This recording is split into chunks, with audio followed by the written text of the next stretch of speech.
The Sea Wolf by Jack London. Chapter 1. I scarcely know where to begin, though I sometimes facetiously place the cause of it all to Charlie Ferusith's credit. He kept a summer cottage in Mill Valley under the shadow of Mount Tamalpais, and never occupied it except when he loafed through the winter months and read Nietzsche and Schopenhauer to rest his brain. When summer came on, he elected to sweat out a hot and dusty existence in the city, and to toil incessantly. Had it not been my custom to run up to see him every Saturday afternoon, and to stop over until Monday morning, this particular January Monday morning would not have found me afloat on San Francisco Bay. Not but that I was afloat in a safe craft, for the Martinez was a new ferry steamer making her fourth or fifth trip on the run between Sausalito and San Francisco. The danger lay in the heavy fog which blanketed the bay, and of which, as a landsman, I had little apprehension. In fact, I remember the placid exultation with which I took up my position on the forward upper deck, directly beneath the pilot-house, and allowed the mystery of the fog to lay hold of my imagination. A fresh breeze was blowing, and for a time I was alone in the moist obscurity, yet not alone, for I was dimly conscious of the presence of the pilot, and of what I took to be the captain in the glass house above my head. I remember thinking how comfortable it was, this division of labor which made it unnecessary for me to study fogs, winds, tides, and navigation in order to visit my friend who lived across an arm of the sea. It was good that men should be specialists, I mused. The peculiar knowledge of the pilot and captain sufficed for many thousands of people who knew no more of the sea and navigation than I knew. On the other hand, instead of having to devote my energy to the learning of a multitude of things, I concentrated it upon a few particular things, such as, for instance, the analysis of Poe's place in American literature, an essay of mine, by the way, in the current Atlantic. Coming aboard as I passed through the cabin, I had noticed with greedy eyes a stout gentleman reading the Atlantic, which was open at my very essay. And there it was again, the division of labor, the special knowledge of the pilot and captain which permitted the stout gentleman to read my special knowledge on Poe while they carried him safely from Sausalito to San Francisco. A red-faced man slamming the cabin door behind him and stumping out on the deck interrupted my reflections, though I made a mental note of the topic for use in a projected essay which I had thought of calling The Necessity for Freedom, a Plea for the Artist. The red-faced man shot a glance up at the pilot-house, gazed around at the fog, stumped across the deck and back — he evidently had artificial legs — and stood still by my side, legs wide apart, and with an expression of keen enjoyment on his face. I was not wrong when I decided that his days had been spent on the sea. "It's nasty weather like this here that turns heads gray before their time," he said, with a nod toward the pilot-house. "I had not thought there was any particular strain," I answered. "It seems as simple as ABC. They know the direction by compass, the distance, and the speed. I should not call it anything more than mathematical certainty." "Strain," he snorted. "Simple as ABC. Mathematical certainty." He seemed to brace himself up, and leaned backward against the air as he stared at me. "How about this here's tide that's rushing out through the Golden Gate?" he demanded, or bellowed, rather. "How fast is she ebbing? What's the drift, eh? Listen to that, will you? A bell buoy, and we're atop of it. See him altering the course?" From out of the fog came the mournful tolling of a bell, and I could see the pilot turning the wheel with great rapidity. The bell, which had seemed straight ahead, was now sounding from the side. Our own whistle was blowing hoarsely, and from time to time the sound of other whistles came to us from out of the fog. "That's a ferry boat of some sort," the newcomer said, indicating a whistle off to the right. "And there! Do you hear that? Blown by mouth, some scow schooner most likely. Better watch out, Mr. Schooner Man." "I thought so. Now hell's a-poppin' for somebody." The unseen ferryboat was blowing blast after blast, and the mouth-blown horn was tooting in terror-stricken fashion. "And now they're a-paying their respects to each other and trying to get clear," the red-faced man went on, as the hurried whistling ceased.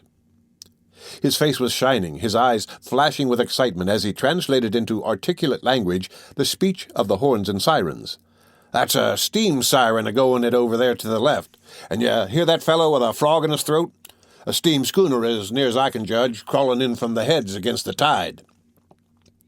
A shrill little whistle, piping as if gone mad, came from directly ahead and from very near at hand. Gongs sounded on the Martinez. Our paddle wheels stopped, their pulsing beat died away, and then they started again. The shrill little whistle, like the chirping of a cricket amid the cries of great beasts, shot through the fog from more to the side and swiftly grew faint and fainter. I looked to my companion for enlightenment. "One of them daredevil launches," he said. "I almost wish we'd sunk 'em, the little rip. They're the cause of more trouble. And what good are they? Any jackass gets aboard one and runs it from hell to breakfast, blowing his whistle to beat the band and telling the rest of the world to look out for him because he's a-comin' and can't look out for himself. Ha! Because he's a-comin'. And you've got to look out too, right of way. Common decency. They don't know the meaning of it." I felt quite amused at his unwarranted choler, and, while he stumped indignantly up and down, I fell to dwelling upon the romance of the fog.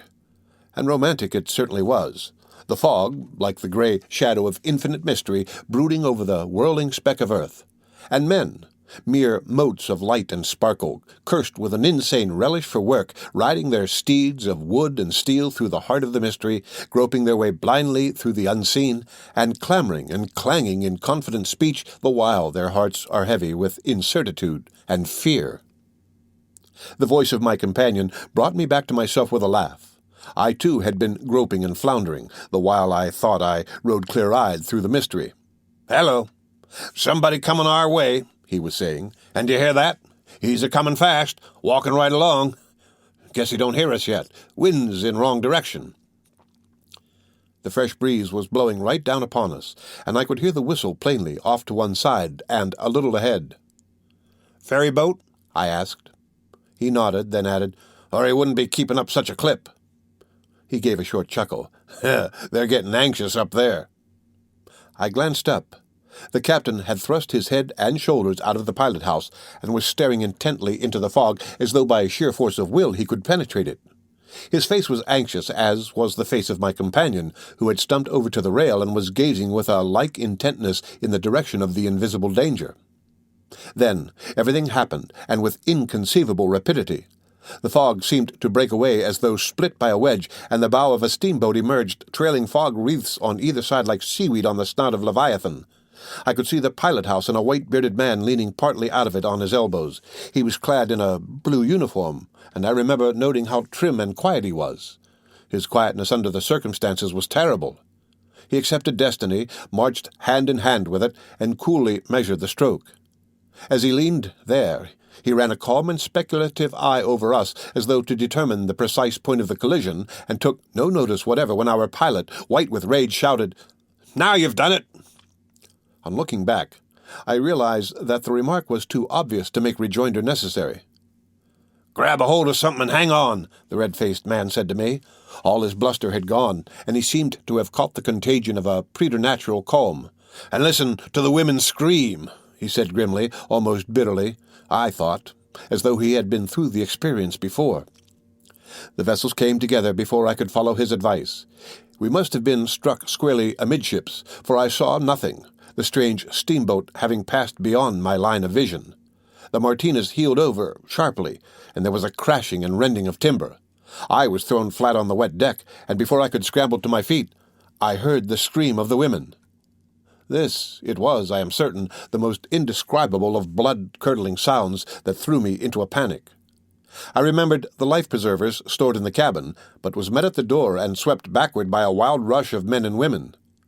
What happened in the next few minutes I do not recollect, though I have a clear remembrance of pulling down life-preservers from the overhead racks, while the red-faced man fastened them about the bodies of an hysterical group of women. This memory is as distinct and sharp as that of any picture I have seen. It is a picture, and I can see it now, the jagged edges of the hole in the side of the cabin through which the grey fog swirled and eddied, the empty upholstered seats littered with all the evidences of sudden flight, such as packages, hand satchels, umbrellas, and wraps. The stout gentleman who had been reading my essay, encased in cork and canvas, the magazine still in his hand, and asking me with monotonous insistence if I thought there was any danger. The red-faced man, stumping gallantly around on his artificial legs and buckling life-preservers on all corners, and finally, the screaming bedlam of women. This it was, the screaming of the women, that most tried my nerves. It must have tried, too, the nerves of the red-faced man, for I have another picture which will never fade from my mind. The stout gentleman is stuffing the magazine into his overcoat pocket and looking on curiously. A tangled mass of women with drawn, white faces and open mouths is shrieking like a chorus of lost souls, and the red-faced man, his face now purplish with wrath and with arms extended overhead as in the act of hurling thunderbolts, is shouting, "Shut up! Oh, shut up!" I remember the scene impelled me to sudden laughter, and in the next instant I realized I was becoming hysterical myself. For these were women of my own kind, like my mother and sisters, with the fear of death upon them and unwilling to die. And I remember that the sounds they made reminded me of the squealing of pigs under the knife of the butcher, and I was struck with horror at the vividness of the analogy. These women, capable of the most sublime emotions, of the tenderest sympathies, were open-mouthed and screaming. They wanted to live, they were helpless, like rats in a trap, and they screamed. The horror of it drove me out on deck. I was feeling sick and squeamish, and sat down on a bench. In a hazy way, I saw and heard men rushing and shouting as they strove to lower the boats. It was just as I had read descriptions of such scenes in books. The tackles jammed. Nothing worked. One boat lowered away with the plugs out, filled with women and children, and then with water, and capsized. Another boat had been lowered by one end, and still hung on the tackle by the other end, where it had been abandoned. Nothing was to be seen of the strange steamboat which had caused the disaster, though I heard men saying that she would undoubtedly send boats to our assistance.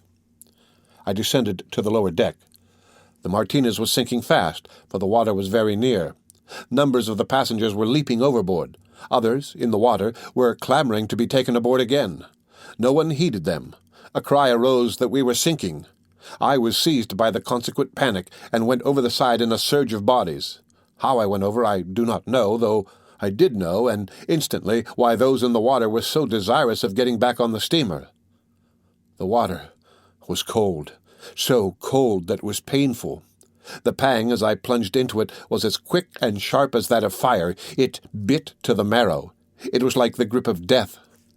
I gasped with the anguish and shock of it, filling my lungs before the life-preserver popped me to the surface. The taste of the salt was strong in my mouth, and I was strangling with the acrid stuff in my throat and lungs. But it was the cold that was most distressing.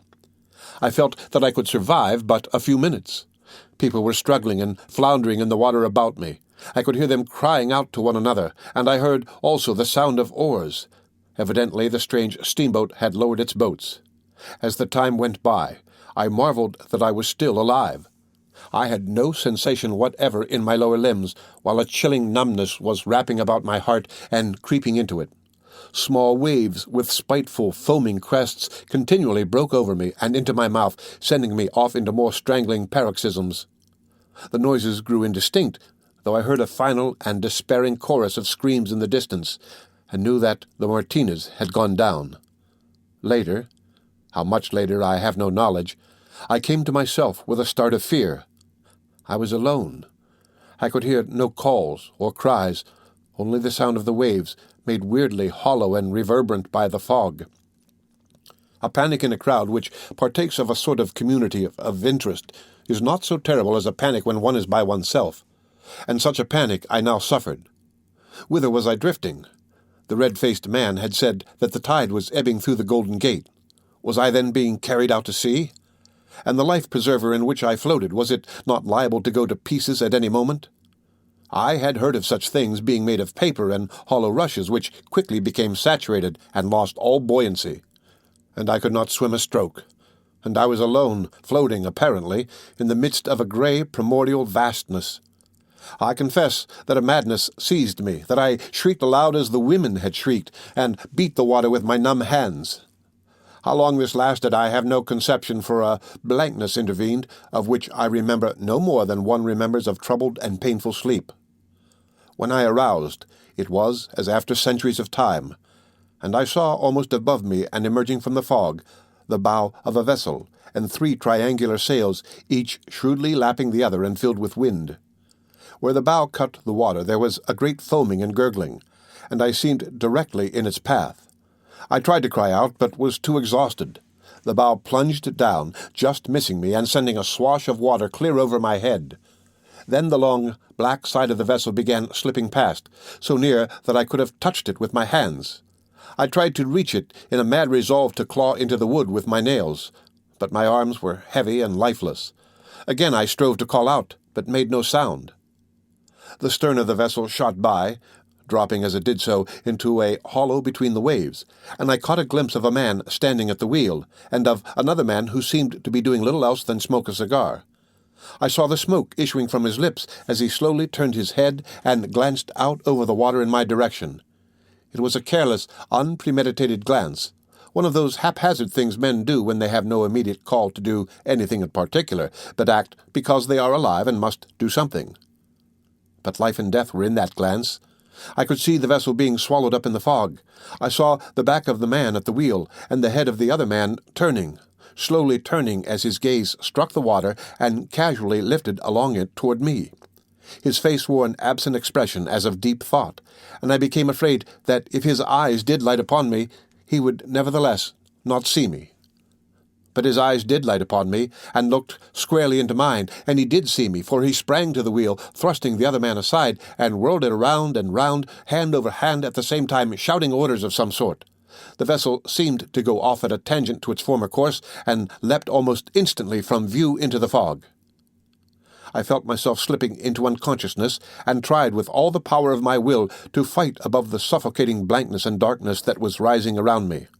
A little later, I heard the stroke of oars, growing nearer, and the calls of a man.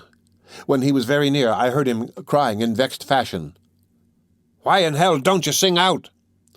This meant me, I thought, and then the blankness and darkness rose over me. The end of Chapter 1 of The Sea Wolf. The Sea Wolf by Jack London. Chapter 2. I seemed swinging in a mighty rhythm through orbit vastness. Sparkling points of light spluttered and shot past me. They were stars, I knew, and fluttering comets that peopled my flight among the suns. As I reached the limit of my swing and prepared to rush back on the counterswing, a great gong struck and thundered. For an immeasurable period, lapped in the rippling of placid centuries, I enjoyed and pondered my tremendous flight. But a change came over the face of the dream, for a dream I told myself it must be. My rhythm grew shorter and shorter. I was jerked from swing to counterswing with irritating haste. I could scarcely catch my breath, so fiercely was I impelled through the heavens. The gong thundered more frequently and more furiously. I grew to await it with a nameless dread. Then it seemed as though I were being dragged over rasping sands, white and hot in the sun. This gave place to a sense of intolerable anguish. My skin was scorching in the torment of fire. The gong clanged and knelled. The sparkling points of light flashed past me in an interminable stream, as though the whole sidereal system were dropping into the void. I gasped, caught my breath painfully, and opened my eyes. 2 men were kneeling beside me, working over me. My mighty rhythm was the lift and forward plunge of a ship on the sea. The terrific gong was a frying pan hanging on the wall that rattled and clattered with each leap of the ship.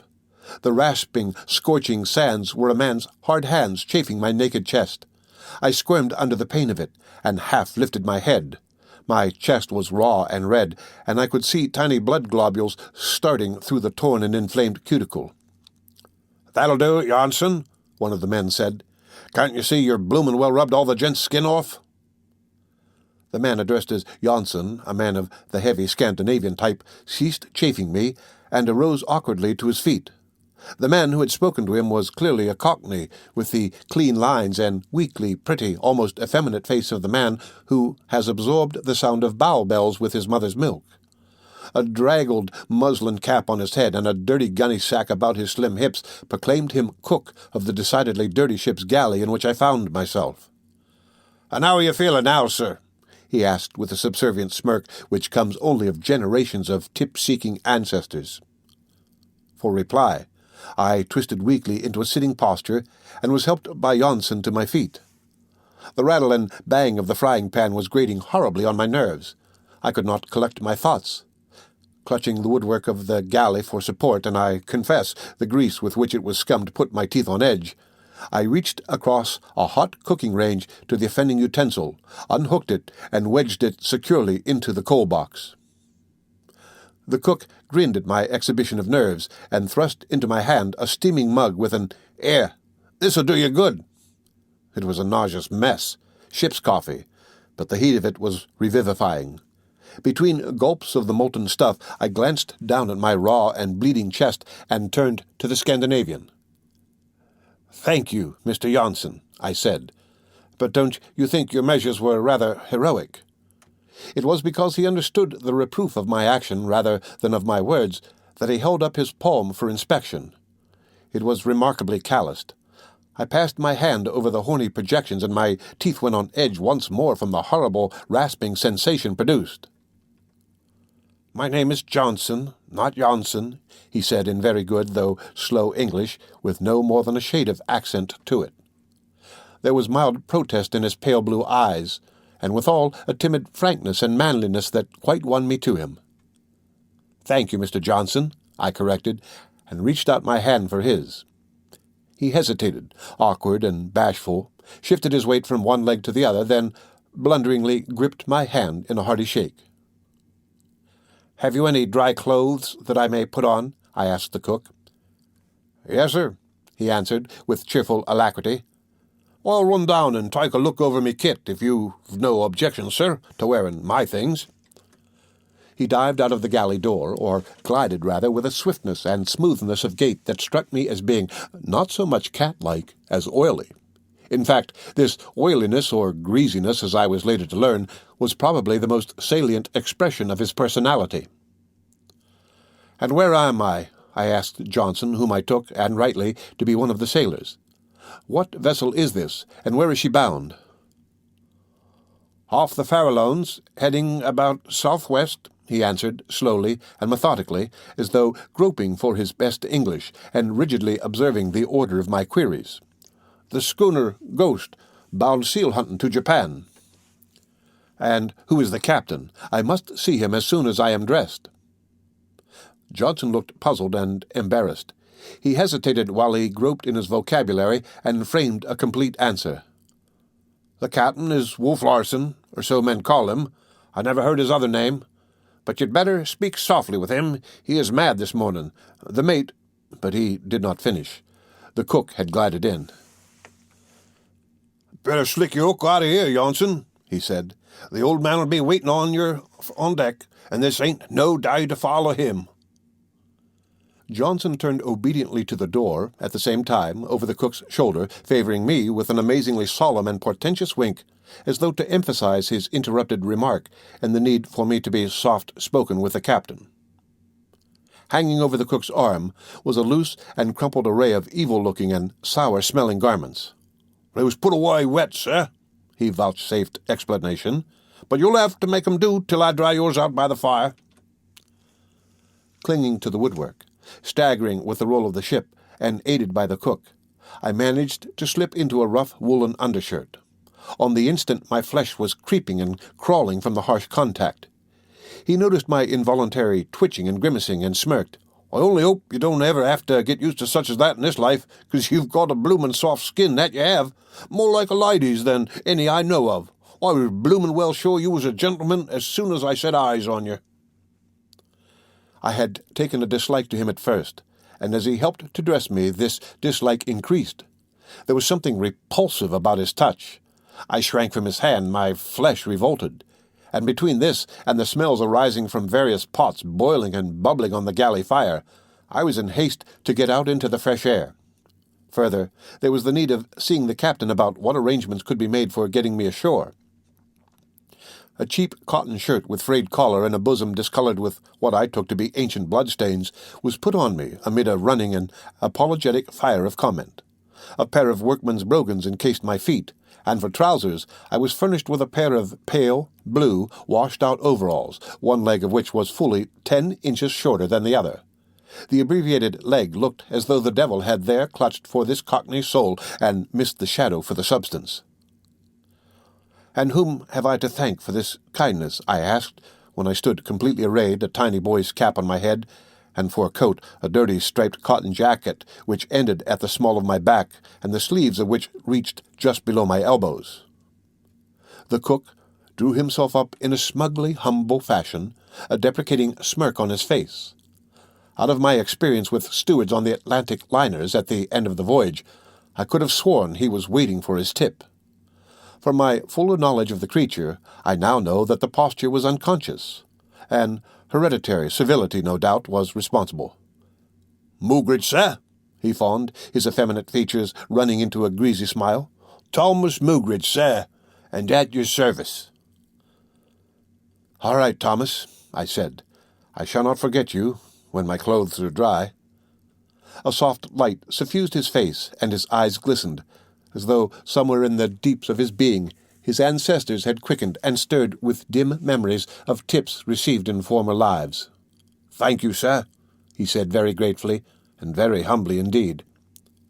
Precisely in the way that the door slid back, he slid aside, and I stepped out on deck. I was still weak from my prolonged immersion. A puff of wind caught me, and I staggered across the moving deck to a corner of the cabin to which I clung for support. The schooner, heeled over far out from the perpendicular, was bowing and plunging into the long Pacific roll. If she were heading southwest, as Johnson had said, the wind, then, I calculated, was blowing nearly from the south. The fog was gone, and in its place the sun sparkled crisply on the surface of the water.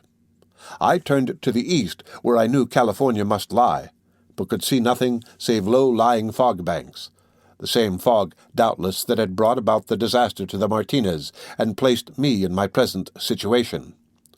To the north and not far away, a group of naked rocks thrust above the sea, on one of which I could distinguish a lighthouse. In the southwest, and almost in our course, I saw the pyramidal loom of some vessel's sails. Having completed my survey of the horizon, I turned to my more immediate surroundings. My first thought was that a man who had come through a collision and rubbed shoulders with death merited more attention than I received. Beyond a sailor at the wheel who stared curiously across the top of the cabin, I attracted no notice whatever. Everybody seemed interested in what was going on amidships. There, on a hatch, a large man was lying on his back. He was fully clothed, though his shirt was ripped open in front. Nothing was to be seen of his chest, however, for it was covered with a mass of black hair in appearance like the furry coat of a dog. His face and neck were hidden beneath a black beard, intershot with gray, which would have been stiff and bushy had it not been limp and draggled and dripping with water. His eyes were closed, and he was apparently unconscious, but his mouth was wide open, his breast heaving as though from suffocation as he labored noisily for breath. A sailor, from time to time, and quite methodically, as a matter of routine, dropped a canvas bucket into the ocean at the end of a rope, hauled it in hand under hand, and sluiced its contents over the prostrate man. Pacing back and forth the length of the hatchways and savagely chewing the end of a cigar was the man whose casual glance had rescued me from the sea.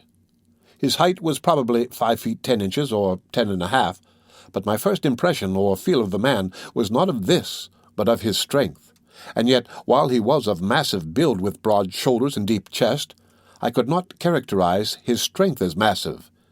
It was what might be termed a sinewy, knotty strength, of the kind we ascribe to lean and wiry men, but which in him, because of his heavy build, partook more of the enlarged gorilla order. Not that in appearance he seemed in the least gorilla-like. What I am striving to express is this strength itself, more as a thing apart from his physical semblance.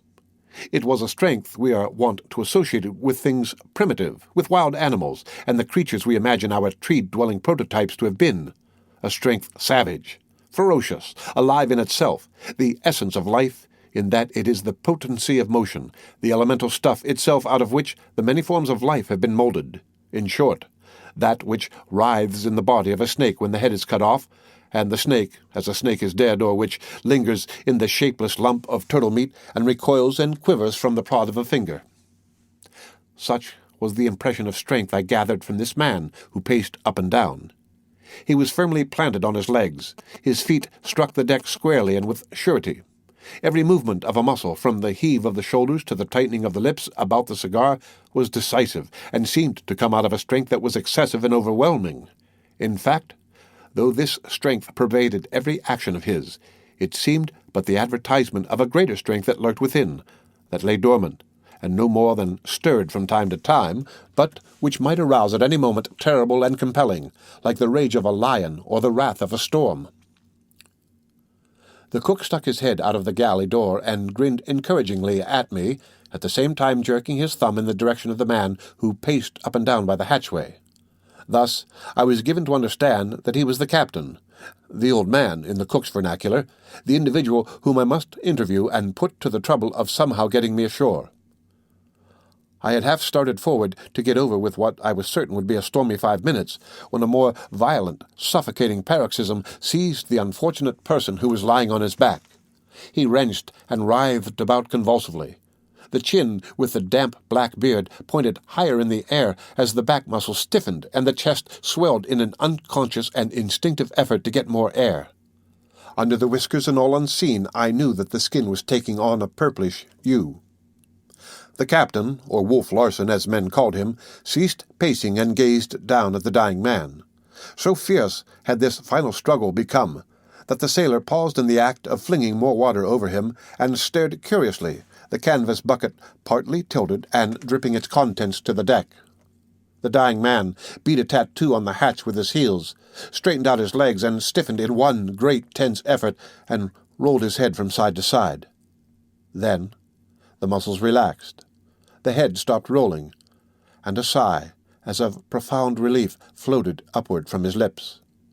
The jaw dropped, the upper lip lifted, and 2 rows of tobacco-discolored teeth appeared.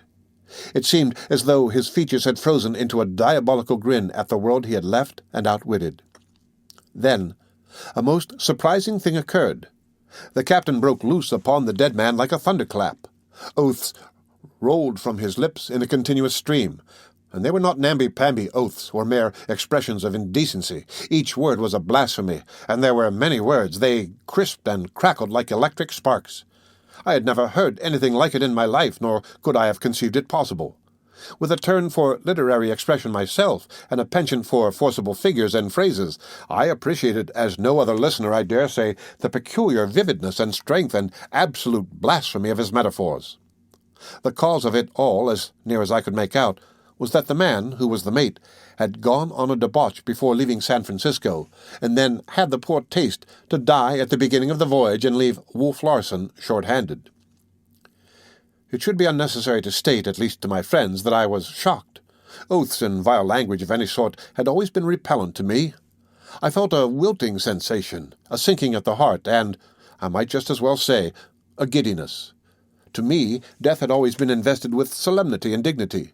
It had been peaceful in its occurrence, sacred in its ceremonial. But death in its more sordid and terrible aspects was a thing with which I had been unacquainted until now. As I say, while I appreciated the power of the terrific denunciation that swept out of Wolf Larsen's mouth, I was inexpressibly shocked. The scorching torrent was enough to wither the face of the corpse. I should not have been surprised if the wet black beard had frizzled and curled and flared up in smoke and flame. But the dead man was unconcerned. He continued to grin with a sardonic humor, with a cynical mockery and defiance. He was master of the situation. The end of Chapter 2 of The Sea Wolf. The Sea Wolf by Jack London. Chapter 3. Wolf Larsen ceased swearing as suddenly as he had begun. He relighted his cigar and glanced around. His eyes chanced upon the cook. "Well, cookie," he began with a suaveness that was cold and of the temper of steel. "Yes, sir," the cook eagerly interpolated with appeasing and apologetic civility.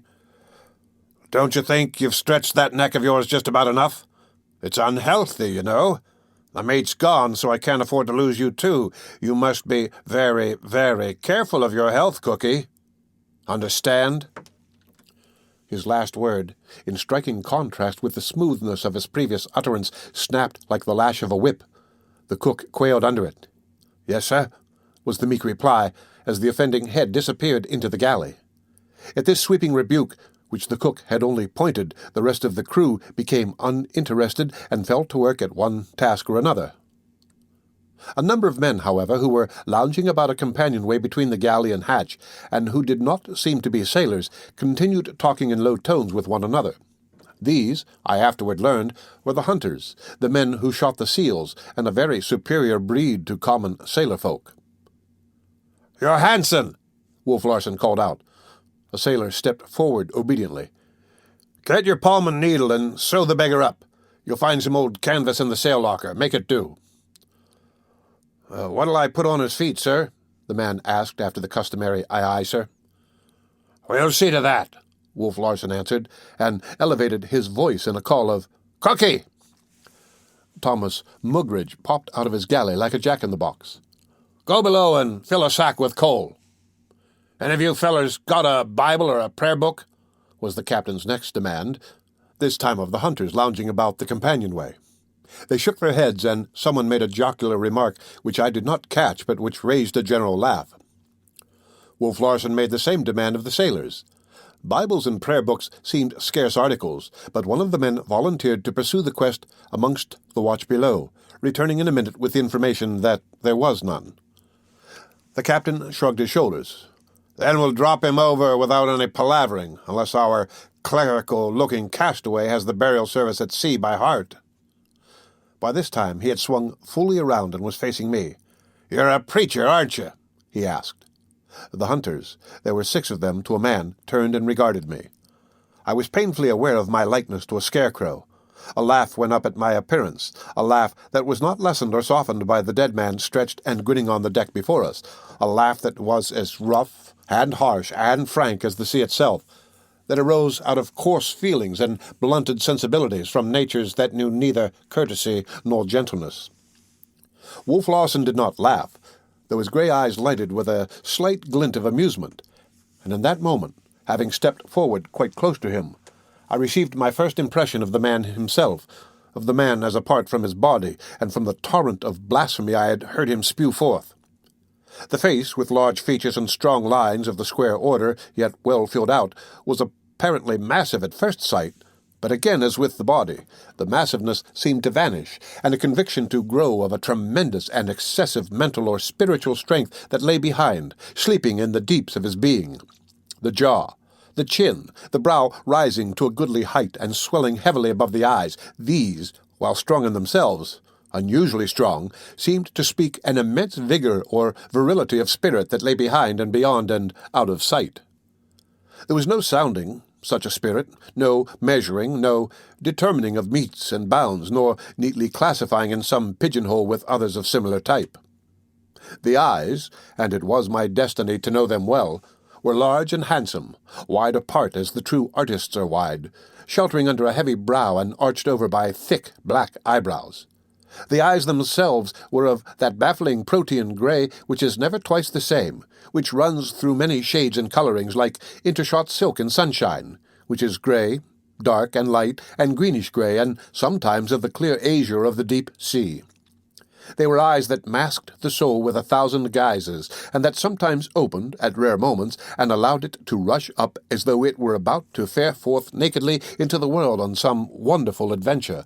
Eyes that could brood with the hopeless sombreness of leaden skies, that could snap and crackle points of fire like those which sparkle from a whirling sword, that could grow chill as an arctic landscape, and yet again, that could warm and soften and be all a dance with love-lights, intense and masculine, luring and compelling, which at the same time fascinate and dominate women until they surrender in a gladness of joy and of relief and sacrifice.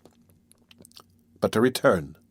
I told him that, unhappily for the burial service, I was not a preacher, when he sharply demanded, "What do you do for a living?" I confess I had never had such a question asked to me before, nor had I ever canvassed it. I was quite taken aback, and before I could find myself, had sillily stammered, I am a gentleman." His lip curled in a swift sneer. "I have worked, I do work," I cried impetuously, as though he were my judge and I required vindication, and at the same time very much aware of my errant idiocy in discussing the subject at all. "For your living?" There was something so imperative and masterful about him that I was quite beside myself. rattled, as Ferusith would have termed it, like a quaking child before a stern schoolmaster. "Who feeds you?" was his next question. "I have an income," I answered stoutly, and could have bitten my tongue the next instant, all of which, you will pardon my observing, has nothing whatsoever to do with what I wish to see you about. But he disregarded my protest. "Who earned it, huh? I thought so. Your father. You stand on dead men's legs. You've never had any of your own. You couldn't walk alone between two sunrises and hustle the meat for your belly for 3 meals. Let me see your hand."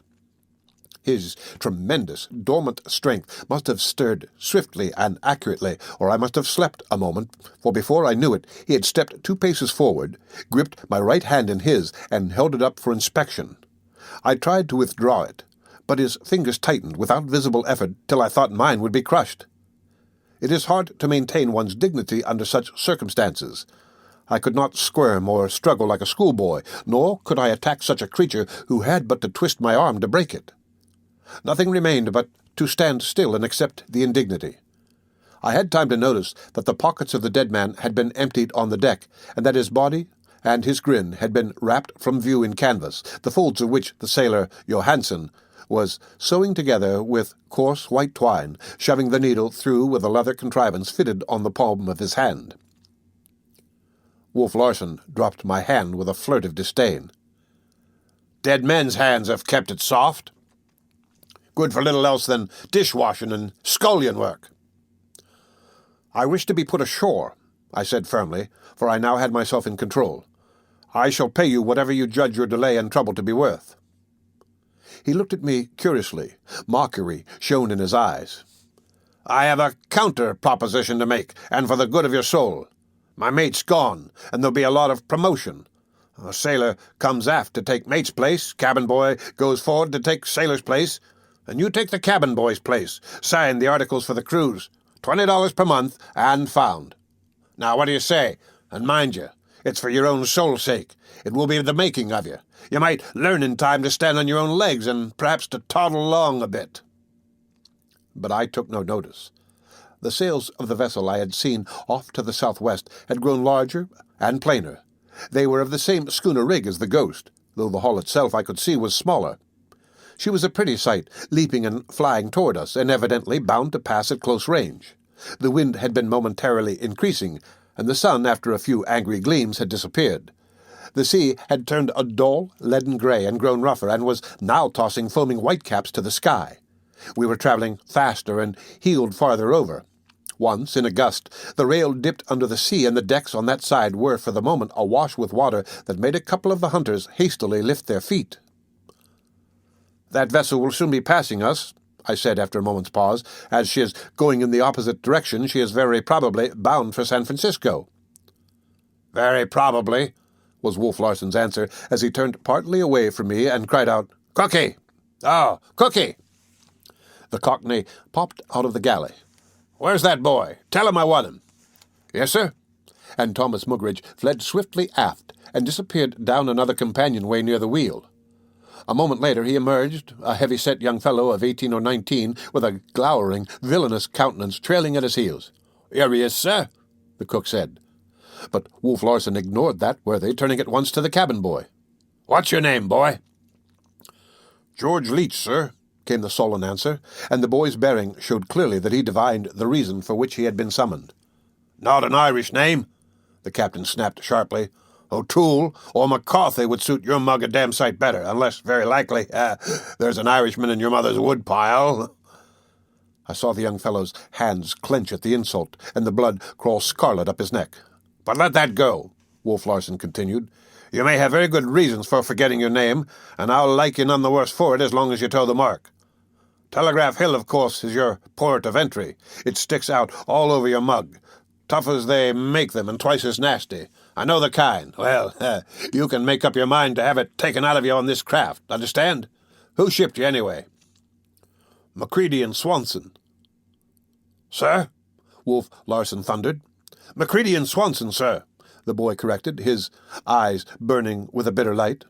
"Who got the advance money?" "They did, sir." "I thought as much, and damned glad you were to let them have it. Couldn't make yourself scarce too quick with several gentlemen you may have heard of looking for you." The boy metamorphosed into a savage on the instant. His body bunched together as though for a spring, and his face became as an infuriated beast as he snarled, "It's a—" "A what?" Wolf Larsen asked, a peculiar softness in his voice, as though he were overwhelmingly curious to hear the unspoken word. The boy hesitated, then mastered his temper. "Nothing, sir. I take it back." "And you have shown me I was right." This with a gratified smile. "How old are you?" "Just turned 16, sir." "A lie. You'll never see 18 again. Big for your age at that, with muscles like a horse. Pack up your kit and go forward into the forecastle. You're a boat puller now. You're promoted, see?" Without waiting for the boy's acceptance, the captain turned to the sailor who had just finished the gruesome task of sewing up the corpse. "Johansen, do you know anything about navigation?" "No, sir." "Well, never mind. Your mate just the same. Get your traps aft into the mate's berth." "Aye, aye, sir," was the cheery response as Johansen started forward. In the meantime, the erstwhile cabin boy had not moved. "What are you waiting for?" Wolf Larsen demanded. "I didn't sign for a boat puller, sir," was the reply. "I signed for cabin boy, and I don't want no boat pulling in mine." "Pack up and go forward." This time, Wolf Larsen's command was thrillingly imperative. The boy glowered sullenly, but refused to move. Then came another stirring of Wolf Larsen's tremendous strength. It was utterly unexpected, and it was over and done with between the ticks of 2 seconds. He had sprung fully 6 feet across the deck and driven his fist into the other's stomach. At the same moment, as though I had been struck myself, I felt a sickening shock in the pit of my stomach. I instance this to show the sensitiveness of my nervous organization at the time, and how unused I was to spectacles of brutality. The cabin boy, and he weighed 165 at the very least, crumpled up, his body wrapped limply about the fist like a wet rag about a stick. He lifted into the air, described a short curve, and struck the deck alongside the corpse on his head and shoulders, where he lay and writhed about in agony. "Well?" Larsen asked of me. "Have you made up your mind?" I had glanced occasionally at the approaching schooner, and it was now almost abreast of us, and not more than a couple of 100 yards away. It was a very trim and neat little craft. I could see a large black number on one of its sails, and I had seen pictures of pilot boats. "What vessel is that?" I asked. "The pilot boat Lady Mine," Wolf Larsen answered grimly. "Got rid of her pilots and running into San Francisco. She'll be there in 5 or 6 hours with this wind." "Will you please signal it, then, so that I may be put ashore?" "Sorry, but I've lost the signal book overboard," he remarked, and the group of hunters grinned. I debated a moment, looking him squarely in the eyes. I had seen the frightful treatment of the cabin boy, and knew that I should very probably receive the same, if not worse. As I say, I debated with myself, and then I did what I considered the bravest act of my life. I ran to the side, waving my arms and shouting, "Lady Mine ahoy! Take me ashore! $1,000 if you take me ashore!" I waited, watching 2 men who stood by the wheel, one of them steering. The other was lifting a megaphone to his lips. I did not turn my head, though I expected every moment a killing blow from the human brute behind me. At last, after what seemed centuries, unable longer to stand the strain, I looked around. He had not moved. He was standing in the same position, swaying easily to the roll of the ship and lighting a fresh cigar. "What is the matter? Anything wrong?" This was the cry from the Lady Mine. "Yes," I shouted at the top of my lungs. "Life or death. $1,000 if you take me ashore." "Too much. Frisco Tanglefoot for the health of my crew," Wolf Larsen shouted after. "This one," indicating me with his thumb, "fancies sea serpents and monkeys just now." The man on the Lady Mine laughed back through the megaphone. The pilot boat plunged past. "Give him hell for me!" came a final cry, and the 2 men waved their arms in farewell.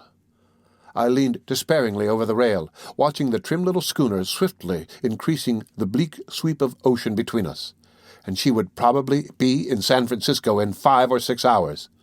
My head seemed bursting. There was an ache in my throat as though my heart were up in it. A curling wave struck the side and splashed salt spray on my lips. The wind puffed strongly, and the Ghost heeled far over, burying her lee rail. I could hear the water rushing down upon the deck. When I turned around a moment later, I saw the cabin boy staggering to his feet. His face was ghastly white, twitching with suppressed pain. He looked very sick. "Well, Leach, are you going forward?" Wolf Larsen asked. "Yes, sir," came the answer of a spirit cowed. "And you?" I was asked. "I'll give you 1,000—" I began, but was interrupted. "Stow that! Are you going to take up your duties as cabin boy, or do I have to take you in hand?" What was I to do? To be brutally beaten, to be killed perhaps, would not help my case. I looked steadily into the cruel grey eyes. They might have been granite for all the light and warmth of a human soul they contained. One may see the soul stir in some men's eyes, but his were bleak and cold and grey as the sea itself. "Well?" "Yes," I said. "Say yes, sir." "Yes, sir," I corrected. "What is your name?" "Van Weyden, sir." "First name?" "Humphrey, sir. Humphrey Van Weyden." "Age?" 35, sir." "That'll do. Go to the cook and learn your duties." And thus it was that I passed into a state of involuntary servitude to Wolf Larsen. He was stronger than I, that was all. But it was very unreal at the time. It is no less unreal now that I look back upon it. It will always be to me a monstrous, inconceivable thing, a horrible nightmare. "Hold on. Don't go yet." I stopped obediently in my walk toward the galley. "Johansen, call all hands. Now that we've everything cleaned up, we'll have the funeral and get the decks cleared of useless lumber." While Johansen was summoning the watch below, a couple of sailors, under the captain's direction, laid the canvas-swathed corpse upon a hatch cover. On either side the deck, against the rail and bottoms up, were lashed a number of small boats. Several men picked up the hatch cover with its ghastly freight, carried it to the lee side, and rested it on the boats, the feet pointing overboard. To the feet was attached the sack of coal which the cook had fetched. I had always conceived a burial at sea to be a very solemn and awe-inspiring event, but I was quickly disillusioned by this burial at any rate. One of the hunters, a little dark-eyed man whom his mates called Smoke, was telling stories liberally intersprinkled with oaths and obscenities, and every minute or so the group of hunters gave mouth to a laughter that sounded to me like a wolf chorus or the barking of hellhounds. The sailors trooped noisily aft, some of the watch below rubbing the sleep from their eyes, and talked in low tones together. There was an ominous and worried expression on their faces. It was evident that they did not like the outlook of a voyage under such a captain, and begun so inauspiciously. From time to time, they stole glances at Wolf Larsen, and I could see that they were apprehensive of the man. He stepped up to the hatch cover, and all caps came off. I ran my eyes over them, 20 men all told, 22 including the man at the wheel and myself. I was pardonably curious in my survey, for it appeared my fate to be pent up with them on this miniature floating world for I knew not how many weeks or months. The sailors in the main were English and Scandinavian, and their faces seemed of the heavy, stolid order. The hunters, on the other hand, had stronger and more diversified faces, with hard lines and the marks of the free play of passions. Strange to say, and I noted it all once, Wolf Larsen's features showed no such evil stamp. There seemed nothing vicious in them. True, there were lines, but they were the lines of decision and firmness. It seemed rather a frank and open countenance, which frankness or openness was enhanced by the fact that he was smooth-shaven.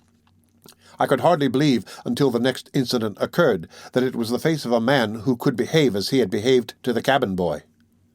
At this moment, as he opened his mouth to speak, puff after puff struck the schooner, and pressed her side under. The wind shrieked a wild song through the rigging. Some of the hunters glanced anxiously aloft. The lee rail where the dead man lay was buried in the sea, and as the schooner lifted and righted, the water swept across the deck, wetting us above our shoe-tops. A shower of rain drove down upon us, each drop stinging like a hailstone. As it passed, Wolf Larsen began to speak. the bare-headed men swaying in unison to the heave and lunge of the deck. "I only remember one part of the service," he said, "and that is, 'And the body shall be cast into the sea.' So cast it in." He ceased speaking.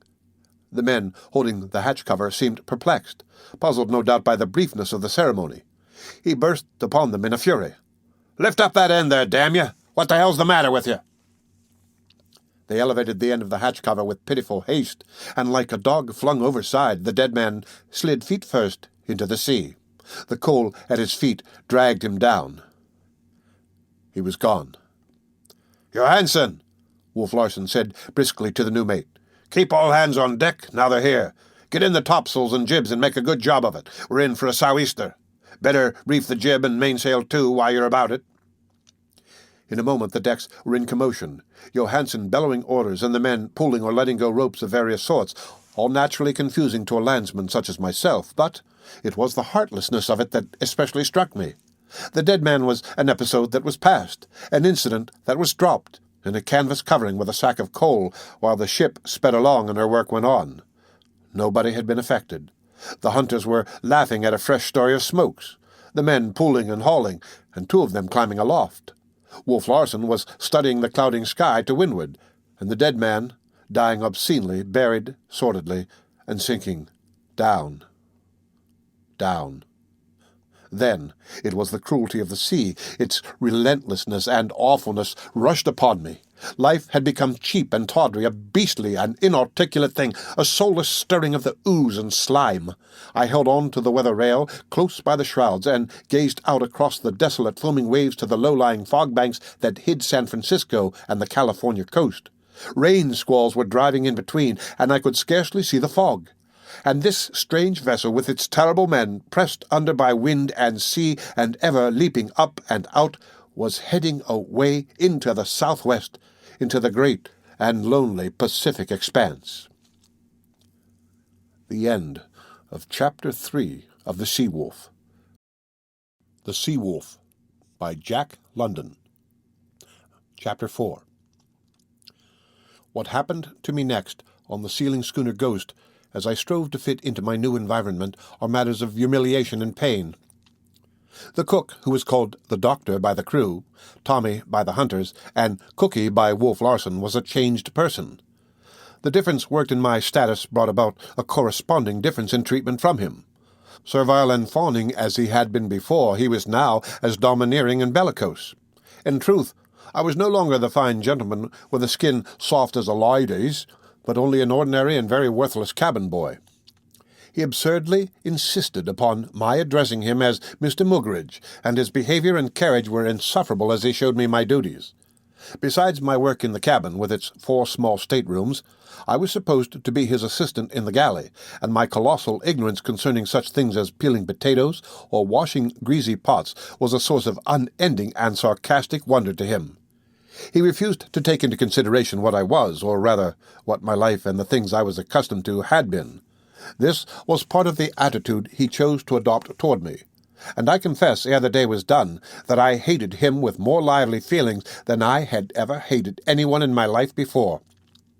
This first day was made more difficult for me from the fact that the Ghost, under close reefs, terms such as these I did not learn till later, was plunging through what Mr. Muggeridge called an owlin' southeaster. At 5:30, under his directions, I set the table in the cabin with rough weather trays in place, and then carried the tea and cooked food down from the galley. In this connection I cannot forbear relating my first experience with a boarding sea. "Look sharp or you'll get doused," was Mr. Muggeridge's parting injunction as I left the galley with a big teapot in one hand, and in the hollow of the other arm several loaves of fresh-baked bread. One of the hunters, a tall, loose-jointed chap named Henderson, was going aft at the time from the steerage, the name the hunters facetiously gave their midships sleeping quarters, to the cabin. Wolf Larsen was on the poop, smoking his everlasting cigar. "Here she comes! Sling your hook!" the cook cried. I stopped, for I did not know what was coming, and saw the galley door slide shut with a bang. Then I saw Henderson leaping like a madman for the main rigging, up which he shot on the inside till he was many feet higher than my head. Also, I saw a great wave curling and foaming, poised far above the rail. I was directly under it. My mind did not work quickly, everything was so new and strange. I grasped that I was in danger, but that was all. I stood still in trepidation. Then Wolf Larsen shouted from the poop, "Grab hold something, you hump!" But it was too late. I sprang toward the rigging to which I might have clung, and was met by the descending wall of water. What happened after that was very confusing. I was beneath the water, suffocating and drowning. My feet were out from under me, and I was turning over, and being swept along I knew not where. Several times I collided against hard objects, once striking my right knee a terrible blow. Then the flood seemed suddenly to subside, and I was breathing the good air again. I had been swept against the galley and around the steerage companionway from the weather side into the lee scuppers. The pain from my hurt knee was agonizing. I could not put my weight on it, or at least I thought I could not put my weight on it, and I felt sure the leg was broken. But the cook was after me, shouting through the lee galley door, "Here, you! Don't take all night about it. Where's that pot? Lost overboard? Serve you bloody well right if your neck was broke." I managed to struggle to my feet. The great teapot was still in my hand. I limped to the galley and handed it to him, but he was consumed with indignation, real or feigned. "God blame me if you ain't a slob. What are you good for, anyway? I'd like to know, huh? What are you good for, anyway? Can't even carry a bit of TFF without losing it now. I'll have to boil some more. And what are you sniffling about?" he burst out at me with renewed rage. "'Cause you've hurt your poor little leg. Poor little mamma's darling." I was not sniffling, though my face might well have been drawn and twitching from the pain. But I called up all my resolution, set my teeth, and hobbled back and forth from galley to cabin and cabin to galley without further mishap. 2 things I had acquired by my accident: an injured kneecap that went undressed and from which I suffered for weary months, and the name of Hump, which Wolf Larsen had called me from the poop. Thereafter, fore and aft, I was known by no other name until the term became a part of my thought processes, and I identified it with myself, thought of myself as Hump, as though Hump were I, and had always been I.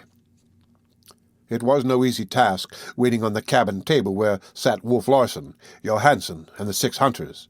The cabin was small to begin with, and to move around as I was compelled to was not made easier by the schooner's violent pitching and wallowing. But what struck me most forcibly was the total lack of sympathy on the part of the men whom I served. I could feel my knee through my clothes swelling, and I was sick and faint from the pain of it. I could catch glimpses of my face, white and ghastly, distorted with pain in the cabin mirror. All the men must have seen my condition, but not one spoke or took notice of me, till I was almost grateful. I was washing the dishes when he said, "Don't let a little thing like that bother you. You get used to such things in time, and it may cripple you some, but all the same, you'll be learning to walk." "That's what you would call a paradox, ain't it?" he added. He seemed pleased when I nodded my head with the customary, "Yes, sir." "I suppose you know a bit about literary things, eh? Good. I'll have some talks with you sometime."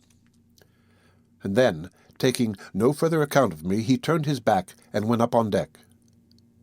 That night, when I had finished an endless amount of work, I was sent to sleep in the steerage, where I made up a spare bunk. I was glad to get out of the detestable presence of the cook and to be off my feet. To my surprise, my clothes had dried on me, and there seemed no indications of catching cold, either from the last soaking or from the prolonged soaking from the foundering of the Martinez. Under ordinary circumstances, after all that I had undergone, I should have been fit for bed and a trained nurse. But my knee was bothering me terribly. As well as I could make out, the kneecap seemed turned up on edge in the midst of the swelling. As I sat in my bunk examining it, the 6 hunters were all in the steerage smoking and talking in loud voices. Henderson took a passing glance at it. "Looks nasty," he commented. "Tie a rag around it, and it'll be all right." That was all.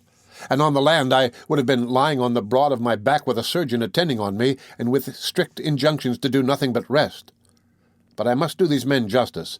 Callous as they were to my suffering, they were equally callous to their own when anything befell them. And this was due, I believe, first to habit, and second to the fact that they were less sensitively organized. I really believe that a finely organized, high-strung man would suffer twice and thrice as much as they from a like injury. Tired as I was, exhausted in fact, I was prevented from sleeping by the pain in my knee. It was all I could do to keep from groaning aloud. At home, I should undoubtedly have given vent to my anguish, but this new and elemental environment seemed to call for a savage repression. Like the savage, the attitude of these men was stoical in great things, childish in little things. I remember later in the voyage seeing Kerfoot, another of the hunters, lose a finger by having it smashed to a jelly, and he did not even murmur or change the expression on his face. Yet I have seen the same man time and again fly into the most outrageous passion over a trifle. He was doing it now, vociferating, bellowing, waving his arms, and cursing like a fiend, and all because of a disagreement with another hunter as to whether a seal pup knew instinctively how to swim. He held that it did, that it could swim the moment it was born. The other hunter, Latimer, a lean, Yankee-looking fellow with shrewd, narrow-slitted eyes, held otherwise, held that the seal pup was born on the land for no other reason than that it could not swim, that its mother was compelled to teach it to swim, as birds were compelled to teach their nestlings how to fly. For the most part, the remaining 4 hunters leaned on the table or lay in their bunks and left the discussion to the 2 antagonists. But they were supremely interested, for every little while they ardently took sides, and sometimes all were talking at once till their voices surged back and forth in waves of sound like mimic thunder rolls in the confined space. Childish and immaterial as the topic was, the quality of their reasoning was still more childish and immaterial. In truth, there was very little reasoning, or none at all. Their method was one of assertion, assumption, and denunciation. They proved that a seal pup could swim or not swim at birth by stating the proposition very bellicosely and then following it up with an attack upon the opposing man's judgment, common sense, nationality, or past history. Rebuttal was precisely similar. I have related this in order to show the mental caliber of the men with whom I was thrown in contact. Intellectually, they were children inhabiting the physical forms of men. And they smoked, incessantly smoked, using a coarse, cheap, and offensive-smelling tobacco. The air was thick and murky with the smoke of it, and this, combined with the violent movement of the ship as she struggled through the storm, would surely have made me seasick had I been a victim to that malady. As it was, it made me quite squeamish, though this nausea might have been due to the pain of my leg and exhaustion. As I lay there thinking, I naturally dwelt upon myself and my situation. It was unparalleled, undreamed of, that I, Humphrey Van Weyden, a scholar and a dilettante, if you please, in things artistic and literary, should be lying here on a Bering Sea seal-hunting schooner. Cabin boy! I had never done any hard manual labor or scullion labor in my life. I had lived a placid, uneventful, sedentary existence all my days, the life of a scholar and a recluse on an assured and comfortable income. Violent life and athletic sports had never appealed to me. I had always been a bookworm, so my sisters and father had called me during my childhood. I had gone camping but once in my life, and then I left the party almost at its start and returned to the comforts and conveniences of a roof. And here I was, with dreary and endless vistas before me of table-setting, potato peeling, and dish-washing. And I was not strong. The doctors had always said that I had a remarkable constitution, but I had never developed it or my body through exercise.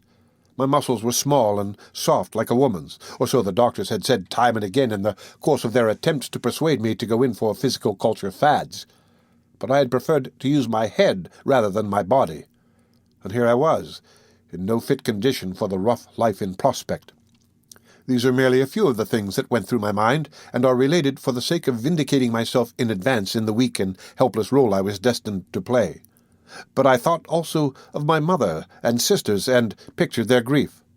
I was among the missing dead of the Martinez disaster, an unrecovered body. I could see the headlines in the papers, the fellows at the University Club and the Bibelot shaking their heads and saying, "Poor chap," and I could see Charlie Farusith, as I had said good-bye to him that morning, lounging in a dressing-gown on the bee-pillowed window-couch and delivering himself of oracular and pessimistic epigrams. And all the while, rolling, plunging, climbing the moving mountains and falling and wallowing in the foaming valleys, the schooner Ghost was fighting her way farther and farther into the heart of the Pacific. and I was on her. I could hear the wind above. It came to my ears as a muffled roar. Now and again feet stamped overhead. An endless creaking was going on all about me, the woodwork, and the fittings groaning and squeaking and complaining in 1,000 keys. The hunters were still arguing and roaring like some semi-human amphibious breed. The air was filled with oaths and indecent expressions. I could see their faces, flushed and angry, the brutality distorted and emphasized by the sickly yellow of those sea lamps which rocked back and forth with the ship. Through the dim smoke haze the bunks looked like the sleeping dens of animals in a menagerie. Oilskins and sea boots were hanging from the walls, and here and there rifles and shotguns rested securely in the racks. It was a sea fitting for the buccaneers and pirates of bygone years. My imagination ran riot, and still I could not sleep. And it was a long, long night, weary and dreary and long. The end of Chapter 4 of The Sea Wolf. The Sea Wolf by Jack London. Chapter 5. But my first night in the hunter's steerage was also my last.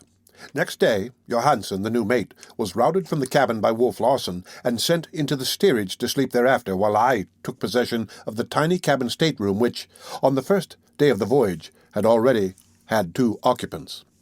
The reason for this change was quickly learned by the hunters, and became the cause of a deal of grumbling on their part. It seemed that Johansen, in his sleep, lived over each night the events of the day. His incessant talking and shouting and bellowing of orders had been too much for Wolf Larsen, who had accordingly foisted the nuisance upon his hunters. After a sleepless night, I arose weak and in agony to hobble through my second day on the Ghost. Thomas Mugridge routed me out at 5:30, much in the fashion that Bill Sykes must have routed out his dog. But Mugridge's brutality to me was paid back in kind and with interest. The unnecessary noise he made, I had lain wide-eyed the whole night, must have awakened one of the hunters, for a heavy shoe whizzed through the semi-darkness, and Mr. Mugridge, with a sharp howl of pain, humbly begged everybody's pardon. Later on in the galley, I noticed that his ear was bruised and swollen. It never went entirely back to its normal shape, and was called a cauliflower ear by the sailors. The day was filled with miserable variety.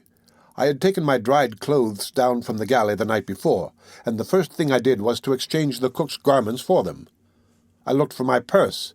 In addition to some small change, and I have a good memory for such things, it had contained $185 in gold and paper. The purse I found, but its contents, with the exception of the small silver, had been abstracted. I spoke to the cook about it, when I went on deck to take up my duties in the galley, and though I had looked forward to a surly answer, I had not expected the belligerent harangue that I received. "Look here, Hump," he began, a malicious light in his eyes and a snarl in his throat. "Do you want your nose punched? If you think I'm a thief, just keep it to yourself, or you'll find how bloody well mistaken you are. Strike me blind if this ain't gratitude for you. Here you come, a poor miserable specimen of human scum, and I takes you into me galley and treats you handsome, and this is what I get for it.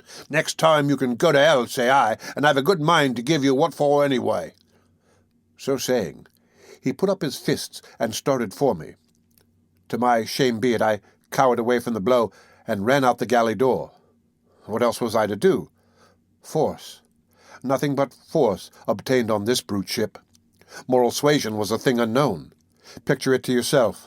A man of ordinary stature, slender of build and with weak, undeveloped muscles, who has lived a peaceful, placid life, and is unused to violence of any sort. What could such a man possibly do? There was no more reason that I should stand and face these human beasts than that I should stand and face an infuriated bull. So I thought it out at the time, feeling the need for vindication and desiring to be at peace with my conscience. But this vindication did not satisfy. Nor to this day can I permit my manhood to look back upon those events and feel entirely exonerated. The situation was something that really exceeded rational formulas for conduct, and demanded more than the cold conclusions of reason. When viewed in the light of formal logic, there is not one thing of which to be ashamed. But nevertheless, a shame rises within me at the recollection, and in the pride of my manhood I feel that my manhood has in unaccountable ways been smirched and sullied. All of which is neither here nor there.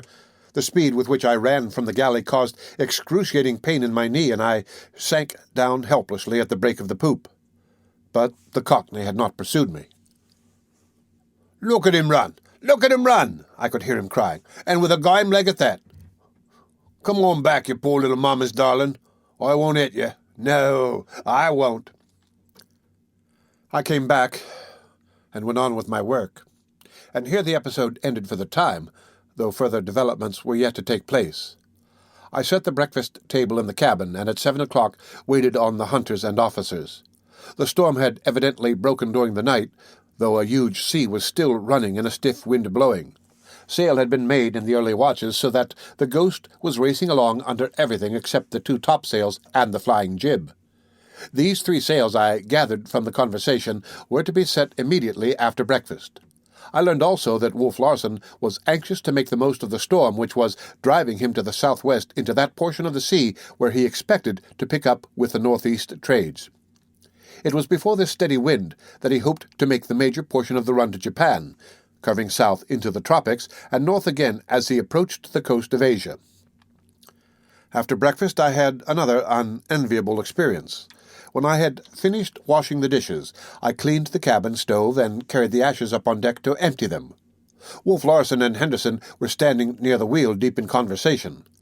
The sailor, Johnson, was steering. As I started toward the weather side, I saw him make a sudden motion with his head, which I mistook for a token of recognition and good morning.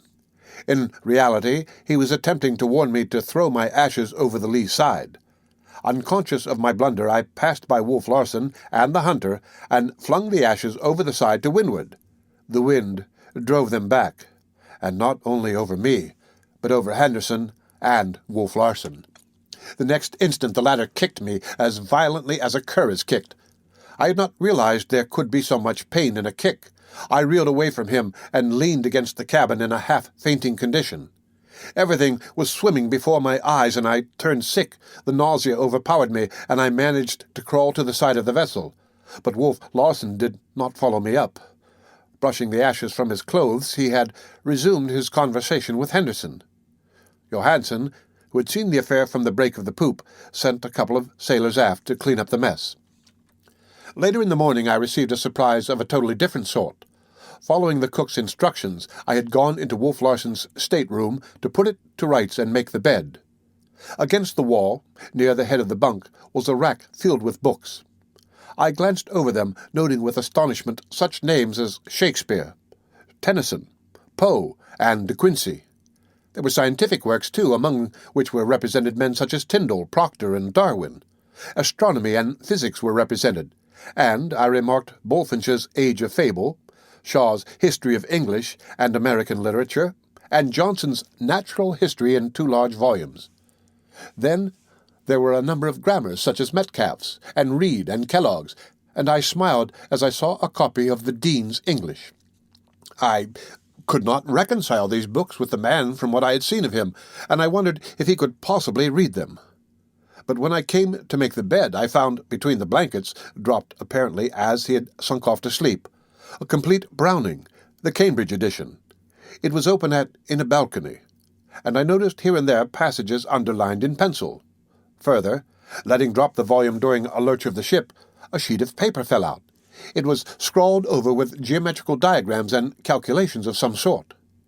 It was patent that this terrible man was no ignorant clod, such as one would inevitably suppose him to be from his exhibitions of brutality. At once he became an enigma. One side or other of his nature was perfectly comprehensible, but both sides together were bewildering. I had already remarked that his language was excellent, marked with an occasional slight inaccuracy. Of course, in common speech with the sailors and hunters, it sometimes fairly bristled with errors, which was due to the vernacular itself, but in the few words he had held with me, it had been clear and correct. This glimpse I had caught of his other side must have emboldened me, for I resolved to speak to him about the money I had lost. "I have been robbed," I said to him a little later, when I found him pacing up and down the poop alone. "Sir," he corrected, not harshly, but sternly. "I have been robbed, sir," I amended. "How did it happen?" he asked. Then I told him the whole circumstance, how my clothes had been left to dry in the galley, and how later I was nearly beaten by the cook when I mentioned the matter. He smiled at my recital. "Pickens," he concluded. "Cookies, Pickens. And don't you think your miserable life worth the price? Besides, consider it a lesson. You'll learn in time how to take care of your money for yourself. I suppose up to now your lawyer's done it for you, or your business agent." I could feel the quiet sneer through his words, but demanded, "How can I get it back again?" "That's your lookout.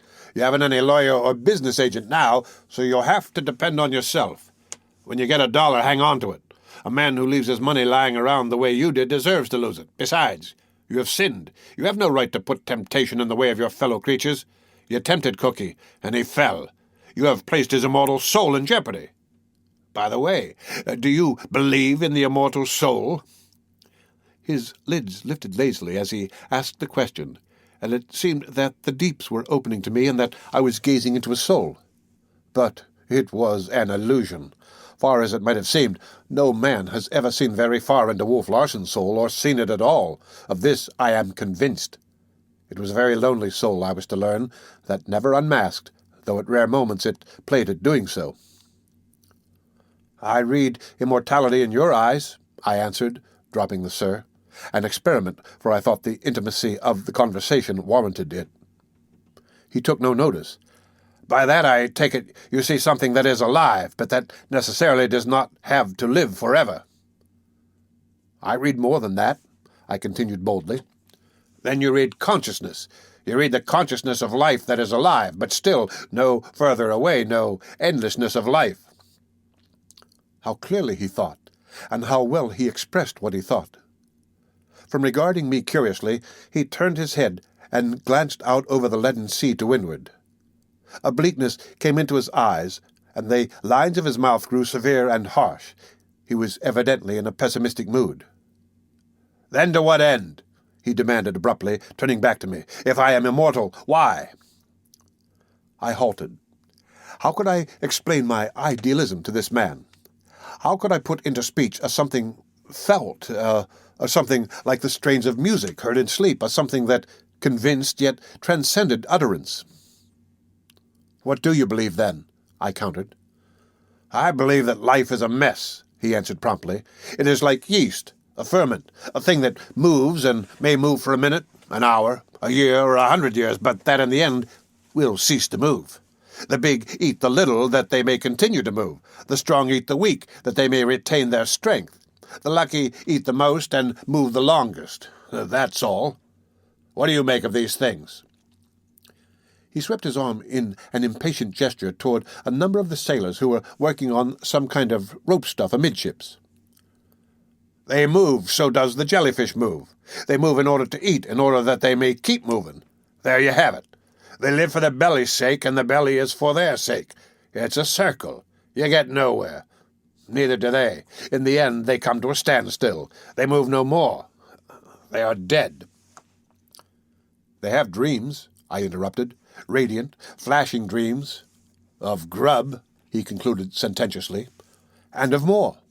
Grub. Of a larger appetite and more luck in satisfying it." His voice sounded harsh. There was no levity in it. "For look you, they dream of making lucky voyages which will bring them more money, of becoming the mates of ships, of finding fortunes, in short of being in a better position for preying on their fellows, of having all night in, good grub, and somebody else to do the dirty work. You and I are just like them. There is no difference, except that we have eaten more and better. I am eating them now, and you too. But in the past you have eaten more than I have. You have slept in soft beds and worn fine clothes and eaten good meals. Who made those beds, and those clothes, and those meals? Not you. You never made anything in your own sweat. You live on an income which your father earned. You're like a frigate bird swooping down upon the boobies and robbing them of the fish they've caught. You're one with a crowd of men who have made what they call a government, who are masters of all the other men, and who eat the food the other men get and would like to eat themselves. You wear the warm clothes. They made the clothes, but they shiver in rags and ask you, the lawyer or business agent who handles your money, for a job." "But that is beside the matter," I cried. "Not at all." He was speaking rapidly now, and his eyes were flashing. It is piggishness, and it is life. Of what use or sense is an immortality of piggishness? What's the end? What's it all about? You have made no food, yet the food you have eaten or wasted might have saved the lives of a score of wretches who made the food, but did not eat it. What immortal end did you serve, or did they? Consider yourself and me. What does your boasted immortality amount to when your life runs foul of mine? You would like to go back to the land, which is a favorable place for your kind of piggishness. It is a whim of mine to keep you aboard this ship where my piggishness flourishes, and keep you I will. I may make or break you. You may die today, this week, or next month. I could kill you now with a blow of my fist, for you're a miserable weakling. But if we are immortal, what's the reason for this? To be piggish as you and I have been all our lives does not seem to be just the thing for immortals to be doing. Again, what's it all about? Why have I kept you here? Because you are stronger, I managed to blurt out. But why stronger? He went on at once with his perpetual queries. Because I am a bigger bit of the ferment than you? Don't you see? Don't you see? But the hopelessness of it, I protested. I agree with you, he answered. Then why move at all, since moving is living? Without moving and being part of the yeast, there would be no hopelessness. But, and there it is, we want to live and move, though we have no reason to, because it happens that it is the nature of life to live and move, to want to live and move. If it were not for this, life would be dead. It is because of this life that is in you that you dream of your immortality. The life that is in you is alive and wants to go on being alive forever. Ha! An eternity of piggishness. He abruptly turned on his heel and started forward. He stopped at the break of the poop and called me to him. By the way, how much was it that Cookie got away with? He asked. $185, sir, I answered. He nodded his head. A moment later, as I started down the companion stairs to lay the table for dinner, I heard him loudly curing some men amidships. The end of Chapter 5 of The Sea Wolf. The Sea Wolf by Jack London. Chapter 6. By the following morning the storm had blown itself quite out, and the Ghost was rolling slightly on a calm sea without a breath of wind. Occasional light airs were felt, however, and Wolf Larsen patrolled the poop constantly, his eyes ever searching the sea to the northeastward, from which direction the great trade wind must blow. The men were all on deck, and busy preparing their various boats for the season's hunting. There are 7 boats aboard, the captain's dinghy, and the 6 which the hunters will use. 3, a hunter, a boat puller, and a boat steerer, compose the boat's crew. On board the schooner, the boat pullers and steerers are the crew. The hunters, too, are supposed to be in command of the watches, subject always to the orders of Wolf Larsen. All this and more I have learned. The Ghost is considered the fastest schooner in both the San Francisco and Victoria fleets. In fact, she was once a private yacht and was built for speed. Her lines and fittings, though I know nothing about such things, speak for themselves. Johnson was telling me about her in a short chat I had with him during yesterday's second dog watch. He spoke enthusiastically, with the love for a fine craft, such as some men feel for horses. He is greatly disgusted with the outlook, and I am given to understand that Wolf Larsen bears a very unsavory reputation among the sealing captains. It was the Ghost herself that lured Johnson into signing for the voyage, but he is already beginning to repent. As he told me, the Ghost is an 80-ton schooner of a remarkably fine model. Her beam, or width, is 23 feet, and her length a little over 90 feet. A lead keel of fabulous but unknown weight makes her very stable, while she carries an immense spread of canvas. From the deck to the truck of the main topmast is something over 100 feet, while the foremast with its topmast is 8 or 10 feet shorter. I am giving these details so that the size of this little floating world, which holds 22 men, may be appreciated. It is a very little world, a mote, a speck, and I marvel that men should dare to venture the sea on a contrivance so small and fragile. Wolf Larsen has also a reputation for reckless carrying on of sail. I overheard Henderson and another of the hunters, Standish, a Californian, talking about it. 2 years ago he dismasted the Ghost in a gale on Bering Sea, whereupon the present masts were put in, which are stronger and heavier in every way. He is said to have remarked, when he put them in, that he preferred turning her over to losing the sticks. Every man aboard, with the exception of Johansen, who is rather overcome by his promotion, seems to have an excuse for having sailed on the Ghost. Half the men forward are deep-water sailors, and their excuse is that they did not know anything about her or the captain. And those who do know whisper that the hunters, while excellent shots, were so notorious for their quarrelsome and rascally proclivities that they could not sign on any decent schooner. I have made the acquaintance of another one of the crew. Lewis, he is called, a rotund and jovial-faced Nova Scotia Irishman, and a very sociable fellow, prone to talk as long as he can find a listener. In the afternoon, while the cook was below asleep and I was peeling the everlasting potatoes, Lewis dropped into the galley for a yarn. His excuse for being aboard was that he was drunk when he signed. He assured me again and again that it was the last thing in the world he would dream of doing in a sober moment. It seems that he has been seal hunting regularly each season for a dozen years, and is accustomed one of the 2 or 3 very best boat steerers in both fleets.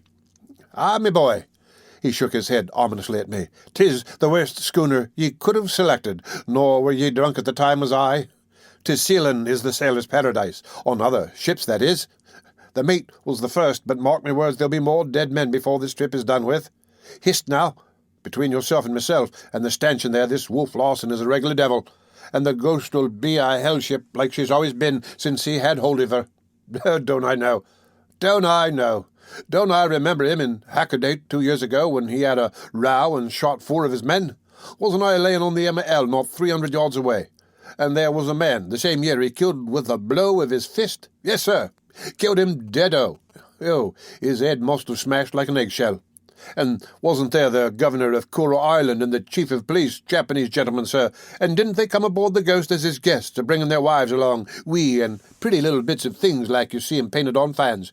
And as he was a-getting under way, didn't the fond husbands get left astern like in their sampan as it might be by accident? And wasn't it a week later that the poor little ladies was put ashore on the other side of the island with nothing before 'em but to walk home across the mountains on their weeny, teeny little straw sandals which wouldn't hang together a mile? Don't I know? 'Tis the beast he is, this Wolf Larsen, the great big beast mentioned in the Revelation, and no good end will he ever come to. But I've said nothing to you, mind ye. I've whispered never a word, for old fat Lewis will live the voyage out if the last mother's son of his goes to the fishes. Wolf Larsen, he snorted a moment later. Listen to the word, will ye? Wolf, 'tis what he is. He's not black-hearted like some men. 'Tis no heart he has at all. Wolf, just wolf, 'tis what he is. Do you wonder he's well named? But if he is so well known for what he is, I queried, how is it that he can get men to ship with him? And how is it you get men to do anything on God's earth and sea? Lewis demanded with Celtic fire. How do you find me aboard if it wasn't that I was drunk as a pig when I put my name down? There's them that can't sail with better men like the hunters, and them that don't know like the poor devils of windjammers forward there. But they'll come to it. Oh, yes, they'll come to it and be sorry the day they were born. I could weep for the poor creatures did I but forget old fat Lewis and the troubles before him. But 'tis not a whisper I've dropped, mind ye, not a whisper. Them hunters is the wicked boys, he broke forth again, for he suffered from a constitutional plethora of speech. But wait till they get to cutting up with Jinks and rowing round. He's a boy'll fix him. 'Tis him that'll put the fear of God in their rotten black hearts. Oh, look at that hunter of mine, Horner. Jock Horner, they call him, so quiet-like and easy-going, soft-spoken as a girl till you'd think butter wouldn't melt in his mouth of him. Didn't he kill his boat steerer last year? 'Twas called a sad accident, but I met the boat puller in Yokohama and the straight of it was given me. And there's Smoke, the black little devil. Didn't the Russians have him for 3 years in the salt mines of Siberia for poaching on Copper Island, which is a Russian preserve? Shackled he was, hand and foot, with his mate. And did they have words or a ruction of some kind, for 'twas the other fella Smoke sent up in the buckets to the top of the mine, and a piece at a time he went by, a leg today, and tomorrow an arm, the next day the head, and so on. But you can't mean it, I cried out, overcome with the horror of it. Mean what? He demanded, quick as a flash. 'Tis nothing I've said. Deef I am, and dumb, as ye should be for the sake of your mother. And never once have I opened me lips but to say fine things of them and him. God curse his soul, and may he rot in purgatory 10,000 years, and then go down to the last and deepest hell of all. Johnson, the man who had chafed me raw when I first came aboard, seemed the least equivocal of the men forward or aft. In fact, there was nothing equivocal about him. One was struck at once by his straightforwardness and manliness, which in turn were tempered by a modesty which might be mistaken for timidity.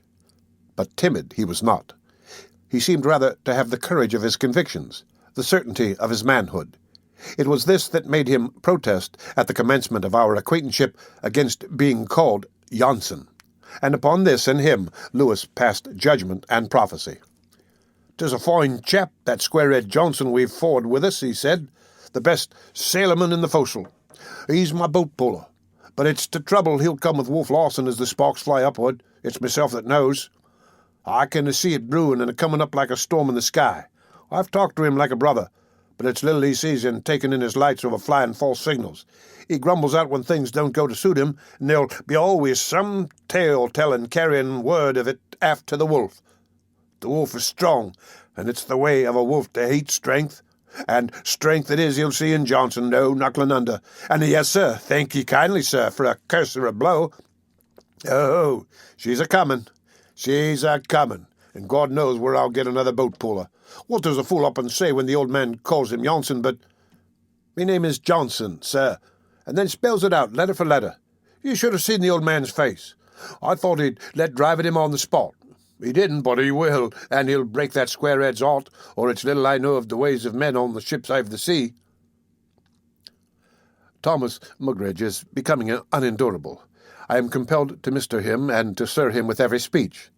One reason for this is that Wolf Larsen seems to have taken a fancy to him.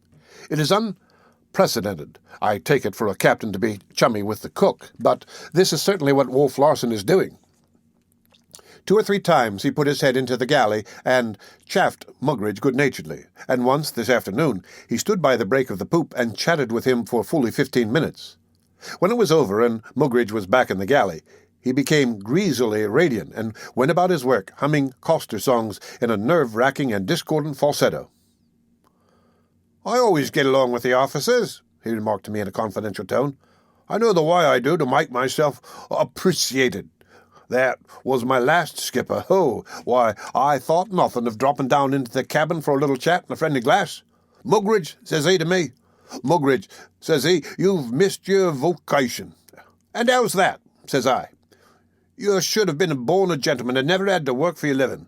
God strike me dead, if that ain't what he says, and me a-sitting there in his own cabin, jolly-like and comfortable, a-smoking his cigars and drinking his rum.' This chitter-chatter drove me to distraction. I never heard a voice I hated so. His oily, insinuating tones, his greasy smile, and his monstrous self-conceit grated on my nerves till sometimes I was all in a tremble. Positively, he was the most disgusting and loathsome person I have ever met.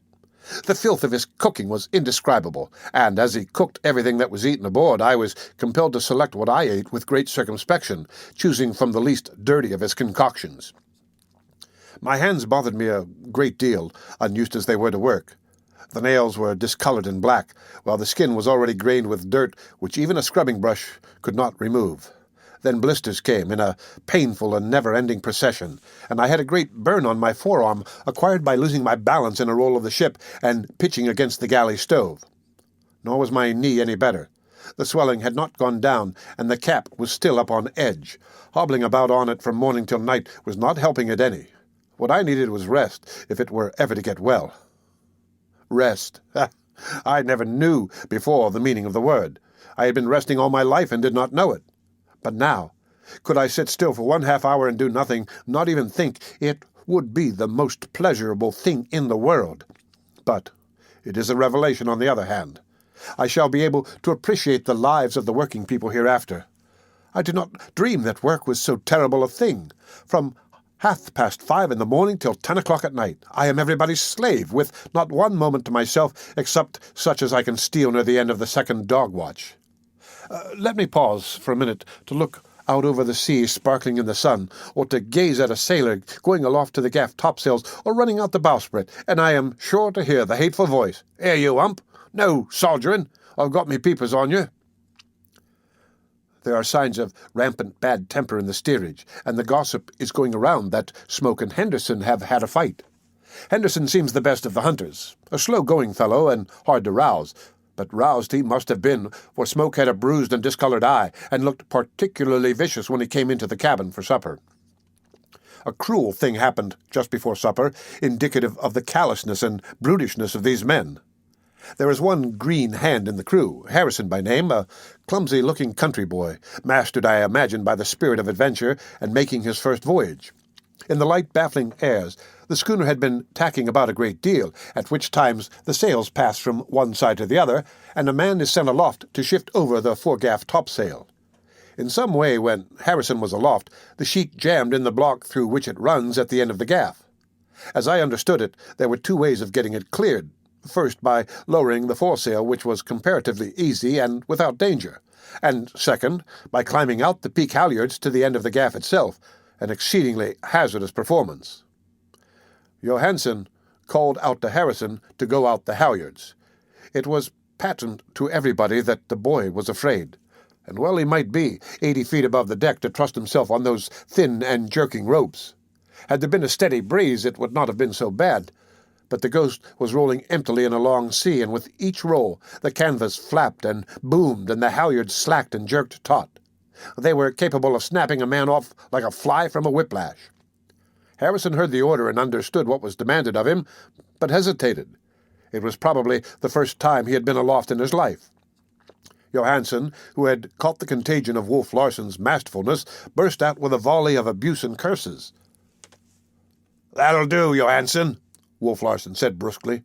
"I'll have you know that I do the swearing on this ship. If I need your assistance, I'll call you in." "Yes, sir," the mate acknowledged submissively. In the meantime, Harrison had started out on the halyards. I was looking up from the galley door, and I could see him trembling as if with ague in every limb. He proceeded very slowly and cautiously, an inch at a time. Outlined against the clear blue of the sky, he had the appearance of an enormous spider crawling along the tracery of its web. It was a slight uphill climb, for the foresail peaked high, and the halyards, running through various blocks on the gaff and mast, gave him separate holds for hands and feet. But the trouble lay in that the wind was not strong enough nor steady enough to keep the sail full. When he was halfway out, the Ghost took a long roll to windward and back again into the hollow between two seas. Harrison ceased his progress and held on tightly. 80 feet beneath, I could see the agonized strain of his muscles as he gripped for very life. The sail emptied, and the gaff swung amidships. The halyards slackened, and though it all happened very quickly, I could see them sag beneath the weight of his body. Then the gag swung to the side with an abrupt swiftness, the great sail boomed like a cannon, and the 3 rows of reef points slatted against the canvas like a volley of rifles.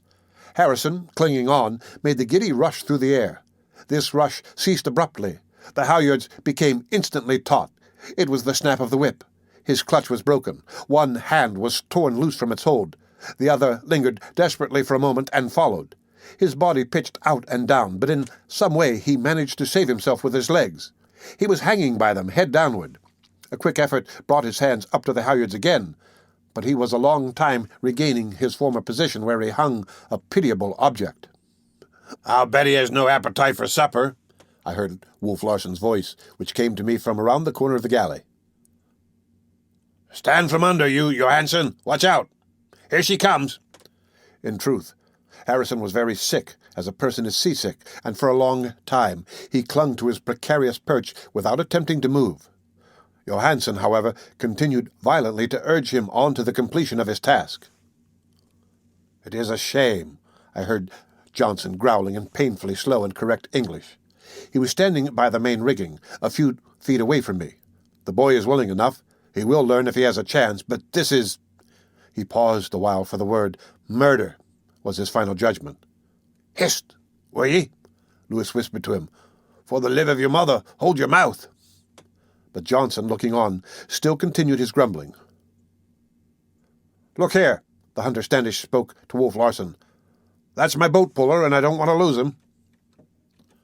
"That's all right, Standish," was the reply. "He's your boat puller when you've got him in the boat, but he's my sailor when I have him aboard, and I'll do what I damn well please with him." "But that's no reason," Standish began in a torrent of speech. "That'll do. Easy as she goes," Wolf Larsen counseled back. "I've told you what's what, and let it stop at that. The man's mine, and I'll make soup of him and eat it if I want to." There was an angry gleam in the hunter's eye, but he turned on his heel and entered the steerage companionway, where he remained looking upward. All hands were on deck now, and all eyes were aloft, where a human life was at grapples with death. The callousness of these men to whom industrial organization gave control of the lives of other men was appalling. I, who had lived out of the whirl of the world, had never dreamed that its work was carried on in such fashion. Life had always seemed a peculiarly sacred thing, but here it counted for nothing, was a cipher in the arithmetic of commerce. I must say, however, that the sailors themselves were sympathetic, as instanced the case of Johnson. But the masters, the hunters and the captain, were heartlessly indifferent. Even the protest of Standish arose out of the fact that he did not wish to lose his boat puller. Had it been some other hunter's boat puller, he, like them, would have been no more than amused. But to return to Harrison, it took Johansen insulting and reviling the poor wretch fully 10 minutes to get him started again. A little while later, he made the end of the gaff, where astride the spar itself he had a better chance for holding on. He cleared the sheet, and was free to return, slightly downhill now, along the halyards to the mast. But he had lost his nerve. Unsafe as was his present position, he was loath to forsake it for the more unsafe position on the halyards. He looked along the airy path he must traverse, and then down to the deck. His eyes were wide and staring, and he was trembling violently. I had never seen fear so strongly stamped upon a human face. Johansen called vainly for him to come down. At any moment he was liable to be snapped off the gaff, but he was helpless with fright. Wolf Larsen, walking up and down with smoke and in conversation, took no more notice of him, though he cried sharply once to the man at the wheel, "You're off course, my man. Be careful, unless you're looking for trouble." "Aye, aye, sir," the helmsman responded, putting a couple of spokes down. He had been guilty of running the Ghost several points off her course in order that what little wind there was should fill the foresail and hold it steady. He had striven to help the unfortunate Harrison at the risk of incurring Wolf Larsen's anger. The time went by, and the suspense to me was terrible. Thomas Mugridge, on the other hand, considered it a laughable affair, and was continually bobbing his head out the galley door to make jocose remarks. Oh, how I hated him! And how my hatred for him grew and grew during that fearful time to cyclopean dimensions. For the first time in my life I experienced the desire to murder, saw red, as some of our picturesque writers phrase it. Life in general might still be sacred, but life in the particular case of Thomas Mugridge had become very profane indeed. I was frightened when I became conscious that I was seeing red, and the thought flashed through my mind. Was I, too, becoming tainted by the brutality of my environment? I, who even in the most flagrant crimes had denied the justice and righteousness of capital punishment? Fully half an hour went by, and then I saw Johnson and Lewis in some sort of altercation. It ended with Johnson flinging off Lewis's detaining arm and starting forward. He crossed the deck, sprang into the fore-rigging, and began to climb. But the quick eye of Wolf Larsen caught him. "Here, you! What are you up to?" he cried. Johnson's ascent was arrested. He looked his captain in the eyes and replied slowly, "I am going to get that boy down." "You'll get down out of that rigging, and damn lively about it, you hear? Get down." Johnson hesitated, but the long years of obedience to the masters of ships overpowered him, and he dropped sullenly to the deck and went on forward. At 5:30 I went below to set the cabin table, but I hardly knew what I did, for my eyes and my brain were filled with the vision of a man, white-faced and trembling, comically like a bug clinging to the thrashing gaff. At 6 o'clock, when I served supper, going on deck to get the food from the galley, I saw Harrison still in the same position. The conversation at the table was of other things. Nobody seemed interested in the wantonly imperiled life. But making an extra trip to the galley a little later, I was gladdened by the sight of Harrison staggering weakly from the rigging to the forecastle scuttle. He had finally summoned the courage to descend. Before closing this incident, I must give a scrap of conversation I had with Wolf Larsen in the cabin while I was washing the dishes.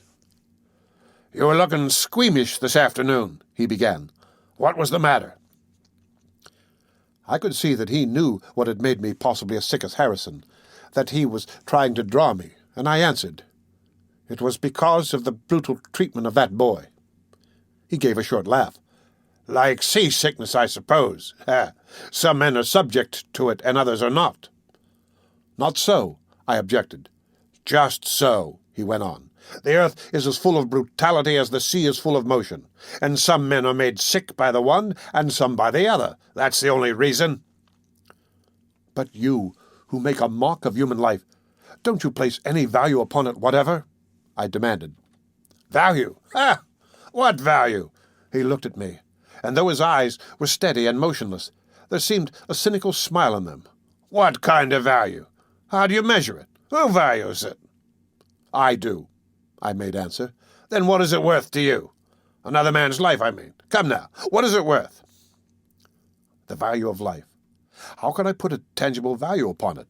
Somehow, I, who have always had expression, lacked expression when with Wolf Larsen.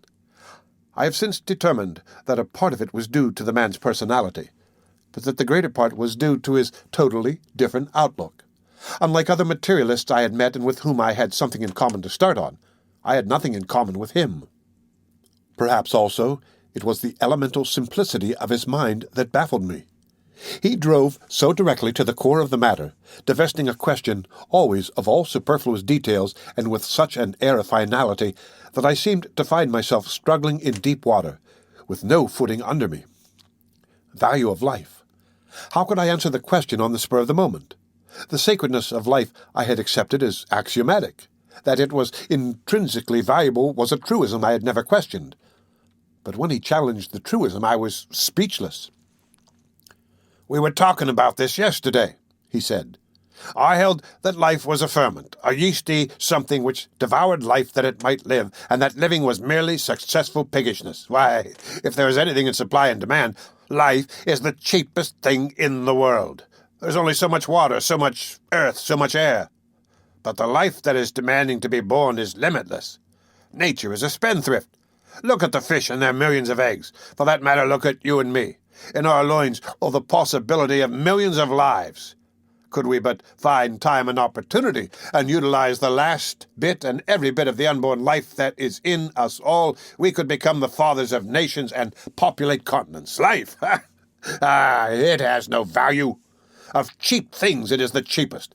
Everywhere it goes begging. Nature spills it out with a lavish hand. When there is a room for one life, she sows 1,000 lives, and its life eats life till the strongest and most piggish life is left. You have read Darwin, I said, but you read him misunderstandingly when you conclude that the struggle for existence sanctions your wanton destruction of life. He shrugged his shoulders. You know, you only mean that in relation to human life, for of the flesh and the fowl and the fish you destroy as much as I or any other man. And human life is in no wise different, though you feel it is, and to think that you reason why it is. Why should I be parsimonious with this life which is cheap and without value?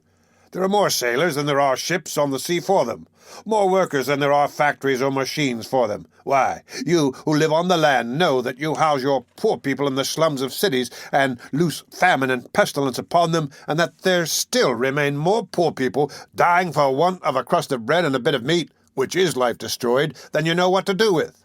Have you ever seen the London dockers fighting like wild beasts for a chance to work?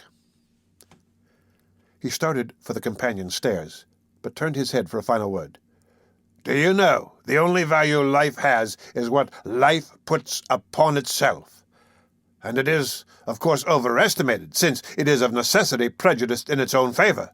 Take that man I had aloft. He held on as if he were a precious thing, a treasure beyond diamonds or rubies. To you? No. To me, not at all. To himself, yes. But I do not accept his estimate. He sadly overrates himself. There's plenty more life demanding to be born. Had he fallen and dripped his brains upon the deck like honey from the comb, there would have been no loss to the world. He was worth nothing to the world. The supply is too large. To himself only was he of value, and to show how fictitious even this value was, being dead, he is unconscious that he has lost himself. He alone rated himself beyond diamonds and rubies. Diamonds and rubies are gone, spread out on the deck to be washed away by a bucket of seawater, and he does not even know that the diamonds and rubies are gone. He does not lose anything, for with the loss of himself he loses the knowledge of loss. Don't you see? And what have you to say? That you are at least consistent was all I could say, and I went on washing the dishes.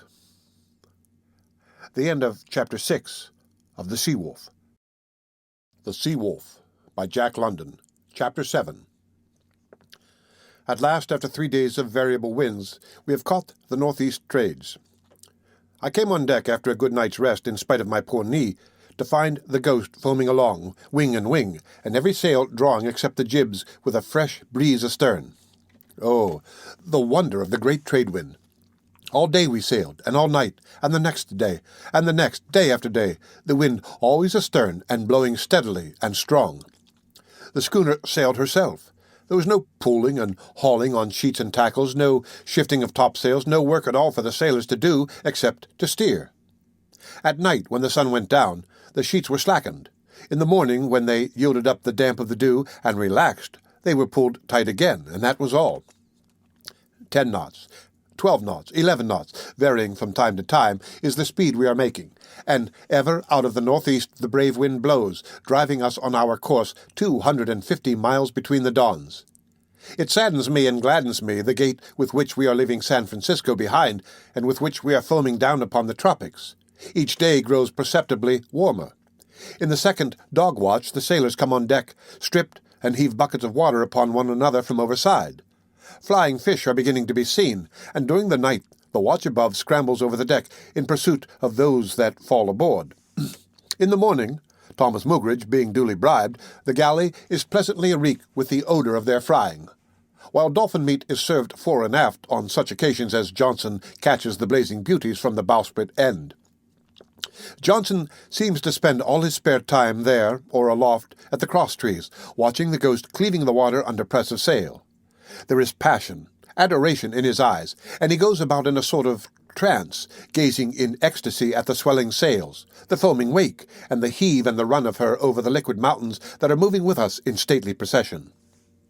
The days and nights are all a wonder and a wild delight, and though I have little time from my dreary work, I steal odd moments to gaze and gaze at the unending glory of what I never dreamed the world possessed. Above, the sky is stainless blue, blue as the sea itself, which under the forefoot is of the color and sheen of azure satin. All around the horizon are pale fleecy clouds, never changing, never moving, like a silver setting for the flawless turquoise sky. I do not forget one night, when I should have been asleep, of lying on the forecastle head, and gazing down at the spectral ripple of foam thrust aside by the Ghost's forefoot. It sounded like the gurgling of a brook over mossy stones in some quiet dell, and the crooning song of it lured me away and out of myself, till I was no longer Hump the cabin boy, nor Van Weyden, the man who had dreamed away 35 years among books, but a voice behind me, the unmistakable voice of Wolf Larsen, strong with the invincible certitude of the man, and mellow with appreciation of the words he was quoting, aroused me. Oh, the blazing, tropic night, when the wake's a welt of light that holds the hot sky tame, and the steady forefoot snores through the planet-powdered floors, where the sacred whale flukes in flame. Her plates are scarred by the sun, dear lass, and her ropes are taut with the dew, for we're booming down on the old trail, our own trail, the out trail. We're sagging south on the long trail, the trail that is always new. Hump, how does it strike you? He asked, after the due pause which words and setting demanded. I looked into his face. It was aglow with light as the sea itself, and the eyes were flashing in the starshine. It strikes me as remarkable, to say the least, that you should show enthusiasm, I answered coldly. Why, man, it's living, it's life, he cried. Which is a cheap thing and without value, I flung his words at him. He laughed, and it was the first time I had heard honest mirth in his voice. I cannot get you to understand, cannot drive it into your head what a thing this life is. Of course life is valueless except to itself, and I can tell you that my life is pretty valuable just now, to myself. It is beyond price, which you will acknowledge is a terrific overrating, but which I cannot help, for it is the life that is in me that makes the rating. He appeared waiting for the words with which to express the thought that was in him, and finally went on. Do you know, I am filled with a strange uplift. I feel as if all time were echoing through me, as though all powers were mine. I know truth, divine good from evil, right from wrong. My vision is clear and far. I could almost believe in God. But," and his voice changed, and the light went out of his face, "what is this condition in which I find myself, this joy of living, this exaltation of life, this inspiration, I may well call it? It is what comes when there is nothing wrong with one's digestion, when his stomach is in trim and his appetite has an edge and all goes well. It is the bribe for living, the champagne of the blood, the effervescence of the ferment, that makes some men think holy thoughts, and other men to see God or to create him when they cannot see him. That is all. The drunkenness of life, the stirring and crawling of the yeast, the babbling of the life that is insane with consciousness that it is alive, and bah! Tomorrow I shall pay for it as the drunkard pays, and I shall know that I must die, at sea most likely, cease crawling of myself to be all a-crawl with the corruption of the sea, to be fed upon, to be carrion, to yield up all the strength and movement of my muscles, that it may become strength and movement in fin and scale and the guts of fishes. And again. The champagne is already flat. The sparkle and bubble has gone out, and it is a tasteless drink." He left me as suddenly as he had come, springing to the deck with the weight and softness of a tiger. The ghost ploughed on her way. I noted the gurgling forefoot was very like a snore, and as I listened to it, the effect of Wolf Larsen's swift rush from sublime exaltation to despair slowly left me. Then some deep-water sailor from the waist of the ship lifted a rich tenor voice in the Song of the Trade Wind. "Oh, I am the wind the seamen love. I am steady and strong and true. They follow my track by the clouds above all the fathomless tropic blue. Through daylight and dark I follow the bark. I keep like a hound on her trail. I'm strongest at noon, yet under the moon I stiffen the bunt of her sail." The end of Chapter 7 of The Sea Wolf. The Sea Wolf by Jack London. Chapter 8. Sometimes I think Wolf Larsen mad, or half mad at least, what of his strange moods and vagaries. At other times I take him for a great man, a genius who has never arrived. And finally, I am convinced that he is the perfect type of the primitive man, born 1,000 years or generations too late, and an anachronism in this culminating century of civilization. He is certainly an individualist of the most pronounced type. Not only that, but he is very lonely. There is no congeniality between him and the rest of the men aboard ship. His tremendous virility and mental strength wall him apart. They are more like children to him, even the hunters, and as children he treats them, descending perforce to their level and playing with them as a man plays with puppies. Or else he probes them with the cruel hand of a vivisectionist, groping about in their mental processes and examining their souls as though to see of what soul stuff is made. I have seen him a score of times at table, insulting this hunter or that with cool and level eyes, and withal a certain air of interest, pondering their actions or replies or petty rages with a curiosity almost laughable to me who stood onlooker and who understood.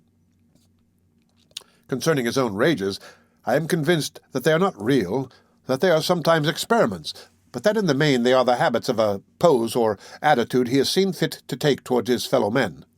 I know, with the possible exception of the incident of the dead mate, that I have not seen him really angry, nor do I wish ever to see him in a genuine rage when all the force of him is called into play. While on the question of vagaries, I shall tell what befell Thomas Mugridge in the cabin, and at the same time complete an incident upon which I have already touched once or twice. The 12 o'clock dinner was over one day, and I had just finished putting the cabin in order, when Wolf Larsen and Thomas Mugridge descended the companion stairs. Though the cook had a cubbyhole of a stateroom opening off from the cabin, in the cabin itself he had never dared to linger or to be seen, and he flitted to and fro, once or twice a day, a timid spectre. "So you know how to play nap," Wolf Larsen was saying in a pleased sort of voice. "I might have guessed an Englishman would know. I learned it myself in English ships." Thomas Mugridge was beside himself, a blithering imbecile, so pleased was he at chumming thus with the captain. The little airs he put on, and the painful striving to assume the easy carriage of a man born to a dignified place in life, would have been sickening had they not been ludicrous. He quite ignored my presence, though I credited him with being simply unable to see me. His pale, wishy-washy eyes were swimming like lazy summer seas, though what blissful visions they beheld were beyond my imagination. "Get the cards, Hump," Wolf Larsen ordered as they took seats at the table, "and bring out the cigars and the whiskey you'll find in my berth." I returned with the articles in time to hear the Cockney hinting broadly that there was a mystery about him, that he might be a gentleman's son gone wrong, or something or other, also that he was a remittance man, and was paid to keep away from England. "Paid handsomely, sir," was the way he put it. "Paid handsomely to sling my hock and keep slinging it." I had brought the customary liquor glasses, but Wolf Larsen frowned, shook his head, and signaled with his hands for me to bring the tumblers. These he filled 2/3 full with undiluted whiskey. "A gentleman's drink," quoth Thomas Mugridge, and they clinked their glasses to the glorious game of nap, lighted cigars, and fell to shuffling and dealing the cards. They played for money. They increased the amounts of the bets. They drank whiskey. They drank it neat, and I fetched more. I do not know whether Wolf Larsen cheated or not, a thing he was thoroughly capable of doing, but he won steadily. The cook made repeated journeys to his bunk for money. Each time he performed the journey with greater swagger, but he never brought more than a few dollars at a time. He grew maudlin, familiar, could hardly see the cards or sit upright. As a preliminary to another journey to his bunk, he hooked Wolf Larsen's buttonhole with a greasy forefinger, and vacuously proclaimed and reiterated, I got money, I tell you, and I'm a gentleman's son." Wolf Larsen was unaffected by the drink, yet he drank glass for glass, and if anything, his glasses were fuller. There was no change in him. He did not appear even amused at the other's antics. In the end, with loud protestations that he could lose like a gentleman, the cook's last money was staked on the game, and lost, whereupon he leaned his head on his hands and wept.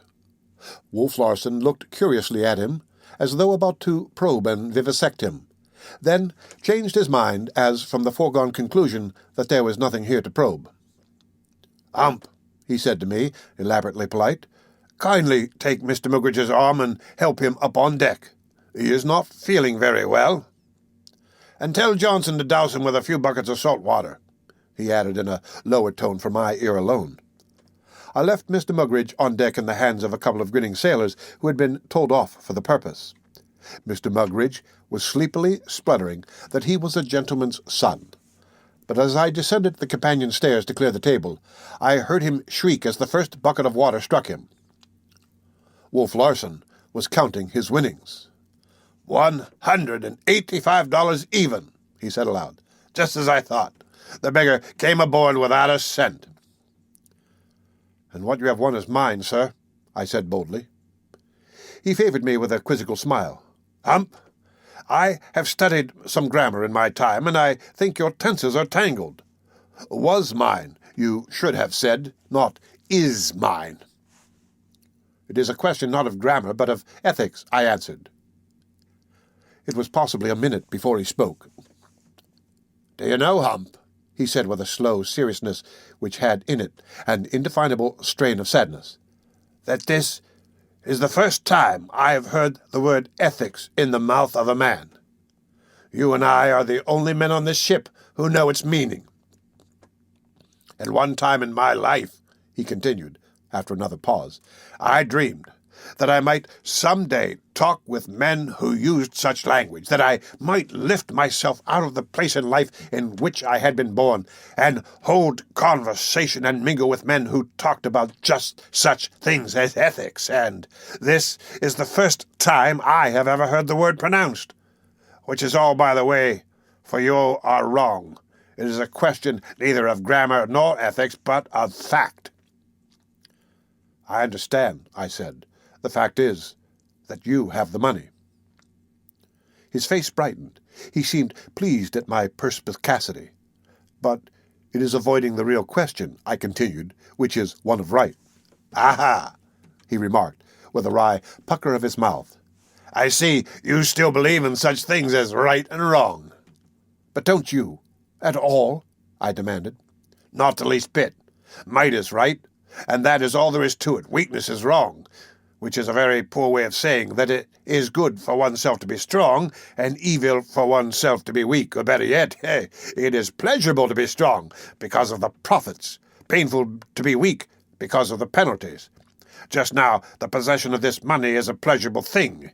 It is good for one to possess it.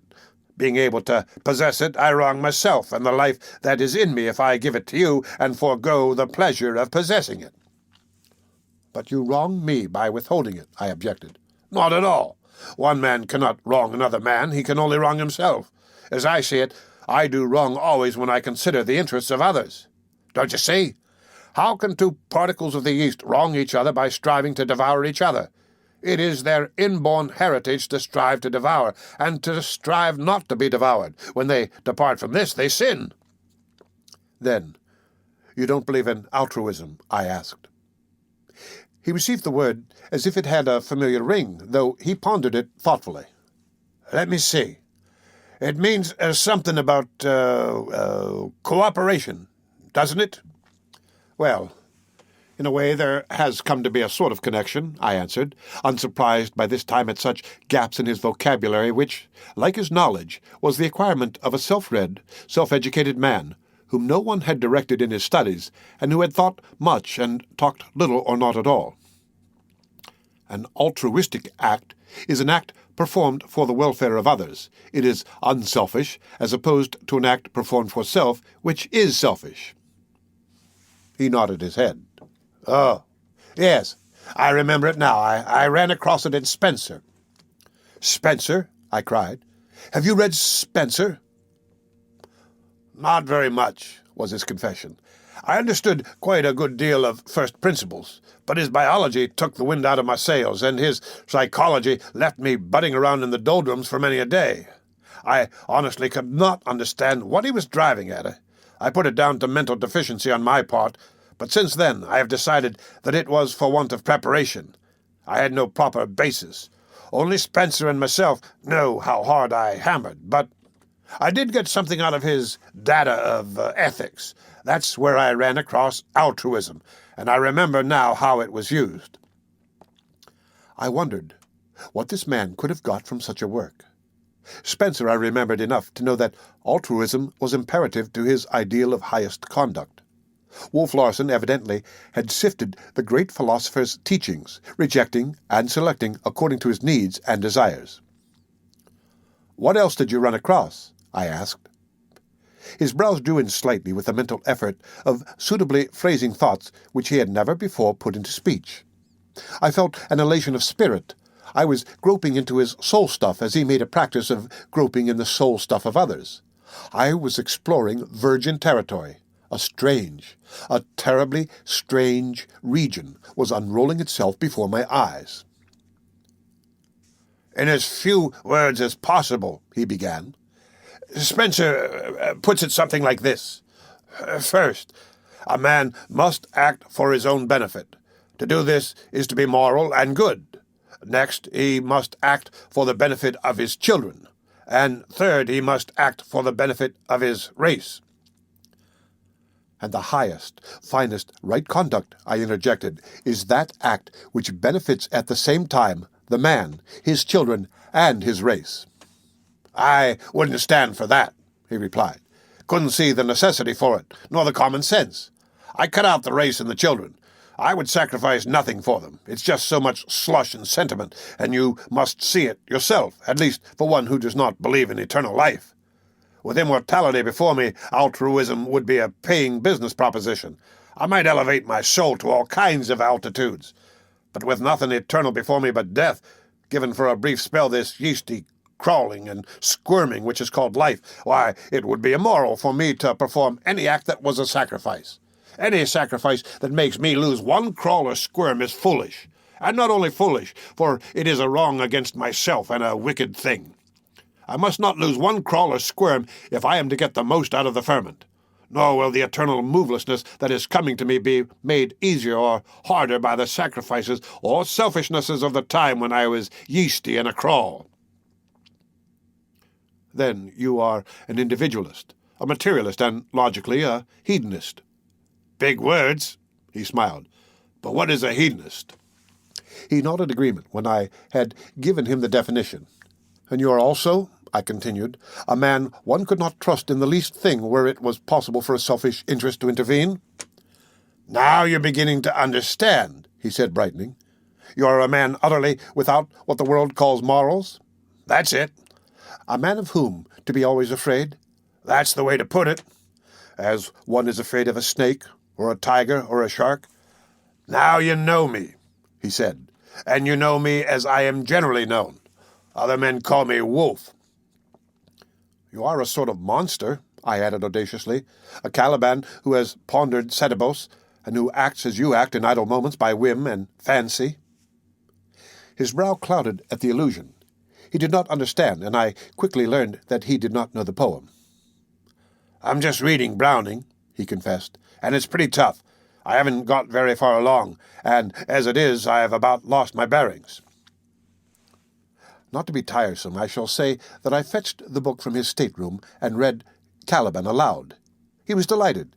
It was a primitive mode of reasoning and of looking at things that he understood thoroughly. He interrupted again and again with comment and criticism. When I finished, he had me read it over a second time, and a third. We fell into discussion, philosophy, science, evolution, religion. He betrayed the inaccuracies of the self-read man, and, it must be granted, the sureness and directness of the primitive mind. The very simplicity of his reasoning was its strength, and his materialism was far more compelling than the subtly complex materialism of Charlie Feruseth. Not that I, a confirmed and, as Feruseth phrased it, a temperamental idealist, was to be compelled, but that Wolf Larsen stormed the last strongholds of my faith with a vigor that received respect while not accorded conviction. Time passed. Supper was at hand, and the table not laid. I became restless and anxious, and when Thomas Mugridge glared down the companionway, sick and angry of countenance, I prepared to go about my duties. But Wolf Larsen cried out to him, "Cookie, you've got to hustle tonight. I'm busy with Hump, and you'll do the best you can without him." And again, the unprecedented was established. That night I sat at table with the captain and the hunters, while Thomas Mugridge waited on us and washed the dishes afterward. A whim, a Caliban mood of Wolf Larsen's, and one I foresaw would bring me trouble. In the meantime we talked and talked, much to the disgust of the hunters, who could not understand a word. The end of Chapter 8 of The Sea Wolf. The Sea Wolf, by Jack London. Chapter 9. 3 days of rest, 3 blessed days of rest are what I had with Wolf Larsen, eating at the cabin table, and doing nothing but discuss life, literature, and the universe, the while Thomas Mugridge fumed and raged and did my work as well as his own. "Watch out for the squalls is all I can say to you," was Lewis's warning, given during a spare half-hour on deck while Wolf Larsen was engaged in straightening out a row among the hunters.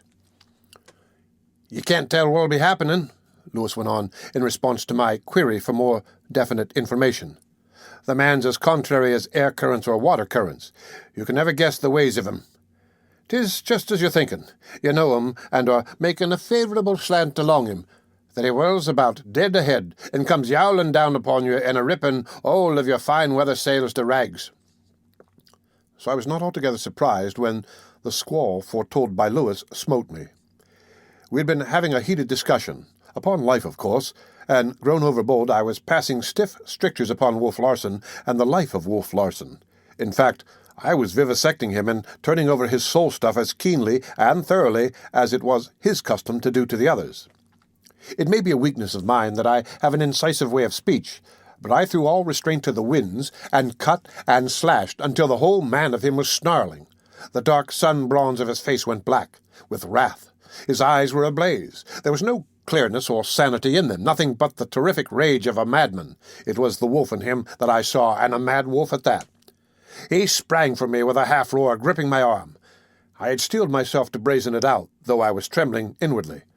But the enormous strength of the man was too much for my fortitude.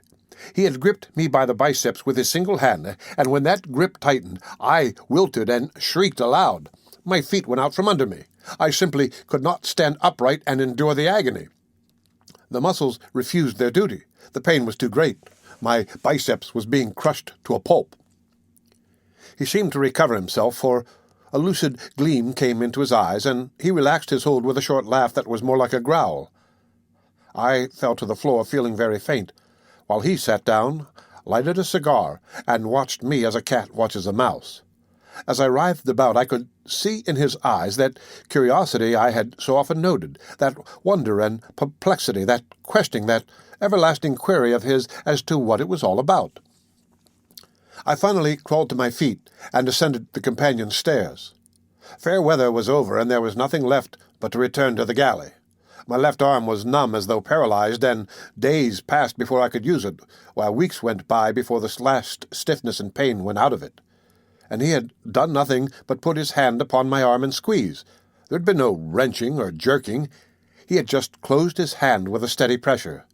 What he might have done I did not fully realize till next day, when he put his head into the galley and, as a sign of renewed friendliness, asked me how my arm was getting on. "It might have been worse." He smiled. I was peeling potatoes. He picked one up from the pan. It was fair-sized, firm, and unpeeled. He closed his hand upon it, squeezed, and the potato squirted out between his fingers in mushy streams. The pulpy remnant he dropped back into the pan and turned away, and I had a sharp vision of how it might have fared with me had the monster put his real strength upon me. But the 3 days' rest was good in spite of it all, for it had given my knee the very chance it needed. It felt much better. The swelling had materially decreased, and the cap seemed descending into its proper place. Also, the 3 days' rest brought the trouble I had foreseen. It was plainly Thomas Mugridge's intention to make me pay for those 3 days. He treated me vilely, cursed me continually, and heaped his own work upon me. He even ventured to raise his fist to me, but I was becoming animal like myself, and I snarled in his face so terribly that it must have frightened him back. It is no pleasant picture I can conjure up of myself, Humphrey Van Weyden, in that noisome ship's galley, crouched in a corner over my task, my face raised to the face of the creature about to strike me, my lips lifted and snarling like a dog's, my eyes gleaming with fear and helplessness, and the courage that comes of fear and helplessness. I do not like the picture. It reminds me too strongly of a rat in a trap.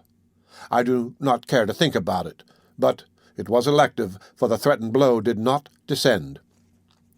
Thomas Mugridge backed away, glaring as hatefully and viciously as I glared. A pair of beasts is what we were, penned together and showing our teeth. He was a coward, afraid to strike me, because I had not quailed sufficiently in advance, so he chose a new way to intimidate me. There was only one galley knife that, as a knife, amounted to anything. This, through many years of service and wear, had acquired a long, lean blade. It was unusually cruel-looking, and at first I had shuddered every time I used it. The cook borrowed a stone from Johansen and proceeded to sharpen the knife. He did it with great ostentation, glancing significantly at me the while. He whetted it up and down all day long. Every odd moment he could find, he had the knife and stone out and was whetting away. The steel acquired a razor edge. He tried it with the ball of his thumb or across the nail. He shaved hairs from the back of his hand, glanced along the edge with microscopic acuteness, and found, or feigned that he found, always a slight inequality in its edge somewhere. Then he would put it on the stone again, and wet, till I could have laughed aloud, it was so very ludicrous. It was also serious, for I learned that he was capable of using it, that under all his cowardice there was a courage of cowardice like mine that would impel him to do the very thing his whole nature protested against doing and was afraid of doing. "Cookie's sharpening his knife for Hump," was being whispered about among the sailors, and some of them twitted him about it. This he took in good part, and was really pleased, nodding his head with direful foreknowledge and mystery, until George Leach, the erstwhile cabin boy, ventured some rough pleasantry on the subject. Now it happened that Leach was one of the sailors told off to douse Mugridge after his game of cards with the captain. Leach had evidently done his task with a thoroughness that Mugridge had not forgiven, for words followed, and evil names involved smirched ancestries. Mugridge menaced with the knife he was sharpening for me. Leach laughed, and hurled more of his Telegraph Hill Billingsgate, and before either he or I knew what had happened, his right arm had been ripped open from elbow to wrist by a quick slash of the knife. The cook backed away, a fiendish expression on his face, the knife held before him in a position of defense. But Leach took it quite calmly, though blood was spouting upon the deck as generously as water from a fountain.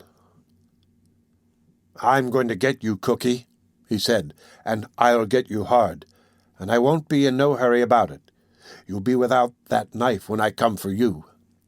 So saying, he turned and walked quietly forward. Mugridge's face was livid with fear at what he had done and at what he might expect sooner or later from the man he had stabbed. But his demeanor toward me was more ferocious than ever. In spite of his fear at the reckoning he must expect to pay for what he had done, he could see that it had been an object lesson to me, and he had become more domineering and exultant. Also, there was a lust in him akin to madness, which had come with sight of the blood he had drawn. He was beginning to see red in whatever direction he looked. The psychology of it is sadly tangled, and yet I could read the workings of his mind as clearly as though it were a printed book. Several days went by, the ghost still foaming down the trades, and I could swear I saw madness growing in Thomas Mugridge's eyes, and I confess that I became afraid, very much afraid. Wet, wet, wet, it went all day long. The look in his eyes, as he felt the keen edge and glared at me, was positively carnivorous. I was afraid to turn my shoulder to him, and when I left the galley I went out backwards, to the amusement of the sailors and hunters, who made a point of gathering in groups to witness my exit. The strain was too great. I sometimes thought my mind would give way under it, a meet thing on this ship of madmen and brutes. Every hour, every minute of my existence was in jeopardy. I was a human soul in distress, and yet no soul, before or aft, betrayed sufficient sympathy to come to my aid. At times I thought of throwing myself on the mercy of Wolf Larsen, but the vision of the mocking devil in his eyes that questioned life and sneered at it would come strong upon me and compel me to refrain. At other times I seriously contemplated suicide, and the whole force of my hopeful philosophy was required to keep me from going over the side in the darkness of night. Several times Wolf Larsen tried to inveigle me into discussion, but I gave him short answers and eluded him. Finally, he commanded me to resume my seat at the cabin table for a time and let the cook do my work. Then I spoke frankly, telling him what I was enduring from Thomas Mugridge because of the 3 days of favoritism which had been shown me. Wolf Larsen regarded me with smiling eyes. "So you're afraid, eh?" he sneered. "Yes," I said defiantly and honestly, "I am afraid." "That's the way with you fellows," he cried, half angrily, "sentimentalizing about your immortal souls and afraid to die. At sight of a sharp knife and a cowardly cockney, the clinging of life to life overcomes all your fond foolishness. Why, my dear fellow, you will live forever. You're a god, and God cannot be killed. Cookie cannot hurt you. You're sure of your resurrection. What's there to be afraid of? You have eternal life before you. You are a millionaire at immortality, and a millionaire whose fortune cannot be lost, whose fortune is less perishable than the stars and as lasting as space or time. It is impossible for you to diminish your principle. Immortality is a thing without beginning or end. Eternity is eternity, and though you die here and now, you will go on living somewhere else and hereafter. And it is all very beautiful, this shaking off of the flesh and soaring of the imprisoned spirit. Cookie cannot hurt you. He can only give you a boost on the path you eternally must tread. Or, if you do not wish to be boosted just yet, why not boost Cookie? According to your ideas, he too must be an immortal millionaire. You cannot bankrupt him. His paper will always circulate at par. You cannot diminish the length of his living by killing him, for he is without beginning or end. He's bound to go on living somewhere, somehow. Then boost him. Stick a knife in him, and let his spirit free. As it is, it's in a nasty prison, and you'll do him only a kindness by breaking down the door. And who knows, it may be a very beautiful spirit that will go soaring up into the blue from that ugly carcass. Boost him along, and I'll promote you to his place, and he's getting $45 a month. It was plain that I could look for no help or mercy from Wolf Larsen. Whatever was to be done, I must do for myself, and out of the courage of fear I evolved the plan of fighting Thomas Mugridge with his own weapons. I borrowed a whetstone from Johansen. Lewis, the boat steerer, had already begged me for condensed milk and sugar. The lazarette, where such delicacies were stored, was situated beneath the cabin floor. Watching my chance, I stole 5 cans of the milk, and that night, when it was Lewis's watch on deck, I traded them with him for a dirk as lean and cruel-looking as Thomas Mugridge's vegetable knife. It was rusty and dull, but I turned the grindstone while Lewis gave it an edge. I slept more soundly than usual that night. Next morning after breakfast, Thomas Mugridge began his wet, wet, wet. I glanced warily at him, for I was on my knees taking the ashes from the stove. When I returned from throwing them overside, he was talking to Harrison, whose honest yokel's face was filled with fascination and wonder. "Yes," Mugridge was saying, "and what does his worship do but give me 2 years in Reading? But blimey if I cared. The other mug was fixed plenty. Should have seen him. Knife just like this. I stuck it into him soft like butter, and the way he squealed was better'n a 2-penny gaff." He shot a glance in my direction to see if I was taking it in and went on. "I didn't mean it to Tommy. He was sniffling. So help me God, I didn't mean it. 'I'll fix you bloody well right,' I says, and kept right after him. I cut him in ribbons, that's what I did, and he is squealing all the time. Once he got his and on the knife and tried to hold it, and had his fingers around it, but I pulled it through cutting to the bone. Oh, he was a sight, I can tell you." A call from the mate interrupted the gory narrative, and Harrison went aft. Mugridge sat down on the raised threshold to the galley, and went on with his knife sharpening. I put the shovel away, and calmly sat down on the coal box facing him. He favoured me with a vicious stare. Still calmly, though my heart was going pit-a-pat, I pulled out Lewis's dirk, and began to wet it on the stone. I had looked for almost any sort of explosion on the Cockney's part, but, to my surprise, he did not appear aware of what I was doing. He went on wetting his knife. So did I. And for 2 hours we sat there face to face, wet, wet, wet, till the news of it spread abroad, and half the ship's company was crowding the galley doors to see the sight.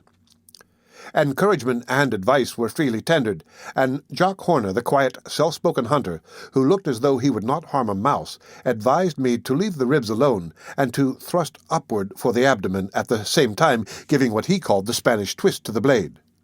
Leach, his bandaged arm prominently to the fore, begged me to leave a few remnants of the cook for him. And Wolf Larsen paused once or twice at the break of the poop to glance curiously at what must have been to him a stirring and crawling of the yeasty thing he knew as life. And I make free to say that, for the time being, life assumed the same sordid values to me. There was nothing pretty about it, nothing divine, only 2 cowardly moving things that sat wetting steel upon stone, and a group of other moving things, cowardly and otherwise, that looked on. Half of them, I am sure, were anxious to see us shedding each other's blood. It would have been entertainment, and I do not think there was one who would have interfered had we closed in a death struggle. On the other hand, the whole thing was laughable and childish. Wet, wet, wet. Humphrey Van Weyden sharpening his knife in a ship's galley and trying its edge with his thumb. Of all situations, this was the most inconceivable. I know that my own kind could not have believed it possible. I had not been called Sissy Van Weyden all my days without reason, and that Sissy Van Weyden should be capable of doing this thing was a revelation to Humphrey Van Weyden, who knew not whether to be exultant or ashamed. But nothing happened. At the end of 2 hours, Thomas Mugridge put away knife and stone, and held out his hand. "What's the good of making a holy show of ourselves for them mugs?" he demanded. "They don't love us, and bloody well glad they'd be a-seeing us cutting our throats. You're not half bad, Hump. You got spunk, as you Yanks say, and I like you in a way. So come on and shake." Coward that I might be, I was less a coward than he. It was a distinct victory I had gained, and I refused to forego any of it by shaking his detestable hand. "All right," he said pridefully. "Take it or leave it. I'll like you none the less for it." And to save his face, he turned fiercely upon the onlookers. "Get out of my galley doors, you bloomin' swabs!" This command was reinforced by a steaming kettle of water, and at sight of it the sailors scrambled out of the way. This was a sort of victory for Thomas Mugridge, and enabled him to accept more gracefully the defeat I had given him, though, of course, he was too discreet to attempt to drive the hunters away. "I see Cookie's finished," I heard Smoke say to Horner. "You bet," was the reply. "Hump runs the galley from now on, and Cookie pulls in his horns." Mugridge heard and shot a swift glance at me, but I gave no sign that the conversation had reached me. I had not thought my victory was so far-reaching and complete, but I resolved to let go nothing I had gained. As the days went by, Smoke's prophecy was verified. The Cockney became more humble and slavish to me than even to Wolf Larsen. I mistered him and sirred him no longer. I washed no more greasy pots and peeled no more potatoes. I did my own work, and my own work only, and when and in what fashion I saw fit. Also I carried the dirk in a sheath at my hip, sailor fashion, and maintained toward Thomas Mugridge a constant attitude which was composed of equal parts of domineering, insult, and contempt. The end of Chapter 9 of The Sea Wolf. The Sea Wolf by Jack London. Chapter 10. My intimacy with Wolf Larsen increases, if by intimacy may be denoted those relations which exist between master and man, or better yet, between king and jester. I am to him no more than a toy, and he values me no more than a child values a toy. My function is to amuse, and so long as I amuse all goes well. But let him become bored, or let him have one of his black moods come upon him, and at once I am relegated from cabin table to galley, while, at the same time, I am fortunate to escape with my life and a whole body. The loneliness of the man is slowly being borne in upon me.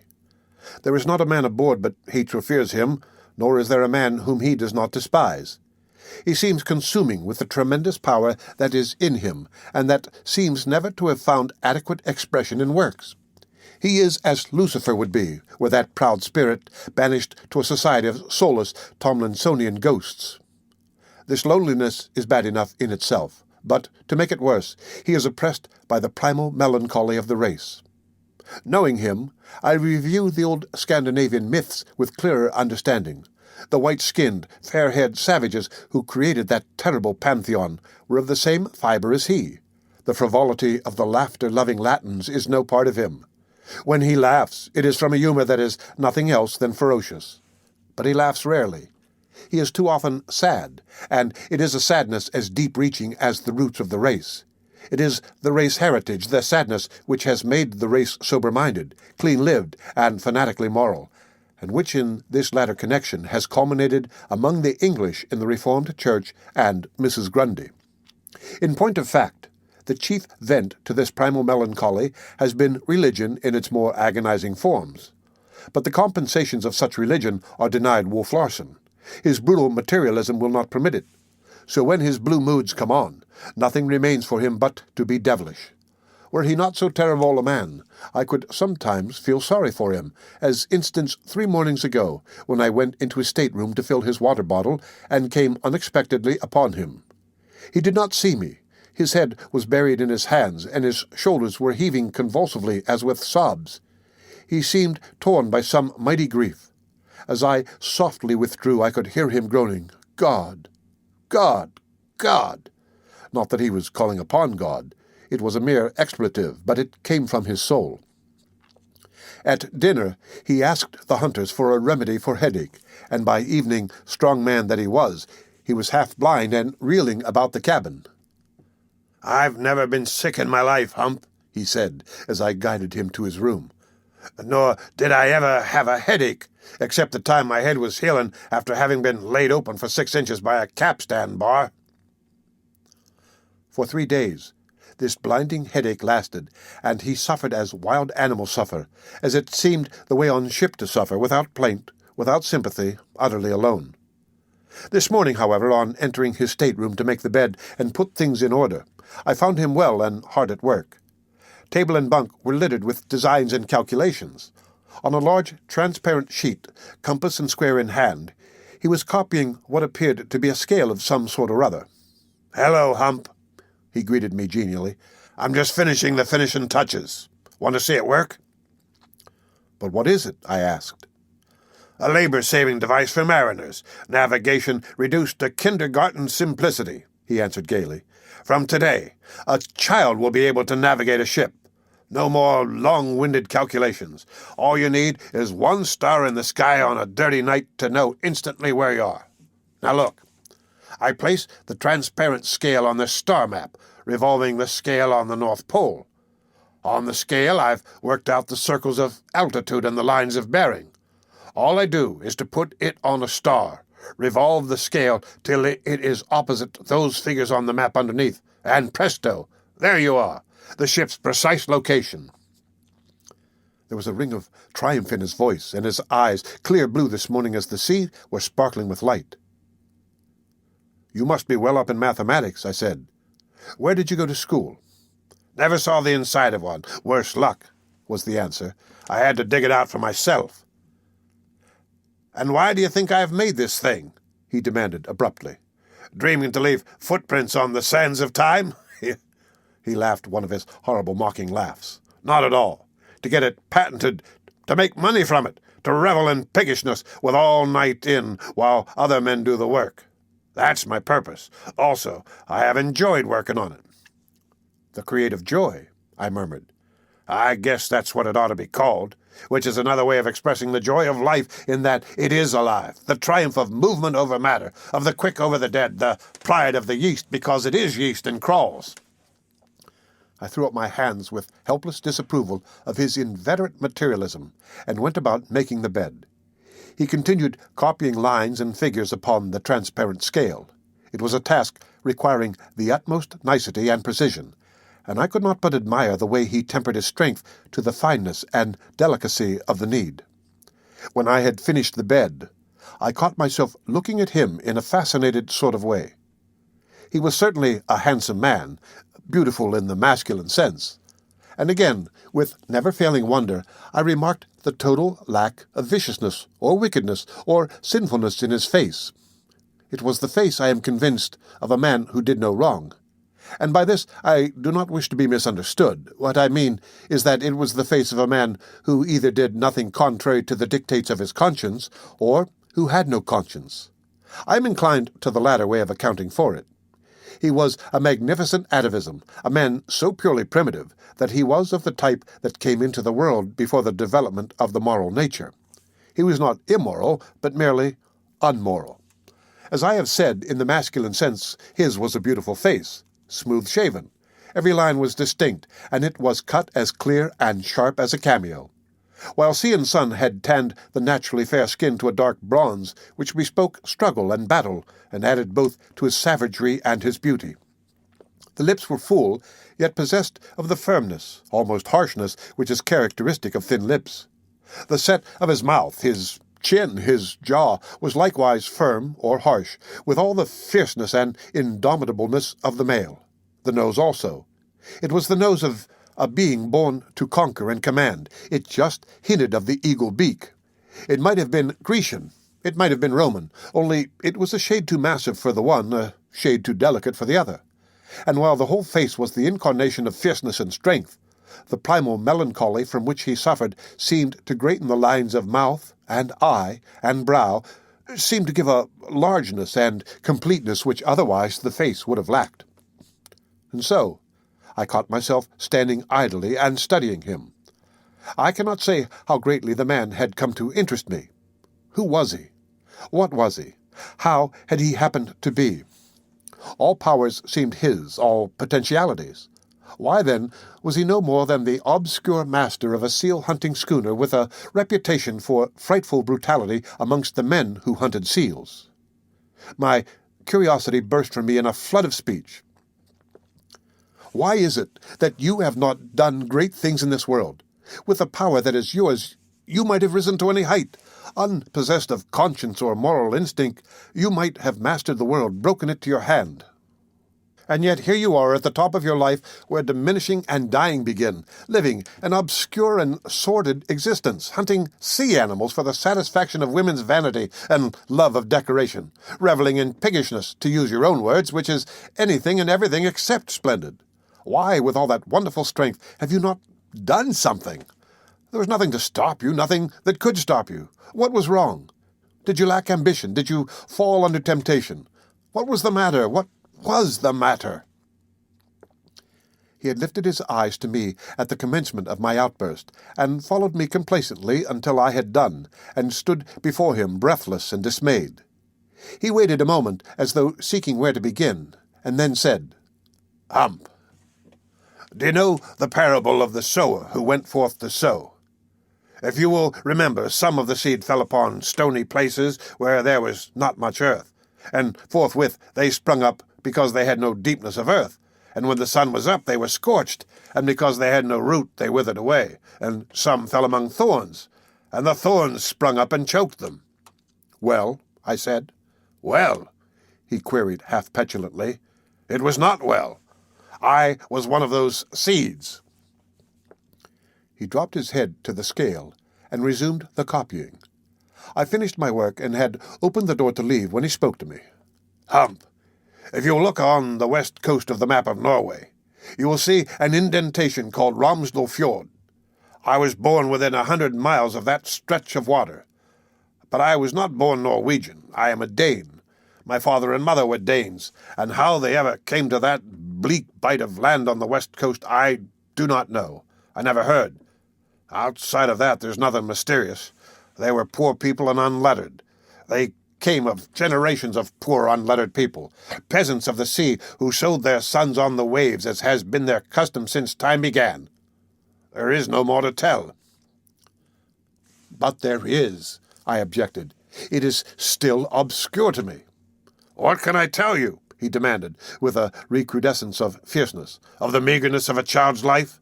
Of fish diet and coarse living? Of going out with the boats from the time I could crawl?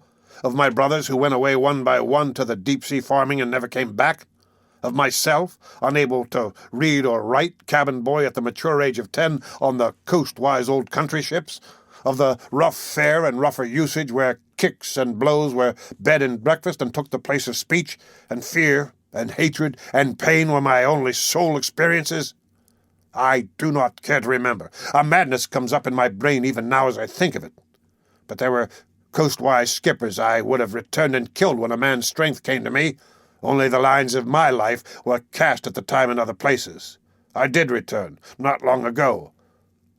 But unfortunately, the skippers were dead, all but one, a mate in the old days, a skipper when I met him, and when I left him, a cripple who would never walk again. But you who read Spencer and Darwin, and have never seen the inside of a school, how did you learn to read and write? I queried. In the English merchant service. Cabin boy at 12, ship's boy at 14, ordinary seaman at 16, able seaman at 17, and cock of the forecastle. Infinite ambition and infinite loneliness, receiving neither help nor sympathy. I did it all for myself. Navigation, mathematics, science, literature, and what not. And of what use has it been? Master and owner of a ship at the top of my life, as you say, when I am beginning to diminish and die? Paltry, isn't it? And when the sun was up, I was scorched, and because I had no root, I withered away. But history tells of slaves who rose to the purple, I chided. And history tells of opportunities that came to the slaves who rose to the purple, he answered grimly. No man makes opportunity. All the great men ever did was to know it when it came to them. The Corsican knew. I have dreamed as greatly as the Corsican. I should have known the opportunity, but it never came. The thorns sprung up and choked me, and I can tell you that you know more about me than any living man except my own brother. And what is he? And where is he? Master of the steamship Macedonia, seal hunter, was the answer. We will meet him most probably on the Japan coast. Men call him Death Larsen. Death Larsen, I involuntarily cried. Is he like you? Hardly. He is a lump of an animal, without any head. He is all my brutishness, I suggested. Yes, thank you for the word. All my brutishness, but he can scarcely read or write. And he has never philosophized on life, I added. No, Wolf Larsen answered with an indescribable air of sadness. And he is all the happier for leaving life alone. He is too busy living it to think about it. My mistake was in ever opening the books. The end of Chapter 8 of The Sea Wolf. The Sea Wolf by Jack London. Chapter 11. The Ghost has attained the southernmost point of the arc. She is describing across the Pacific and is already beginning to edge away to the west and north toward some lone island. It is rumored where she will fill her water casks before proceeding to the season's hunt along the coast of Japan.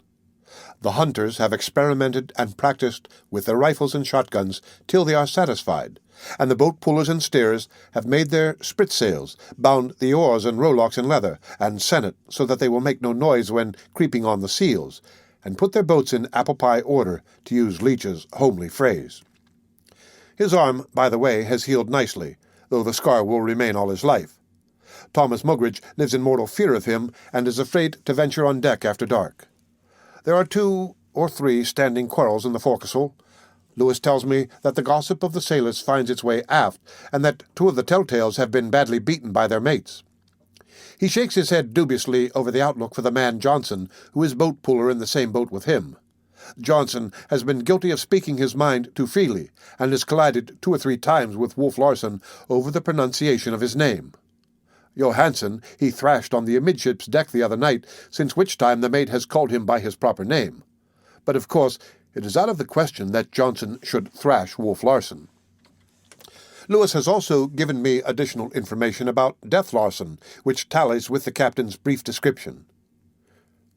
We may expect to meet Death Larsen on the Japan coast. "And look out for squalls," is Lewis's prophecy, "for they hate one another like the wolf whelps they are." Death Larsen is in command of the only sealing steamer in the fleet, the Macedonia, which carries 14 boats, whereas the rest of the schooners carry only 6. There's wild talk of cannon aboard, and of strange raids and expeditions she may make, ranging from opium smuggling into the States and arms smuggling into China to blackbirding and open piracy. Yet I cannot but believe, for I have never yet caught him in a lie, while he has a cyclopedic knowledge of sealing and the men of the sealing fleets. As it is forward and in the galley, so it is in the steerage and aft on this veritable hell-ship. Men fight and struggle ferociously for one another's lives. The hunters are looking for a shooting scrape at any moment between Smoke and Henderson, whose old quarrel has not healed, while Wolf Larsen says positively that he will kill the survivor of the affair if such affair comes off. He frankly states that the position he takes is based on no moral grounds, that all the hunters could kill and eat one another so far as he is concerned, were it not that he needs them alive for the hunting. If they will only hold their hands until the season is over, he promises them a royal carnival when all grudges can be settled, and the survivors may toss the non-survivors overboard and arrange a story as to how the missing men were lost at sea. I think even the hunters are appalled at his cold-bloodedness. Wicked men though they be, they are certainly very much afraid of him. Thomas Mugridge is cur-like in his subjection to me, while I go about in secret dread of him. His is the courage of fear. A strange thing I know well of myself, and at any moment it may master the fear and impel him to the taking of my life. My knee is much better, though it often aches for long periods, and the stiffness is gradually leaving the arm which Wolf Larsen squeezed. Otherwise, I am in splendid condition, feel that I am in splendid condition. My muscles are growing harder and increasing in size. My hands, however, are a spectacle for grief. They have a parboiled appearance, are afflicted with hangnails while the nails are broken and discolored, and the edges of the quick seem to be assuming a fungoid sort of growth. Also, I am suffering from boils due to the diet, most likely, for I was never afflicted in this manner before. I was amused a couple of evenings back by seeing Wolf Larsen reading the Bible, a copy of which, after the futile search for one at the beginning of the voyage, had been found in the dead mate's sea-chest. I wondered what Wolf Larsen would get from it, and he read aloud to me from Ecclesiastes. I could imagine he was speaking the thoughts of his own mind as he read to me, and his voice, reverberating deeply and mournfully in the confined cabin, charmed and held me. He may be uneducated, but he certainly knows how to express the significance of the written word. I can hear him now, as I shall always hear him, the primal melancholy vibrant in his voice as he read. "I gathered me also silver and gold, and the peculiar treasure of kings and of the provinces. I gat me men singers and women singers, and the delights of the sons of men as musical instruments, and that of all sorts. So I was great, and increased more than all that were before me in Jerusalem. Also my wisdom returned with me. Then I looked on all the works that my hands had wrought, and on the labor that I had labored to do, and behold, all was vanity and vexation of spirit, and there was no profit under the sun. All things come alike to all. There is one event to the righteous and to the wicked, to the good and to the clean, and to the unclean, to him that sacrificeth, and to him that sacrificeth not. As is the good, so is the sinner, and he that sweareth, as he that feareth an oath. There is an evil among all things that are done under the sun, that there is one event unto all. Yea, also the heart of the sons of men is full of evil, and madness is in their heart while they live, and after that they go to the dead. For to him that is joined to all the living there is hope, for a living dog is better than a dead lion. For the living know that they shall die, but the dead know not anything, neither have they any more a reward, for the memory of them is forgotten. Also their love and their hatred and their envy is now perished, neither have they any more a portion forever in anything that is done under the sun. There you have it, Hump, he said, closing the book upon his finger, and looking up at me. The preacher, who was king over Israel in Jerusalem, thought as I think. You call me a pessimist. Is not this pessimism of the blackest? All is vanity and vexation of spirit. There is no profit under the sun. There is one event unto all, to the fool and the wise, the clean and the unclean, the sinner and the saint, and that event is death, and an evil thing, he says. For the preacher loved life, and did not want to die, saying, For a living dog is better than a dead lion.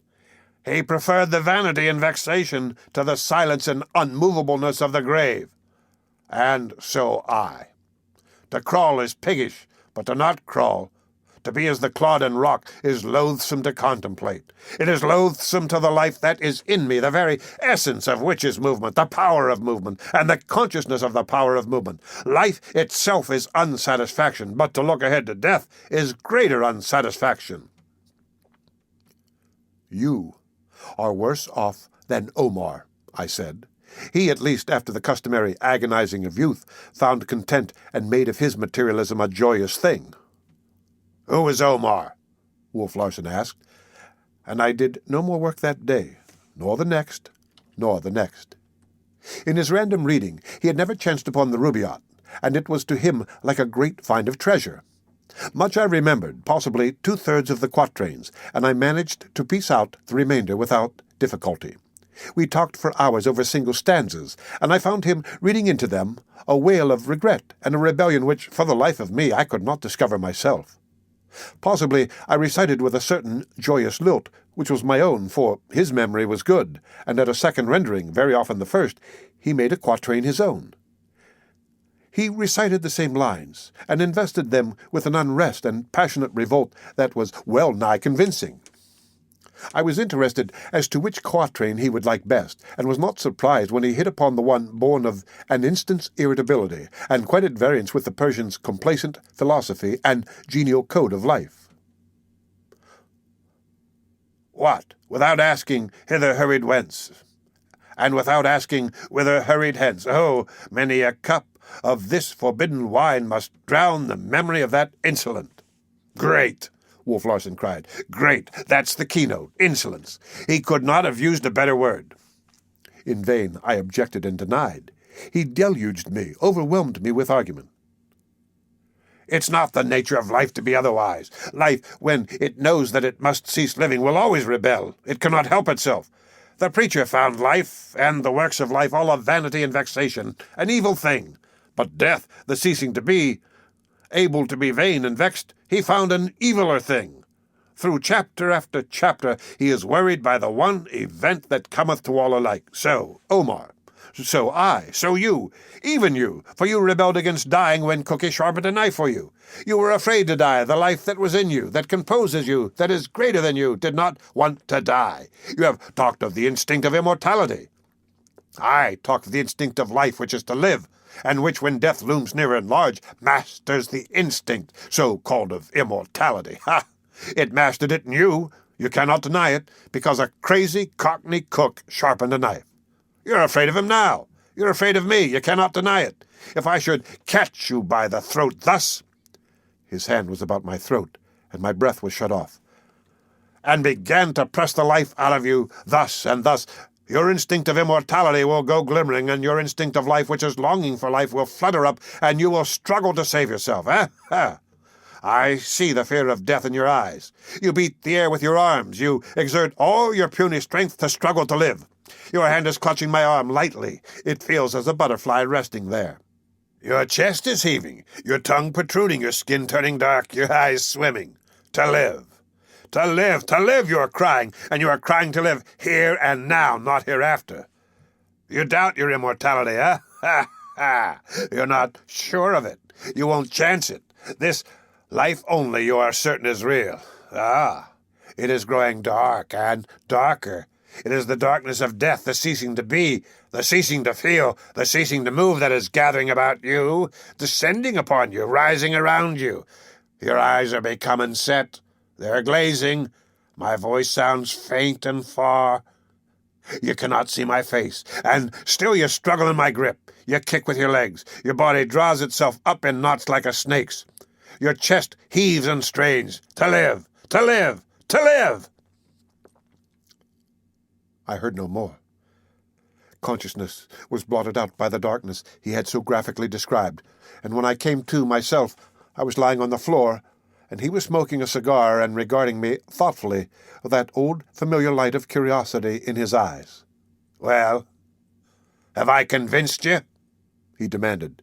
"Here, take a drink of this. I want to ask you some questions." I rolled my head negatively on the floor. "Your arguments are too forcible," I managed to articulate, at cost of great pain to my aching throat. "You'll be all right in half an hour," he assured me, "and I promise I won't use any more physical demonstrations. Get up now. You can sit on a chair." And, toy that I was of this monster, the discussion of Omar and the preacher was resumed, and half the night we sat up over it. The end of Chapter 11 of The Sea Wolf. The Sea Wolf by Jack London. Chapter 12. The last 24 hours have witnessed a carnival of brutality. From cabin to forecastle, it seems to have broken out like a contagion. I scarcely know where to begin. Wolf Larsen was really the cause of it. The relations among the men, strained and made tense by feuds, quarrels, and grudges, were in a state of unstable equilibrium, and evil passions flared up in flame like prairie grass. Thomas Mugridge is a sneak, a spy, an informer. He has been attempting to curry favor and reinstate himself in the good graces of the captain by carrying tales of the men forward. He it was, I know, that carried some of Johnson's hasty talk to Wolf Larsen. Johnson, it seems, bought a suit of oilskins from the slop chest and found them to be of greatly inferior quality. Nor was he slow in advertising the fact. The slop chest is a sort of miniature dry goods store which is carried by all sealing schooners and which is stocked with articles peculiar to the needs of the sailors. Whatever a sailor purchases is taken from his subsequent earnings on the sealing grounds, for, as it is with the hunters, so it is with the boat pullers and steerers. In the place of wages, they receive a lay, a rate of so much per skin for every skin captured in their particular boat. But of Johnson's grumbling at the slop chest I knew nothing, so that what I witnessed came with a shock of sudden surprise. I had just finished sweeping the cabin, and had been inveigled by Wolf Larsen into a discussion of Hamlet, his favorite Shakespearean character, when Johansen descended the companion stairs, followed by Johnson. The latter's cap came off after the custom of the sea, and he stood respectfully in the center of the cabin, swaying heavily and uneasily to the roll of the schooner and facing the captain. "Shut the doors and draw the slide," Wolf Larsen said to me. As I obeyed, I noticed an anxious light come into Johnson's eyes, but I did not dream of its cause. I did not dream of what was to occur until it did occur, but he knew from the very first what was coming and awaited it bravely. And in his action I found complete refutation of all Wolf Larsen's materialism. The sailor Johnson was swayed by idea, by principle and truth and sincerity. He was right. He knew he was right, and he was unafraid. He would die for the right if needs be. He would be true to himself, sincere with his soul. And in this was portrayed the victory of the spirit over the flesh, the indomitability and moral grandeur of the soul that knows no restriction and rises above time and space and matter with a surety and invincibleness born of nothing else than eternity and immortality. But to return. I noticed the anxious light in Johnson's eyes, but mistook it for the native shyness and embarrassment of the man. The mate, Johansen, stood away several feet to the side of him, and fully 3 yards in front of him sat Wolf Larsen on one of the pivotal cabin chairs. An appreciable pause fell after I had closed the doors and drawn the slide, a pause that must have lasted fully a minute. It was broken by Wolf Larsen. "Johansen," he began.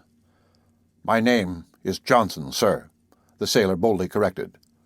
"Well, Johnson, then damn you, can you guess why I have sent for you?" "Yes and no, sir," was the slow reply. "My work is done well. The mate knows that, and you know it, sir, so there cannot be any complaint." "And is that all?" Wolf Larsen queried, his voice soft and low and purring. "I know you have it in for me," Johnson continued with his unalterable and ponderous slowness. "You do not like me. You... "Go on," Wolf Larsen prompted. "Don't be afraid of my feelings." "I am not afraid," the sailor retorted, a slightly angry flush rising through his sunburn. "If I speak not fast, it is because I have not been from the old country as long as you. You do not like me because I am too much of a man. That is why, sir." "You are too much of a man for ship discipline, if that's what you mean, and if you know what I mean," was Wolf Larsen's retort. "I know English, and I know what you mean, sir," Johnson answered, his flush deepening at the slur on his knowledge of the English language. "Johnson," Wolf Larsen said, with an air of dismissing all that had gone before as introductory to the main business in hand. "I understand you're not quite satisfied with those oilskins." "No, I am not. They are no good, sir. And you've been shooting off your mouth about them." "I say what I think, sir," the sailor answered courageously, not failing at the same time in ship courtesy, which demanded that "sir" be appended to each speech he made. It was at this moment that I chanced to glance at Johansen. His big fists were clenching and unclenching, and his face was positively fiendish, so malignantly did he look at Johnson. I noticed a black discoloration still faintly visible under Johansen's eye, a mark of the thrashing he had received a few nights before from the sailor. For the first time, I began to divine that something terrible was about to be enacted, what I could not imagine. "Do you know what happens to men who say what you've said about my slop chest and me?" Wolf Larsen was demanding. "I know, sir," was the answer. "What?" Wolf Larsen demanded, sharply and imperatively. "What you and the mate are going to do to me, sir." "Look at him, Hump," Wolf Larsen said to me. "Look at this bit of animated dust, this aggregation of matter that moves and breathes and defies me and thoroughly believes itself to be compounded of something good, that is impressed with certain human fictions such as righteousness and honesty, and that will live up to them in spite of all personal discomforts and menaces. What do you think of him, Hump? What do you think of him?" "I think that he is a better man than you are," I answered, impelled somehow with a desire to draw upon myself a portion of the wrath I felt was about to break upon his head. "His human fictions, as you choose to call them, make for nobility and manhood. You have no fictions, no dreams, no ideals. You are a pauper." He nodded his head with a savage pleasantness. "Quite true, Hump, quite true. I have no fictions that make for nobility and manhood. A living dog is better than a dead lion, say I, with the preacher. My only doctrine is the doctrine of expediency, and it makes for surviving. This bit of the ferment we call Johnson, when he is no longer a bit of the ferment, only dust and ashes, will have no more nobility than any dust and ashes, while I shall still be alive and roaring."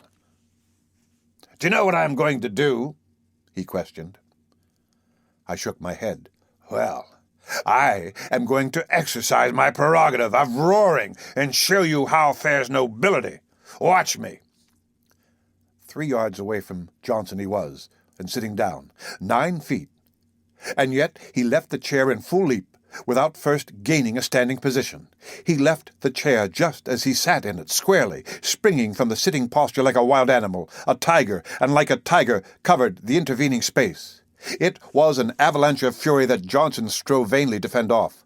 He threw one arm down to protect the stomach, the other arm up to protect the head. But Wolf Larsen's fist drove midway between on the chest with a crushing, resounding impact. Johnson's breath suddenly expelled shot from his mouth, and as suddenly checked with the forced, audible expiration of a man wielding an axe. He almost fell backward and swayed from side to side in an effort to recover his balance. I cannot give the further particulars of the horrible scene that followed. It was too revolting. It turns me sick even now when I think of it. Johnson fought bravely enough, but he was no match for Wolf Larsen, much less for Wolf Larsen and the mate. It was frightful. I had not imagined a human being could endure so much and still live and struggle on. And struggle on Johnson did. Of course, there was no hope for him, not the slightest, and he knew it as well as I. But by the manhood that was in him, he could not cease from fighting for that manhood. It was too much for me to witness. I felt that I should lose my mind, and I ran up the companion stairs to open the doors and escape on deck. But Wolf Larsen, leaving his victim for the moment, and with one of his tremendous springs, gained my side and flung me into the far corner of the cabin. "The phenomena of life, Hump," he girded at me. "Stay and watch it. You may gather data on the immortality of the soul. Besides, we can't hurt Johnson's soul. It's only the fleeting form we may demolish." It seemed centuries, possibly. It was no more than 10 minutes that the beating continued. Wolf Larsen and Johansen were all about the poor fellow. They struck him with their fists, kicked him with their heavy shoes, knocked him down and dragged him to his feet to knock him down again. His eyes were blinded so that he could not set, and the blood running from ears and nose and mouth turned the cabin into a shambles. And when he could no longer rise, they still continued to beat and kick him where he lay. "Easy, Johansen. Easy as she goes," Wolf Larsen finally said. But the beast in the mate was up and rampant, and Wolf Larsen was compelled to brush him away with a backhanded sweep of the arm, gentle enough, apparently, but which hurled Johansen back like a cork, driving his head against the wall with a crash. He fell to the floor, half stunned for the moment, breathing heavily and blinking his eyes in a stupid sort of way. "Jerk open the doors, Hump," I was commanded. I obeyed, and the two brutes picked up the senseless man like a sack of rubbish and hove him clear up the companion stairs, through the narrow doorway, and out on deck. The blood from his nose gushed in a scarlet stream over the feet of the helmsman, who was none other than Lewis, his boatmate. But Lewis took and gave a spoke and gazed imperturbably into the binnacle. Not so was the conduct of George Leach, the erstwhile cabin boy. Fore and aft there was nothing that could have surprised us more than his consequent behavior. He it was that came up on the poop without orders and dragged Johnson forward, where he set about dressing his wounds as well as he could and making him comfortable.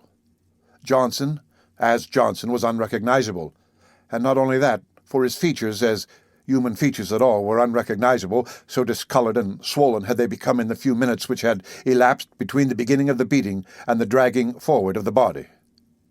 But of Leach's behavior. By the time I had finished cleansing the cabin, he had taken care of Johnson. I had come up on deck for a breath of fresh air, and to try to get some repose for my overwrought nerves. Wolf Larsen was smoking a cigar and examining the patent log which the Ghost usually towed astern, but which had been hauled in for some purpose.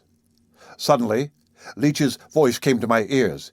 It was tense and hoarse with an overmastering rage.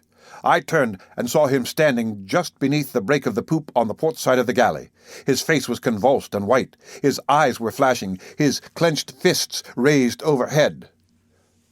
"May God damn your soul to hell, Wolf Larsen! Only hell's too good for you, you coward, you murderer, you pig!"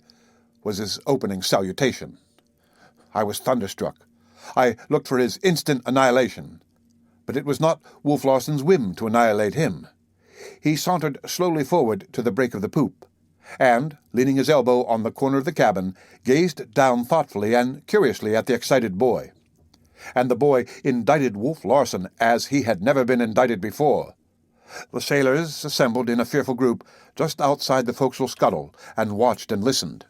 The hunters piled pell-mell out of the steerage, but as Leach's tie-rod continued, I saw that there was no levity in their faces. Even they were frightened, not at the boy's terrible words, but at his terrible audacity. It did not seem possible that any living creature could thus beard Wolf Larsen in his teeth. I know for myself that I was shocked into admiration of the boy, and I saw in him the splendid invincibleness of immortality rising above the flesh and the fears of the flesh, as in the prophets of old, to condemn unrighteousness. And such condemnation! He haled forth Wolf Larsen's soul naked to the scorn of men. He rained upon it curses from God and high heaven, and withered it with a heat of invective that savoured of a medieval excommunication of the Catholic Church. He ran the gamut of denunciation, rising to heights of wrath that were sublime and almost godlike, and from sheer exhaustion sinking to the vilest and most indecent abuse. His rage was a madness. His lips were flecked with a soapy froth, and sometimes he choked and gurgled and became inarticulate. And through it all, calm and impassive, leaning on his elbow and gazing down, Wolf Larsen seemed lost in a great curiosity. This wild stirring of yeasty life, this terrific revolt and defiance of matter that moved, perplexed, and interested him. Each moment I looked, and everybody looked, for him to leap upon the boy and destroy him. But it was not his whim. His cigar went out, and he continued to gaze silently and curiously. Leach had worked himself into an ecstasy of impotent rage. "Pig! Pig! Pig!" he was reiterating at the top of his lungs. "Why don't you come down and kill me, you murderer? You can do it. I ain't afraid. There's no one to stop you. Damn sight better dead and out of your reach than alive and in your clutches. Come on, you coward. Kill me. Kill me. Kill me." It was at this stage that Thomas Mugridge's erratic soul brought him into the scene. He had been listening at the galley door, but he now came out, ostensibly to fling some scraps over the side, but obviously to see the killing he was certain would take place. He smirked greasily up into the face of Wolf Larsen, who seemed not to see him. But the Cockney was unabashed, though mad, stark mad. He turned to Leach, saying, "Such language! Shocking!" Leach's rage was no longer impotent. Here at last was something ready to hand, and for the first time since the stabbing, the Cockney had appeared outside the galley without his knife. The words had barely left his mouth when he was knocked down by Leach. 3 times he struggled to his feet, striving to gain the galley, and each time was knocked down. "Oh, Lord!" he cried. "Help! Help! Take him away, can't you? Take him away!" The hunters laughed from sheer relief. Tragedy had dwindled. The farce had begun. The sailors now crowded boldly aft, grinning and shuffling to watch the pummeling of the hated Cockney, and even I felt a great joy surge up within me. I confess that I delighted in this beating Leach was giving to Thomas Mugridge, though it was as terrible almost as the one Mugridge had caused to be given to Johnson. But the expression of Wolf Larsen's face never changed. He did not change his position either, but continued to gaze down with a great curiosity. For all his pragmatic certitude, it seemed as if he watched the play and movement on life in the hope of discovering something more about it, of discerning in its maddest writhings a something which had hitherto escaped him, the key to its mystery, as it were, which would make all clear and plain. But the beating! It was quite similar to the one I had witnessed in the cabin. The Cockney strove in vain to protect himself from the infuriated boy, and in vain he strove to gain the shelter of the cabin. He rolled toward it, grovelled toward it, fell toward it, when he was knocked down. But blow followed blow with bewildering rapidity. He was knocked about like a shuttlecock, until finally, like Johnson, he was beaten and kicked as he lay helpless on the deck. And no one interfered. Leach could have killed him, but having evidently filled the measure of his vengeance, he drew away from his prostrate foe, who was whimpering and wailing in a poppyish sort of way, and walked forward. But these 2 affairs were only the opening events of the day's program. In the afternoon, Smoke and Henderson fell foul of each other, and a fusillade of shots came up from the steerage, followed by a stampede of the other 4 hunters for the deck. A column of thick, acrid smoke, the kind always made by black powder, was arising through the open companionway, and down through it leaped Wolf Larsen. The sound of blows and scuffling came to our ears. Both men were wounded, and he was thrashing them both for having disobeyed his orders and crippled themselves in advance of the hunting season. In fact, they were badly wounded, and having thrashed them, he proceeded to operate upon them in a rough surgical fashion and to dress their wounds. I served as assistant while he probed and cleansed the passages made by the bullets, and I saw the two men endure his crude surgery without anesthetics, and with no more to uphold them than a stiff tumbler of whiskey. Then, in the first dog watch, trouble came to a head in the forecastle. It took its rise out of the tittle-tattle and tale-bearing which had been the cause of Johnson's beating, and from the noise we heard and from the sight of the bruised men next day, it was patent that half the forecastle had soundly drubbed the other half. The second dog watch and the day were wound up by a fight between Johansen and the lean, Yankee-looking hunter, Latimer. It was caused by remarks of Latimer's concerning the noises made by the mate in his sleep, and though Johansen was whipped, he kept the steerage awake for the rest of the night, while he blissfully slumbered and fought the fight over and over again. As for myself, I was oppressed with nightmare. The day had been like some horrible dream. Brutality had followed brutality, and flaming passions and cold-blooded cruelty had driven men to seek one another's lives, and to strive to hurt, and maim, and destroy. My nerves were shocked. My mind itself was shocked. All my days had been passed in comparative ignorance of the animality of man. In fact, I had known life only in its intellectual phases. Brutality I had experienced, but it was the brutality of the intellect, the cutting sarcasm of Charlie Feruseth, the cruel epigrams and occasional harsh witticisms of the fellows at the Bibelot, and the hasty remarks of some of the professors during my undergraduate days. That was all. But that men should wreak their anger on others by the bruising of the flesh and the letting of blood was something strangely and fearfully new to me. Not for nothing had I been called Sissy Van Weyden, I thought, as I tossed restlessly on my bunk between one nightmare and another. And it seemed to me that my innocence of the realities of life had been complete indeed. I laughed bitterly to myself, and seemed to find in Wolf Larsen's forbidding philosophy a more adequate explanation of life than I found in my own. And I was frightened when I became conscious of the trend of my thought. The continual brutality around me was degenerative in its effect. It bid fair to destroy for me all that was best and brightest in life. My reason dictated that the beating Thomas Mugridge had received was an ill thing, and yet, for the life of me, I could not prevent my soul joying in it. And even while I was oppressed by the enormity of my sin, for sin it was, I chuckled with an insane delight. I was no longer Humphrey Van Weyden. I was Hump, cabin boy on the schooner Ghost. Wolf Larsen was my captain, Thomas Mugridge and the rest were my companions, and I was receiving repeated impresses from the die which had stamped them all. The end of Chapter 12 of The Sea Wolf. The Sea Wolf by Jack London. Chapter 13. For 3 days I did my own work, and Thomas Mugridge's too, and I flatter myself that I did his work well. I know that it won Wolf Larsen's approval, while the sailors beamed with satisfaction during the brief time my regime lasted. "The first clean bite since I come aboard," Harrison said to me at the galley door as he returned the dinner pots and pans from the forecastle. "Somehow, Tommy's grub always tastes of grease. Stale grease, and I reckon he ain't changed his shirt since he left Frisco." "I know he hasn't," I answered. "And I'll bet he sleeps in it," Harrison added. "And you won't lose," I agreed. "The same shirt, and he hasn't had it off once in all this time." But 3 days was all Wolf Larsen allowed him in which to recover from the effects of the beating. On the 4th day, lame and sore, scarcely able to see, so closed were his eyes, he was haled from his bunk by the nape of the neck and set to his duty. He sniffled and wept, but Wolf Larsen was pitiless. "And see that you serve no more slops," was his parting injunction. "No more grease and dirt, mind, and a clean shirt occasionally, or you'll get a toe over the side, understand?" Thomas Mugridge crawled weakly across the galley floor, and a short lurch of the Ghost sent him staggering.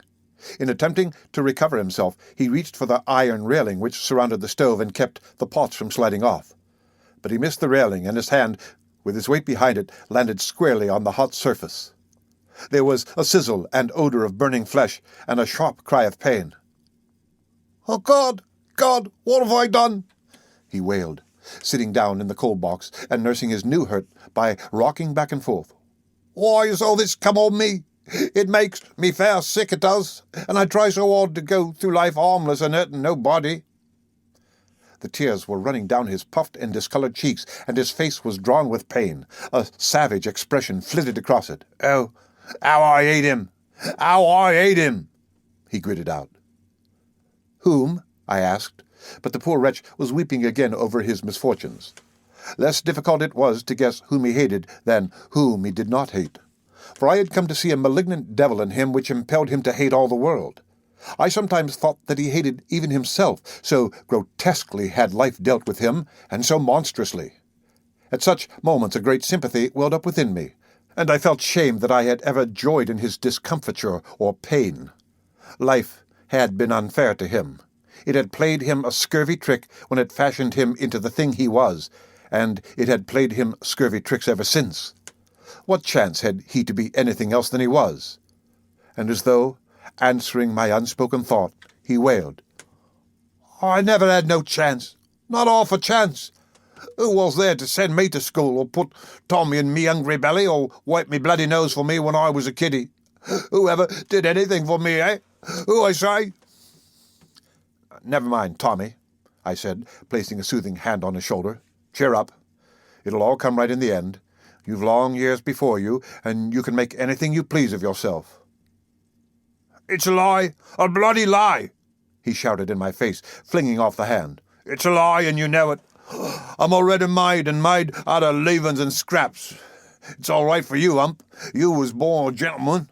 You never knew what it was to go hungry, to cry yourself for sleep with your little belly gnawing and gnawing like a rat inside you. It can't come right.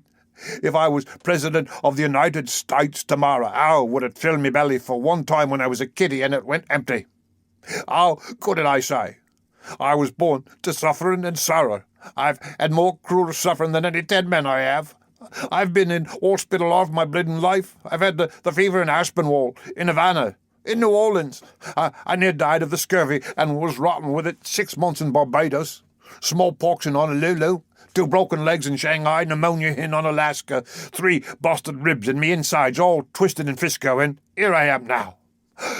Look at me. Look at me. My ribs kicked loose from my back again. I'll be coughing blood before 8 bells. How can it be made up to me, I ask? Who's going to do it, God? Oh, God must have hated me when he signed me on for a voyage in this bloomin' world of his." This tirade against destiny went on for an hour or more, and then he buckled to his work, limping and groaning, and in his eyes a great hatred for all created things. His diagnosis was correct, however, for he was seized with occasional sicknesses during which he vomited blood and suffered great pain.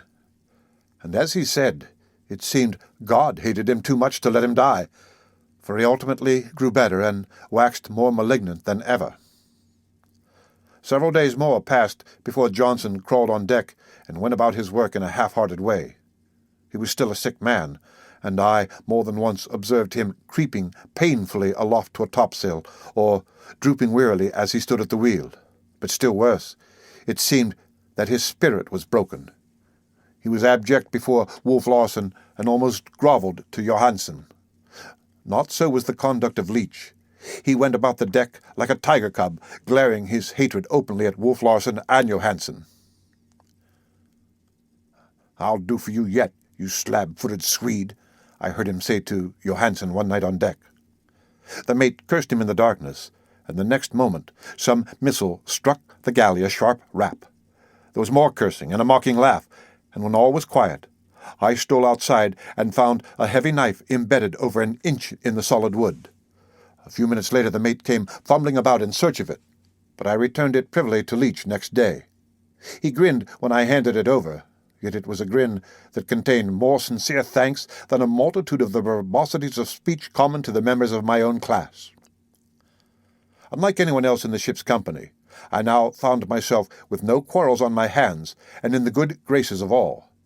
The hunters possibly no more than tolerated me, though none of them disliked me, while Smoke and Henderson, convalescent under a deck awning and swinging day and night in their hammocks, assured me that I was better than any hospital nurse, and that they would not forget me at the end of the voyage when they were paid off. As though I stood in need of their money. I, who could have bought them out bag and baggage, and the schooner and its equipment a score of times over. But upon me had devolved the task of tending their wounds and pulling them through, and I did my best by them. Wolf Larsen underwent another bad attack of headache, which lasted 2 days. He must have suffered severely, for he called me in and obeyed my commands like a sick child. But nothing I could do seemed to relieve him. At my suggestion, however, he gave up smoking and drinking, though why such a magnificent animal as he should have headaches at all puzzles me. "'Tis the hand of God, I'm telling you," is the way Lois says it. "'Tis a visitation for his black-hearted deeds, and they're more behind and coming or else." "Or else," I prompted. "God is nodding, and not doing his duty, though it's me as shouldn't say it." I was mistaken when I said that I was in the good graces of all. Not only does Thomas Mugridge continue to hate me, but he has discovered a new reason for hating me. It took me no little while to puzzle it out, but I finally discovered that it was because I was more luckily born than he. Gentleman-born, he put it. "And still, no more dead men," I twitted Lewis, when Smoke and Henderson, side by side in friendly conversation, took their first exercise on deck. Lewis surveyed me with his shrewd grey eyes, and shook his head portentously. "She's a-comin', I tell you, and it'll be sheets and halyard, stand by all hands when she begins to howl. I've had the feel of it this long time, and I can feel it now as plainly as I feel the rigging of a dark night. Ho, she's close, she's close." "Who goes first?" I queried. "Not fat old Lewis, I promise you," he laughed. "For 'tis in the bones of me I know that come this time next year I'll be gazing in the old mother's eyes, weary with watching of the sea for the 5 sons she gives to it." "What's he been saying to you?" Thomas Mugridge demanded a moment later. "That he's going home some day to see his mother," I answered diplomatically. "I never had none," was the Cockney's comment, as he gazed with lustreless, hopeless eyes into mine. The end of Chapter 13 of The Sea Wolf. The Sea Wolf, by Jack London. Chapter 14. It has dawned upon me that I have never placed a proper valuation upon womankind. For that matter, though not amative to any considerable degree so far as I have discovered, I was never outside the atmosphere of women until now. My mother and sisters were always about me, and I was always trying to escape them, for they worried me to distraction with their solicitude for my health and with their periodic inroads on my den, when my orderly confusion upon which I prided myself was turned into worse confusion and less order, though it looked neat enough to the eye.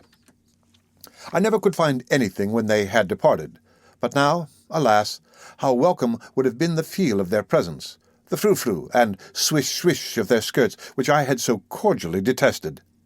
I am sure, if I ever get home, that I shall never be irritable with them again. They may dose me and doctor me morning, noon, and night, and dust and sweep and put my den to rights every minute of the day, and I shall only lean back and survey it all and be thankful in that I am possessed of a mother and some several sisters. All of which has set me wondering, where are the mothers of these 20 and odd men on the Ghost? It strikes me as unnatural and unhealthful that men should be totally separated from women and herd through the world by themselves. Coarseness and savagery are the inevitable results. These men about me should have wives and sisters and daughters. Then would they be capable of softness and tenderness and sympathy. As it is, not one of them is married. In years and years not one of them has been in contact with a good woman, or within the influence or redemption which irresistibly radiates from such a creature. There is no balance in their lives. Their masculinity, which in itself is of the brute, has been overdeveloped. The other and spiritual side of their natures has been dwarfed, atrophied, in fact. They are a company of celibates, grinding harshly against one another and growing daily more calloused from the grinding. It seems to me impossible, sometimes, that they ever had mothers. It would appear that they are a half-brute, half-human species, a race apart, wherein there is no such thing as sex, that they are hatched out by the sun like turtle eggs, or receive life in some similar and sordid fashion, and that all their days they fester in brutality and viciousness, and in the end die as unlovely as they have lived. Rendered curious by this new direction of ideas, I talked with Johansen last night, the first superfluous words with which he has favoured me since the voyage began. He left Sweden when he was 18, is now 38, and in all the intervening time has not been home once. He had met a townsman a couple of years before in some sailor boarding house in Chile, so that he knew his mother to be still alive. "She must be a pretty old woman now," he said, staring meditatively into the binnacle, and then jerking a sharp glance at Harrison, who was steering a point off the course. "When did you last write to her?" He performed his mental arithmetic aloud.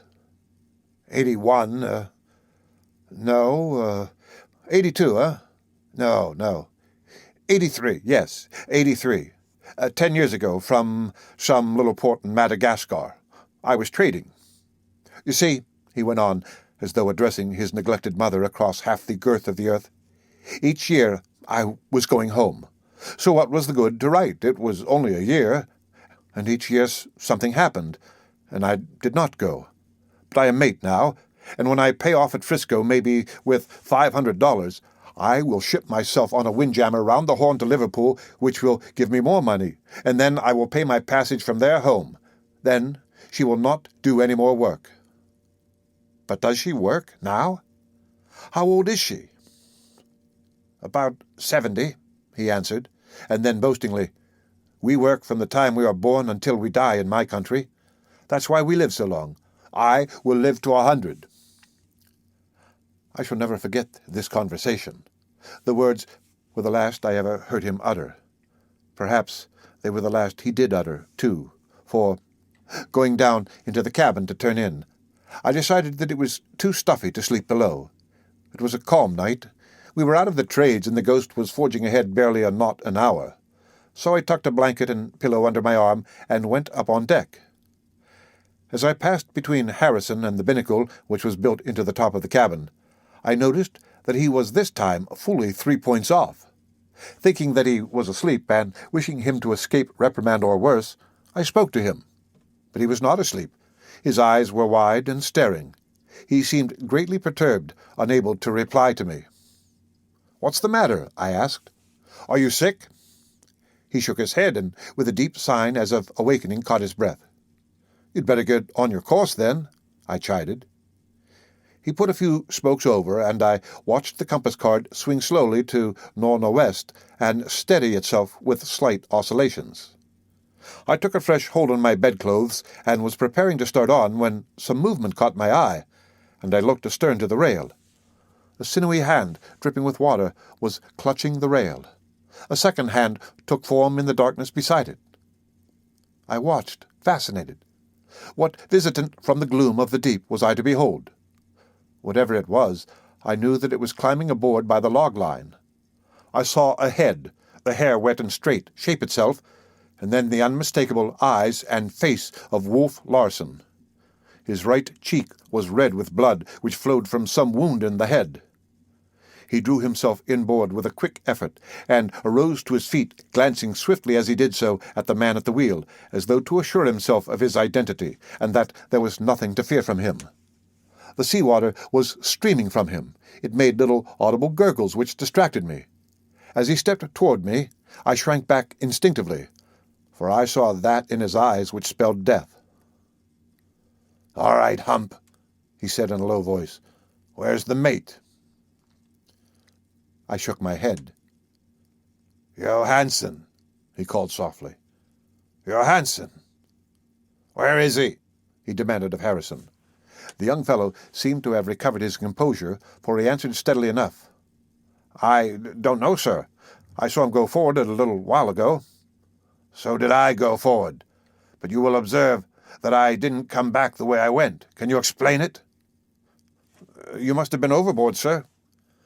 "Shall I look for him in the steerage, sir?" I asked. Wolf Larsen shook his head. "You wouldn't find him, Hump. But you'll do. Come on. Never mind your betting. Leave it where it is." I followed at his heels. There was nothing stirring amidships. "Those cursed hunters," was his comment. "Too damned fat and lazy to stand a four-man watch." But on the forecastle head we found 3 sailors asleep. He turned them over and looked at their faces. They composed the watch on deck, and it was the ship's custom in good weather to let the watch sleep, with the exception of the officer, the helmsman, and the lookout. "Who's lookout?" he demanded. "Me, sir," answered Holyoke, one of the deep-water sailors, a slight tremor in his voice. "I winked off just this very minute, sir. I'm sorry, sir, it won't happen again." "Did you hear or see anything on deck?" "No, sir, But Wolf Larsen had turned away with a snort of disgust, leaving the sailor rubbing his eyes with surprise at having been let off so easily. "Softly now," Wolf Larsen warned me in a whisper as he doubled his body into the forecastle scuttle and prepared to descend. I followed with a quaking heart. What was to happen I knew no more than did I know what had happened, but blood had been shed, and it was through no whim of Wolf Larsen that he had gone over the side with his scalp laid open. Besides, Johansen was missing. It was my first descent into the forecastle, and I shall not soon forget my impression of it caught as I stood on my feet at the bottom of the ladder. Built directly in the eyes of the schooner, it was of the shape of a triangle, along the 3 sides of which stood the bunks in double tier, 12 of them. It was no larger than a hall bedroom in Grub Street, and yet 12 men were herded into it to eat and sleep and carry on all the functions of living. My bedroom at home was not large, yet it could have contained a dozen similar forecastles, and, taking into consideration the height of the ceiling, a score at least. It smelled sour and musty, and by the dim light of the swinging sea lamp I saw every bit of available wall space hung deep with sea boots, oilskins, and garments, clean and dirty, of various sorts. These swung back and forth with every roll of the vessel, giving rise to a brushing sound as of trees against a roof or wall. Somewhere a boot thumped loudly and at irregular intervals against the wall, and though it was a mild night on the sea, there was a continual chorus of the creaking timbers and bulkheads and of abysmal noises beneath the flooring. The sleepers did not mind. There were 8 of them, the 2 watches below, and the air was sick with the warmth and odor of their breathing, and the ear was filled with the noise of their snoring, and of their sighs and half-groans, tokens plain of the rest of the animal man. But were they sleeping? All of them? Or had they been sleeping? This was evidently Wolf Larsen's quest, to find the men who appeared to be asleep and who were not asleep, or who had not been asleep very recently, and he went about it in a way that reminded me of a story out of Boccaccio. He took the sea lamp from its swinging frame and handed it to me. He began at the first bunks forward on the starboard side. In the top one lay Ufti, a Kanaka and splendid seaman, so named by his mates. He was asleep on his back and breathing as placidly as a woman. One arm was under his head, the other lay on top of the blankets. Wolf Larsen put thumb and forefinger to the wrist and counted the pulse. In the midst of it, the Kanaka roused. He awoke as gently as he slept. There was no movement of the body whatever. The eyes, only, moved. They flashed wide open, big and black, and stared unblinking into our faces. Wolf Larsen put his finger to his lips as a sign for silence, and the eyes closed again. In the lower bunk lay Lewis, grossly fat and warm and sweaty, asleep unfeignedly and sleeping laboriously. While Wolf Larsen held his wrist, he stirred uneasily, bowing his body so that for a moment it rested on shoulders and heels. His lips moved, and he gave voice to this enigmatic utterance. "A shilling's worth a quarter, but keep your eyes out for threepenny bits, or the publicans will shove 'em on you for 6pence. Then he rolled over on his side with a heavy, sobbing sigh, saying, "A 6pence is a tanner and a shilling a bob, but what a pony is, I don't know." Satisfied with the honesty of his and the Kanaka's sleep, Wolf Larsen passed on to the next 2 bunks on the starboard side, occupied top and bottom, as we saw in the light of the sea lamp, by Leach and Johnson.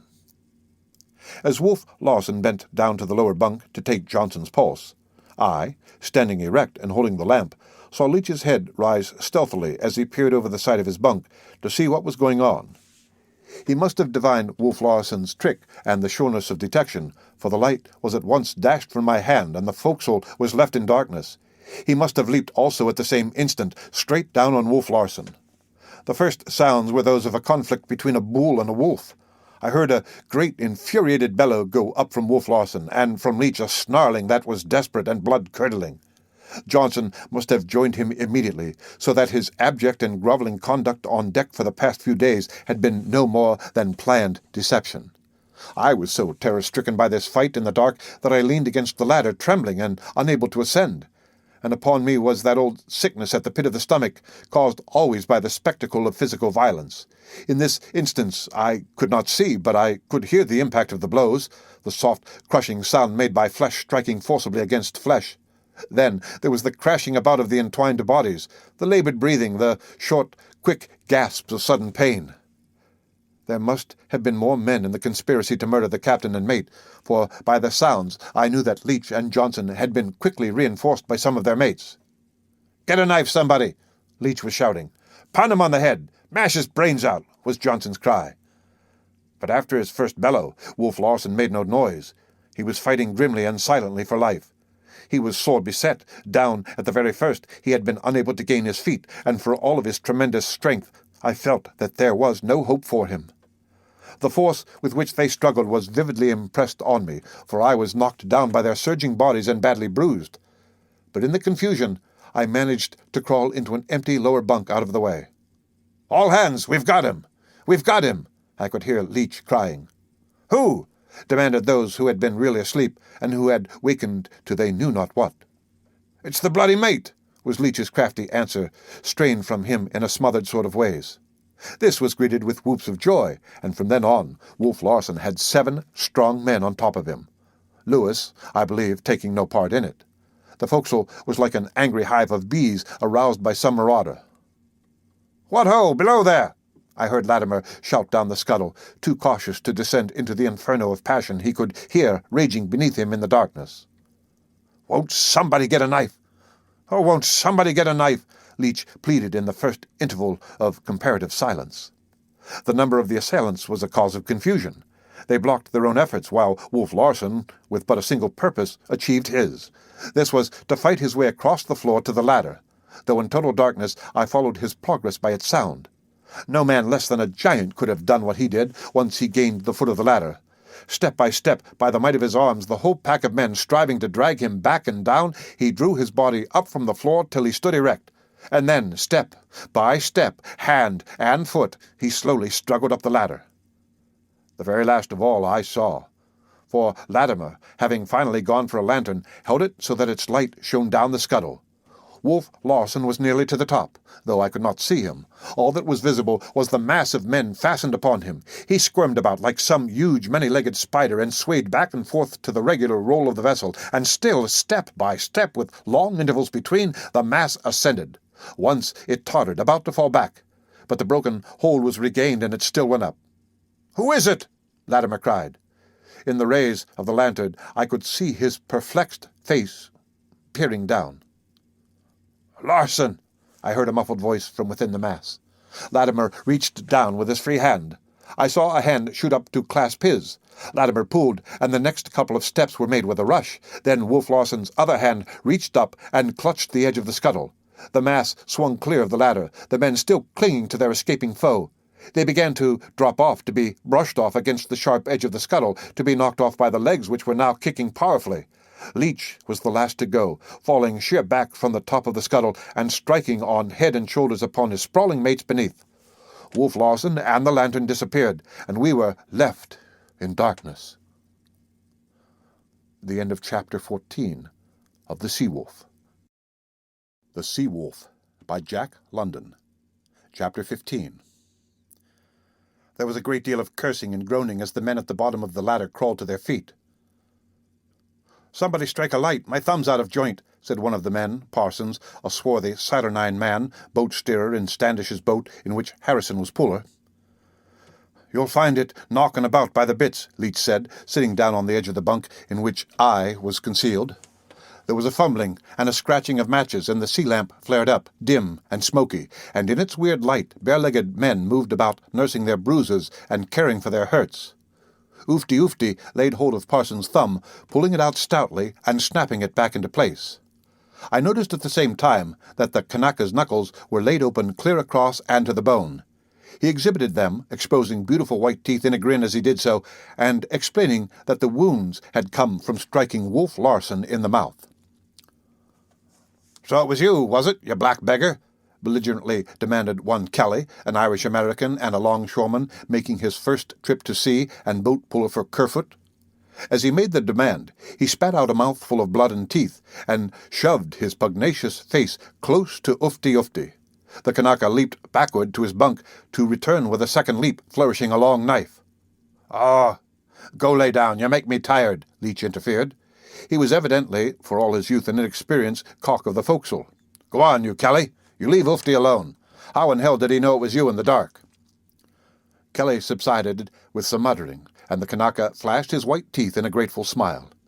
He was a beautiful creature, almost feminine in the pleasing lines of his figure, and there was a softness and dreaminess in his large eyes which seemed to contradict his well-earned reputation for strife and action. "How did he get away?" Johnson asked. He was sitting on the side of his bunk, the whole pose of his figure indicating utter dejection and hopelessness. He was still breathing heavily from the exertion he had made. His shirt had been ripped entirely from him in the struggle, and blood from a gash in the cheek was flowing down his naked chest, marking a red path across his white thigh and dripping to the floor.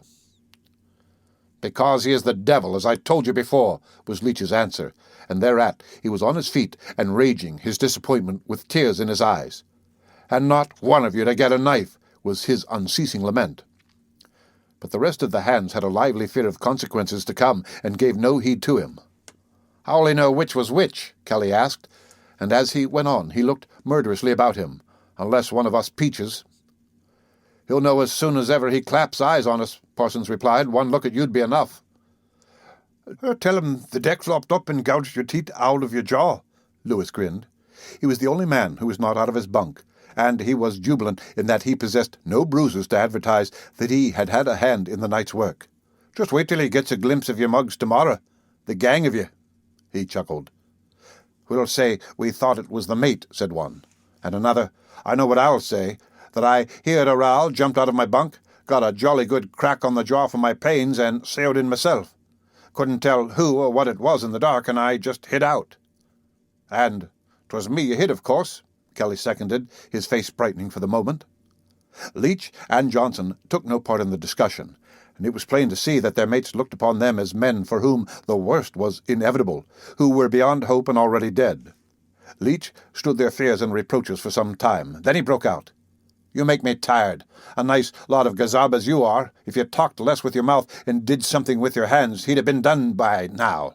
Why couldn't one of you, just one of you, get me a knife when I sung out?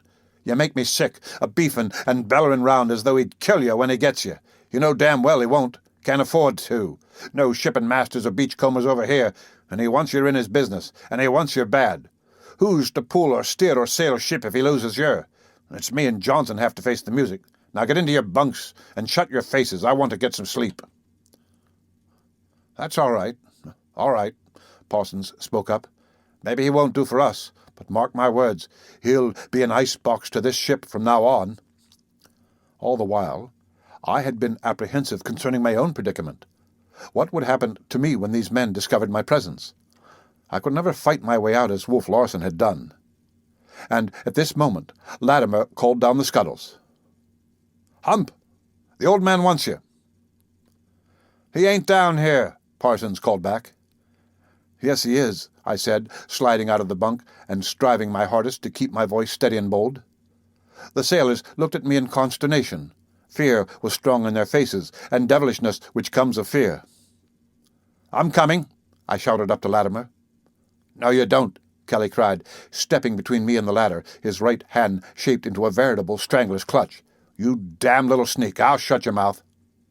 "Let him go," Leach commanded. "Not on your life," was the angry retort.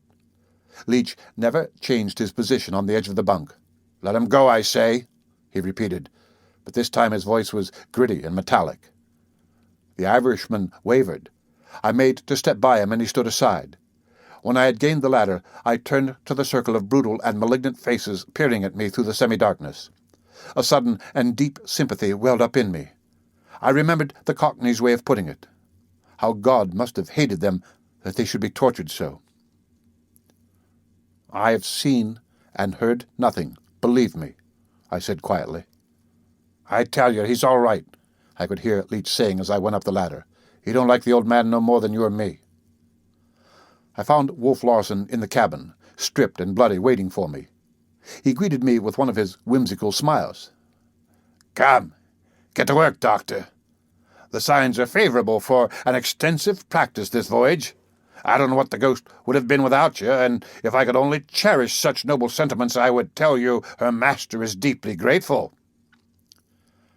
I knew the run of the simple medicine chest the ghost carried, and while I was heating water on the cabin stove and getting the things ready for dressing his wounds, he moved about, laughing and chatting and examining his hurts with a calculating eye.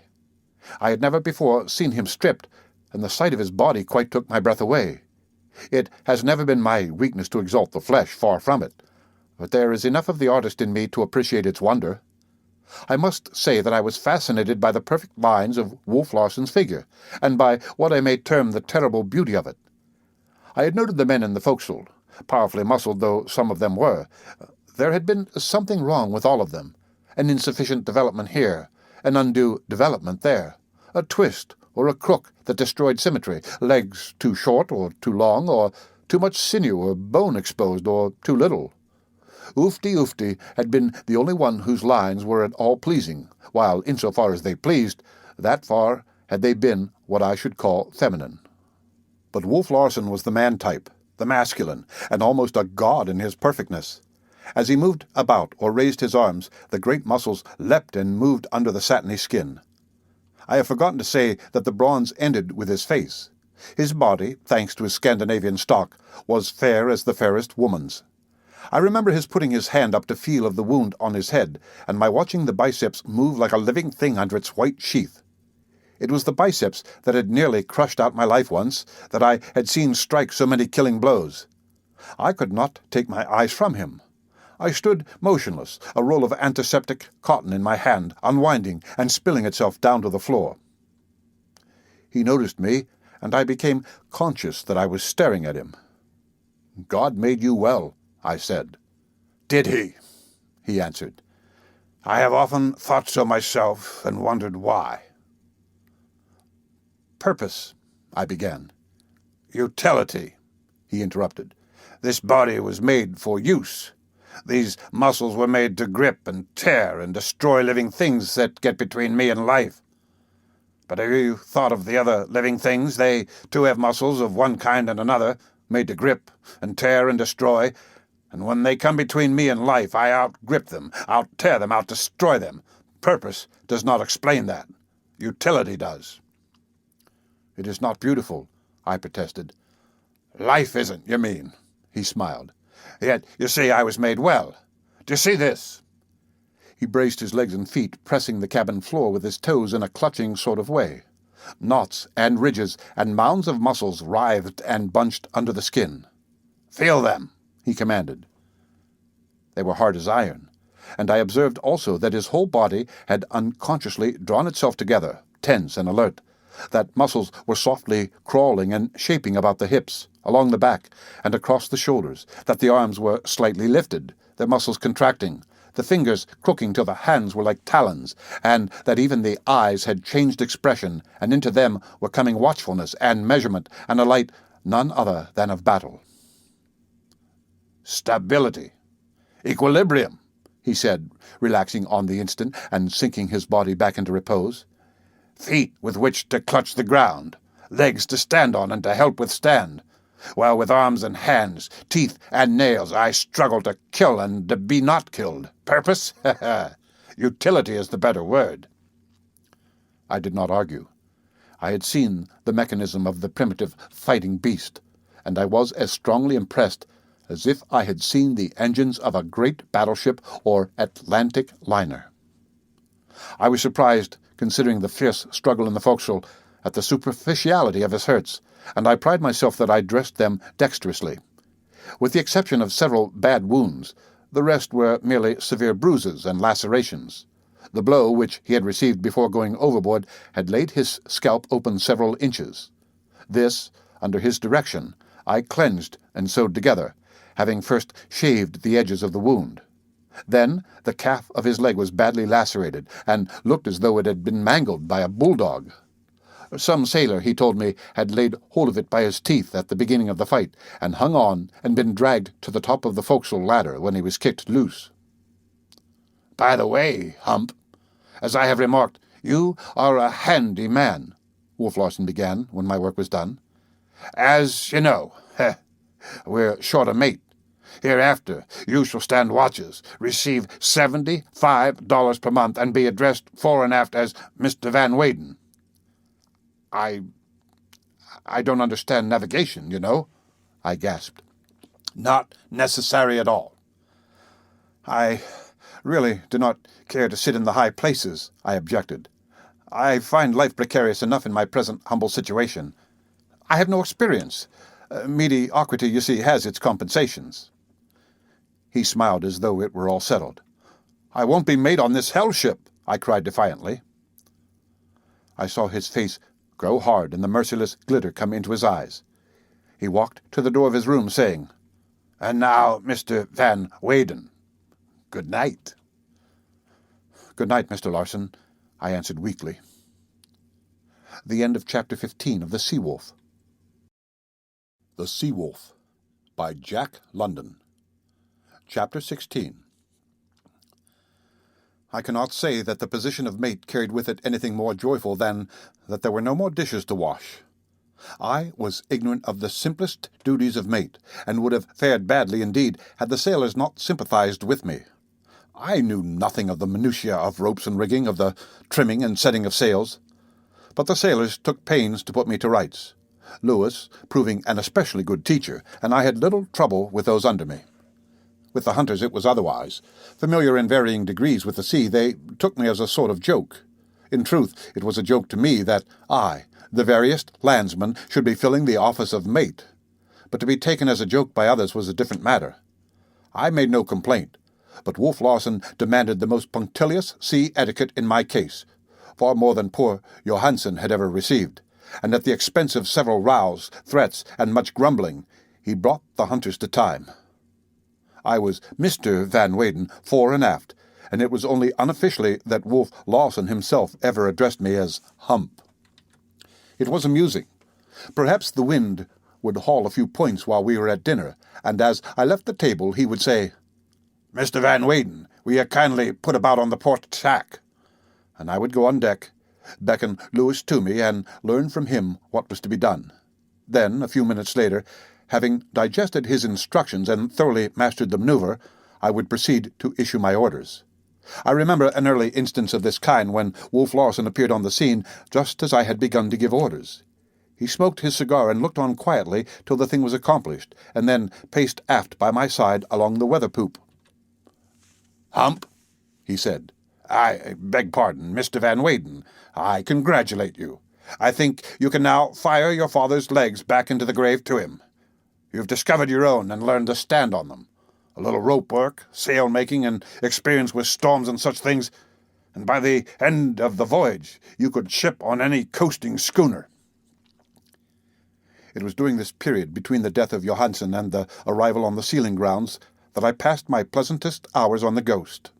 Wolf Larsen was quite considerate. The sailors helped me, and I was no longer in irritating contact with Thomas Mugridge. And I make free to say, as the days went by, that I found I was taking a certain secret pride in myself. Fantastic as the situation was, a landlubber second in command, I was, nevertheless, carrying it off well. And during that brief time I was proud of myself, and I grew to love the heave and roll of the Ghost under my feet as she wallowed north and west through the tropic sea to the islet where we filled our water casks. But my happiness was not unalloyed. It was comparative. A period of less misery slipped in between a past of great miseries and a future of great miseries. For the Ghost, so far as the seamen were concerned, was a hell ship of the worst description. They never had a moment's rest or peace.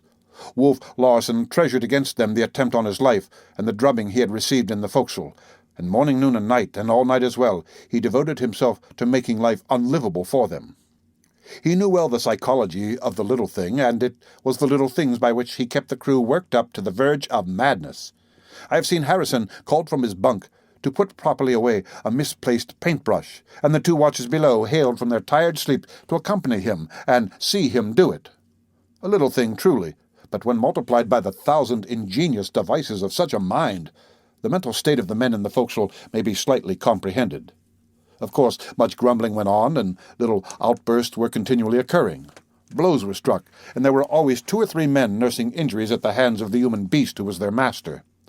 Concerted action was impossible in face of the heavy arsenal of weapons carried in the steerage and cabin. Leach and Johnson were the 2 particular victims of Wolf Larsen's diabolic temper, and the look of profound melancholy which had settled on Johnson's face and in his eyes made my heart bleed. With Leach it was different. There was too much of the fighting beast in him. He seemed possessed by an insatiable fury which gave no time for grief. His lips had become distorted into a permanent snarl, which at mere sight of Wolf Larsen broke out in sound, horrible and menacing, and I do believe unconsciously. I have seen him follow Wolf Larsen about with his eyes, like an animal its keeper, the while the animal-like snarl sounded deep in his throat and vibrated forth between his teeth. I remember once on deck in a bright day, touching him on the shoulder as preliminary to giving an order. His back was toward me, and at the first feel of my hand he leaped upright in the air and away from me, snarling and turning his head as he leaped. He had for the moment mistaken me for the man he hated. Both he and Johnson would have killed Wolf Larsen at the slightest opportunity, but the opportunity never came. Wolf Larsen was too wise for that, and besides, they had no adequate weapons. With their fists alone, they had no chance whatever. Time and again he fought it out with Leach, who fought back always like a wildcat, tooth and nail, and fist, until stretched, exhausted, or unconscious on the deck. And he was never averse to another encounter. All the devil that was in him challenged the devil in Wolf Larsen. They had but to appear on deck at the same time when they would be at it, cursing, snarling, striking, and I have seen Leach fling himself upon Wolf Larsen without warning or provocation. Once he threw his heavy sheath-knife, missing Wolf Larsen's throat by an inch. Another time he dropped a steel marlin spike from the mizzen cross-tree. It was a difficult cast to make on a rolling ship, but the sharp point of the spike, whistling 75 feet through the air, barely missed Wolf Larsen's head as he emerged from the cabin companionway and drove its length 2 inches and over into the solid deck planking. Still another time, he stole into the steerage, possessed himself of a loaded shotgun, and was making a rush for the deck with it when caught by Kerfoot and disarmed. I often wondered why Wolf Larsen did not kill him and make an end of it, but he only laughed and seemed to enjoy it. There seemed a certain spice about it, such as men must feel who take delight in making pets of ferocious animals. "It gives a thrill to life," he explained to me, "when life is carried in one's hand. Man is a natural gambler, and life is the biggest stake he can lay. The greater the odds, the greater the thrill. Why should I deny myself the joy of exciting Leach's soul to fever pitch? For that matter, I do him a kindness. The greatness of sensation is mutual. He is living more royally than any man forward, though he does not know it. For he has what they have not, purpose, something to do and be done, an all-absorbing end to strive to attain, the desire to kill me, the hope that he may kill me. Really, Hump, he is living deep and high. I doubt that he has ever lived so swiftly and keenly before, and I honestly envy him sometimes when I see him raging at the summit of passion and sensibility." "Ah, but it is cowardly. Cowardly," I cried. "You have all the advantage." "Of the 2 of us, you and I, who is the greater coward?" he asked seriously. "If the situation is unpleasing, you compromise with your conscience when you make yourself a party to it. If you were really great, really true to yourself, you would join forces with Leach and Johnson. But you are afraid. You are afraid. You want to live. The life that is in you cries out that it must live no matter what the cost. So you live ignominiously, untrue to the best you dream of, sinning against your whole pitiful little code, and if there were a hell heading your soul straight for it. Ah! I play the braver part. I do no sin, for I am true to the promptings of the life that is in me. I am sincere with my soul at least, and that is what you are not." There was a sting in what he said. Perhaps, after all, I was playing a cowardly part. and the more I thought about it, the more it appeared that my duty to myself lay in doing what he had advised, lay in joining forces with Johnson and Leach and working for his death. Right here, I think, entered the austere conscience of my Puritan ancestry, impelling me toward lurid deeds and sanctioning even murder as right conduct. I dwelt upon the idea it would be a most moral act to rid the world of such a monster. Humanity would be better and happier for it, life fairer and sweeter.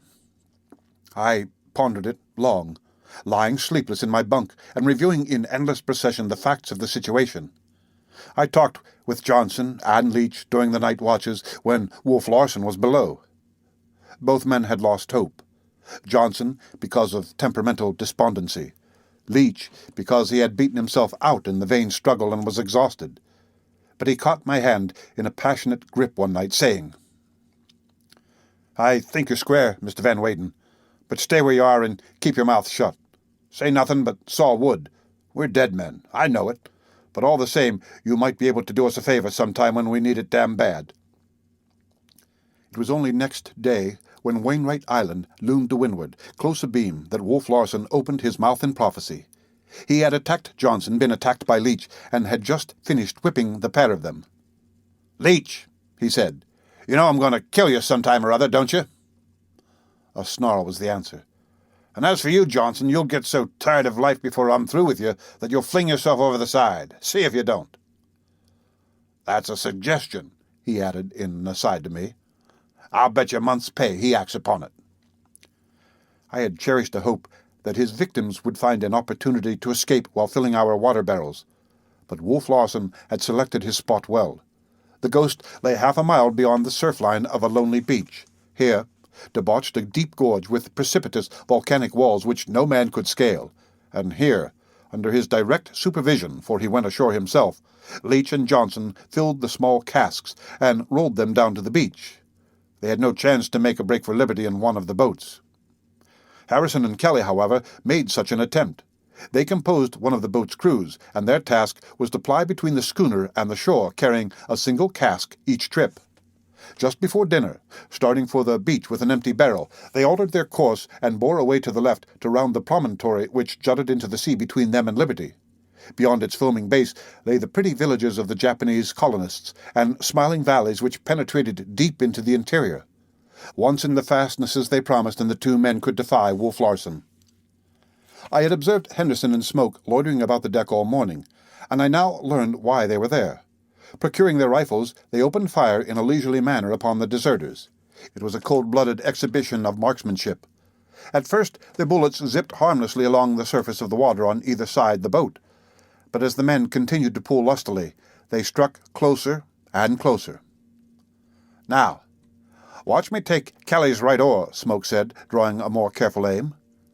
I was looking through the glasses, and I saw the oar blade shatter as he shot. Henderson duplicated it, selecting Harrison's right oar. The boat slewed around. The two remaining oars were quickly broken.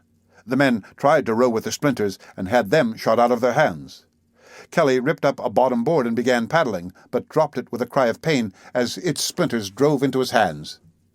Then they gave up, letting the boat drift till a second boat, sent from the shore by Wolf Larsen, took them in tow and brought them aboard.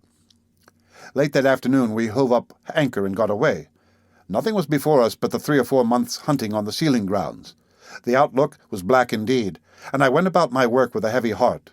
An almost funereal gloom seemed to have descended upon the ghost. Wolf Larsen had taken to his bunk with one of his strange, splitting headaches. Harrison stood listlessly at the wheel, half supporting himself by it, as though wearied by the weight of his flesh. The rest of the men were morose and silent. I came upon Kelly, crouching to the lee of the forecastle scuttle, his head on his knees, his arms about his head, in an attitude of unutterable despondency. Johnson I found lying full length on the forecastle head, staring at the troubled churn of the forefoot, and I remembered with horror the suggestion Wolf Larsen had made.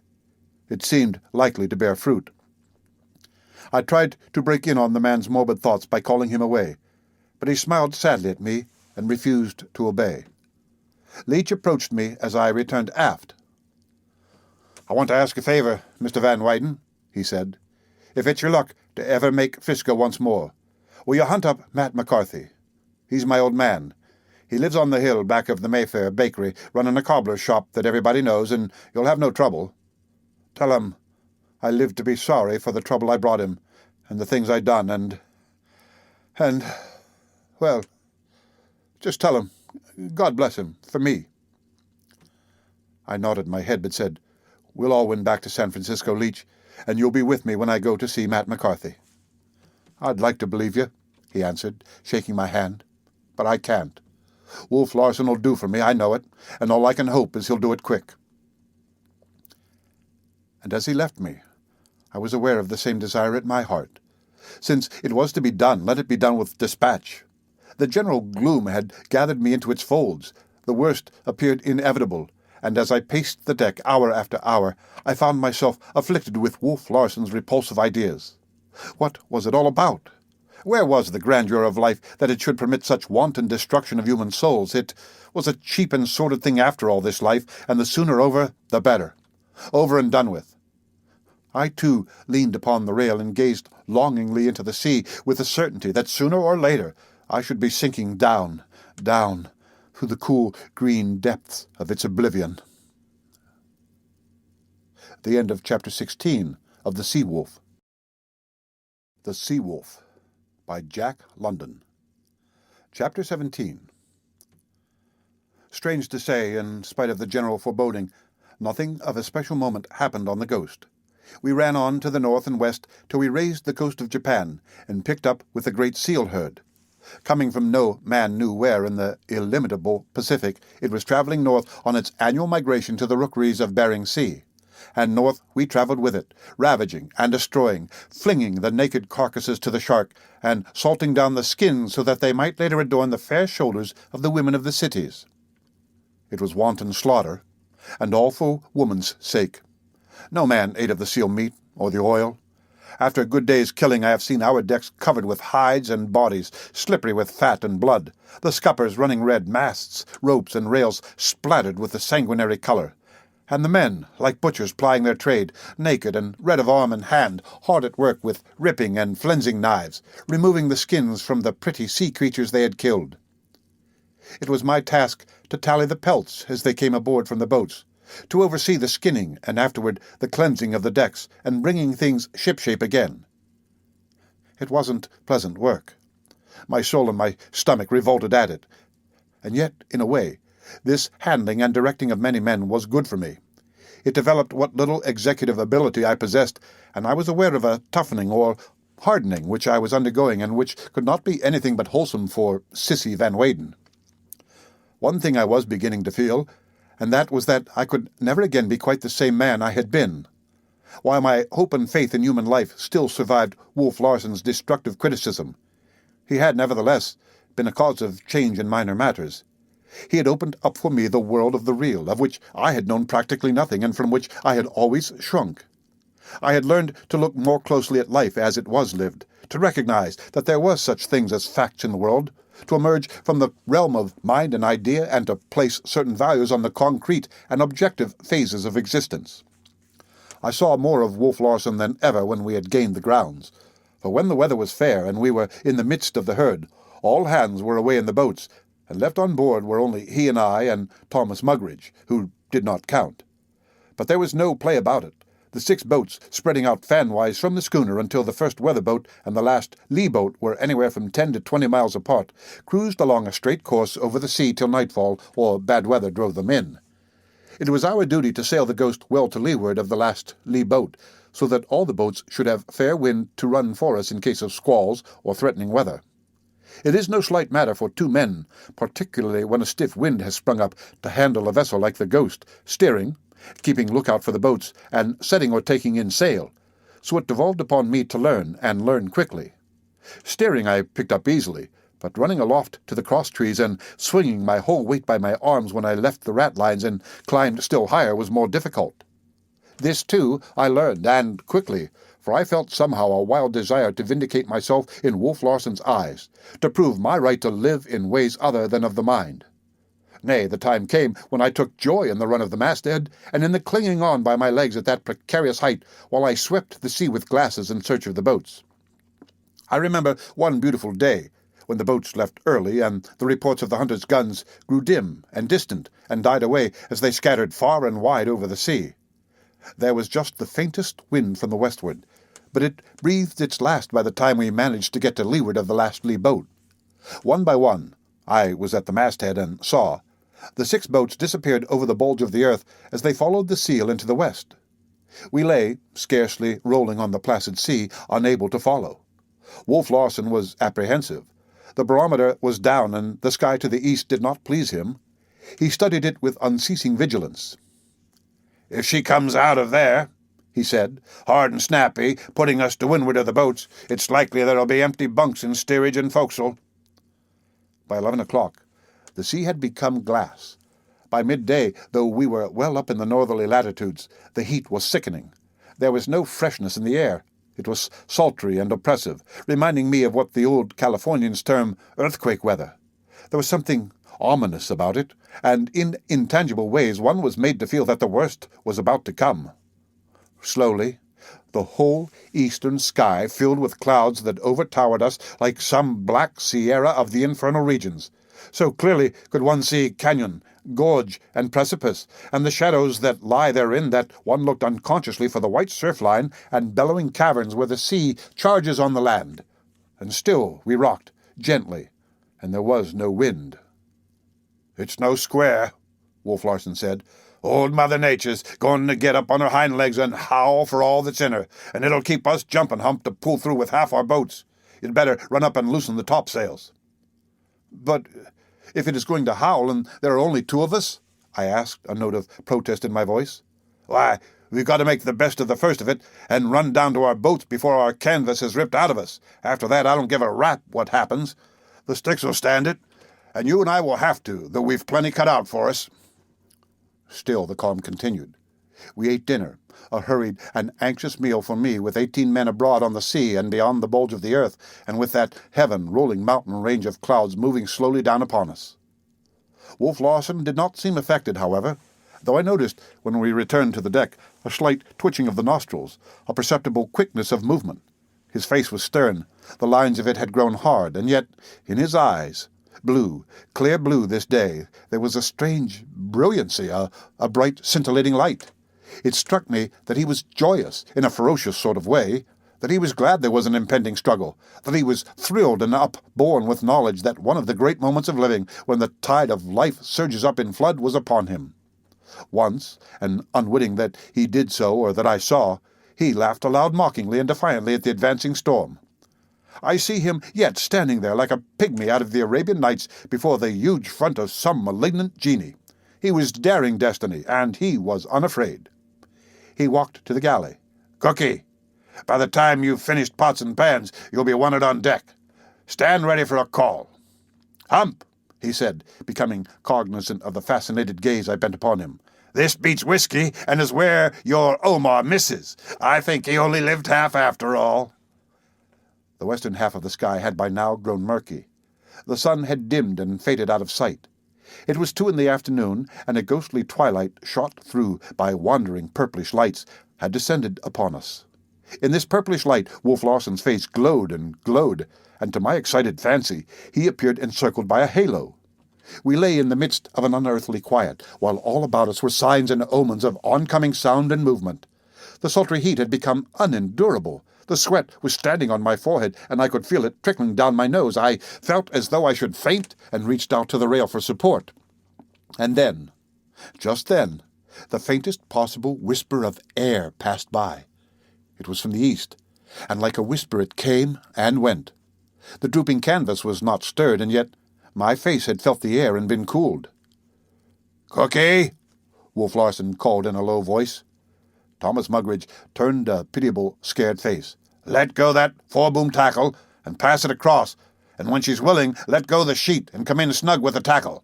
And if you make a mess of it, it will be the last you ever make. Understand? Mr. Van Weyden, stand by to pass the headsails over. Then jump for the topsails and spread them quick as God'll let you. The quicker you do it, the easier you'll find it. As for Cookie, if he isn't lively, bat him between the eyes." I was aware of the compliment, and pleased in that no threat had accompanied my instructions. We were lying head to northwest, and it was his intention to jibe over all with the first puff. "We'll have the breeze in our quarter," he explained to me. "By the last guns, the boats were bearing away slightly to the southward." He turned and walked aft to the wheel. I went forward and took my station at the jibs. Another whisper of wind, and another passed by. The canvas flapped lazily.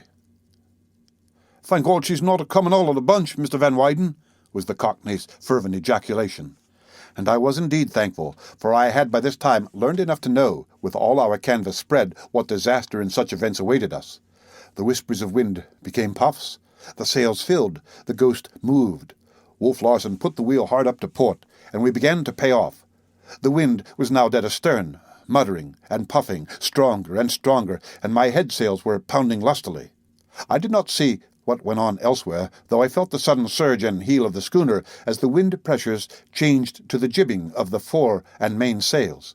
My hands were full with the flying jib and staysail, and by the time this part of my task was accomplished, the Ghost was leaping into the southwest, the wind on her quarter, and all her sheets to starboard. Without pausing for breath, though my heart was beating like a trip-hammer from my exertions, I sprang to the topsails, and before the wind had become too strong, we had them fairly set and were coiling down. Then I went aft for orders. Wolf Larsen nodded approval and relinquished the wheel to me. The wind was strengthening steadily, and the sea rising. For an hour I steered, each moment becoming more difficult. I had not the experience to steer at the gait we were going on a quartering course. "Now, take a run up with the glasses and raise some of the boats. We've made at least 10 knots, and we're going 12 or 13 now. The old girl knows how to walk." I contested myself with the 4 cross trees, some 70 feet above the deck. As I searched the vacant stretch of water before me, I comprehended thoroughly the need for haste if we were to recover any of our men. Indeed, as I gazed at the heavy sea through which we were running, I doubted that there was a boat afloat. It did not seem possible that such frail craft could survive such stress of wind and water. I could not feel the full force of the wind, for we were running with it, but from my lofty perch I looked down as though outside the Ghost and apart from her, and saw the shape of her outlined sharply against the foaming sea as she tore along, instinct with life. Sometimes she would lift and send across some great wave, burying her starboard rail from view and covering her deck to the hatches with the boiling ocean. At such moments, starting from a windward roll, I would go flying through the air with dizzying swiftness, as though I clung to the end of a huge inverted pendulum, the arc of which, between the greater rolls, must have been 70 feet or more. Once, the terror of this giddy sweep overpowered me, and for a while I clung on, hand and foot, weak and trembling, unable to search the sea for the missing boats, or to behold aught of the sea but that which roared beneath and strove to overwhelm the Ghost. But the thought of the men in the midst of it steadied me, and in my quest for them I forgot myself. For an hour I saw nothing but the naked, desolate sea. And then, where a vagrant shaft of sunlight struck the ocean and turned its surface to wrathful silver, I caught a small black speck thrust skyward for an instant and swallowed up. I waited patiently. Again, the tiny point of black projected itself through the wrathful blaze a couple of points off our starboard bow. I did not attempt to shout, but communicated the news to Wolf Larsen by waving my arm. He changed the course, and I signaled affirmation when the speck showed dead ahead. It grew large, and so swiftly that for the first time I fully appreciated the speed of our flight. Wolf Larsen motioned for me to come down, and when I stood beside him at the wheel gave me instructions for heaving to. "Expect all hell to break loose," he cautioned me, "but don't mind it. Yours is to do your own work, and to have Cookie stand by the foresheet." I managed to make my way forward, but there was little choice of sides, for the weather rail seemed buried as often as the lee.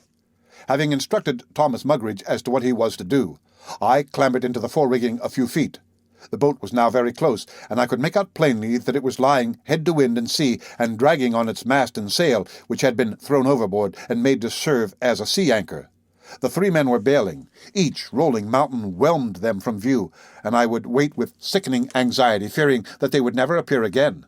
Then, and with black suddenness, the boat would shoot clear through the foaming crest, bow pointing to the sky, and the whole length of her bottom showing, wet and dark till she seemed on end.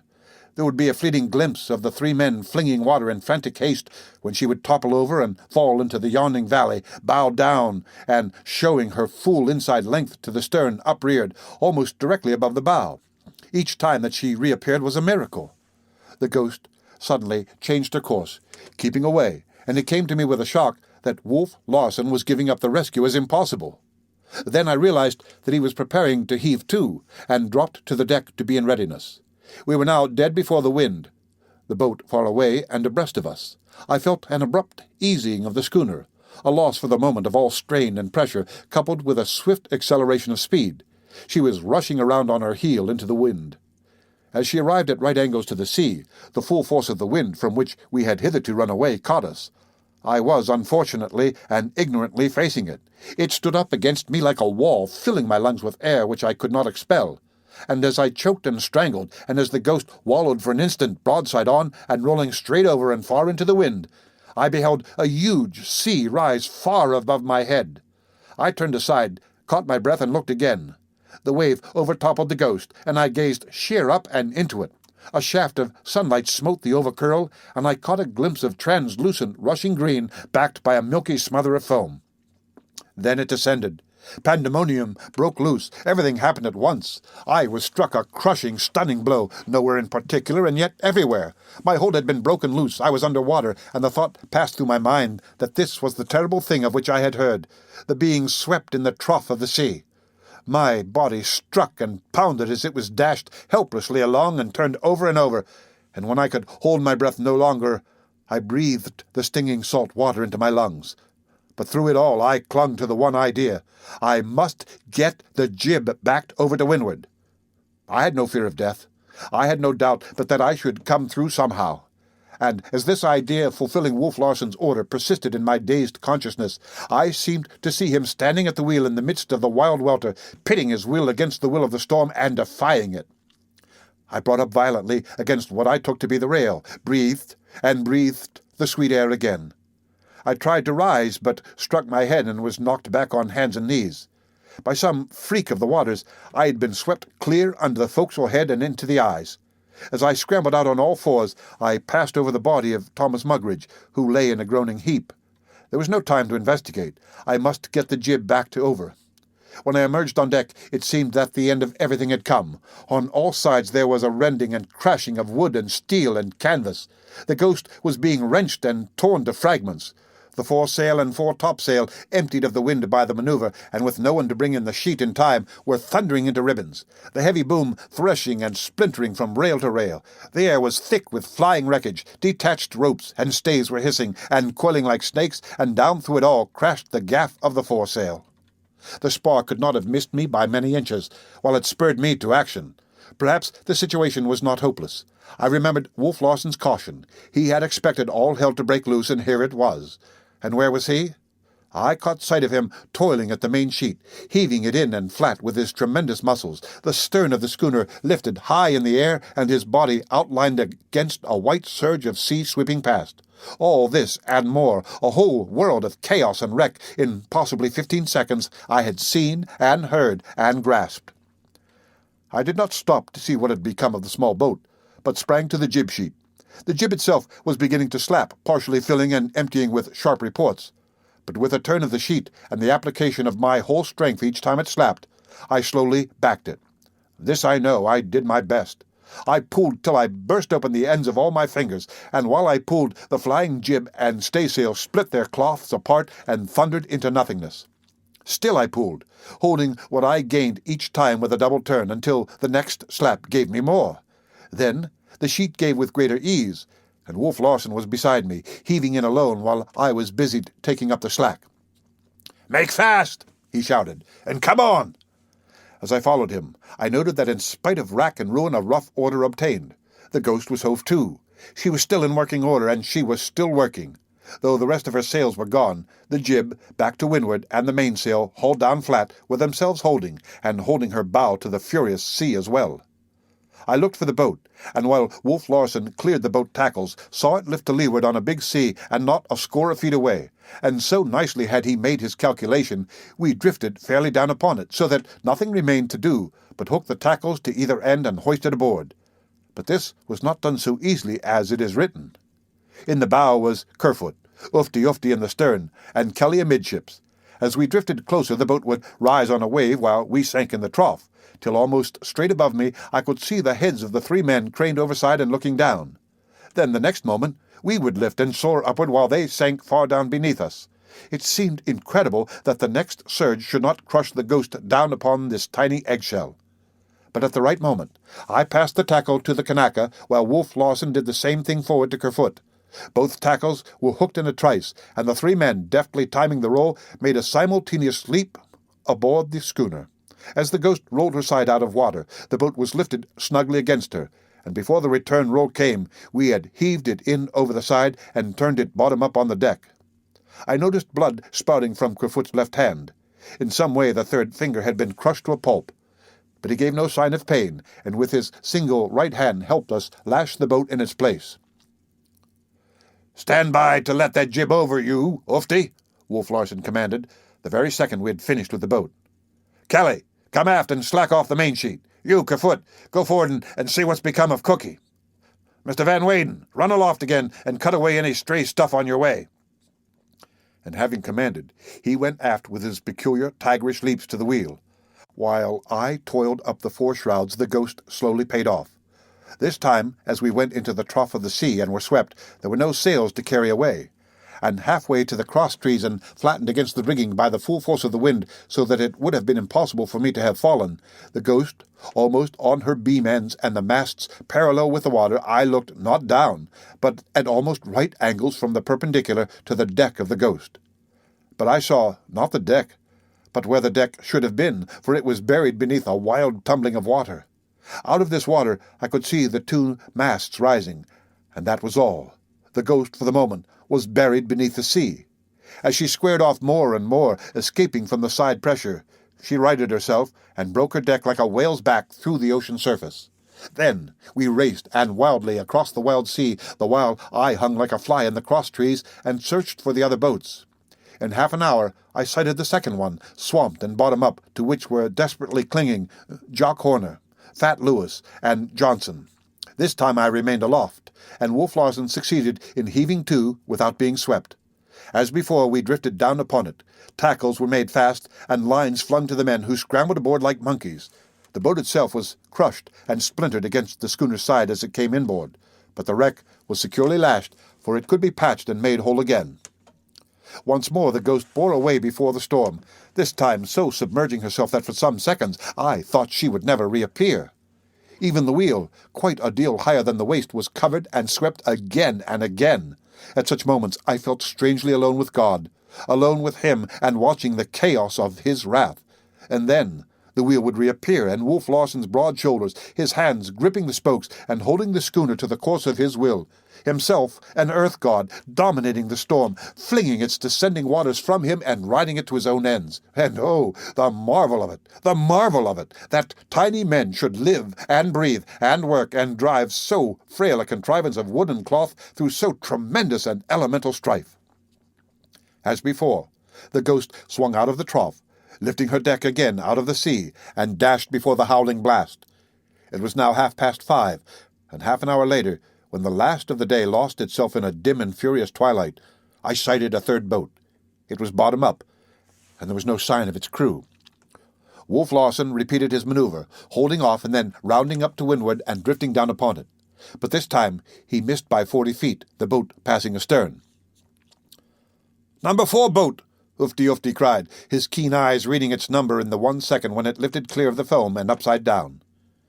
It was Henderson's boat, and with him had been lost Holyoke and Williams, another of the deep water crowd. Lost they indubitably were, but the boat remained, and Wolf Larsen made one more reckless effort to recover it. I had come down to the deck, and I saw Horner and Kerfoot vainly protest against the attempt.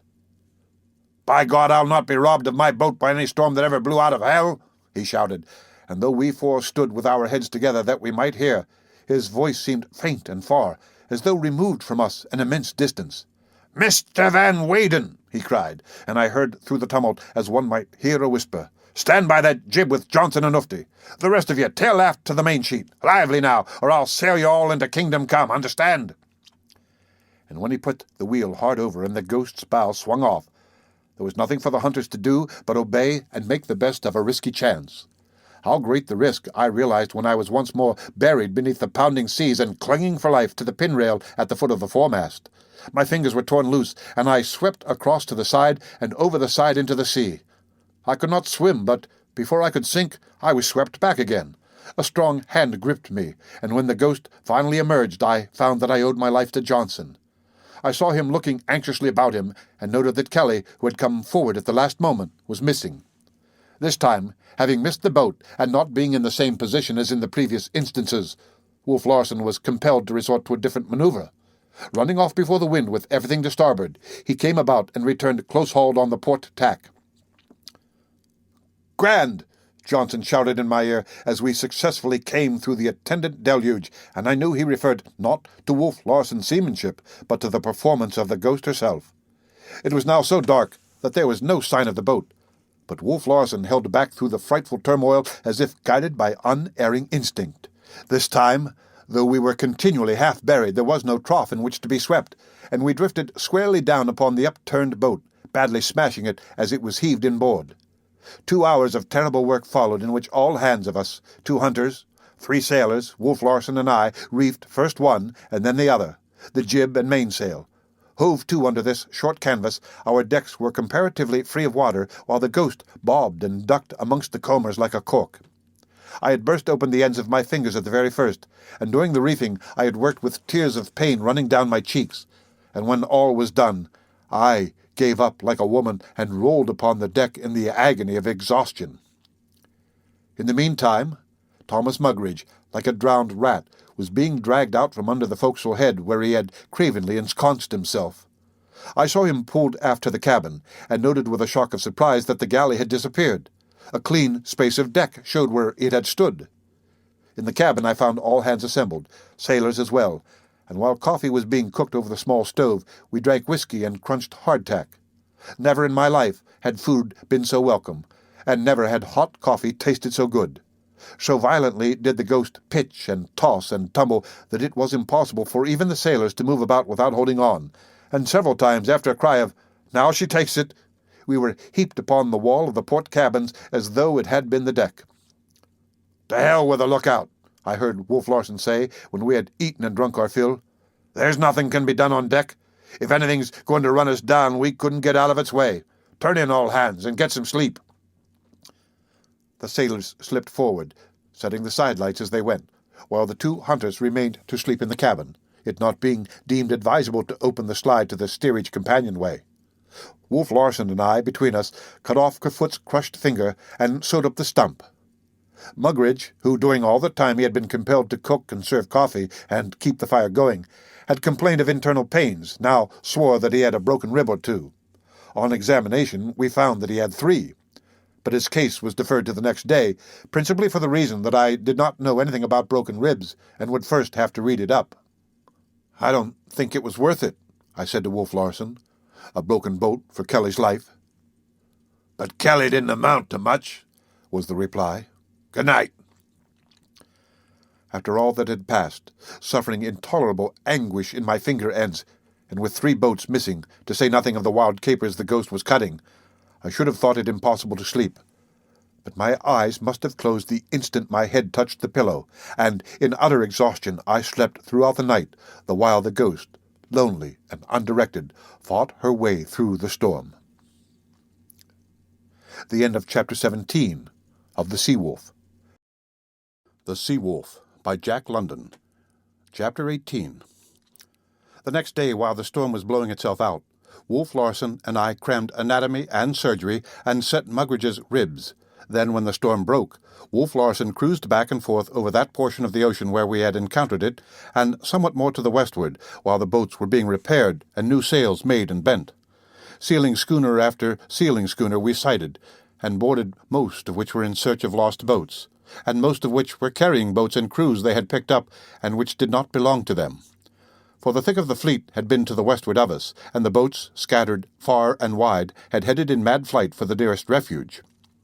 2 of our boats, with men all safe, we took off the Cisco, and to Wolf Larsen's huge delight and my own grief, he called Smoke, with Nilsson and Leach from the San Diego, so that, at the end of 5 days, we found ourselves short but 4 men, Henderson, Holyoke, Williams, and Kelly, and were once more hunting on the flanks of the herd.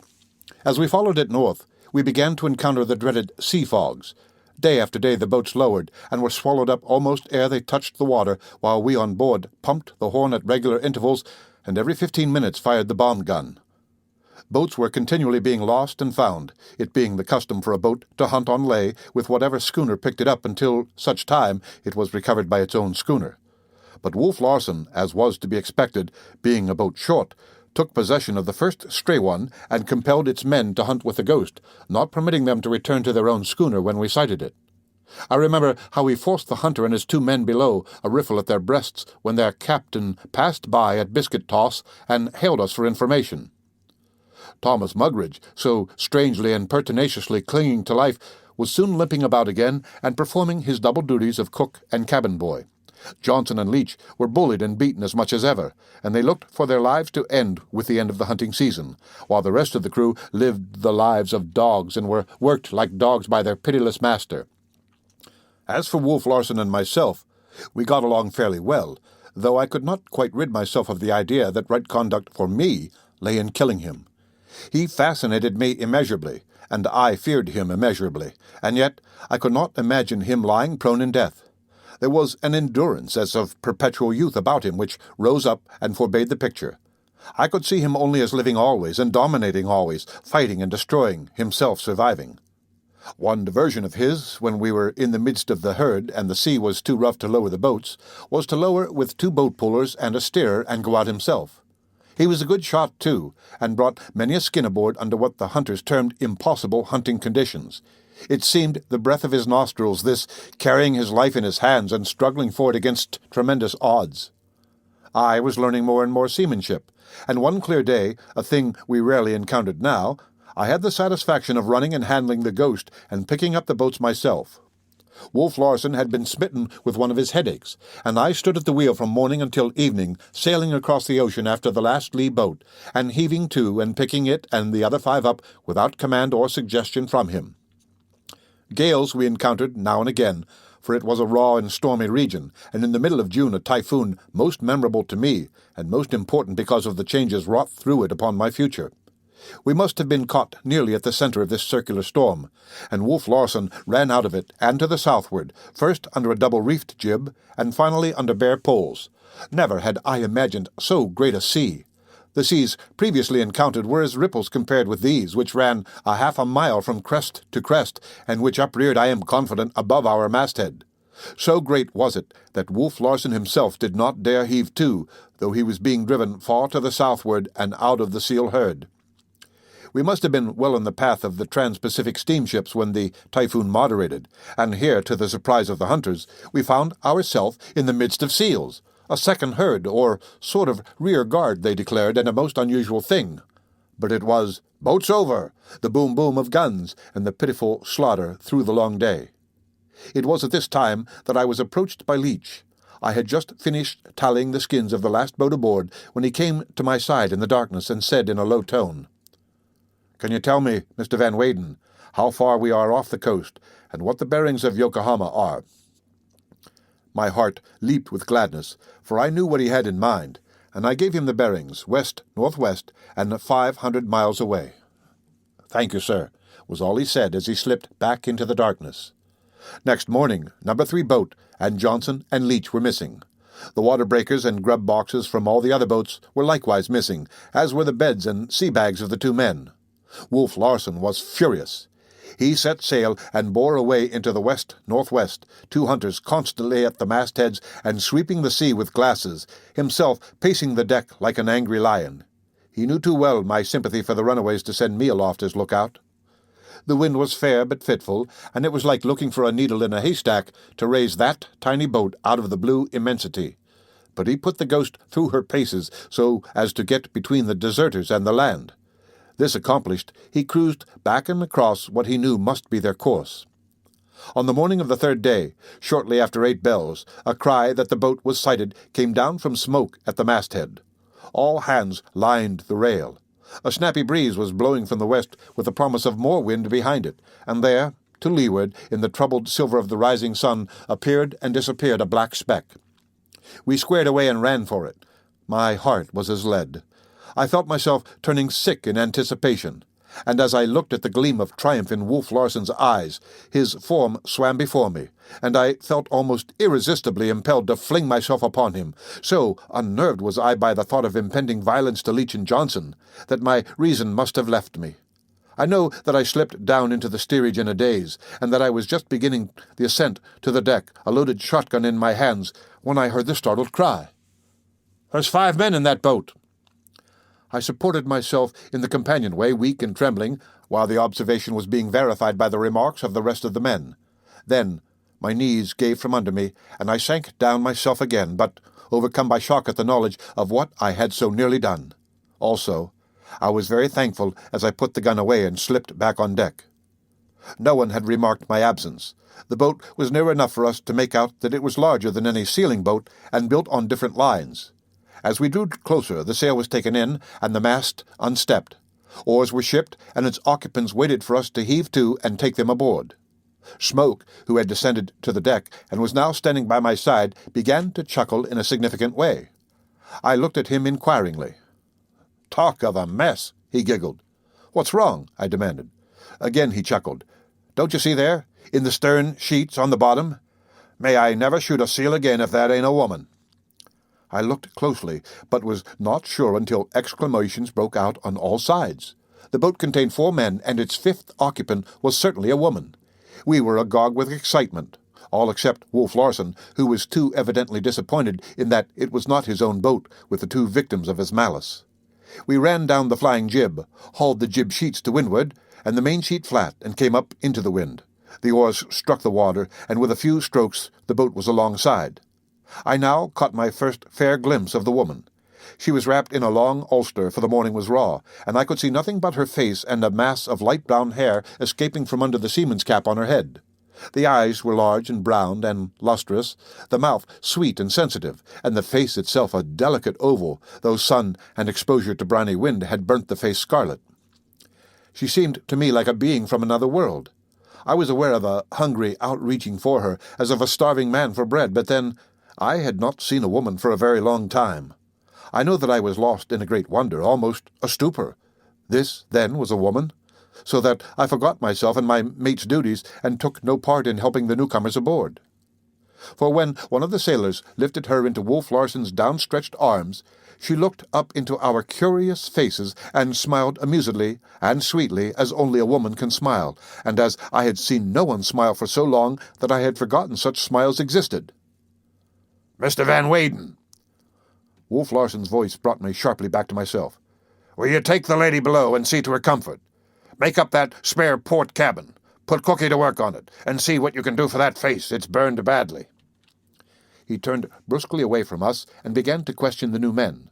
The boat was cast adrift, though one of them called it a bloody shame, with Yokohama so near. I found myself strangely afraid of this woman I was escorting aft. Also, I was awkward.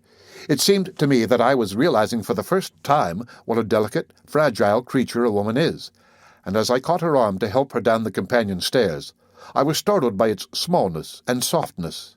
Indeed, she was a slender, delicate woman as women go, but to me she was so ethereally slender and delicate that I was quite prepared for her arm to crumble in my grasp. All this in frankness, to show my first impression after long denial of women in general, and of Maud Brewster in particular. "No need to go to any great trouble for me," she protested, when I had seated her in Wolf Larsen's armchair, which I had dragged hastily from his cabin. "The men were looking for land at any moment this morning, and the vessel should be in by night. Don't you think so?" Her simple faith in the immediate future took me aback. How could I explain to her the situation, the strange man who stalked the sea like destiny, all that it had taken me months to learn? But I answered honestly. "If it were any other captain except ours, I should say you would be ashore in Yokohama tomorrow. But our captain is a strange man, and I beg of you to be prepared for anything. Understand? For anything." I confess I hardly do understand," she hesitated, a perturbed but not frightened expression in her eyes. "Or is it a misconception of mine that shipwrecked people are always shown every consideration? This is such a little thing, you know. We are so close to land." Candidly, I do not know. I strove to reassure her. I wished merely to prepare you for the worst, if the worst is to come. This man, this captain, is a brute, a demon, and one can never tell what will be his next fantastic act. I was growing excited, but she interrupted me with an, "Oh, I see," and her voice sounded weary. To think was patently an effort. She was clearly on the verge of physical collapse. She asked no further questions, and I vouchsafed no remark, devoting myself to Wolf Larsen's command, which was to make her comfortable. I bustled about in quite housewifely fashion, procuring soothing lotions for her sunburn, raiding Wolf Larsen's private stores for a bottle of port I knew to be there, and directing Thomas Mugridge in the preparation of the spare stateroom. The wind was freshening rapidly, the ghost heeling over more and more, and by the time the stateroom was ready, she was dashing through the water at a lively clip. I had quite forgotten the existence of Leach and Johnson when suddenly, like a thunderclap, "Boat ho!" came down the open companionway. It was Smoke's unmistakable voice, crying from the masthead. I shot a glance at the woman, but she was leaning back in the armchair, her eyes closed, unutterably tired. I doubted that she had heard, and I resolved to prevent her seeing the brutality I knew would follow the capture of the deserters. She was tired. Very good. She should sleep. There were swift commands on deck, a stamping of feet and a slapping of reef points as the ghost shot into the wind and about on the other tack. As she filled away and heeled, the armchair began to slide across the cabin floor, and I sprang for it just in time to prevent the rescued woman from being spilled out. Her eyes were too heavy to suggest more than a hint of the sleepy surprise that perplexed her as she looked up at me, and she half stumbled, half tottered as I led her to her cabin. Mugridge grinned insinuatingly in my face as I shoved him out and ordered him back to his galley work, and he won his revenge by spreading glowing reports among the hunters as to what an excellent lady's maid I was proving myself to be. She leaned heavily against me, and I do believe that she had fallen asleep again between the armchair and the stateroom. This I discovered when she nearly fell into the bunk during a sudden lurch of the schooner. She aroused, smiled drowsily, and was off to sleep again, and to sleep I left her under a heavy pair of sailor's blankets, her head resting on a pillow I had appropriated from Wolf Larsen's bunk. The end of Chapter 18 of The Sea Wolf. The Sea Wolf by Jack London. Chapter 19. I came on deck to find the ghost headlong up close on the port tack, and cutting into windward of a familiar spritsail close-hauled on the same tack ahead of us. All hands were on deck, for they knew that something was to happen when Leach and Johnson were dragged aboard. It was 4 bells. Lewis came aft to relieve the wheel. There was a dampness in the air, and I noticed he had on his oilskins. "What are we going to have?" I asked him. "A healthy young slip of a gale from the breathe of it, sir," he answered, "with a splatter of rain, just a weather gales and no more." "Too bad we sighted them," I said, as the ghost's bow was flung off a point by a large sea, and the boat leaped for a moment past the jibs and into our line of vision. Lewis gave a spoke and temporized. "They'd have never made the land, sir, I'm a-thinking." "Think not?" I queried. "No, sir." "Did you feel that?" A puff had caught the schooner, and he was forced to put the wheel up rapidly to keep her out of the wind.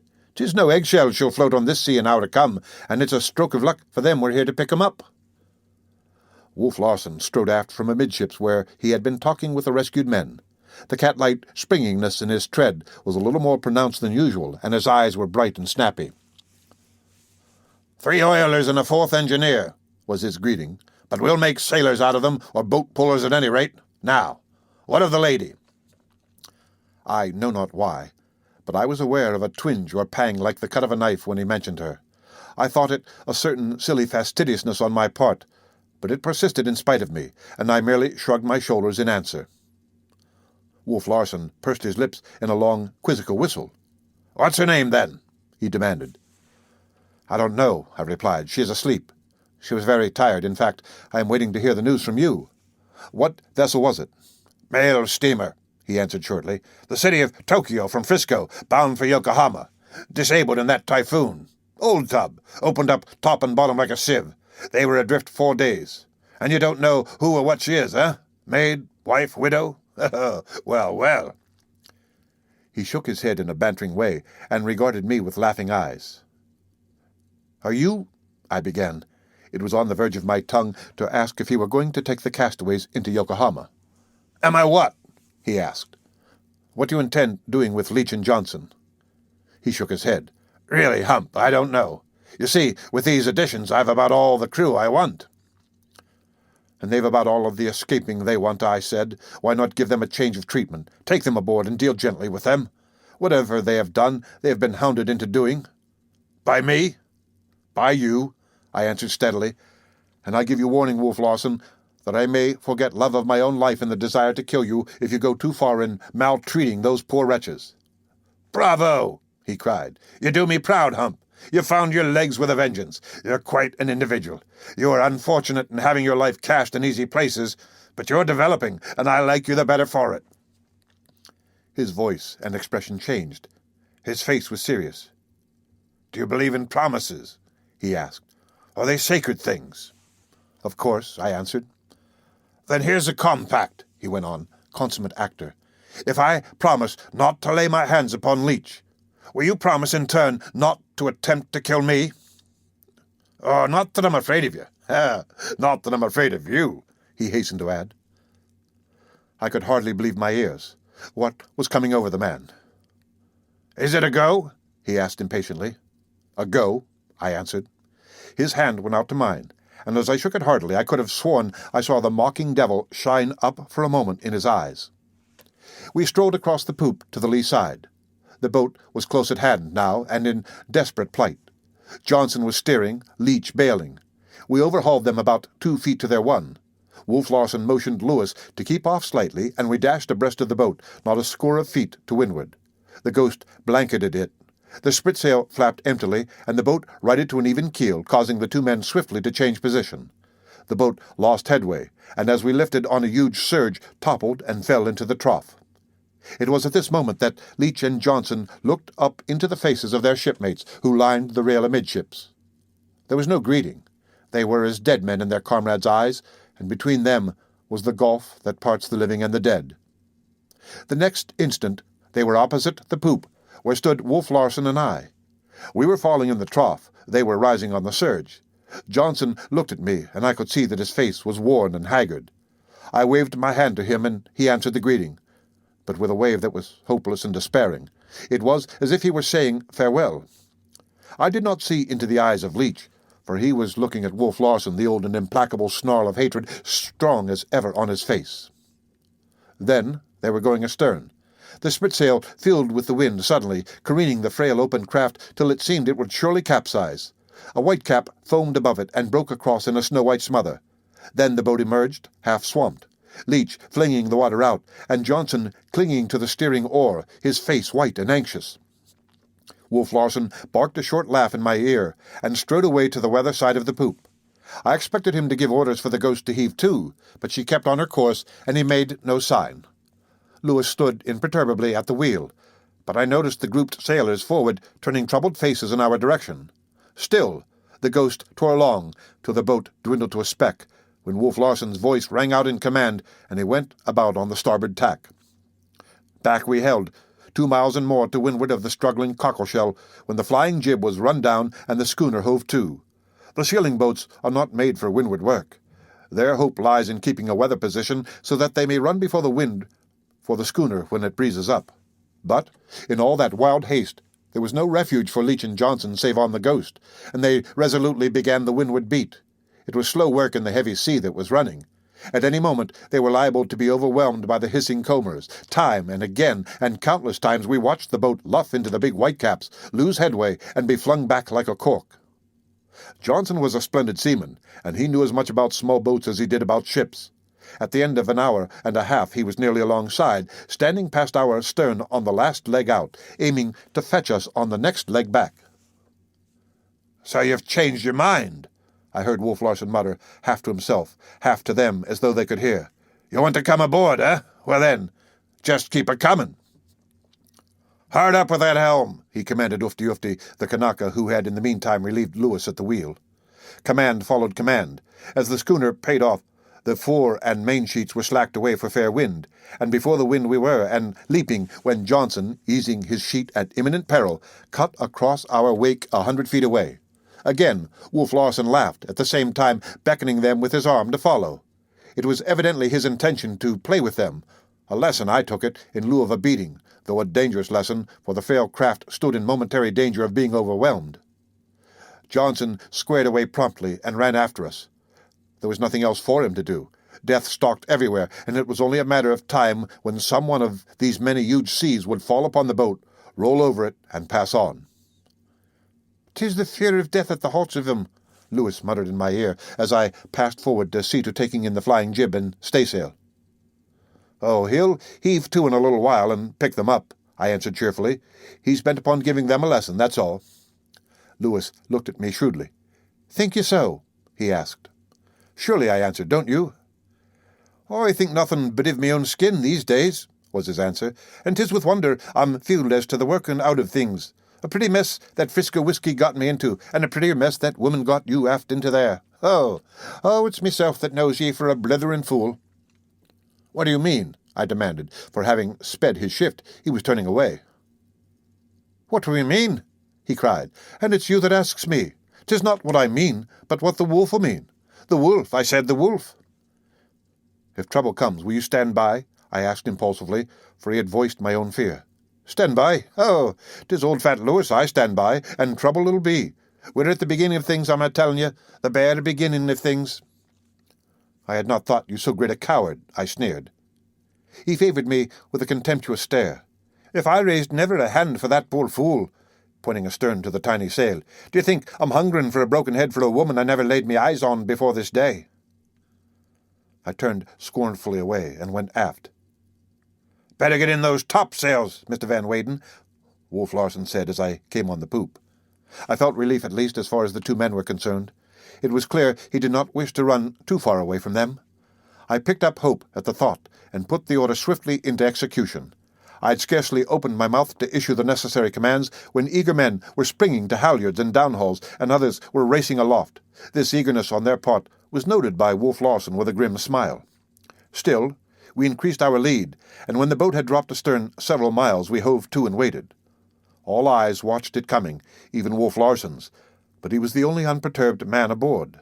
Lewis, gazing fixedly, betrayed a trouble in his face he was not quite able to hide. The boat drew closer and closer, hurling along through the seething green like a thing alive, lifting and sending and up-tossing across the huge-backed breakers, or disappearing behind them only to rush into sight again and shoot skyward. It seemed impossible that it could continue to live, yet with each dizzying sweep it did achieve the impossible. A rain squall drove past, and out of the flying wet the boat emerged almost upon us. "Hard up there!" Wolf Larsen shouted, himself springing to the wheel and whirling it over. Again the ghost sprang away and raced before the wind, and for 2 hours Johnson and Leach pursued us. We hove to and ran away, hove to and ran away, and ever astern the struggling patch of sail tossed skyward and fell into the rushing valleys. It was a quarter of a mile away when a thick squall of rain veiled it from view. It never emerged. The wind blew the air clear again, but no patch of sail broke the troubled surface. I thought I saw for an instant the boat's bottom show black in a breaking crest. At the best that was all. For Johnson and Leach, the travail of existence had ceased. The men remained grouped amidships. No one had gone below, and no one was speaking, nor were any looks being exchanged. Each man seemed stunned, deeply contemplative, as it were, and not quite sure, trying to realize just what had taken place. Wolf Larsen gave them little time for thought. He had once put the ghost upon her course, a course which meant the seal herd, and not Yokohama harbor. But the men were no longer eager as they pulled and hauled, and I heard curses amongst them which left their lips smothered and as heavy and lifeless as were they. Not so was it with the hunters. Smoke, the irrepressible, related a story, and they descended into the steerage, bellowing with laughter. As I passed to leeward of the galley on my way aft, I was approached by the engineer we had rescued. His face was white, his lips were trembling. "Good God, sir! What kind of a craft is this?" he cried. "You have eyes, you have seen," I answered almost brutally. "What of the pain and fear at my own heart?" "Your promise?" I said to Wolf Larsen. "I was not thinking of taking them aboard when I made that promise," he answered. "And anyway, you'll agree I've not laid my hands upon them." "Far from it, far from it," he laughed a moment later.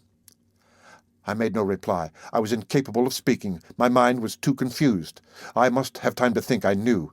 This woman, sleeping even now in the spare cabin, was a responsibility which I must consider, and the only rational thought that flickered through my mind was that I must do nothing hastily if I were to be any help to her at all. The end of Chapter 19 of The Sea Wolf. The Sea Wolf by Jack London. Chapter 20. The remainder of the day passed uneventfully. The young slip of a gale, having wetted our gills, proceeded to moderate. The fourth engineer and the 3 oilers, after a warm interview with Wolf Larsen, were furnished with outfits from the slop chests, assigned places under the hunters in the various boats and watches on the vessel, and bundled forward into the forecastle. They went protestingly, but their voices were not loud. They were awed by what they had already seen of Wolf Larsen's character, while the tale of woe they speedily heard in the forecastle took the last bit of rebellion out of them. Miss Brewster, we had learnt her name from the engineer, slept on and on. At supper I requested the hunters to lower their voices so she was not disturbed, and it was not till next morning that she made her appearance. It had been my intention to have her meals served apart, but Wolf Larsen put down his foot. Who was she that she should be too good for cabin table and cabin society, had been his demand. But her coming to the table had something amusing in it. The hunters fell silent as clams. Jock Horner and Smoke alone were unabashed, stealing stealthy glances at her now and again, and even taking part in the conversation. The other 4 men glued their eyes on their plates and chewed steadily and with thoughtful precision, their ears moving and wobbling in time with their jaws, like the ears of so many animals. Wolf Larsen had little to say at first, doing no more than reply when he was addressed. Not that he was abashed, far from it. This woman was a new type to him, a different breed from any he had ever known, and he was curious. He studied her, his eyes rarely leaving her face unless to follow the movements of her hands or shoulders. I studied her myself, and though it was I who maintained the conversation, I know that I was a bit shy, not quite self-possessed. His was the perfect poise, the supreme confidence in self, which nothing could shake, and he was no more timid of a woman than he was of storm and battle. "And when shall we arrive at Yokohama?" she asked, turning to him and looking him squarely in the eyes. There it was, the question, flat.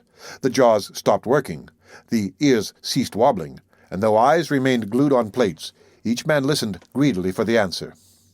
"In 4 months, possibly 3 if the season closes early," Wolf Larsen said. She caught her breath and stammered.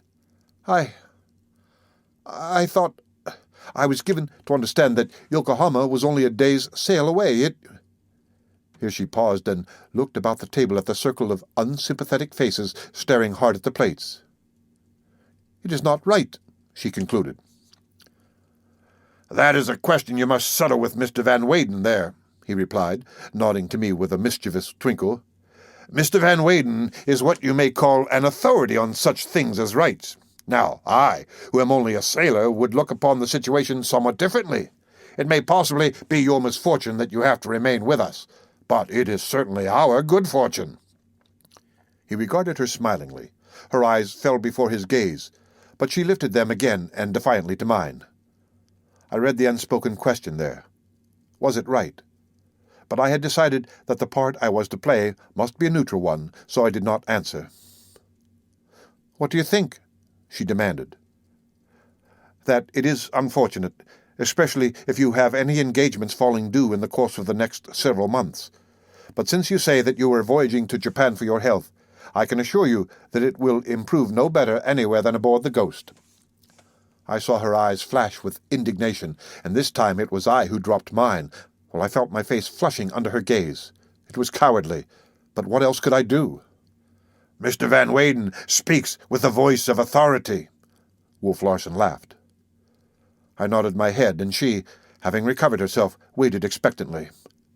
"Not that he is much to speak of now," Wolf Larsen went on, "but he has improved wonderfully. You should have seen him when he came on board. A more scrawny, pitiful specimen of humanity one could hardly conceive. Isn't that so, Kerfoot?" Kerfoot, thus directly addressed, was startled into dropping his knife on the floor, though he managed to grunt affirmation. Developed himself by peeling potatoes and washing dishes, eh, Carefoot?" Again, that worthy grunted. "Look at him now. True, he's not what you would term muscular, but still he has muscles, which is more than he had when he came aboard. Also, he has legs to stand on. You would not think so to look at him, but he was quite unable to stand alone at first." The hunters were snickering, but she looked at me with a sympathy in her eyes which more than compensated for Wolf Larsen's nastiness. In truth, it had been so long since I had received sympathy that I was softened, and I became then and gladly her willing slave. But I was angry with Wolf Larsen. He was challenging my manhood with his slurs, challenging the very legs he claimed to be instrumental in getting for me. "I may have learned to stand on my own legs," I retorted, "but I have yet to stamp upon others with them." He looked at me insolently. "Your education is only half completed, then," he said dryly, and turned to her. "We are very hospitable upon the Ghost. Mr. Van Weyden has discovered that. We do everything to make our guests feel at home, eh, Mr. Van Weyden?" "Even to the peeling of potatoes and the washing of dishes," I answered, "to say nothing to wringing their necks out of very fellowship." "I beg of you not to receive false impressions of us from Mr. Van Weyden," he interposed with mock anxiety. "You will observe, Miss Brewster, that he carries a dirk in his belt. A most unusual thing for a ship's officer to do. Well, really very estimable. Mr. Van Weyden is sometimes, how shall I say, quarrelsome, and harsh measures are necessary. He is quite reasonable and fair in his calm moments, and as he is calm now, he will not deny that only yesterday he threatened my life." I was well-nigh choking, and my eyes were certainly fiery. He drew attention to me. "Look at him now. He can scarcely control himself in your presence. He is not accustomed to the presence of ladies anyway. I shall have to arm myself before I dare go on deck with him." He shook his head, sadly, murmuring, Too bad, too bad," while the hunters burst into guffaws of laughter. The deep-sea voices of these men, rumbling and bellowing in the confined space, produced a wild effect. The whole setting was wild, and for the first time, regarding this strange woman and realizing how incongruous she was in it, I was aware of how much a part of it I was myself. I knew these men and their mental processes, was one of them myself, living the seal-hunting life, eating the seal-hunting fare, thinking largely the seal-hunting thoughts. There was for me no strangers to it, to the rough clothes, the coarse faces, the wild laughter, and the lurching cabin walls and swaying sea lamps. As I buttered a piece of bread, my eyes chanced to rest upon my hand. The knuckles were skinned and inflamed clear across, the fingers swollen, the nails rimmed with black. I felt the mattress-like growth of beard on my neck, knew that the sleeve of my coat was ripped, that a button was missing from the throat of the blue shirt I wore. The dirk mentioned by Wolf Larsen rested in its sheath on my hip. It was very natural that it should be there. How natural I had not imagined until now, when I looked upon it with her eyes and knew how strange it and all that went with it must appear to her. But she divined the mockery in Wolf Larsen's words, and again favored me with a sympathetic glance. But there was a look of bewilderment also in her eyes. That it was mockery made the situation more puzzling to her. "I may be taken off by some passing vessel, perhaps," she suggested. "There will be no passing vessels except other sealing schooners," Wolf Larsen made answer. "I have no clothes, nothing," she objected. "You hardly realize, sir, that I am not a man, or that I am unaccustomed to the vagrant, careless life which you and your men seem to lead." "The sooner you get accustomed to it, the better," he said. "I'll furnish you with cloth, needles, and thread," he added. "I hope it will not be too dreadful a hardship for you to make yourself a dress or two." She made a wry pucker with her mouth, as though to advertise her ignorance of dressmaking. That she was frightened and bewildered, and that she was bravely striving to hide it, was quite plain to me. "I suppose you're like Mr. Van Weyden there, accustomed to having things done for you. Well, I think doing a few things for yourself will hardly dislocate any joints. By the way, what do you do for a living?" She regarded him with amazement unconcealed. "I mean no offense, believe me. People eat, therefore they must procure the wherewithal. These men here shoot seals in order to live. For the same reason I sail this schooner, and Mr. Van Weyden, for the present at any rate, earns his salty grub by assisting me. Now what do you do?" She shrugged her shoulders. Do you feed yourself, or does someone else feed you?" "I'm afraid someone else has fed me most of my life," she laughed, trying bravely to enter into the spirit of his quizzing, though I could see a terror dawning and growing in her eyes as she watched Wolf Larsen. "And I suppose someone else makes your bed for you?" "I have made beds," she replied. "Very often?" She shook her head with mock ruefulness. "Do you know what they do to poor men in the States who, like you, do not work for their living?" "I am very ignorant," she pleaded. "What do they do to the poor men who are like me?" "They send them to jail. The crime of not earning a living in their case is called vagrancy. If I were Mr. Van Weyden, who harps eternally on questions of right and wrong, I'd ask, by what right do you live when you do nothing to deserve living?" "But as you're not Mr. Van Weyden, I don't have to answer, do I?" She beamed upon him through her terror-filled eyes, and the pathos of it cut me to the heart. I must in some way break in and lead the conversation into other channels. "Have you ever earned $1 by your own labor?" he demanded, certain of her answer, a triumphant vindictiveness in his voice. "Yes, I have," she answered slowly, and I could have laughed aloud at his crestfallen visage. "I remember my father giving me $1 once when I was a little girl for remaining absolutely quiet for 5 minutes. He smiled indulgently. "But that was long ago," she continued, "and you would scarcely demand a little girl of 9 to earn her own living." "At present, however," she said after another slight pause, "I earn about $1,800 a year." With one accord, all eyes left the plates and settled on her. A woman who earned $1,800 a year was worth looking at. Wolf Larsen was undisguised in his admiration. "Salary or piecework?" he asked. "Piecework," she answered promptly. 1,800, he calculated. "That's $150 a month. Well, Miss Brewster, there is nothing small about the ghost. Consider yourself on salary during the time you remain with us." She made no acknowledgment. She was too unused as yet to the whims of the man to accept them with equanimity. "I forgot to inquire," he went on suavely, "as to the nature of your occupation. What commodities do you turn out? What tools and materials do you require?"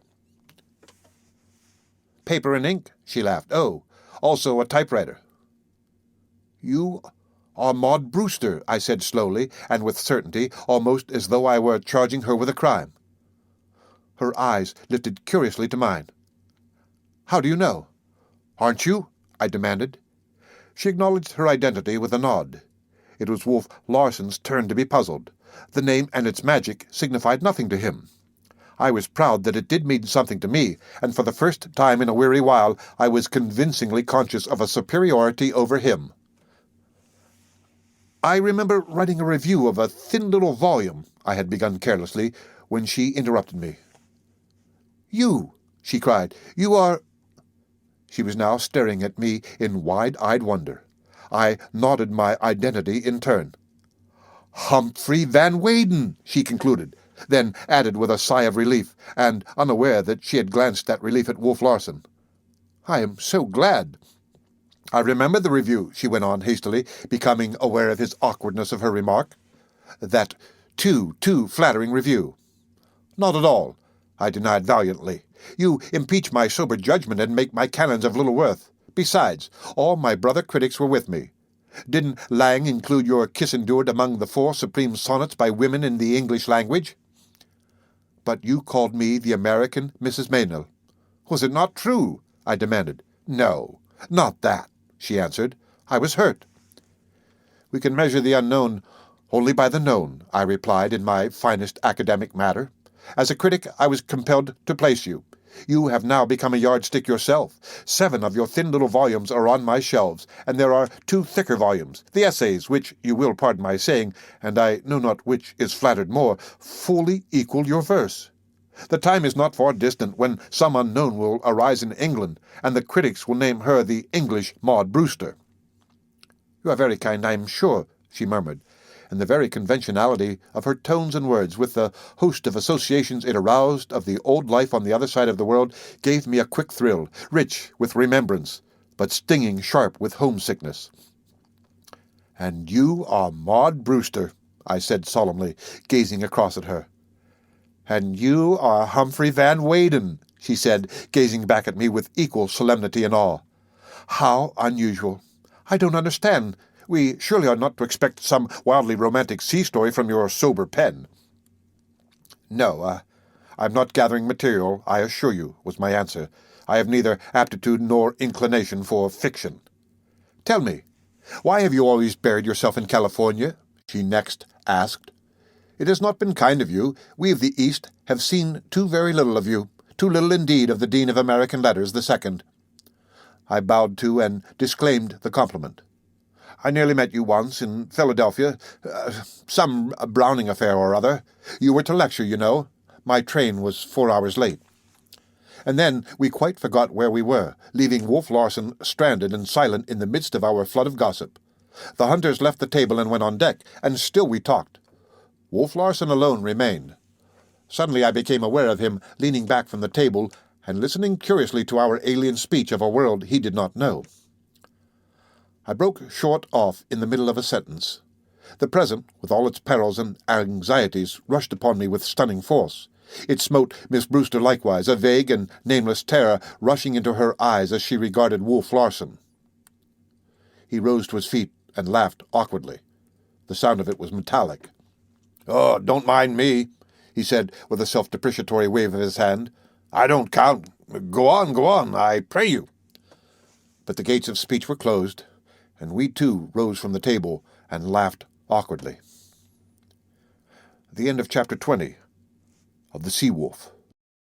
The Sea Wolf by Jack London. Chapter 21. The chagrin Wolf Larsen felt from being ignored by Maud Brewster and me in the conversation at table had to express itself in some fashion, and it felt to Thomas Mugridge to be the victim. He had not mended his ways nor his shirt, though the latter he contended he had changed. The garment itself did not bear out the assertion, nor did the accumulations of grease on stove and pot and pan attest a general cleanliness. "I've given you warning, Cookie," Wolf Larsen said, "and now you've got to take your medicine." Mugridge's face turned white under its sooty veneer, and when Wolf Larsen called for a rope and a couple of men, the miserable Cockney fled wildly out of the galley and dodged and ducked about the deck with the grinning crew in pursuit. Few things could have been more to their liking than to give him a tow over the side, for to the forecastle he had sent messes and concoctions of the vilest order. Conditions favored the undertaking. The Ghost was slipping through the water at no more than 3 miles an hour, and the sea was fairly calm. But Mugridge had little stomach for a dip in it. Possibly he had seen men towed before. Besides, the water was frightfully cold, and his was anything but a rugged constitution. As usual, the watches below and the hunters turned out for what promised sport. Mugridge seemed to be in rabid fear of the water, and he exhibited a nimbleness and speed we did not dream he possessed. Cornered in the right angle of the poop and galley, he sprang like a cat to the top of the cabin and ran aft. But his pursuers forestalling him, he doubled back across the cabin, passed over the galley, and gained the deck by means of the steerage scuttle. Straight forward he raced, the boat-puller Harrison at his heels, and gaining on him. But Mugridge, leaping suddenly, caught the jib-boom lift. It happened in an instant. Holding his weight by his arms, and in mid-air doubling his body at the hips, he let fly with both feet. The oncoming Harrison caught the kick squarely in the pit of the stomach, groaned involuntarily, and doubled up and sank backward to the deck.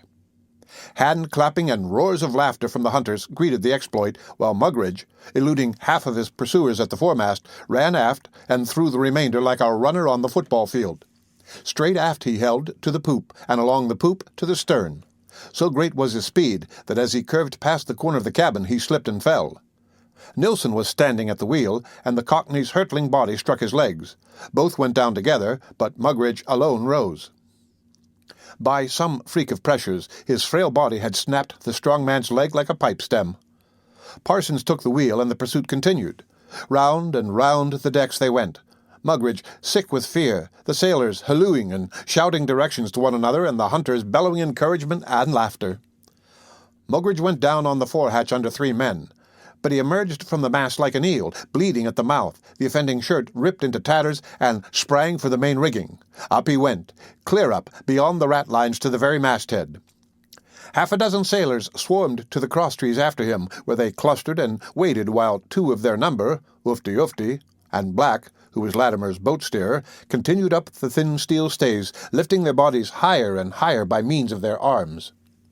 It was a perilous undertaking, for, at a height of over 100 feet from the deck, holding on by their hands, they were not in the best of positions to protect themselves from Mugridge's feet, and Mugridge kicked savagely till the Kanaka, hanging on with one hand, seized the Cockney's foot with the other.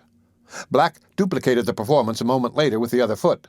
Then the three writhed together in a swaying tangle, struggling, sliding, and falling into the arms of their mates on the crosstrees. The aerial battle was over, and Thomas Mugridge, whining and gibbering, his mouth flecked with bloody foam, was brought down to deck. Wolf Larsen rove a bowline in a piece of rope, and slipped it under his shoulders. Then he was carried aft and flung into the sea. 40, 50, 60 feet of line ran out, when Wolf Larsen cried, "Belay!" Ufty took a turn on a bit. The rope tautened, and the ghost, lunging onward, jerked the cook to the surface.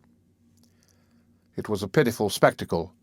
Though he could not drown, and was 9-lived in addition, he was suffering all the agonies of half-drowning. The ghost was going very slowly, and when her stern lifted on a wave and she slipped forward, she pulled the wretch to the surface and gave him a moment in which to breathe. But between each lift, the stern fell, and while the bow lazily climbed the next wave, the line slacked, and he sank beneath. I had forgotten the existence of Maud Brewster, and I remembered her with a start as she stepped lightly beside me. It was her first time on deck since she had come aboard. A dead silence greeted her appearance. "What is the cause of the merriment?" she asked. "Ask Captain Larsen," I answered composedly and coldly, though inwardly my blood was boiling at the thought that she should be witness to such brutality. She took my advice and was turning to put it into execution when her eyes lighted on Ufty immediately before her, his body instinct with alertness and grace as he held the turn of the rope. "Are you fishing?" she asked him. He made no reply. His eyes, fixed intently on the sea astern, suddenly flashed. "Shark-ho, sir!" he cried. "Heave in! Lively! All hands, tail on!" Wolf Larsen shouted, springing himself to the rope in advance of the quickest. Mugridge had heard the Kanaka's warning cry and was screaming madly. I could see a black fin cutting the water and making for him with greater swiftness than he was being pulled aboard. It was an even toss whether the shark or we would get him, and it was a matter of moments. When Mugridge was directly beneath us, the stern descended the slope of a passing wave, thus giving the advantage to the shark. The fin disappeared. The belly flashed white in swift upward rush. Almost equally swift, but not quite, was Wolf Larsen. He threw his strength into one tremendous jerk. The Cockney's body left the water, so did part of the shark's. He drew up his legs, and the man-eater seemed no more than barely to touch one foot, sinking back into the water with a splash. But at the moment of contact, Thomas Mugridge cried out. Then he came in like a fresh-caught fish on a line, clearing the rail generously and striking the deck in a heap on hands and knees and rolling over.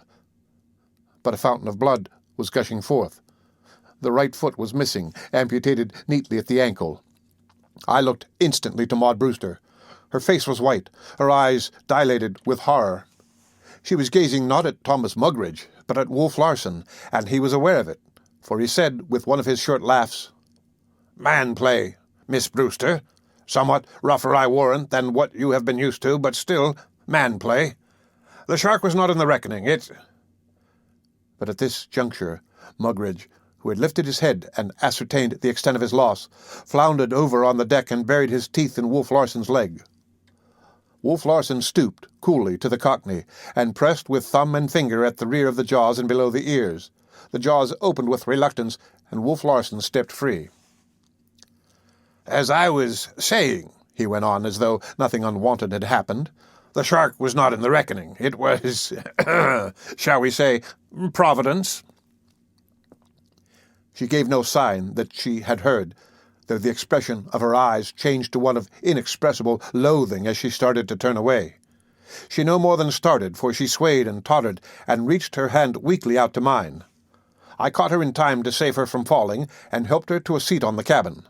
I thought she might faint outright, but she controlled herself. "Will you get a tourniquet, Mr. Van Weyden?" Wolf Larsen called to me. I hesitated. Her lips moved, and though they formed no words, she commanded me with her eyes, plainly a speech to go to the help of the unfortunate man. "Please," she managed to whisper, and I could but obey. By now, I had developed such skill at surgery that Wolf Larsen, with a few words of advice, left me to my task with a couple of sailors for assistance. For his task, he elected a vengeance on the shark. A heavy swivel hook baited with fat salt pork was dropped overside, and by the time I had compressed the severed veins and arteries, the sailors were singing and heaving in the offending monster. I did not see it myself, but my assistants, first one and then the other, deserted me for a few moments to run amidships and look at what was going on. The shark, a 16-footer, was hoisted up against the main rigging. Its jaws were pried apart to their greatest extension, and a stout stake, sharpened at both ends, was so inserted that when the pries were removed, the spread jaws were fixed upon it. This accomplished, the hook was cut out. The shark dropped back into the sea, helpless, yet with its full strength doomed to lingering starvation, a living death less meet for it than for the man who devised the punishment. The end of Chapter 21 of The Sea Wolf by Jack London. The Sea Wolf by Jack London. Chapter 22.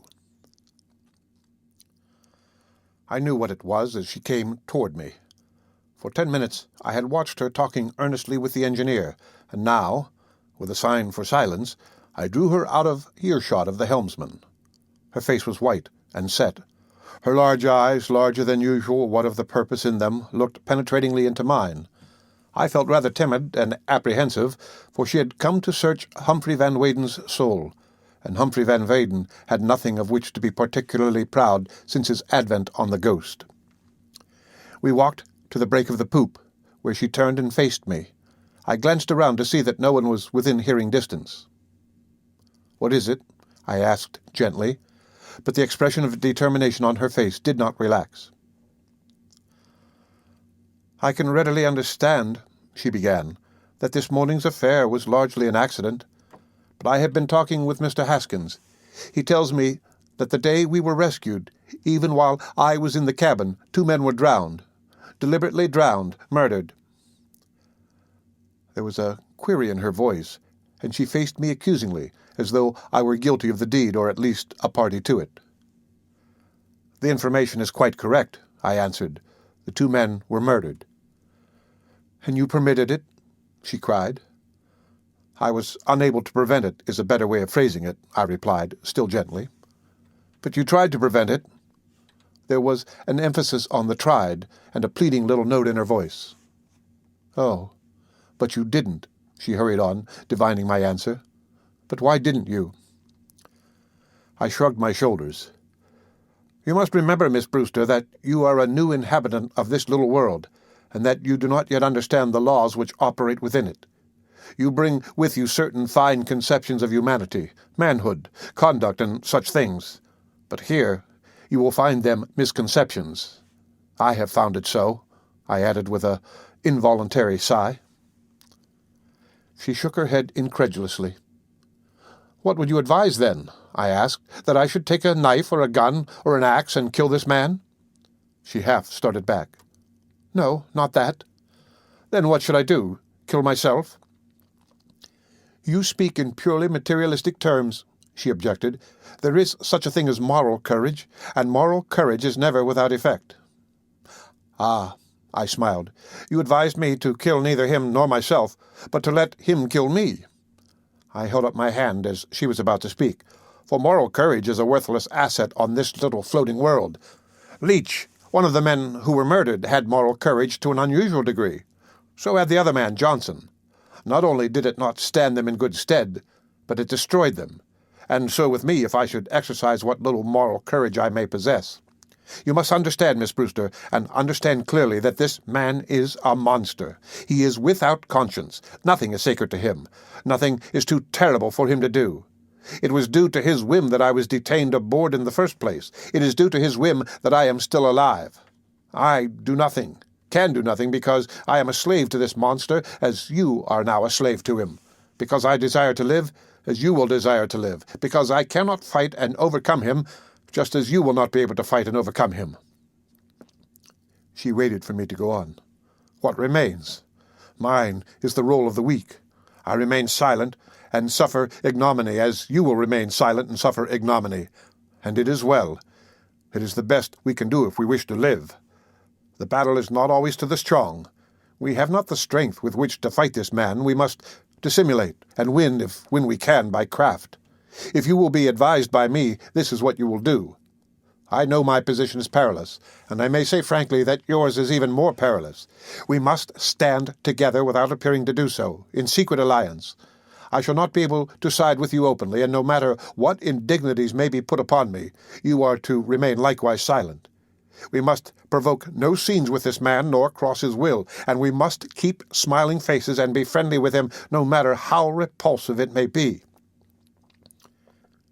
She brushed her hand across her forehead in a puzzled way, saying, "Still I do not understand." "You must do as I say," I interrupted authoritatively, for I saw Wolf Larsen's gaze wandering toward us from where he paced up and down with Latimer amidships. "Do as I say, and ere long you will find I am right." "What shall I do, then?" she asked, detecting the anxious glance I had shot at the object of our conversation, and impressed, I flatter myself, with the earnestness of my manner. "Dispense with all the moral courage you can," I said briskly. "Don't arouse this man's animosity. Be quite friendly with him. Talk with him. Discuss literature and art with him. He is fond of such things. You will find him an interested listener and no fool. And for your own sake, try to avoid witnessing as much as you can the brutalities of the ship. It will make it easier for you to act your part." "I am to lie?" she said in steady, rebellious tones. "By speech and action to lie?" Wolf Larsen had separated from Latimer and was coming toward us. I was desperate. Please understand me," I said hurriedly, lowering my voice. "All your experience of men and things is worthless here. You must begin over again. I know, I can see it. You have, among other ways, been used to managing people with your eyes, letting your moral courage speak out through them, as it were. You have already managed me with your eyes, commanded me with them. But don't try it on Wolf Larsen. You could as easily control a lion while he would make a mock of you. He would. I have always been proud of the fact that I discovered him," I said, turning the conversation as Wolf Larsen stepped on the poop and joined us. "The editors were afraid of him, and the publishers would have none of him, but I knew, and his genius and my judgment were vindicated when he made that magnificent hit with his Forge." "And it was a newspaper poem," she said glibly. "It did happen to see the light in a newspaper," I replied, "but not because the magazine editors had been denied a glimpse at it." "We were talking of Harris," I said to Wolf Larsen. "Oh, yes," he acknowledged. "I remember the Forge, filled with pretty sentiments and an almighty faith in human illusions. By the way, Mr. Van Weyden, you'd better look in on Cookie. He's complaining and restless." Thus was I bluntly dismissed from the poop, only to find Mugridge sleeping soundly from the morphine I had given him. I made no haste to return on deck, and when I did, I was gratified to see Miss Brewster in animated conversation with Wolf Larsen. As I say, the sight gratified me. She was following my advice. And yet I was conscious of a slight shock or hurt, and that she was able to do the thing I had begged her to do, and which she had notably disliked. The end of Chapter 22 of The Sea-Wolf by Jack London. The Sea-Wolf by Jack London. Chapter 23. Brave winds, blowing fair, swiftly drove the Ghost northward into the seal herd. We encountered it well up to the 44th parallel, in a raw and stormy sea across which the wind harried the fog banks in eternal flight. For days at a time we could never see the sun or take an observation.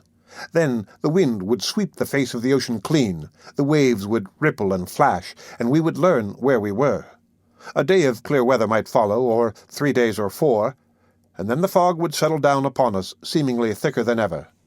The hunting was perilous, yet the boats, lowered day after day, were swallowed up in the grey obscurity, and was seen no more till nightfall, and often not till long after, when they would creep in like sea-wraiths, one by one, out of the grey.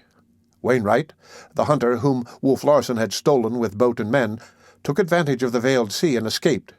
He disappeared one morning in the encircling fog with his 2 men, and we never saw them again, though it was not many days when we learned that they had passed from schooner to schooner until they finally regained their own.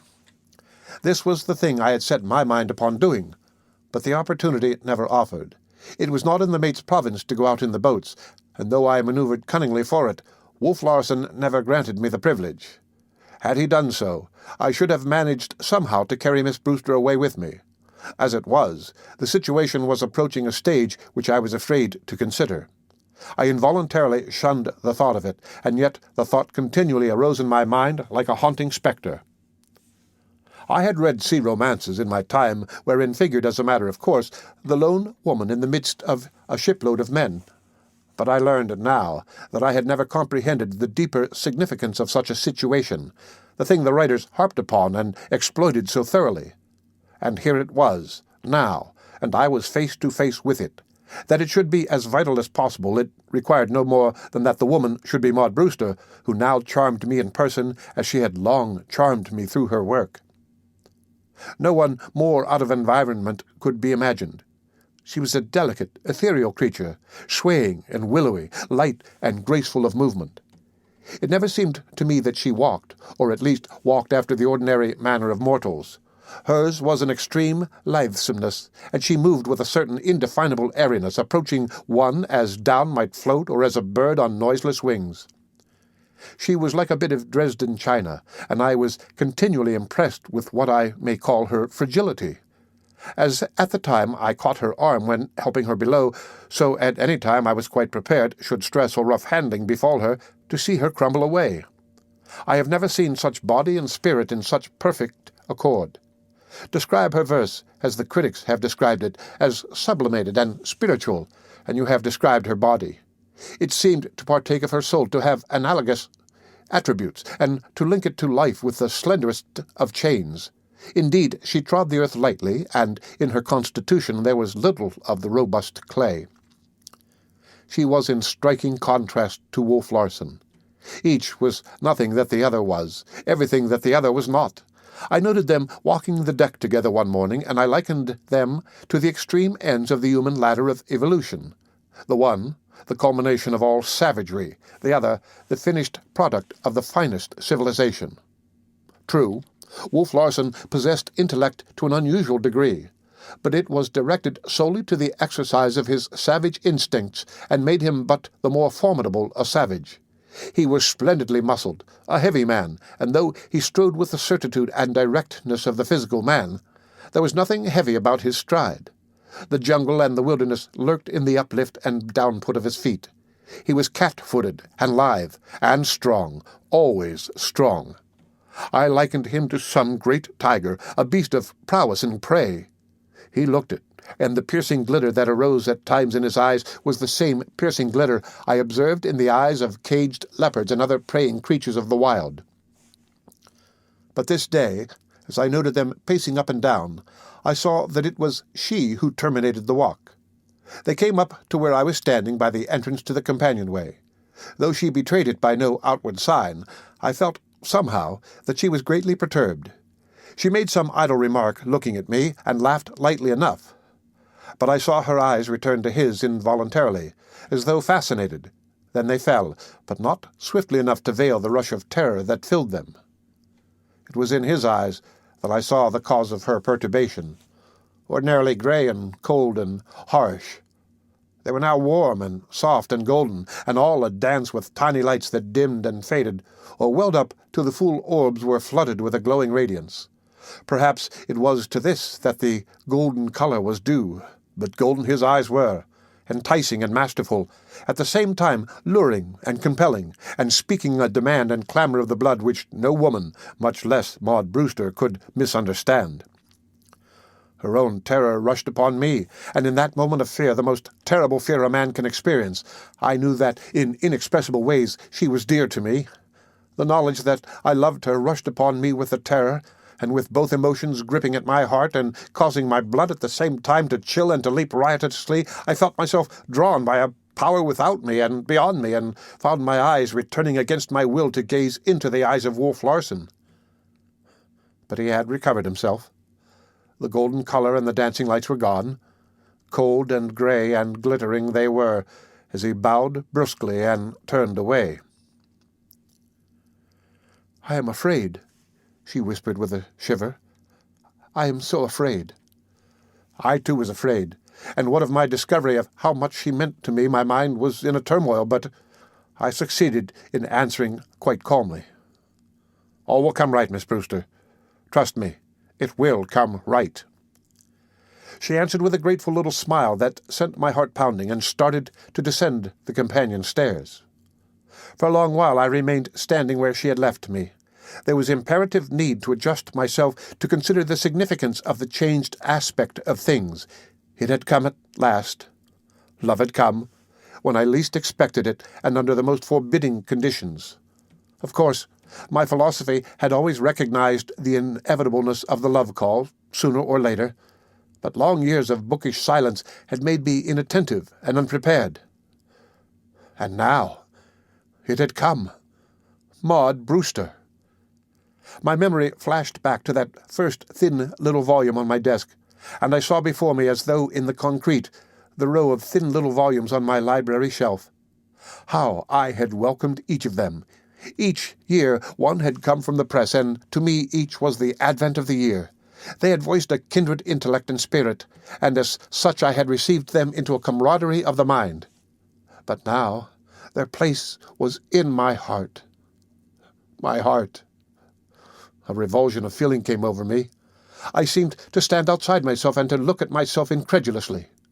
Maud Brewster, Humphrey Van Weyden, the cold-blooded fish, the emotionless monster, the analytical demon of Charlie Forsyth's christening, in love. And then, without rhyme or reason, all skeptical, my mind flew back to a small biographical note in the red-bound Who's Who, and I said to myself, "She was born in Cambridge, and she is 27 years old." And then I said, 27 years old and still free and fancy-free? But how did I know she was fancy-free? And the pang of newborn jealousy put all incredulity to flight. There was no doubt about it. I was jealous. Therefore, I loved. And the woman I loved was Maud Brewster. I, Humphrey Van Weyden, was in love. And again the doubt assailed me. Not that I was afraid of it, however, or reluctant to meet it. On the contrary, idealist that I was to the most pronounced degree, my philosophy had always recognized and guerdoned love as the greatest thing in the world, the aim and the summit of being, the most exquisite pitch of joy and happiness to which life could thrill, the thing of all things to be hailed and welcomed and taken into the heart. But now that it had come, I could not believe, I could not be so fortunate. It was too good to be true. Symonds' lines came into my head. I wandered all these years among a world of women, seeking you. And then I had ceased seeking. It was not for me, this greatest thing in the world, I had decided. Forsyth was right. I was abnormal, an emotionless monster, a strange, bookish creature capable of pleasuring in sensations only of the mind.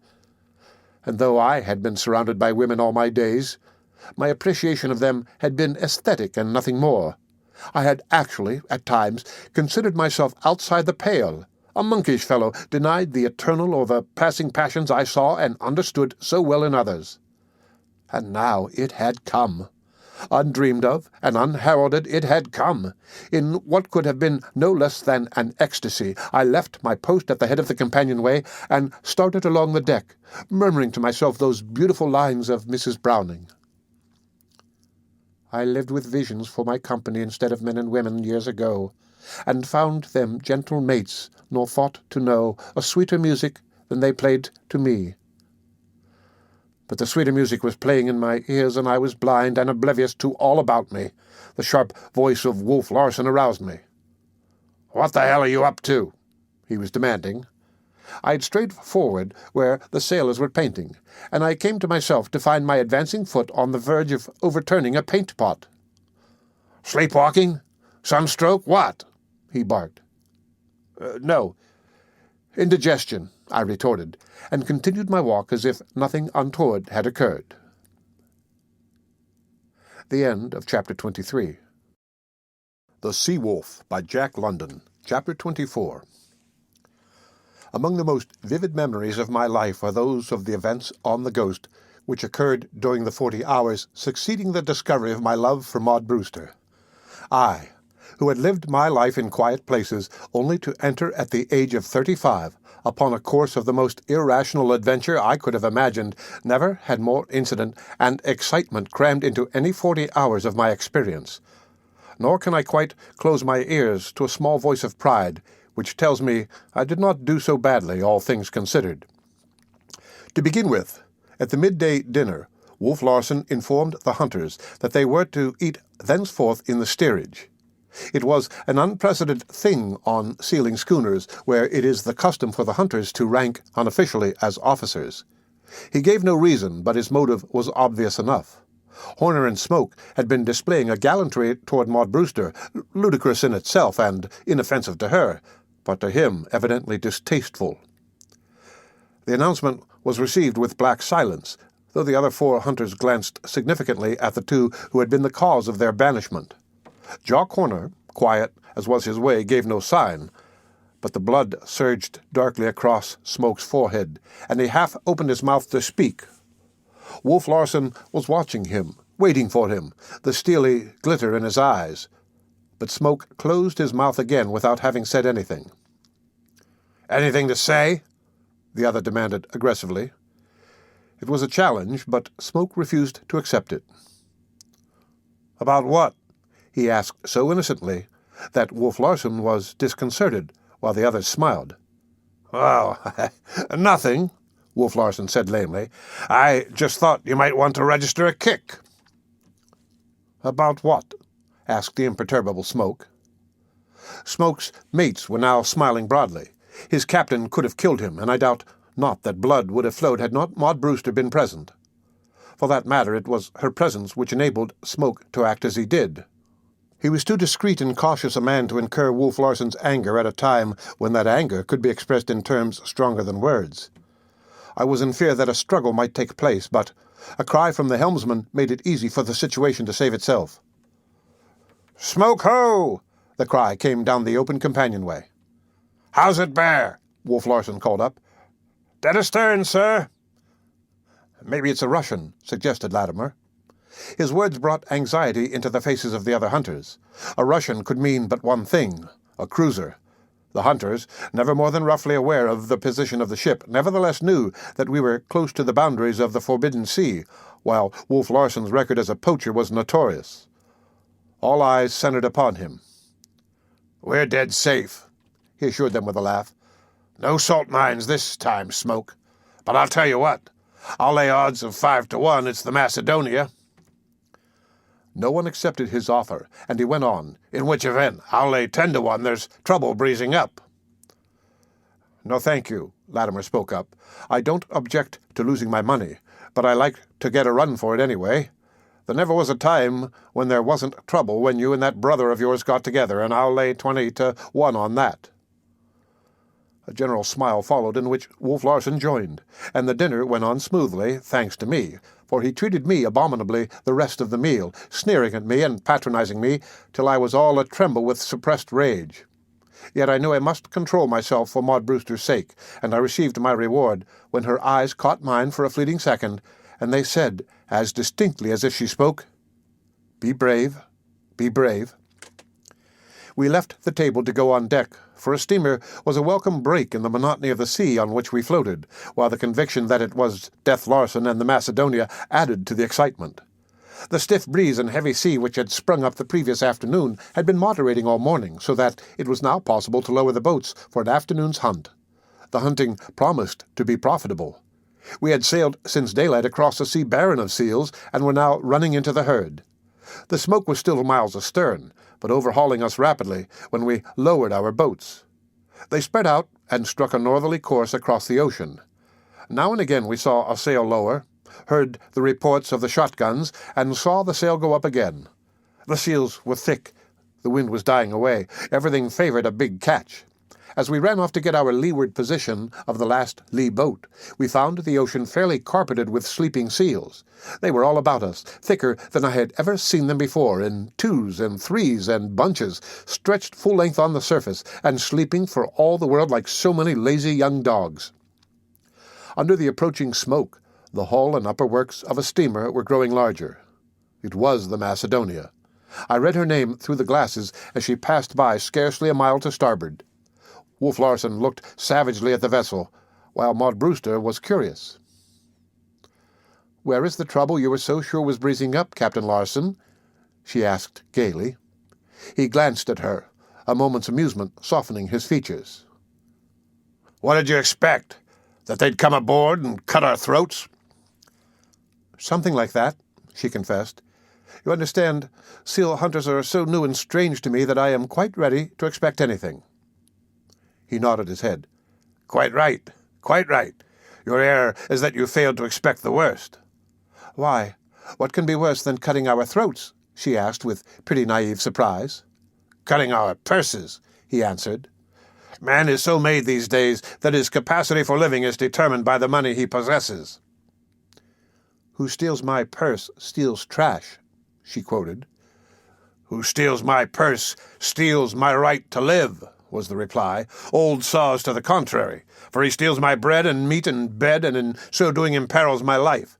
There are not enough soup kitchens and bread lines to go around, you know, and when men have nothing in their purses they usually die, and die miserably, unless they are able to fill their purses pretty speedily." "But I fail to see that this steamer has any designs on your purse." "Wait and you will see," he answered grimly. We did not have long to wait. Having passed several miles beyond our line of boats, the Macedonia proceeded to lower her own. We knew she carried 14 boats to our 5.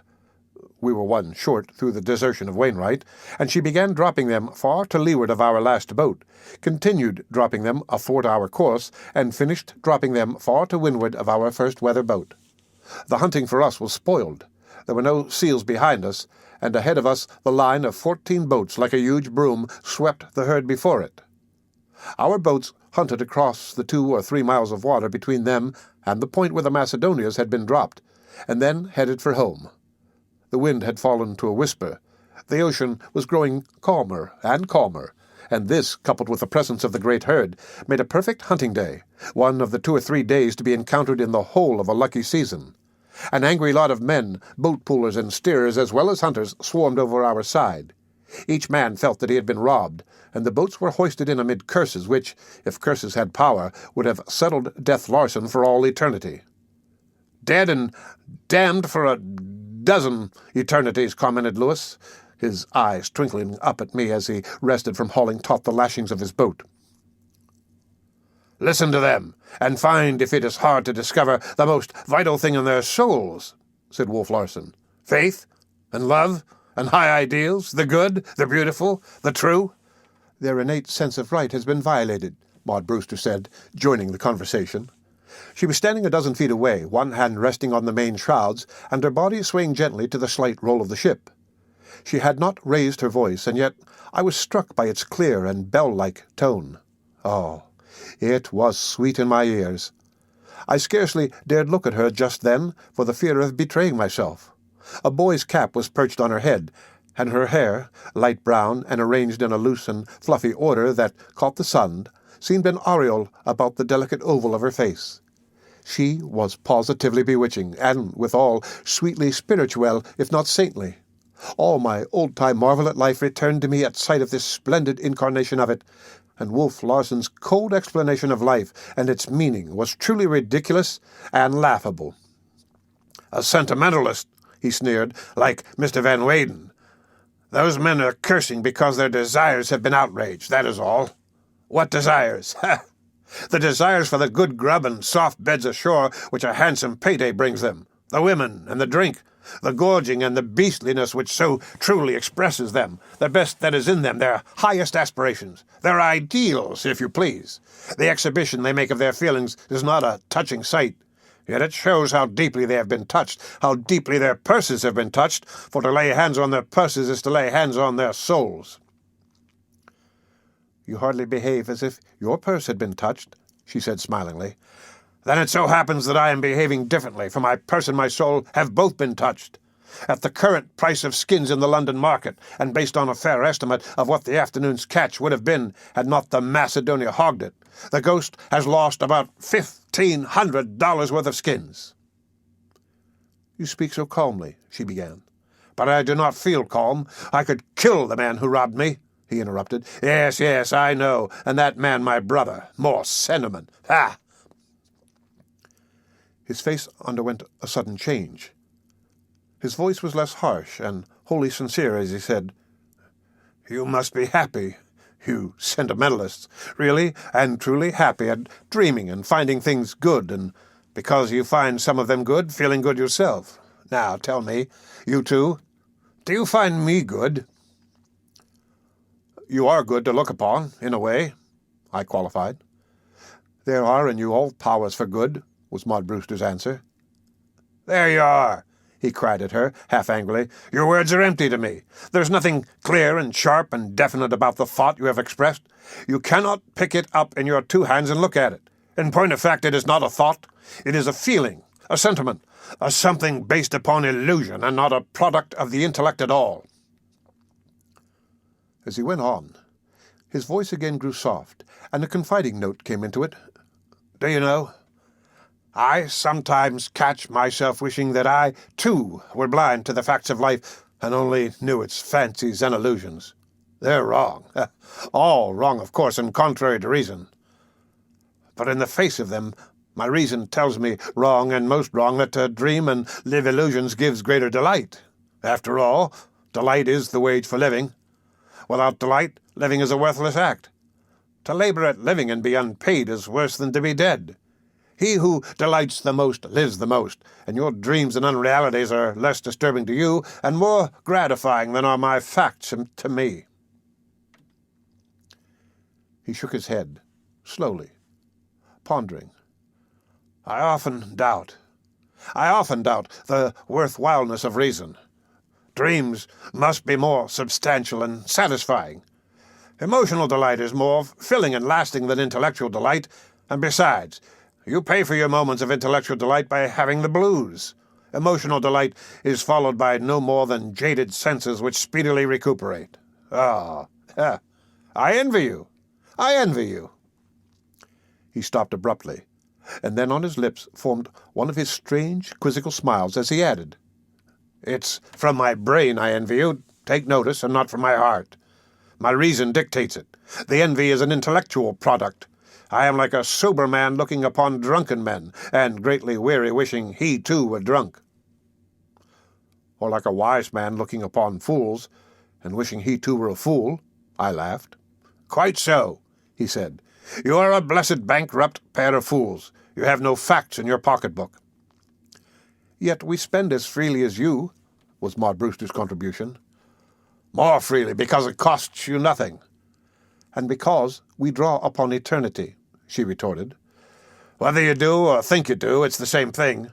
You spend what you haven't got, and in return you get greater value from spending what you haven't got than I get from spending what I have gotten, and what I have sweated to get."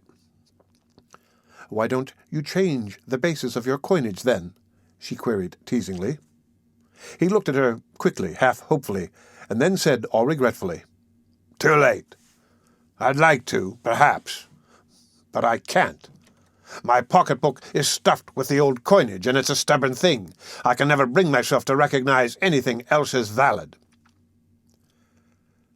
He ceased speaking, and his gaze wandered absently past her and became lost in the placid sea.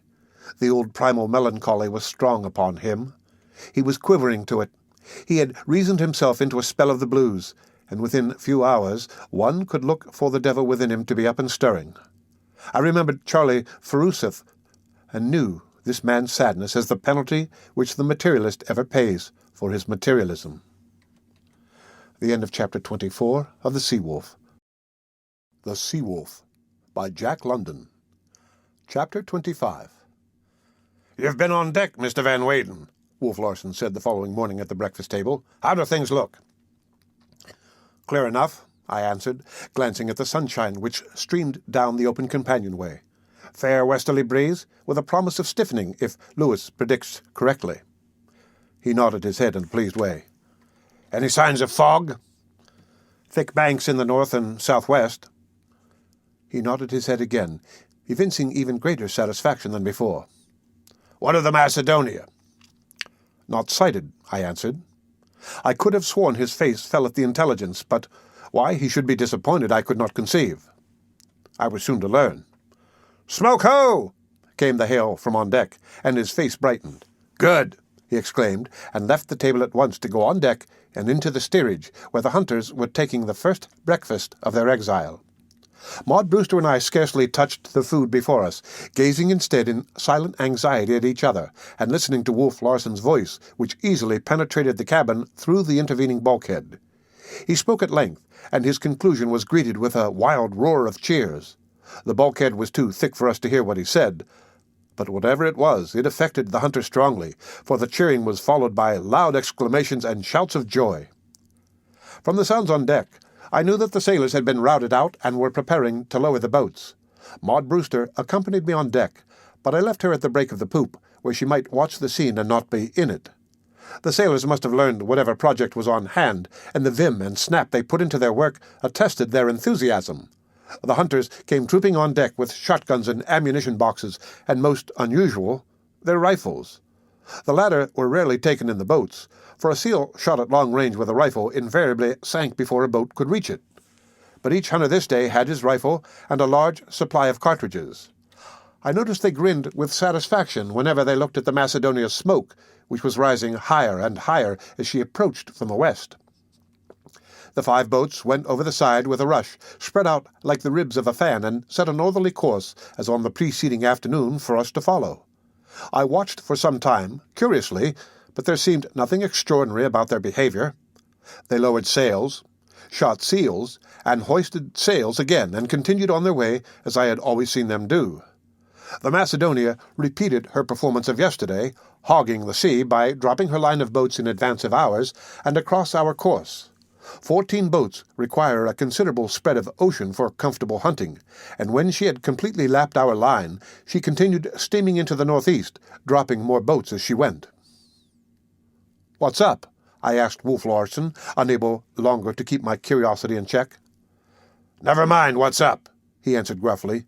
"You won't be 1,000 years in finding out, and in the meantime just pray for plenty of wind." "Oh. Well, I don't mind telling you," he said the next moment. "I'm going to give that brother of mine a taste of his own medicine. In short, I'm going to play the hog myself, and not for one day, but for the rest of the season, if we're in luck." "And if we're not?" I queried. "Not to be considered," he laughed. "We simply must be in luck, or it's all up with us." He had the wheel at the time, and I went forward to my hospital in the forecastle, where lay the 2 crippled men, Nilsson and Thomas Mugridge. Nilsson was as cheerful as could be expected, for his broken leg was knitting nicely. But the Cockney was desperately melancholy, and I was aware of a great sympathy for the unfortunate creature. And the marvel of it was that still he lived and clung to life. The brutal years had reduced his meagre body to splintered wreckage, and yet the spark of life within burned brightly as ever. "With an artificial foot, and they make excellent ones, you will be stumping ship's galleys to the end of time," I assured him jovially. But his answer was serious, nay, solemn. "I don't know but what you say, Mr. Van Weyden, but I do know I'll never rest happy till I see that hellhound bloody well dead. He can't live as long as me. He's got no right to live, and as the good word puts it, he shall surely die, and I say amen, and damn soon at that." When I returned on deck, I found Wolf Larsen steering mainly with one hand, while with the other hand he held the marine glasses and studied the situation of the boats, paying particular attention to the position of the Macedonia. The only change noticeable in our boats was that they had hauled close on the wind and were heading several points west of north. Still, I could not see the expediency of the maneuver, for the free sea was still intercepted by the Macedonia's 5 weather boats, which, in turn, had hauled close on the wind. Thus they slowly diverged toward the west, drawing farther away from the remainder of the boats in their line. Our boats were rowing as well as sailing. Even the hunters were pulling, and with 3 pairs of oars in the water, they rapidly overhauled what I may appropriately term the enemy. The smoke of the Macedonia had dwindled to a dim blot on the northeastern horizon. Of the steamer herself nothing was to be seen. We had been loafing along till now, our sails shaking half the time and spilling the wind, and twice, for short periods, we had been hove to. But there was no more loafing. Sheets were trimmed, and Wolf Larsen proceeded to put the Ghost through her paces. We ran past our line of boats, and bore down upon the first weather boat of the other line. "Down that flying jib, Mr. Van Weyden," Wolf Larsen commanded, "and stand by to back over the jibs." I ran forward, and had the downhaul of the flying jib all in and fast as we slipped by the boat 100 feet to leeward. The 3 men in it gazed at us suspiciously. They had been hogging the sea, and they knew Wolf Larsen by reputation at any rate. I noted that the hunter, a huge Scandinavian sitting in the bow, held his rifle ready to hand across his knees. It should have been in its proper place in the rack. When they came opposite our stern, Wolf Larsen greeted them with a wave of the hand and cried, "Come on aboard and have a gam." To gam, among the sealing schooners, is a substitute for the verbs to visit, to gossip. It expresses the garrulity of the sea, and is a pleasant break in the monotony of the life.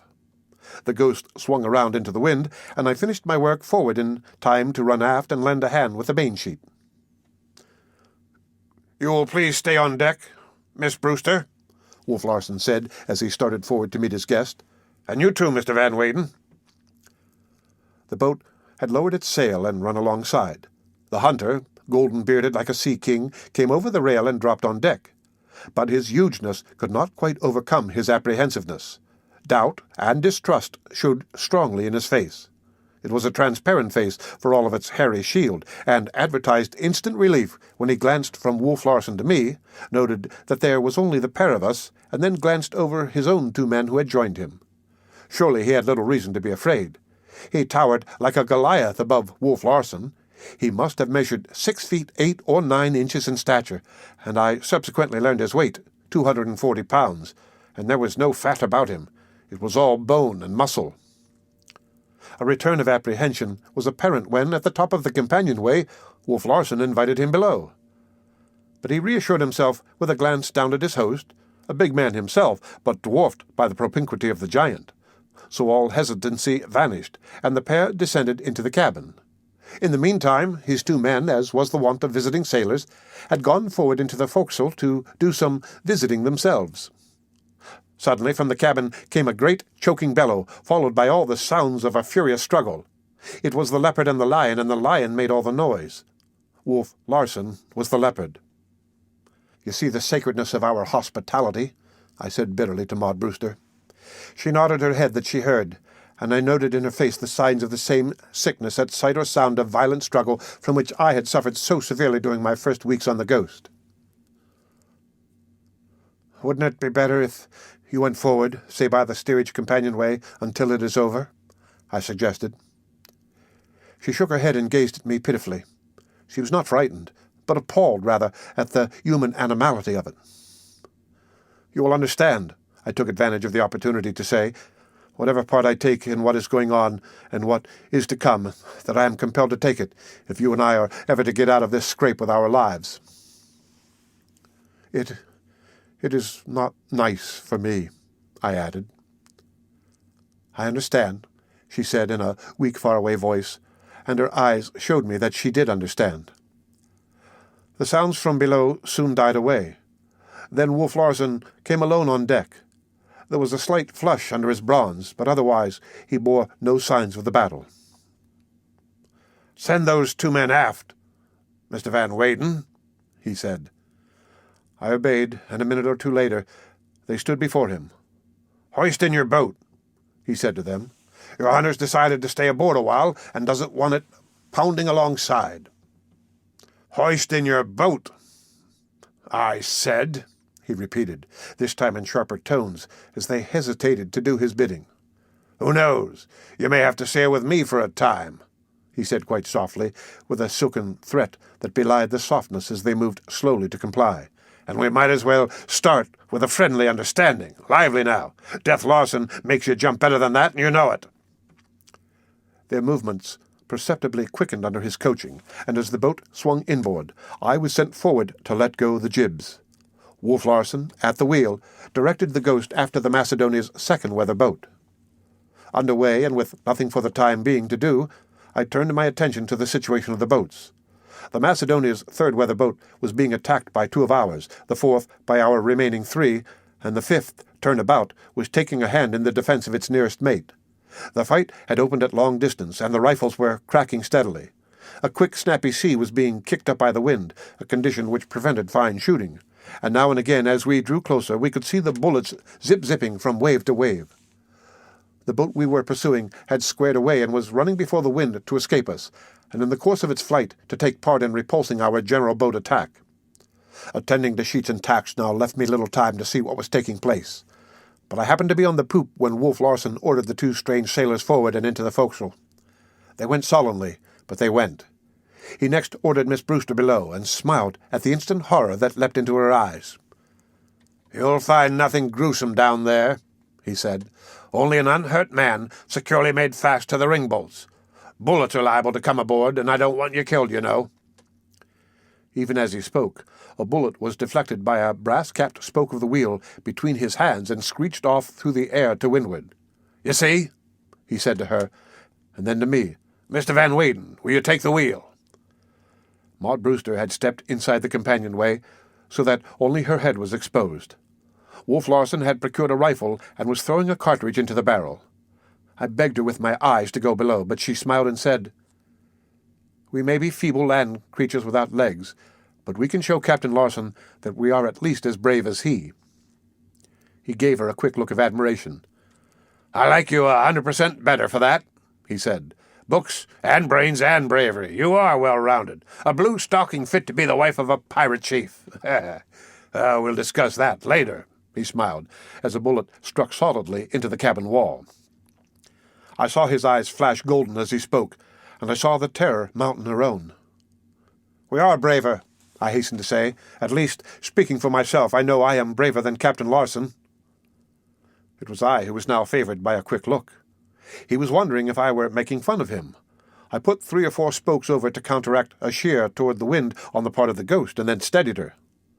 Wolf Larsen was still waiting an explanation, and I pointed down to my knees. "You will observe there," I said, "a slight trembling. It is because I am afraid, the flesh is afraid, and I am afraid in my mind because I do not wish to die. But my spirit masters the trembling flesh and the qualms of the mind. I am more than brave, I am courageous. Your flesh is not afraid. You are not afraid. On the one hand, it costs you nothing to encounter danger. On the other hand, it even gives you delight. You enjoy it. You may be unafraid, Mr. Larsen, but you must grant that the bravery is mine." "You're right," he acknowledged at once.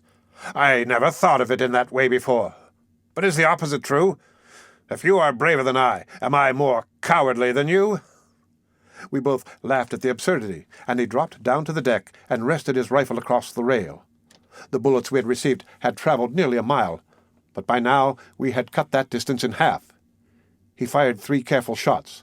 The first struck 50 to the windward of the boat, the second alongside, and at the third the boat's steer let loose his steering oar and crumpled up in the bottom of the boat.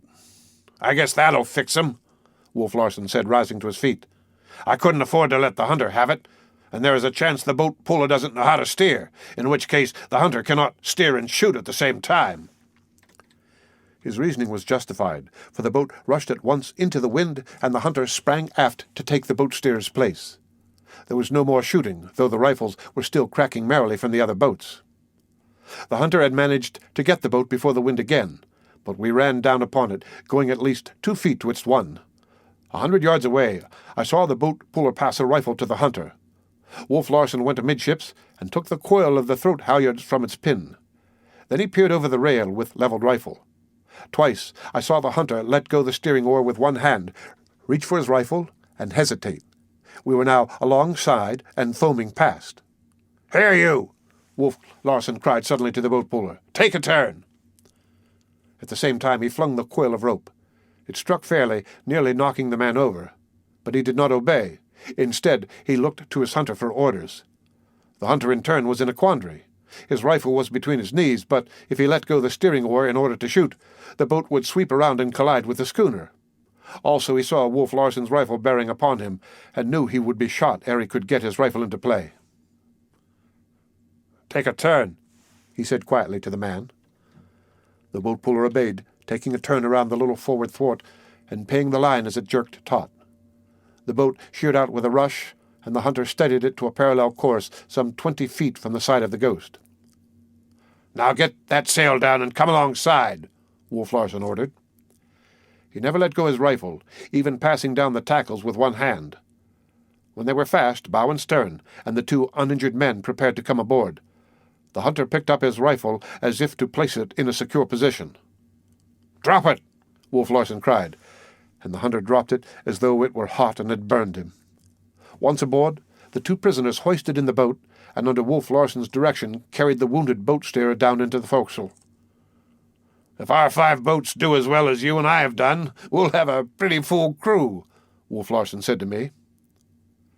"The man you shot, he is, I hope," Maud Brewster quavered. "In the shoulder," he answered. "Nothing serious. Mr. Van Weyden will pull him around as good as ever in 3 or 4 weeks. But he won't pull those chaps around from the look of it," he added, pointing at the Macedonia's 3rd boat, for which I had been steering and which was now nearly abreast of us. "That's Horner's and Smoke's work. I told them we wanted live men, not carcasses. But the joy of shooting to hit is a most compelling thing when once you've learned how to shoot. Ever experienced it, Mr. Van Weyden?" I shook my head and regarded their work. It had indeed been bloody, for they had drawn off and joined our other 3 boats in the attack on the remaining 2 of the enemy. The deserted boat was in the trough of the sea, rolling drunkenly across each comber, its loose spritsail out at right angles to it and fluttering and flapping in the wind. The hunter and boat puller were both lying awkwardly in the bottom, but the boat steerer lay across the gunwale, half in and half out, his arms trailing in the water and his head rolling from side to side. "Don't look, Miss Brewster. Please don't look," I had begged of her, and I was glad that she had minded me and been spared the sight. "Head right into the bunch, Mr. Van Weyden," was Wolf Larsen's command. As we drew near, the firing ceased, and we saw that the fight was over. The remaining 2 boats had been captured by our 5, and the 7 were grouped together waiting to be picked up. "Look at that!" I cried involuntarily, pointing to the northeast. The blot of smoke which indicated the Macedonia's position had reappeared. "Yes, I've been watching it," was Wolf Larsen's calm reply. He measured the distance away to the fog bank, and for an instant paused to feel the weight of the wind on his cheek. "We'll make it, I think. But you can depend upon it that blessed brother of mine has twigged our little game and is just a-humping for us. Oh, look at that!" The blot of smoke had suddenly grown larger, and it was very black.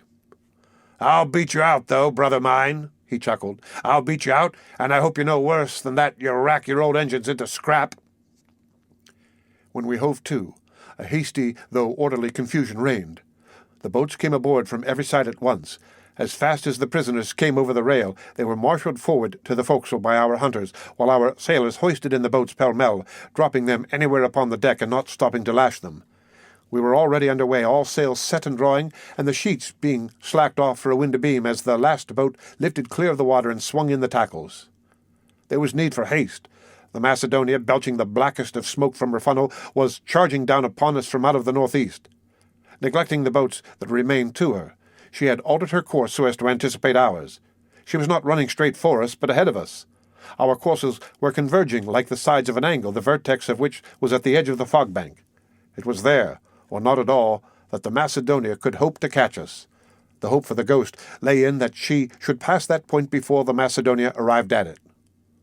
Wolf Larsen was steering, his eyes glistening and snapping as they dwelt upon and leaped from detail to detail of the chase. Now he studied the sea to windward for signs of the wind slackening or freshening. Now the Macedonia, and again his eyes roved over every sail, and he gave commands to slack a sheet here a trifle, to come in on one there a trifle, till he was drawing out of the Ghost the last bit of speed she possessed. All feuds and grudges were forgotten, and I was surprised at the alacrity with which the men who had so long endured his brutality sprang to execute his orders. Strange to say, the unfortunate Johnson came into my mind as we lifted and surged and heeled along, and I was aware of a regret that he was not alive and present. He had so loved the Ghost and delighted in her sailing powers. "Better get your rifles, you fellows," Wolf Larsen called to our hunters, and the 5 men lined the lee rail, guns in hand, and waited. The Macedonia was now but a mile away, the black smoke pouring from her funnel at a right angle, so madly she raced, pounding through the sea at a 17-knot gait.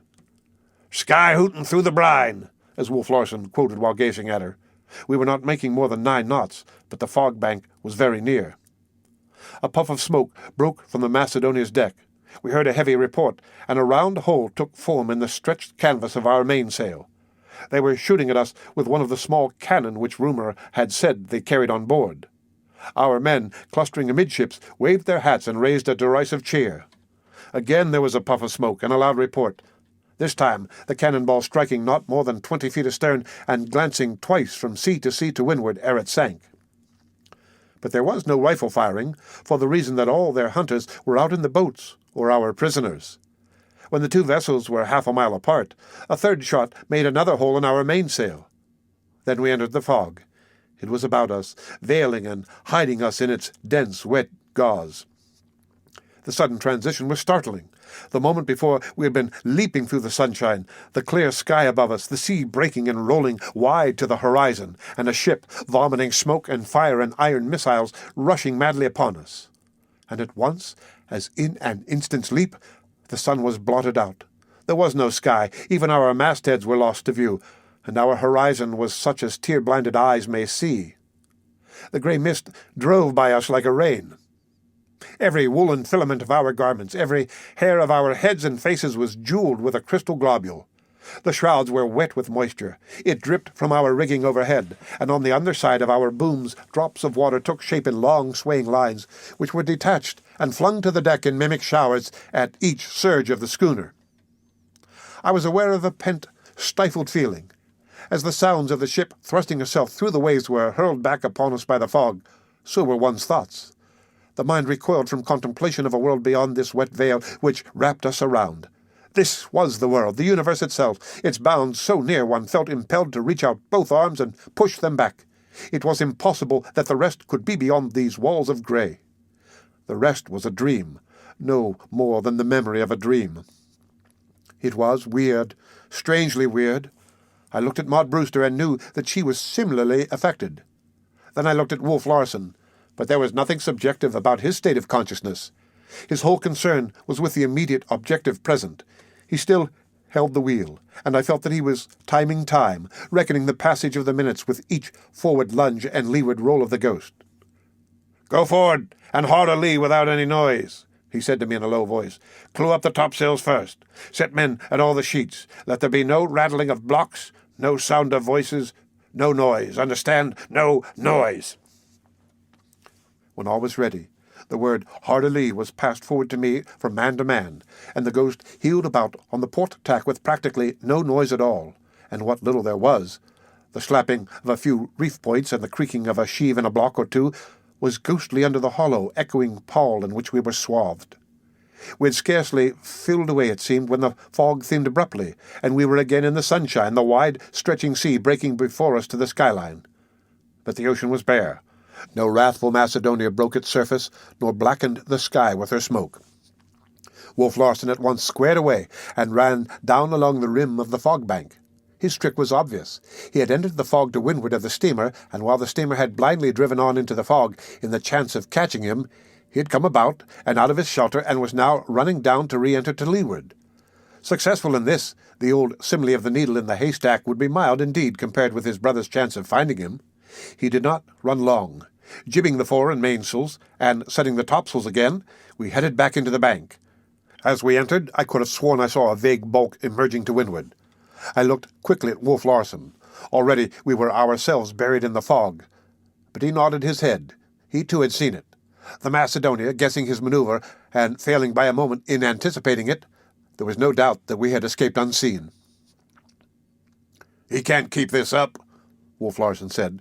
"He'll have to go back for the rest of his boats.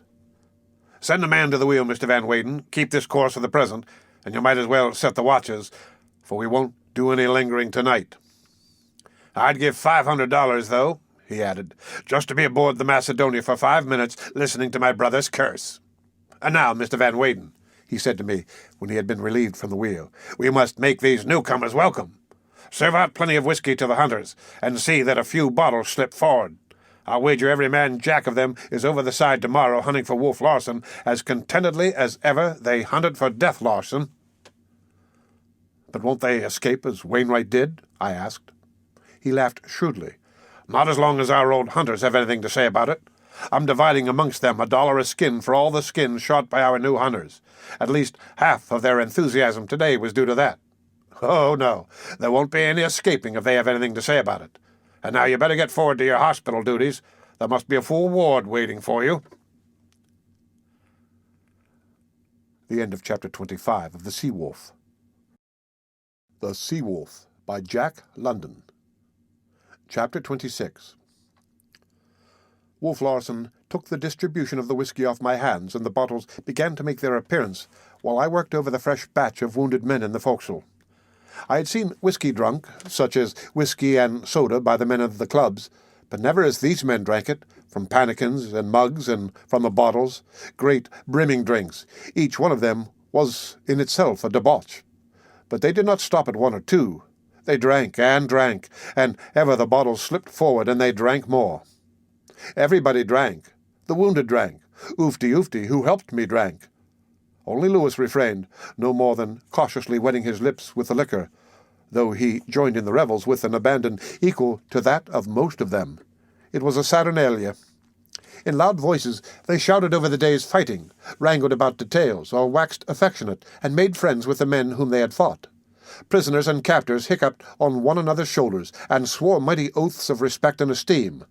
They wept over the miseries of the past, and over the miseries yet to come under the iron rule of Wolf Larsen, and all cursed him and told terrible tales of his brutality. It was a strange and frightful spectacle. The small bunk-lined space, the floor and walls leaping and lurching, the dim light, the swaying shadows lengthening and foreshortening monstrously, the thick air heavy with smoke and the smell of bodies in iodoform, and the inflamed faces of the men. Half-men, I should call them. I noted Oofty holding the end of a bandage and looking upon the scene, his velvety and luminous eyes glistening in the light like a deer's eyes, and yet I knew the barbaric devil that lurked in his breast, and belied all the softness and tenderness, almost womanly, of his face and form. And I noticed the boyish face of Harrison, a good face once, but now a demon's, convulsed with passion as he told the newcomers of the hell ship they were in, and shrieked curses upon the head of Wolf Larsen. Wolf Larsen it was, always Wolf Larsen, enslaver and tormentor of men, a male Circe, and these his swine, suffering brutes that grovelled before him and revolted only in drunkenness and in secrecy. And was I, too, one of his swine? I thought. And Maud Brewster? No. I ground my teeth in my anger and determination till the man I was attending winced under my hand, and Oofty looked at me with curiosity. I felt endowed with a sudden strength. What of my newfound love? I was a giant. I feared nothing. I would work my will through it all, in spite of Wolf Larsen and of my own 35 bookish years. All would be well. I would make it well. And so, exalted, upborne by a sense of power, I turned my back on the howling inferno and climbed to the deck where the fog drifted ghostly through the night, and the air was sweet and pure and quiet. The steerage, where there were 2 wounded hunters, was a repetition of the forecastle, except that Wolf Larsen was not being cursed, and it was with a great relief that I again emerged on deck and went aft to the cabin. Supper was ready, and Wolf Larsen and Maud were waiting for me. While all his ship was getting drunk as fast as it could, he remained sober. Not a drop of liquor passed his lips. He did not dare it under the circumstances, for he had only Lewis and me to depend upon, and Lewis was even now at the wheel. We were sailing on through the fog without a lookout, and without lights. That Wolf Larsen had turned the liquor loose among his men surprised me, but he evidently knew their psychology and the best method of cementing in cordiality what had begun in bloodshed. His victory over Death Larsen seemed to have had a remarkable effect upon him. The previous evening he had reasoned himself into the blues, and I had been waiting momentarily for one of his characteristic outbursts. Yet nothing had occurred, and he was now in splendid trim. Possibly his success in capturing so many hunters and boats had counteracted the customary reaction. At any rate, the blues were gone, and the Blue Devils had not put in an appearance. So I thought at the time. But, oh me, little I knew him, or knew that even then perhaps he was meditating an outbreak more terrible than any I had seen. As I say, he discovered himself in splendid trim when I entered the cabin. He had had no headaches for weeks. His eyes were clear blue as the sky. His bronze was beautiful with perfect health. Life swelled through his veins in full and magnificent flood. While waiting for me, he had engaged Maud in animated discussion. Temptation was the topic they had hit upon, and from the few words I heard, I made out that he was contending that temptation was temptation only when a man was seduced by it and fell. "For look you," he was saying, "as I see it, a man does things because of desire. He has many desires. He may desire to escape pain or to enjoy pleasure. But whatever he does because he desires to do it." "But suppose he desires to do two opposite things, neither of which will permit him to do the other," Maud interrupted. The very thing I was coming to," he said. "And between these two desires is just where the soul of the man is manifest," she went on. "If it is a good soul, it will desire and do the good action, and the contrary if it is a bad soul. It is the soul that decides." "Bosh and nonsense!" he exclaimed impatiently. "It is the desire that decides. Here's a man who wants to, say, get drunk. Also, he doesn't want to get drunk. So what does he do? How does he do it? He is a puppet. He is the creature of his desires, and of the two desires he obeys the strongest one. That is all. His soul hasn't anything to do with it. How can he be tempted to get drunk and refuse to get drunk? If the desire to remain sober prevails, it is because it is the strongest desire. Temptation plays no part, unless—" He paused while grasping the new thought which had come into his mind. "Unless he is tempted to remain sober." "Ha ha!" he laughed. "What do you think of that, Mr. Van Weyden?" "That both of you are hair-splitting," I said. "The man's soul is his desires, or, if you will, the sum of his desires is his soul. Therein you are both wrong. You lay the stress upon the desire apart from the soul. Miss Brewster lays the stress on the soul apart from the desire, and in point of fact, soul and desire are the same thing.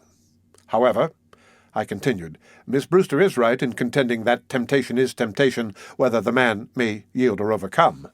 Fire is fanned by the wind until it leaps up fiercely. So is desire like fire. It is fanned, as by a wind, by sight of the thing desired, or by a new and luring description or comprehension of the thing desired. There lies the temptation. It is the wind that fans the desire until it leaps up to mastery. That's temptation. It may not fan sufficiently to make the desire overmastering, but insofar as it fans at all, that far is it temptation, and, as you say, it may tempt for good as well as for evil." I felt proud of myself as we sat down to the table.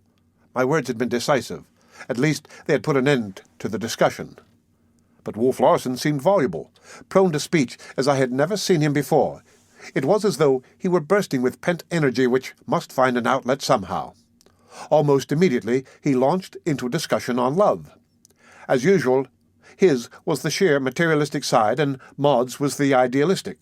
For myself, beyond a word or so of suggestion or correction now and again, I took no part. He was brilliant, but so was Maud, and for some time I lost the thread of the conversation through studying her face as she talked. It was a face that rarely displayed color, but tonight it was flushed and vivacious. Her wit was playing keenly, and she was enjoying the tilt as much as Wolf Larsen, and he was enjoying it hugely. For some reason, though I know not why, in the argument, so utterly had I lost it in the contemplation of one stray brown lock of Maud's hair, he quoted from Iseult at Tintagel, where she says, "Blessed am I beyond women, even herein, that beyond all born women is my sin, and perfect my transgression." As he had read pessimism into Omar, so now he read triumph, stinging triumph and exultation into Swinburne's lines. And he read rightly, and he read well. He had hardly ceased reading when Lewis put his head into the companionway and whispered down, "Be easy, will ye? The fog's lifted, and 'tis the port light of a steamer that's crossing our bow this blessed minute." Wolf Larsen sprang on deck, and so swiftly that, by the time we followed him, he had pulled the steerage slide over the drunken clamor and was on his way forward to close the forecastle scuttle. The fog, though it remained, had lifted high, where it obscured the stars and made the night quite black. Directly ahead of us I could see a bright red light and a white light, and I could hear the pulsing of the steamer's engines. Beyond a doubt, it was the Macedonia.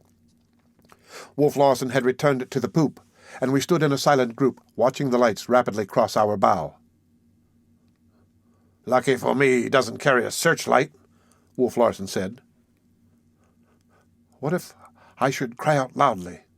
I queried in a whisper. "It would be all up," he answered. "But have you thought upon what would immediately happen?" Before I had time to express any desire to know, he had me by the throat with his gorilla grip, and by a faint quiver of the muscles, a hint as it were, he suggested to me the twist that would surely have broken my neck. The next moment he had released me, and we were gazing at the Macedonia's lights. "What if I should cry out?" Maud asked. "I like it too well to hurt you," he said softly. Nay, there was a tenderness and a caress in his voice that made me wince. "But don't do it, just the same, for I'd promptly break Mr. Van Weyden's neck." "Then she has my permission to cry out," I said defiantly. "I hardly think you'll care to sacrifice the Dean of American Letters II, he sneered. We spoke no more, though we had become too used to one another for the silence to be awkward, and when the red light and the white had disappeared, we returned to the cabin to finish the interrupted supper. Again they fell to quoting, and Maud gave Dowson's Impenitentia Ultima. She rendered it beautifully, but I watched, not her, but Wolf Larsen. I was fascinated by the fascinated look he bent upon Maud. He was quite out of himself, and I noticed the unconscious movement of his lips as he shaped word for word as fast as she uttered them. He interrupted her when she gave the lines, "And her eyes should be my light while the sun went out behind me, and the veils in her ear be the last sound in my ear." "There are veils in your voice," he said bluntly, and his eyes flashed their golden light. I could have shouted with joy at her control.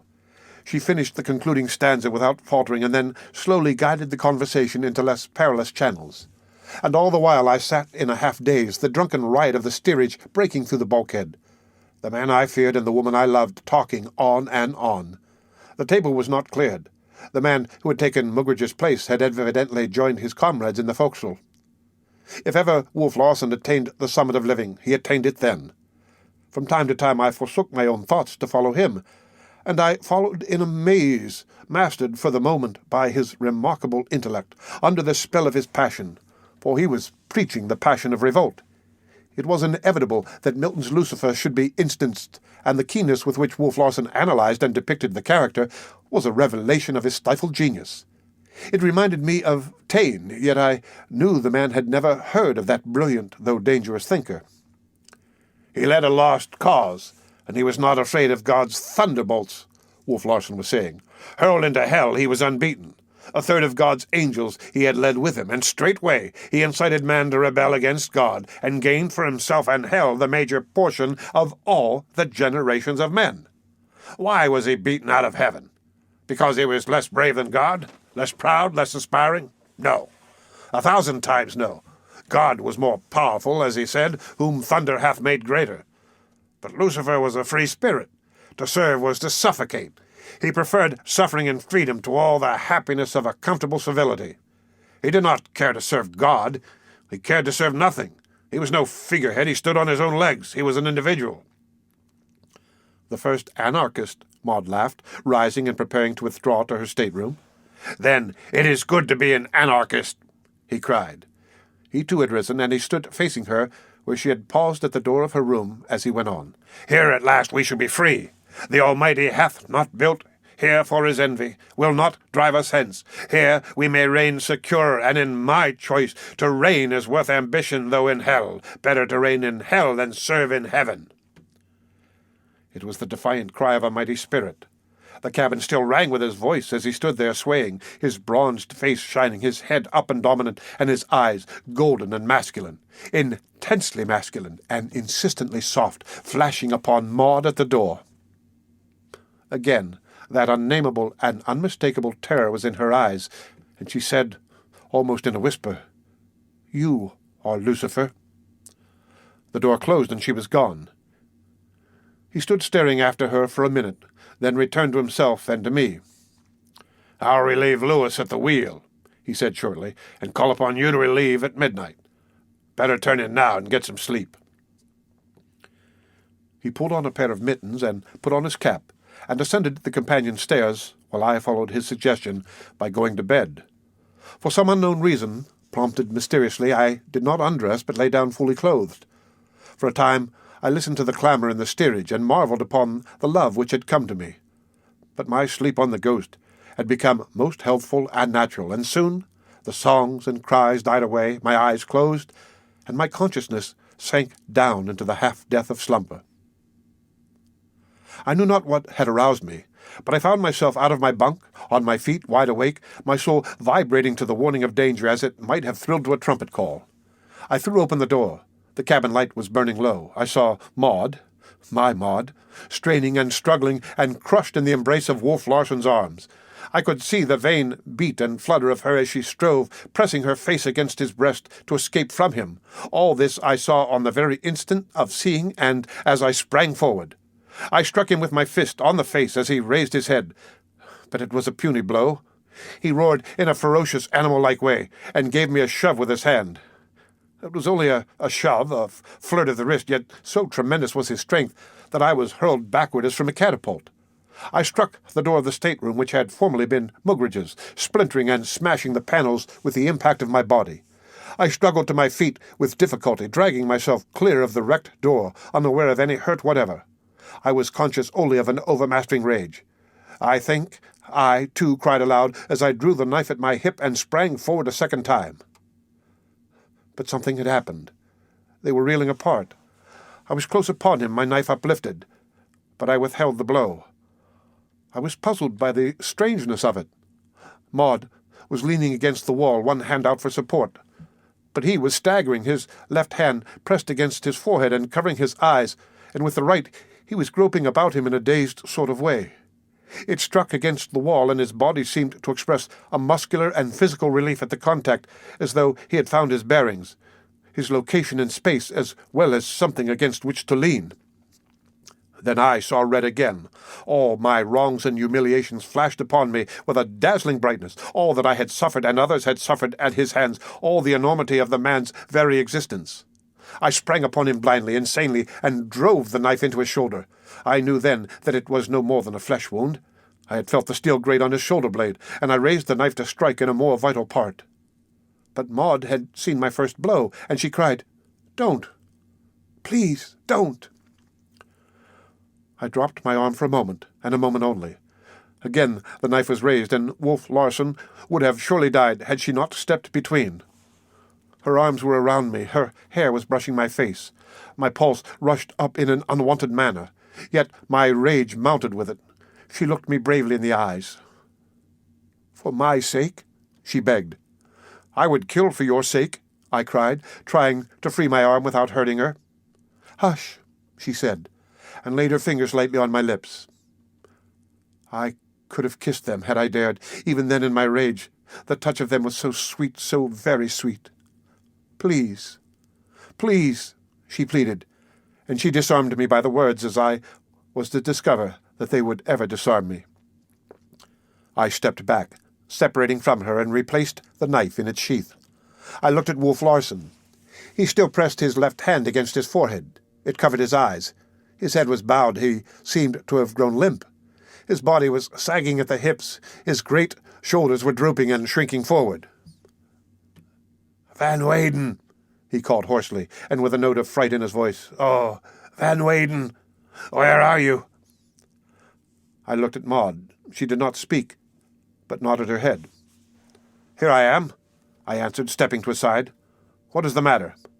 "Help me to a seat," he said in the same hoarse, frightened voice. "I am a sick man, a very sick man, Hump," he said as he left my sustaining grip and sank into a chair. His head dropped forward on the table and was buried in his hands. From time to time it rocked back and forward as with pain. Once, when he half raised it, I saw the sweat standing in heavy drops on his forehead about the roots of his hair. "I am a sick man, a very sick man," he repeated again, and yet once again. "What is the matter?" I asked, resting my hand on his shoulder. "What can I do for you?" But he shook off my hand with an irritated movement, and for a long time I stood by his side in silence. Maud was looking on, her face awed and frightened. What had happened to him we could not imagine. "Hump," he said at last, "I must get into my bunk. Lend me a hand. I'll be all right in a little while. It's those damn headaches, I believe. I was afraid of them. I had a feeling. No, I don't know what I'm talking about. Help me into my bunk." But when I got him into his bunk, he again buried his face in his hands, covering his eyes, and as I turned to go, I could hear him murmuring, "I am a sick man, a very sick man." Maud looked at me inquiringly as I emerged. I shook my head, saying, "Something has happened to him. What, I don't know. He is helpless and frightened, I imagine, for the first time in his life. It must have occurred before he received the knife thrust, which made only a superficial wound. You must have seen what happened." She shook her head. "I saw nothing. It is just as mysterious to me. He suddenly released me and staggered away. But what shall we do? What shall I do?" "If you will wait, please, until I come back," I answered. I went on deck. Lewis was at the wheel. "You may go forward and turn in," I said, taking it from him. He was quick to obey, and I found myself alone on the deck of the Ghost. As quietly as was possible, I clewed up the topsails, lowered the flying jib and staysail, backed the jib over, and flattened the mainsail. Then I went below to Maud. I placed my finger on my lips for silence, and entered Wolf Larsen's room. He was in the same position in which I had left him, and his head was rocking, almost writhing from side to side. "Anything I can do for you?" I asked.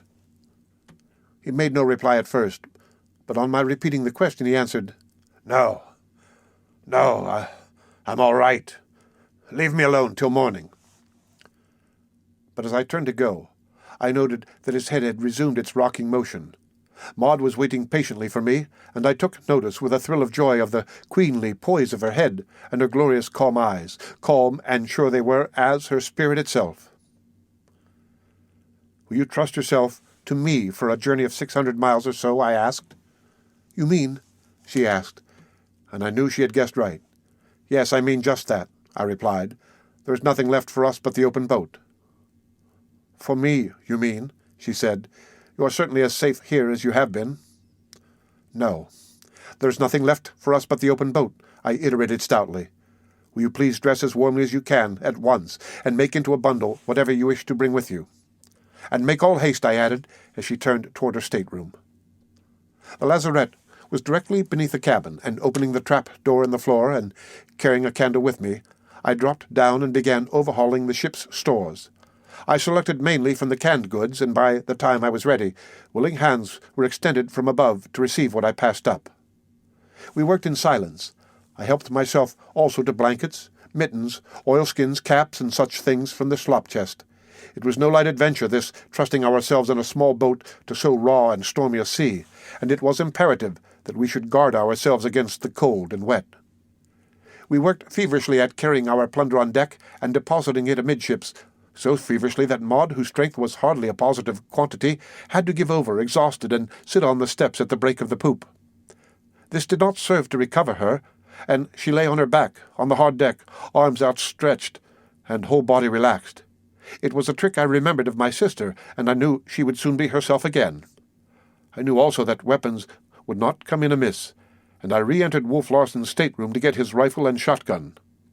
I spoke to him, but he made no answer, though his head was still rocking from side to side, and he was not asleep. "Goodbye, Lucifer," I whispered to myself as I softly closed the door. Next to obtain was a stock of ammunition, an easy matter, though I had to enter the steerage companionway to do it. Here the hunters stored the ammunition boxes they carried in the boats, and here, but a few feet from their noisy revels, I took possession of 2 boxes. Next to lower a boat. Not so simple a task for one man. Having cast off the lashings, I hoisted first on the forward tackle, then on the aft, till the boat cleared the rail. When I lowered away one tackle and then the other for a couple of feet, till it hung snugly above the water against the schooner's side, I made certain that it contained the proper equipment of oars, rowlocks, and sail. Water was a consideration, and I robbed every boat aboard of its breaker. As there were 9 boats all told, it meant that we should have plenty of water and ballast as well, though there was the chance that the boat would be overloaded, what of the generous supply of other things I was taking. While Maud was passing me the provisions and I was storing them in the boat, a sailor came on deck from the forecastle. He stood by the weather rail for a time — we were lowering over the lee rail — and then sauntered slowly amidships, where he again paused and stood facing the wind, with his back toward us. I could hear my heart beating as I crouched low in the boat. Maud had sunk down upon the deck, and was, I knew, lying motionless, her body in the shadow of the bulwark. But the man never turned, and, after stretching his arms above his head and yawning audibly, he retraced his steps to the forecastle scuttle and disappeared. A few minutes sufficed to finish the loading, and I lowered the boat into the water. As I helped Maud over the rail and felt her form close to mine, it was all I could do to keep from crying out, "I love you. I love you." Truly, Humphrey Van Weyden was at last in love, I thought, as her fingers clung to mine, while I lowered her down to the boat. I held on to the rail with one hand and supported her weight with the other, and I was proud at the moment of the feat. It was a strength I had not possessed a few months before, on the day I said goodbye to Charlie Faruseth and started for San Francisco on the ill-fated Martinez. As the boat ascended on a sea, her feet touched, and I released her hands. I cast off the tackles and leaped after her. I had never rowed in my life, but I put out the oars, and at the expense of much effort got the boat clear of the Ghost. Then I experimented with the sail. I had seen the boat steerers and hunters set their spritsails many times, yet this was my first attempt. What took them possibly 2 minutes took me 20. But in the end I succeeded in setting and trimming it, and with the steering oar in my hands hauled on the wind. "There lies Japan," I remarked, "straight before us." "Humphrey Van Weyden," she said, "you are a brave man." "Nay," I answered, "it is you who are a brave woman." We turned our heads, swayed by a common impulse to see the last of the Ghost. Her low hull lifted and rolled to windward on a sea. Her canvas loomed darkly in the night. Her lashed wheel creaked as the rudder kicked. Then sight and sound of her faded away, and we were alone on the dark sea. The end of Chapter 26 of The Sea Wolf. The Sea Wolf by Jack London. Chapter 27. Day broke, grey and chill. The boat was close-hauled on a fresh breeze, and the compass indicated that we were just making the course which would bring us to Japan. Though stoutly mittened, my fingers were cold, and they pained from the grip on the steering oar. My feet were stinging from the bite of the frost, and I hoped fervently that the sun would shine. Before me, in the bottom of the boat, lay Maud. She at least was warm, for under her and over her were thick blankets. The top one I had drawn over her face to shelter it from the night, so I could see nothing but the vague shape of her, and her light brown hair, escaped from the covering, and jewelled with moisture from the air. Now I looked at her, dwelling upon that one visible bit of her as only a man who would deemed it the most precious thing in the world. So insistent was my gaze that at last she stirred under the blankets, the top fold was thrown back, and she smiled out on me, her eyes yet heavy with sleep. "Good morning, Mr. Van Weyden," she said. "Have you sighted land yet?" "No," I answered, "but we are approaching it at a rate of 6 miles an hour." She made a moue of disappointment. "But that is equivalent to 140 miles in 24 hours, I added reassuringly. Her face brightened. "And how far have we to go?" "Siberia lies off there," I said, pointing to the west. "But to the southwest, some 600 miles, is Japan. If this wind should hold, we'll make it in 5 days." "And if it storms, the boat could not live?" She had a way of looking one in the eyes and demanding the truth, and thus she looked at me as she asked the question. "It would have to storm very hard," I temporized. "And if it storms very hard?" I nodded my head. "But we may be picked up at any moment by a sealing schooner. They are plentifully distributed over this part of the ocean." "Why, you are chilled through," she cried. "Look, you are shivering. Don't deny it, you are, and here I have been lying warm as toast." "I don't see that it would help matters if you two sat up and were chilled," I laughed. "It will, though, when I learn to steer, which I certainly shall." She sat up and began making her simple toilet. She shook down her hair, and it fell about her in a brown cloud, hiding her face and shoulders. Dear, damp, brown hair. I wanted to kiss it, to ripple it through my fingers, to bury my face in it. I gazed entranced till the boat ran into the wind, and the flapping sail warned me I was not attending to my duties. Idealist and romanticist that I was, and always had been in spite of my analytical nature, yet I had failed till now in grasping much of the physical characteristics of love. The love of man and woman, I had always held, was a sublimated something related to spirit, a spiritual bond that linked and drew their souls together. The bonds of the flesh had little part in my cosmos of love, but I was learning the sweet lesson for myself that the soul transmuted itself, expressed itself through the flesh, that the sight and sense and touch of the loved one's hair was as much breath and voice and essence of the spirit as the light that shone from the eyes and the thought that fell from the lips. After all, pure spirit was unknowable, a thing to be sensed and divined only, nor could it express itself in terms of itself. Jehovah was anthropomorphic, because he could address himself to the Jews only in terms of their understanding. So he was conceived as in their own image, as a cloud, a pillar of fire, a tangible, physical something which the minds of the Israelites could grasp. And so I gazed upon Maud's light brown hair, and loved it, and learned more of love than all the poets and singers had taught me with all their songs and sonnets. She flung it back with a sudden, adroit movement, and her face emerged, smiling. "Why don't women wear their hair down always?" I asked. "It is so much more beautiful." "If it didn't tangle so dreadfully," she laughed. "There, I've lost one of my precious hairpins."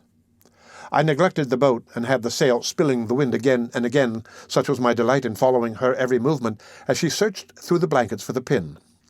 I was surprised, and joyfully, that she was so much the woman, and the display of each trait and mannerism that was characteristically feminine gave me keener joy. For I had been elevating her too highly in my concepts of her, removing her too far from the plane of the human, and too far from me. I had been making of her a creature goddess-like and unapproachable. So I hailed with delight the little traits that proclaimed her only woman after all, such as the toss of the head which flung back the cloud of hair and the search for the pin. She was woman, my kind, on my plane, and the delightful intimacy of kind, of man and woman, was possible, as well as the reverence and awe in which I knew I should always hold her. She found the pin with an adorable little cry, and I turned my attention more fully to my steering. I proceeded to experiment, lashing and wedging the steering oar until the boat held on fairly well by the wind without my assistance. Occasionally it came up too close or fell off too freely, but it always recovered itself, and in the main behaved satisfactorily. "And now we shall have breakfast," I said, "but first you must be more warmly clad." I got out a heavy shirt, new from the slop chest, and made from blanket goods. I knew the kind, so thick and so close of texture that it could resist the rain and not be soaked through after hours of wetting. When she had slipped this on over her head, I exchanged the boy's cap she wore for a man's cap, large enough to cover her hair, and when the flap was turned down, to completely cover her neck and ears. The effect was charming. Her face was of the sort that cannot but look well under all circumstances.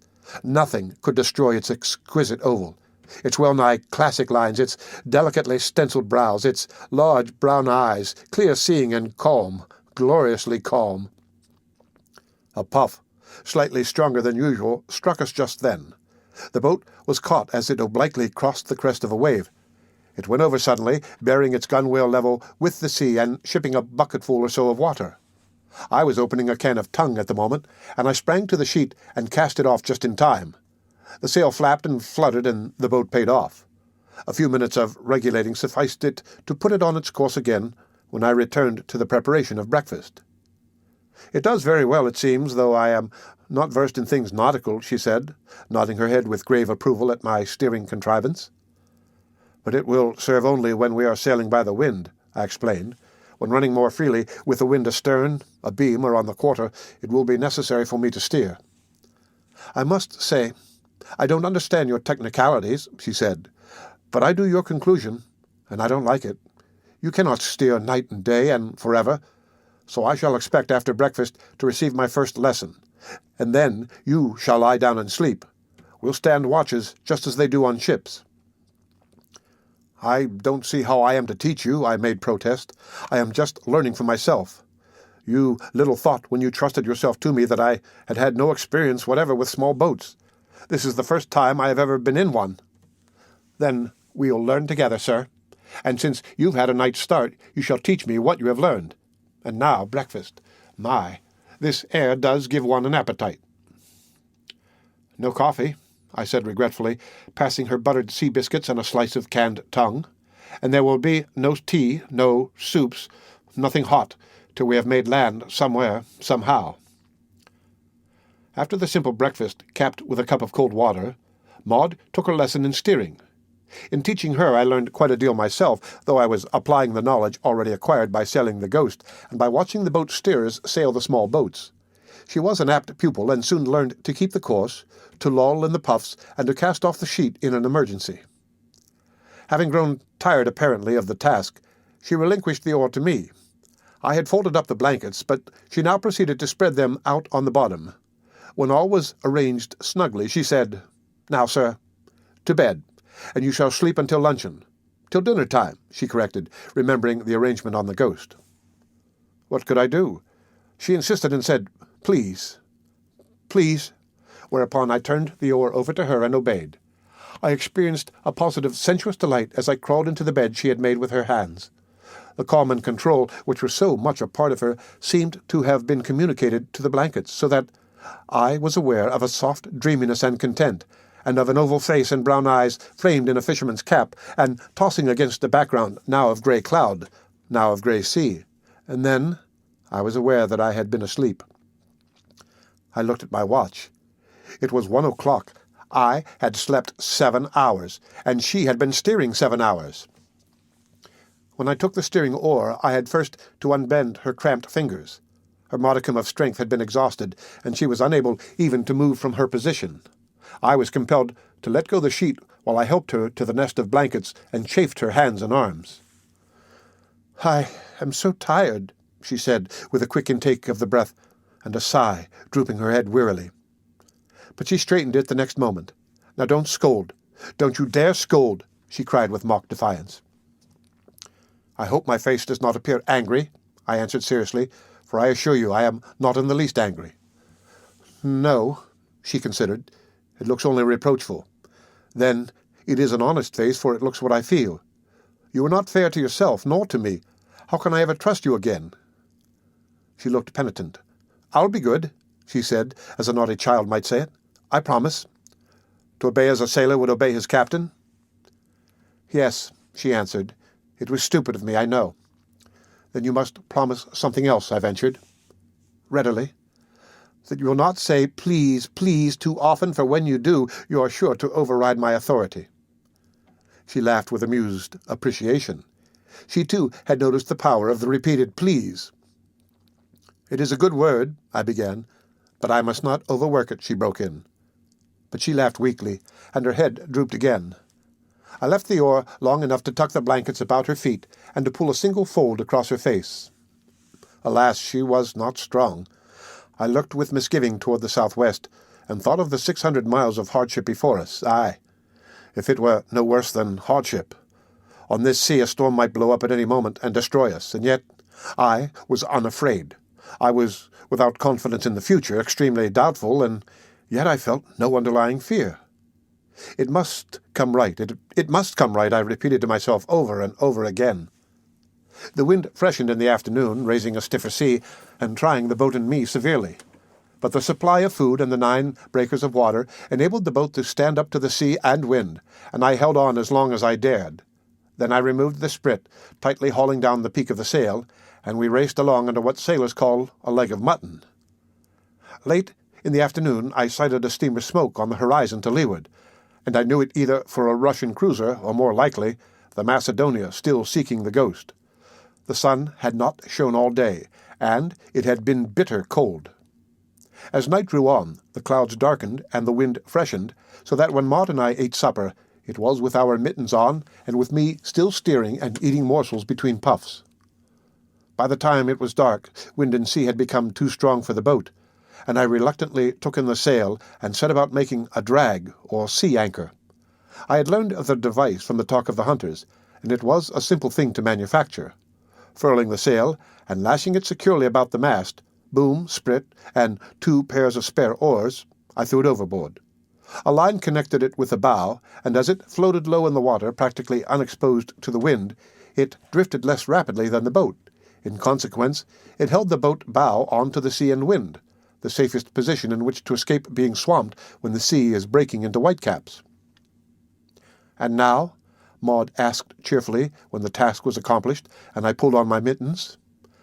"And now, we are no longer traveling toward Japan," I answered.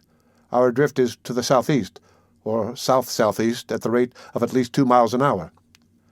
"That will be only 24 miles," she urged, "if the wind remains high all night." "Yes, and only 140 miles if it continues for 3 days and nights." "But it won't continue," she said with easy confidence. "It will turn around and blow fair." "The sea is the great faithless one." "But the wind," she retorted. "I have heard you grow eloquent over the brave trade wind." "I wish I had thought to bring Wolf Larsen's chronometer and sextant," I still said gloomily. "Sailing one direction, drifting another direction, to say nothing of the set of the current in some third direction, makes a resultant which dead reckoning can never calculate. Before long, we won't know where we are by 500 miles. Then I begged her pardon and promised I should not be disheartened any more. At her solicitation, I let her take the watch till midnight. It was then 9 o'clock, but I wrapped her in blankets and put an oilskin about her before I lay down. I slept only cat naps. The boat was leaping and pounding as it fell over the crests. I could hear the seas rushing past, and spray was continually being thrown aboard. And still, it was not a bad night, I mused, nothing to the nights I had been through on the Ghost. Nothing, perhaps, to the nights we should go through in this cockle-shell. Its planking was 3/4 of an inch thick. Between us and the bottom of the sea was less than an inch of wood. And yet, I aver it, and I aver it again, I was unafraid. The death which Wolf Larsen and even Thomas Muggeridge had made me fear, I no longer feared. The coming of Maud Brewster into my life seemed to have transformed me. After all, I thought, it is better and finer to love than to be loved, if it makes something in life so worthwhile that one is not loath to die for it.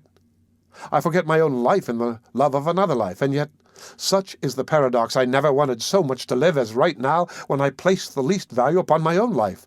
I had never had so much reason for living, was my concluding thought.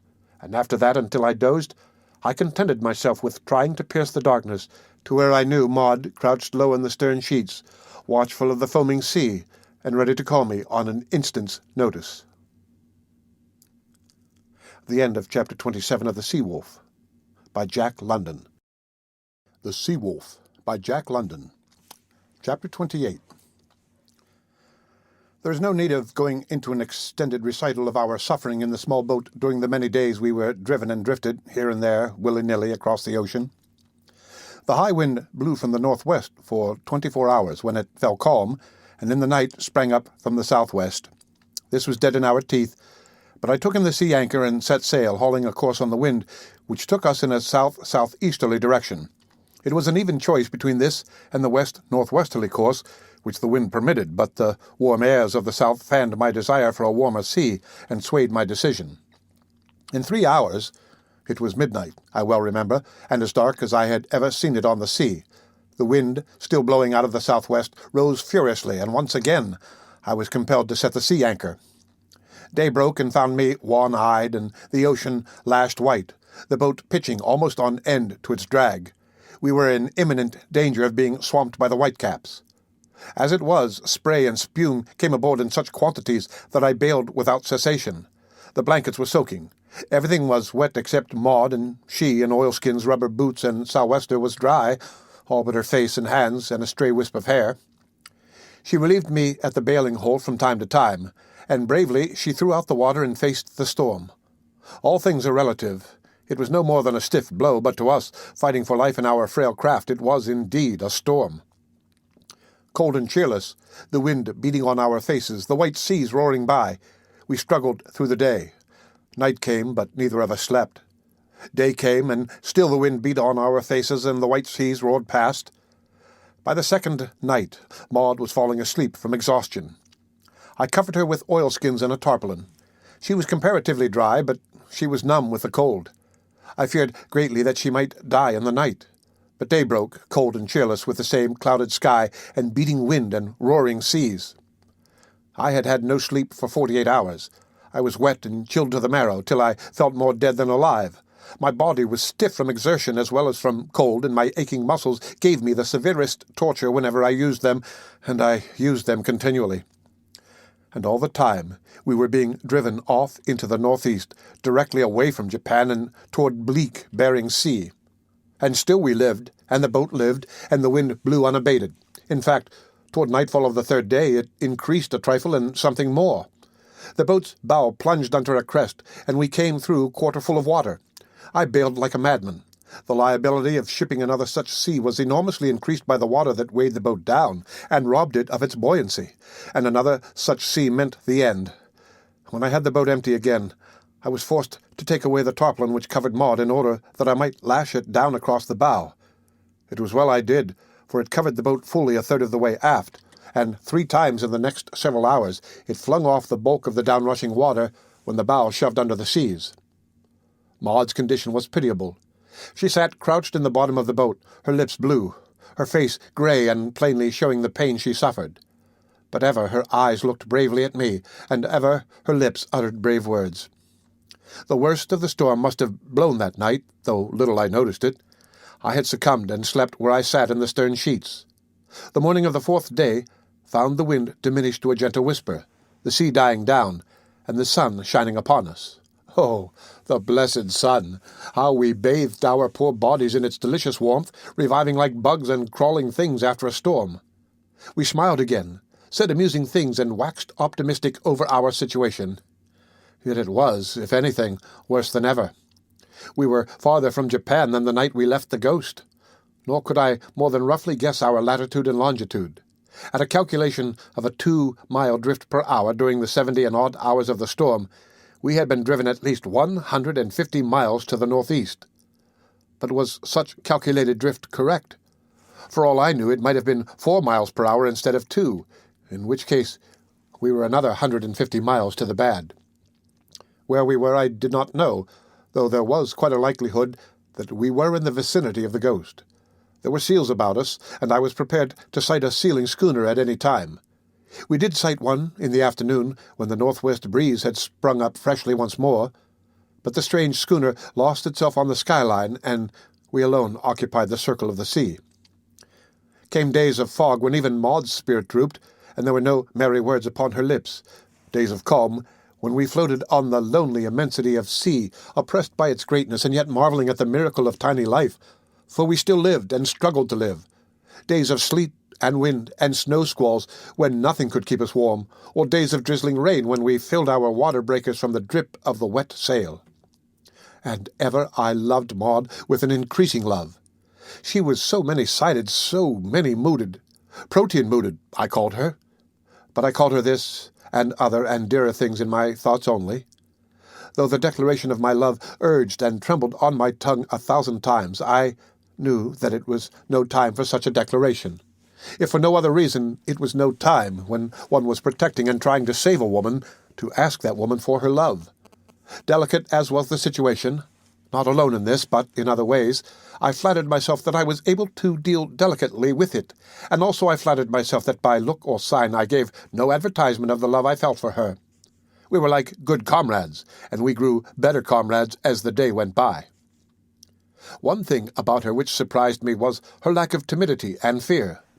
The terrible sea, the frail boat, the storms, the suffering, the strangeness and isolation of the situation, all that should have frightened a robust woman, seemed to make no impression upon her who had known life only in its most sheltered and consummately artificial aspects, and who was herself all fire and dew and mist, sublimated spirit, all that was soft and tender and clinging in woman. And yet I am wrong. She was timid and afraid, but she possessed courage.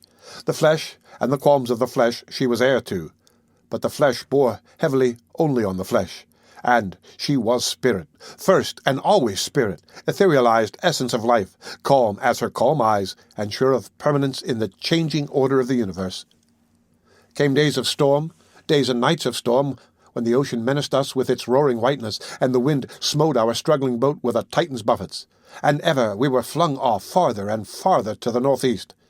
It was in such a storm, and the worst that we had experienced, that I cast a weary glance to leeward, not in quest of anything, but more from the weariness of facing the elemental strife, and in mute appeal, almost, to the wrathful powers to cease and let us be. What I saw I could not at first believe. Days and nights of sleeplessness and anxiety had doubtless turned my head. I looked back at Maud to identify myself, as it were, in time and space. The sight of her dear wet cheeks, her flying hair, and her brave brown eyes convinced me that my vision was still healthy.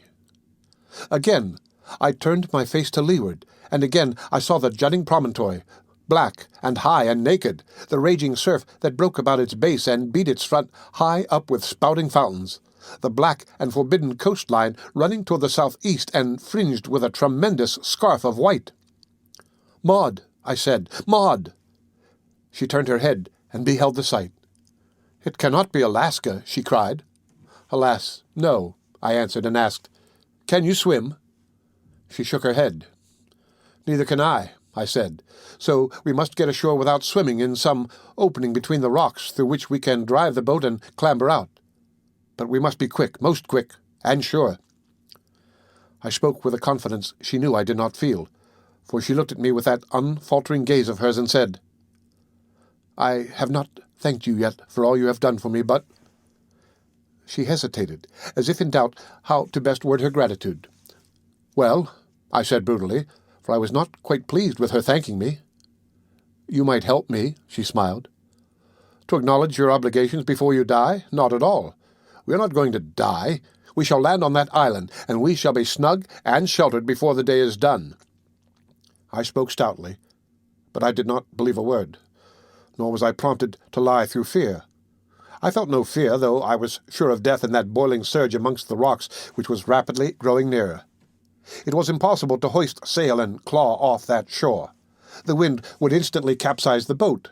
The seas would swamp it the moment it fell into the trough, and besides, the sail, lashed to the spare oars, dragged in the sea ahead of us. As I say, I was not afraid to meet my own death there, a few hundred yards to leeward, but I was appalled at the thought that Maud must die. My cursed imagination saw her beaten and mangled against the rocks, and it was too terrible. I strove to compel myself to think we would make the landing safely, and so I spoke, not what I believed, but what I preferred to believe. I recoiled before contemplation of that frightful death, and for a moment I entertained the wild idea of seizing Maud in my arms and leaping overboard. Then I resolved to wait, and at the last moment, when we entered on the final stretch, to take her in my arms and proclaim my love, and, with her in my embrace, to make the desperate struggle and die. Instinctively, we drew closer together in the bottom of the boat. I felt her mittened hand come out to mine, and thus, without speech, we waited the end. We were not far off the line the wind made with the western edge of the promontory, and I watched in the hope that some set of the current or send of the sea would drift us past before we reached the surf. "We shall go clear," I said, with a confidence which I knew deceived neither of us. "By God, we will go clear!" I cried 5 minutes later. The oath left my lips in my excitement, the first, I do believe, in my life, unless, trouble it, an expletive of my youth be accounted an oath. "I beg your pardon," I said. "You have convinced me of your sincerity," she said with a faint smile.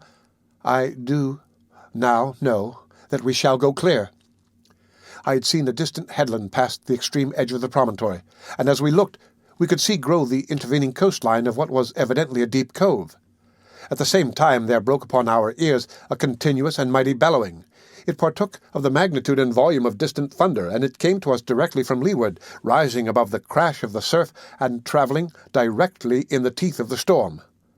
As we passed the point, the whole cove burst upon our view, a half-moon of white sandy beach, upon which broke a huge surf, and which was covered with myriads of seals. It was from them that the great bellowing went on.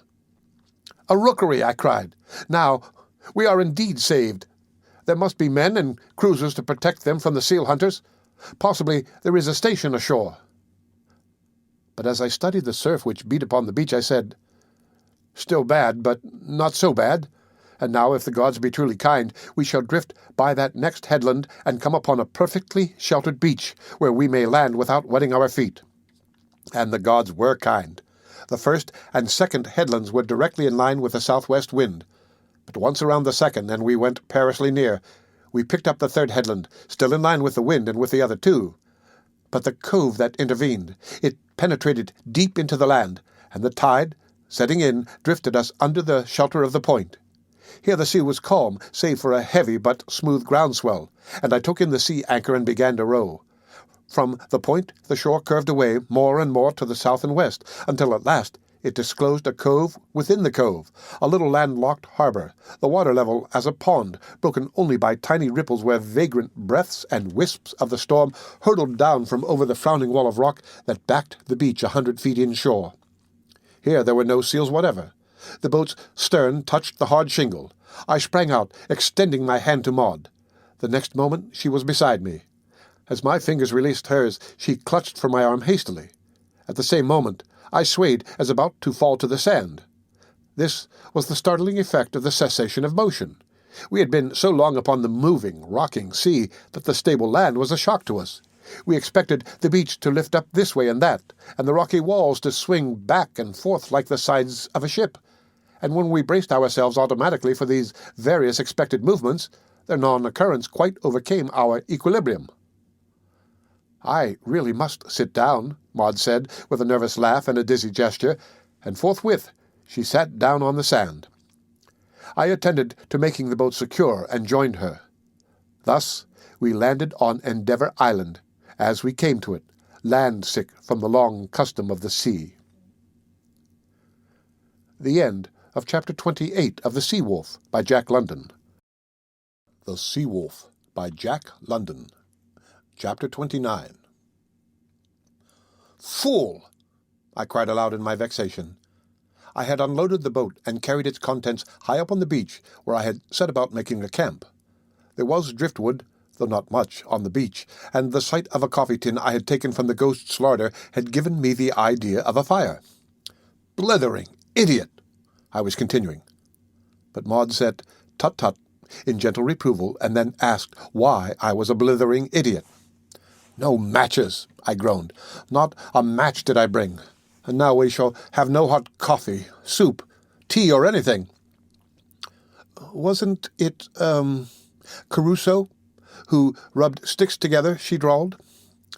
"But I have read the personal narratives of a score of shipwrecked men who tried and tried in vain," I answered. "I remember Winters, a newspaper fellow with an Alaskan and Siberian reputation. Met him at the Bibelot once, and he was telling us how he attempted to make a fire with a couple of sticks. It was most amusing. He told it inimitably, but it was the story of a failure. I remember his conclusion, his black eyes flashing as he said, 'Gentlemen, the South Sea Islander may do it. The Malay may do it, but take my word, it's beyond the white man.' Oh, well, we've managed so far without it," she said cheerfully, "and there's no reason why we cannot still manage without it." "But think of the coffee," I cried. "It's good coffee, too, I know. I took it from Larsen's private stores. And look at that good wood." I confess I wanted the coffee badly, and I learned not long afterward that the berry was likewise a little weakness of Maud's. Besides, we had been so long on a cold diet that we were numb inside as well as out. Anything warm would have been most gratifying. But I complained no more, and set about making a tent of the sail for Maud. I had looked upon it as a simple task, what of the oars, mast, boom, and sprit, to say nothing of plenty of lines, but as I was without experience, and as every detail was an experiment, and every successful detail an invention, the day was well gone before her shelter was an accomplished fact. And then that night it rained, and she was flooded out and driven back into the boat. The next morning I dug a shallow ditch around the tent, and an hour later a sudden gust of wind, whipping over the rocky wall behind us, picked up the tent and smashed it down on the sand 30 yards away. Maud laughed at my crestfallen expression, and I said, "As soon as the wind abates, I intend going in the boat to explore the island. There must be a station somewhere, and men, and ships must visit the station. Some government must protect all these seals. But I wish to have you comfortable before I start." "I should like to go with you," was all she said. "It would be better if you remained. You have had enough of a hardship. It is a miracle that you have survived, and it won't be comfortable in the boat, rowing and sailing in this rainy weather. What you need is rest, and I should like you to remain and get it." Something suspiciously akin to moistness dimmed her beautiful eyes before she dropped them and partly turned away her head. "I should prefer going with you," she said in a low voice, in which there was just a hint of appeal. "I might be able to help you." Her voice broke. "A little. And if anything should happen to you, think of me left here alone." "Oh, I intend being very careful," I answered, "and I shall not go so far but what I can get back before night. Yes, all said and done, I think it vastly better for you to remain and sleep and rest and do nothing." She turned and looked me in the eyes. Her gaze was unfaltering but soft. "Please, please," she said, oh, so softly. I stiffened myself to refuse and shook my head. Still she waited and looked at me. I tried to word my refusal, but wavered. I saw the glad light spring into her eyes, and I knew that I had lost. It was impossible to say no after that. The wind died down in the afternoon, and we were prepared to start the following morning.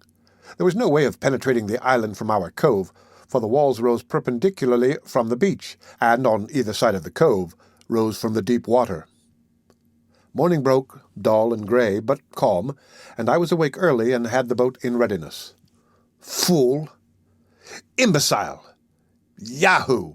I shouted, when I thought it was meet to arouse Maud. But this time I shouted in merriment as I danced about the beach bareheaded in mock despair.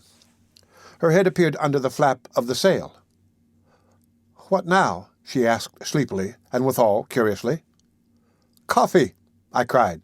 "What do you say to a cup of coffee? Hot coffee, piping hot." "My," she murmured, "you startled me, and you are cruel. Here I have been composing my soul to do without it, and here you are vexing me with your vain suggestions."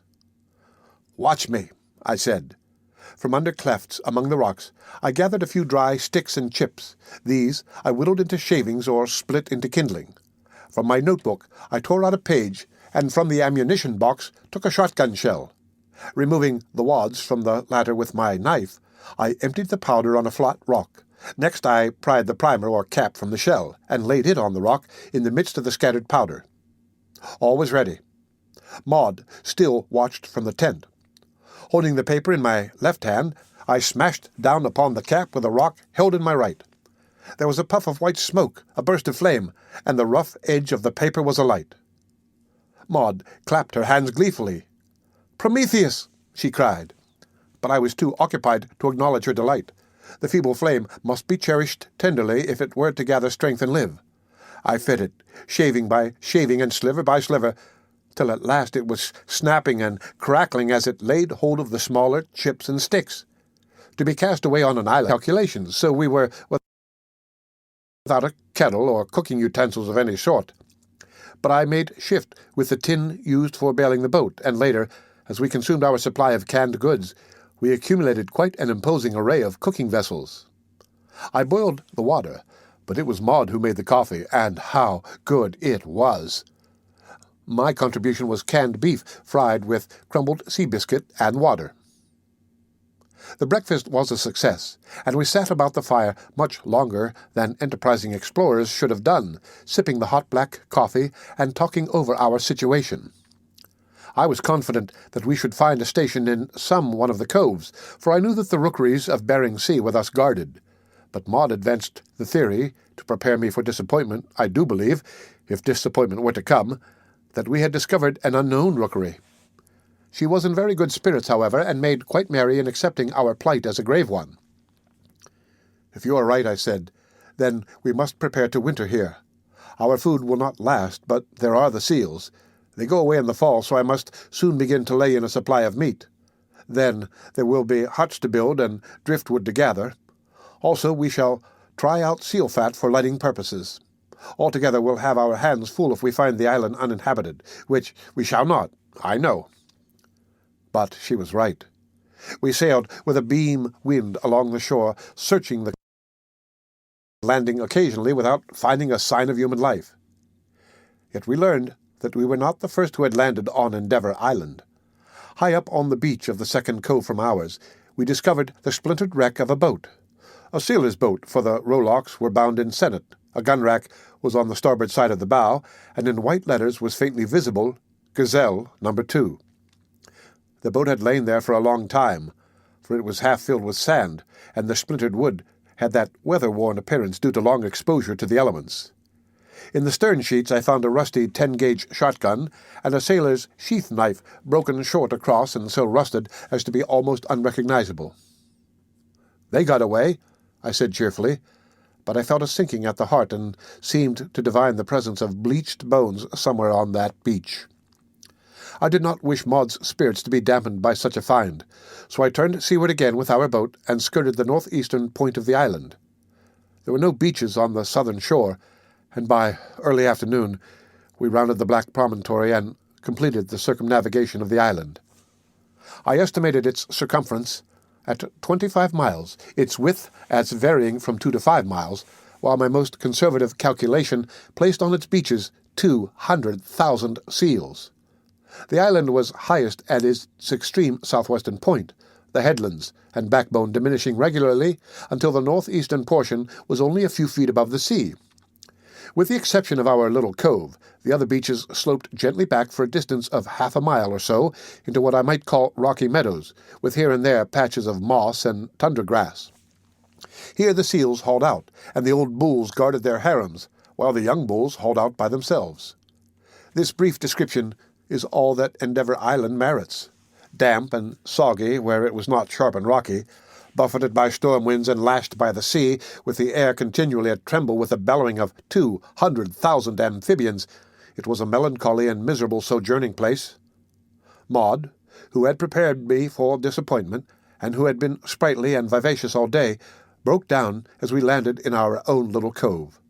She strove bravely to hide it from me, but while I was kindling another fire, I knew she was stifling her sobs in the blankets under the sail-tent.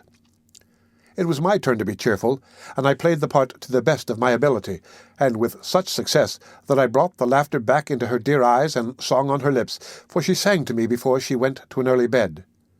It was the first time I had heard her sing, and I lay by the fire listening and transported, for she was nothing if not an artist in everything she did, and her voice, though not strong, was wonderfully sweet and expressive.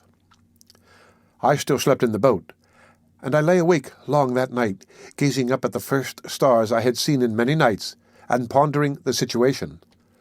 Responsibility of this sort was a new thing to me. Wolf Larsen had been quite right.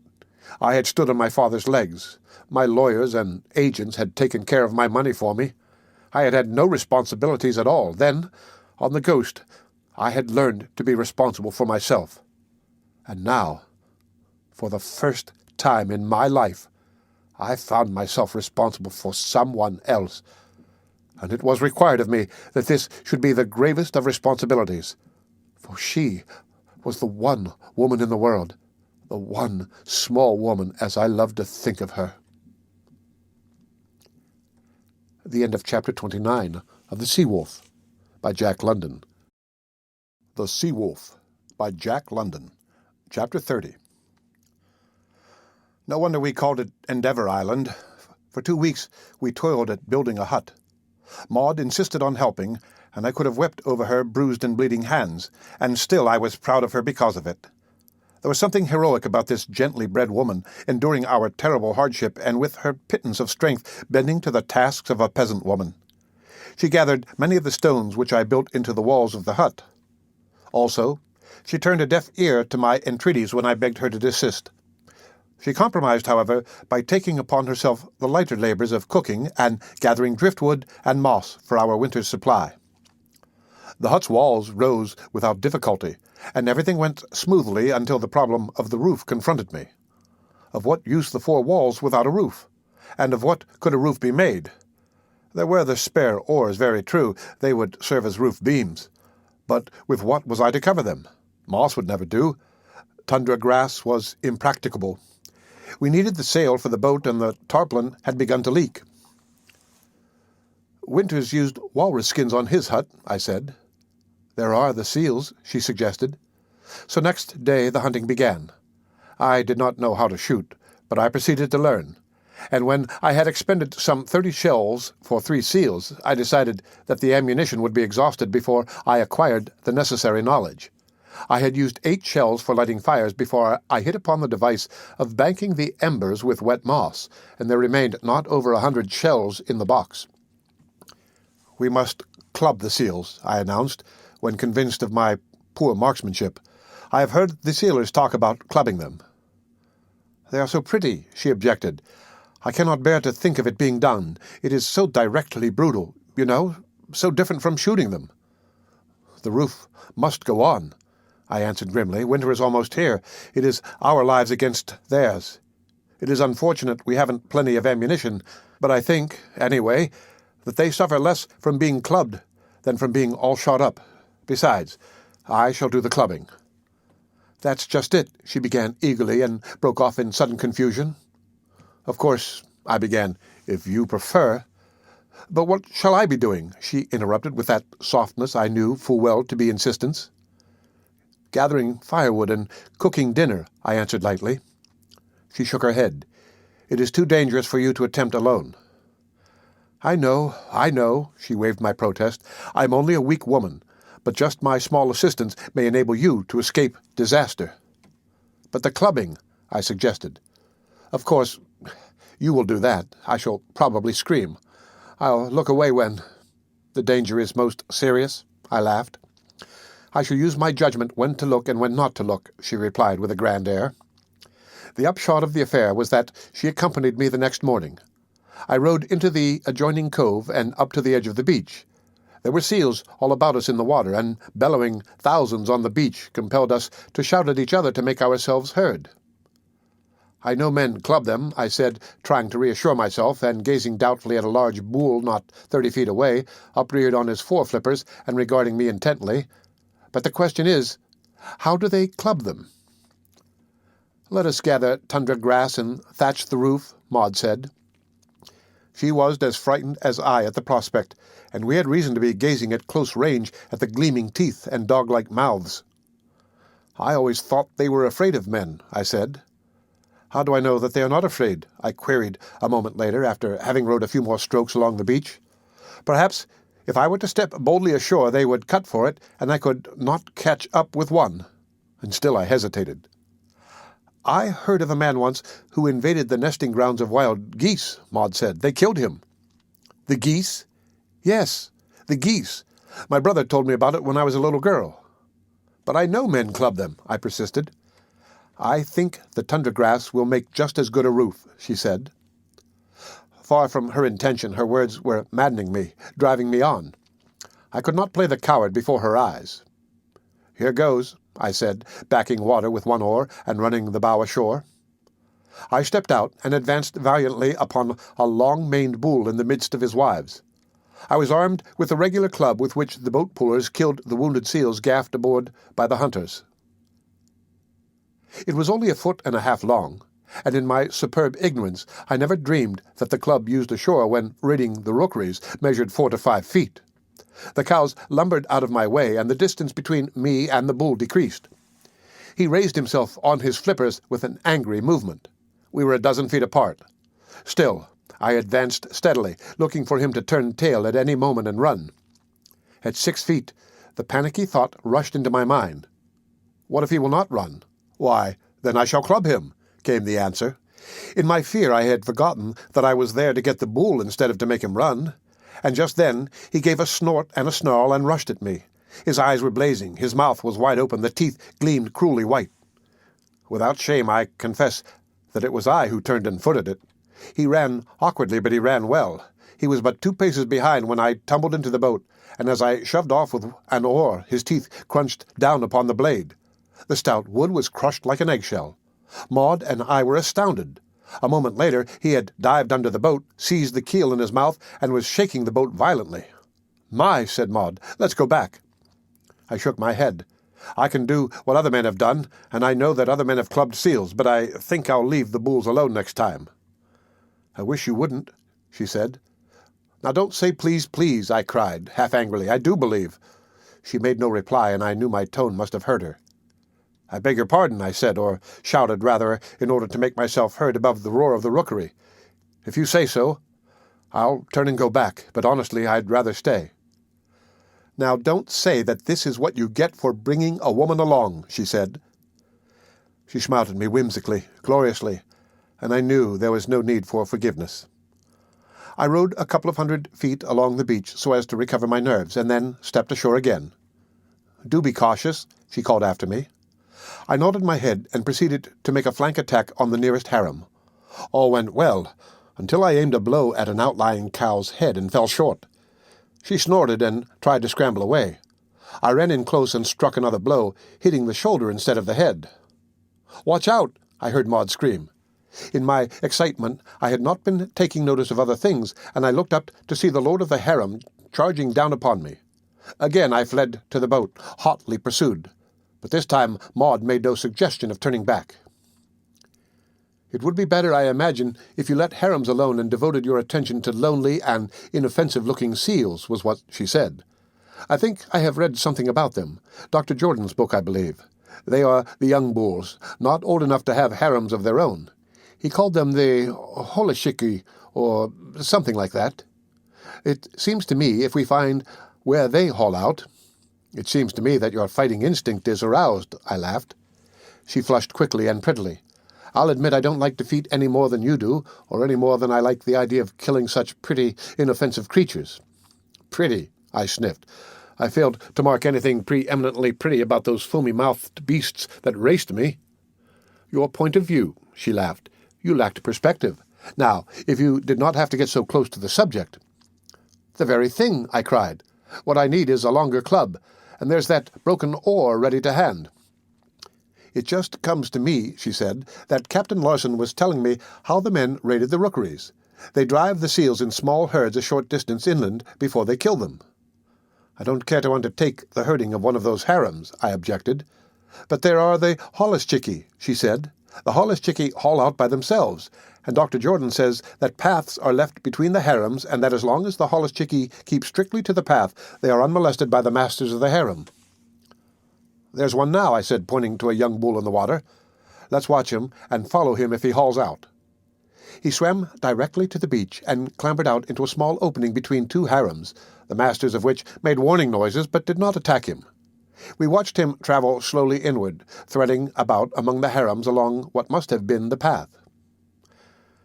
"Here goes," I said, stepping out, but I confess my heart was in my mouth as I thought of going through the heart of that monstrous herd. "It would be wise to make the boat fast," Maud said. She had stepped out beside me, and I regarded her with wonderment. She nodded her head determinedly. "Yes, I'm going with you, so you may as well secure the boat and arm me with a club." "Let's go back," I said dejectedly. "I think tundra grass will do, after all."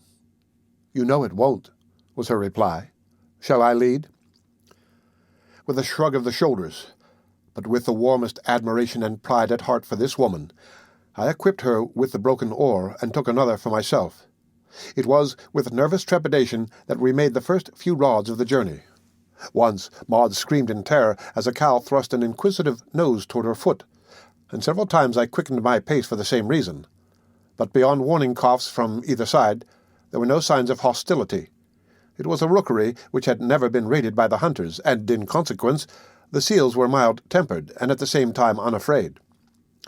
In the very heart of the herd, the din was terrific. It was almost dizzying in its effect. I paused and smiled reassuringly at Maud, for I had recovered my equanimity sooner than she.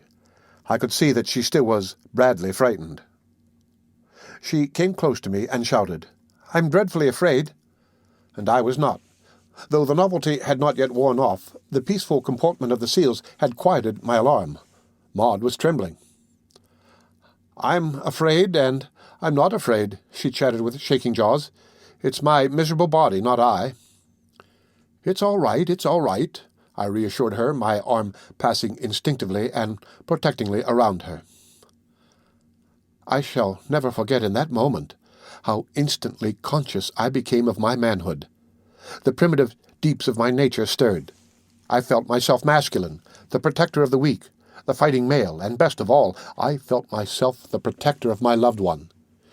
She leaned against me, so light and lily-frail, and as her trembling eased away, it seemed as though I became aware of prodigious strength.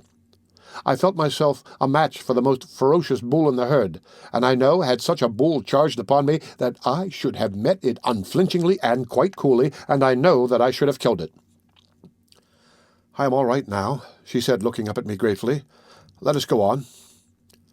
And that the strength in me had quieted her, and given her confidence, filled me with an exultant joy.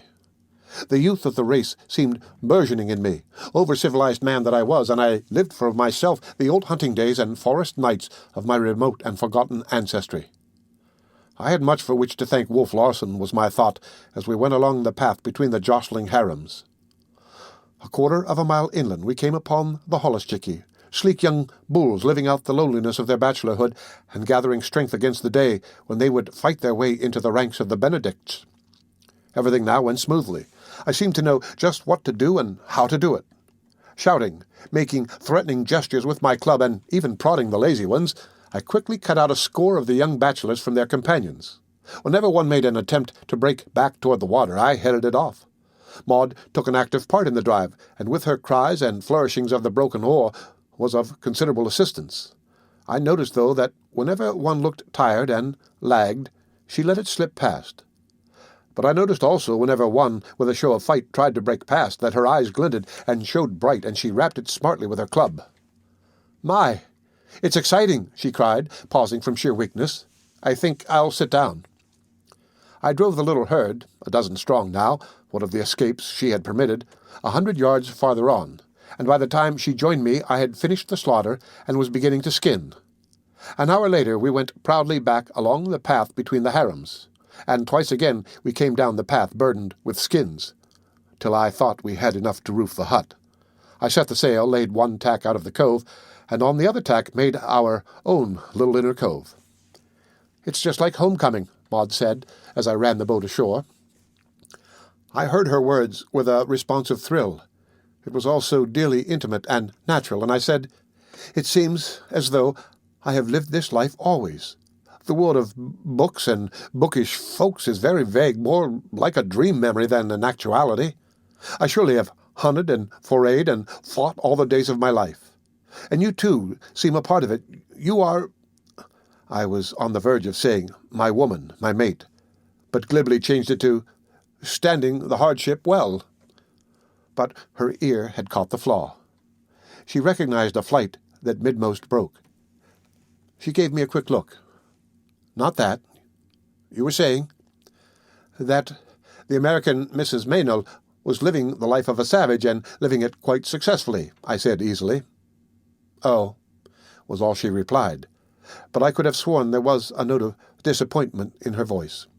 But "my woman, my mate," kept ringing in my head for the rest of the day and for many days, yet never did it ring more loudly than that night as I watched her draw back the blanket of moss from the coals, blow up the fire, and cook the evening meal. It must have been latent savagery stirring me, for the old words, so bound up with the roots of the race to grip me and thrill me, and grip and thrill they did till I fell asleep, murmuring them to myself over and over again. The end of Chapter 30 of The Sea Wolf by Jack London. The Sea Wolf by Jack London. Chapter 31. "It will smell," I said, "but it will keep in the heat and keep out the rain and snow." We were surveying the completed sealskin roof. "It is clumsy, but it will serve the purpose, and that is the main thing," I went on, yearning for her praise. And she clapped her hands and declared that she was hugely pleased. "But it is dark in here," she said the next moment, her shoulders shrinking with a little involuntary shiver. "You might have suggested a window when the walls were going up," I said. "It was for you, and you should have seen the need of a window." "But I never do see the obvious, you know," she laughed back. "And besides, you can knock a hole in the wall at any time." "Quite true. I had not thought of it," I replied, wagging my head sagely, "but Have you thought of ordering the window glass? Just call up the firm, Red 4451 I think it is, and tell them what size and kind of glass you wish." "That means," she began. "No window." It was a dark and evil-appearing thing, that hut, not fit for aught better than swine in a civilized land, but for us, who had known the misery of the open boat, it was a snug little habitation. Following the housewarming, which was accomplished by means of seal oil and a wick made from cotton caulking, came the hunting for our winter's meat and the building of the second hut. It was a simple affair now to go forth in the morning and return by noon with a boatload of seals, and then, while I worked at building the hut, Maud tried out the oil from the blubber and kept a slow fire under the frames of meat. I had heard of jerking beef on the plains, and our seal meat, cut in thin strips and hung in the smoke, cured excellently. The second hut was easier to erect, for I built it against the first, and only 3 walls were required, but it was work, hard work, all of it. Maud and I worked from dawn till dark, to the limit of our strength, so that when night came we crawled stiffly to bed and slept the animal-like sleep exhaustion. And yet Maud declared that she had never felt better or stronger in her life. I knew this was true of myself, but hers was such a lily strength that I feared she would break down. Often and often, her last reserve force gone, I have seen her stretched flat on her back on the sand in the way she had of resting and recuperating, and then she would be up on her feet and toiling hard as ever. Where she obtained this strength was the marvel to me. "Think of the long rest this winter," was her reply to my remonstrances. "Why, we'll be clamorous for something to do." We held a housewarming in my hut the night it was roofed. It was the end of the 3rd day of a fierce storm, which had swung around the compass from the southeast to the northwest, and which was then blowing directly in upon us. The beaches of the outer cove were thundering with the surf, and even in our landlocked inner cove a respectable sea was breaking. No high backbone of island sheltered us from the wind, and it whistled and bellowed about the hut till at times I feared for the strength of the walls. The skin roof, stretched tightly as a drumhead, I had thought, sagged and bellied with every gust, and innumerable interstices in the wall, not so tightly stuffed with moss as Maud had supposed, disclosed themselves. Yet the seal oil burned brightly, and we were warm and comfortable. It was a pleasant evening indeed, and we voted that, as a social function on Endeavour Island, it had not yet been eclipsed. Our minds were at ease. Not only had we resigned ourselves to the bitter winter, but we were prepared for it. The seals could depart on their mysterious journey into the south at any time, now for all we cared, and the storms held no terror for us. Not only were we sure of being dry and warm and sheltered from the wind, but we had the softest and most luxurious mattresses that could be made from moss. This had been Maud's idea, and she had herself jealously gathered all the moss. This was to be my first night on the mattress, and I knew I should sleep the sweeter because she had made it. As she rose to go, she turned to me with the whimsical way she had and said, "Something is going to happen. Is happening, for that matter. I feel it. Something is coming here, to us. It is coming now. I don't know what, but it is coming." "Good or bad?" I asked. She shook her head. "I don't know, but it is there, somewhere." She pointed in the direction of the sea and wind. "It's a lee shore," I laughed, "and I am sure I'd rather be here than arriving a night like this." "You're not frightened?" to open the door for her. Her eyes looked bravely into mine. "And you feel well? Perfectly well?" "Never better," was her answer. We talked a little longer before she went. "Good night, Maud," I said. "Good night, Humphrey," she said. This use of our given names had come about quite as a matter of course, and was as unpremeditated as it was natural. In that moment I could have put my arms around her and drawn her to me. I should certainly have done so out in that world to which we belonged.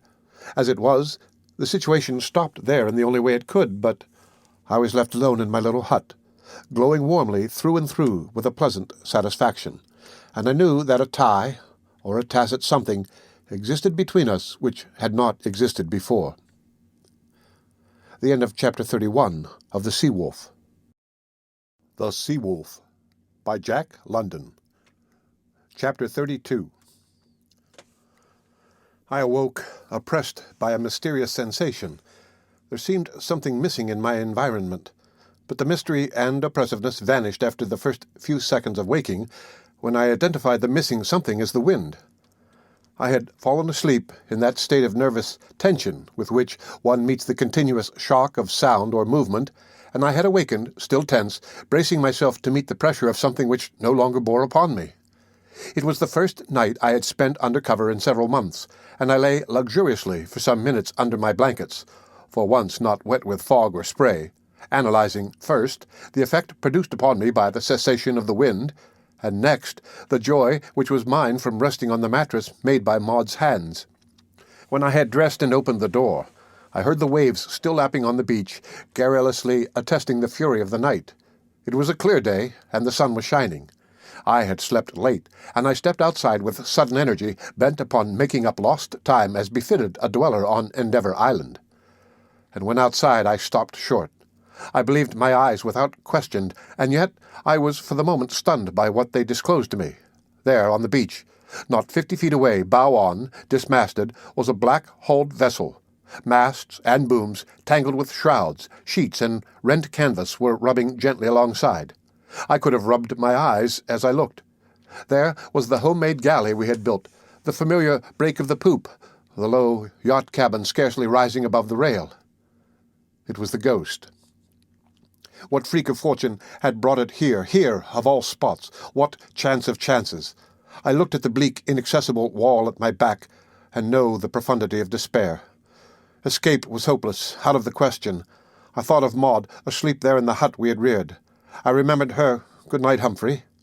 My woman, my mate, went ringing through my brain, but now, alas, it was a knell that sounded. Then everything went black before my eyes.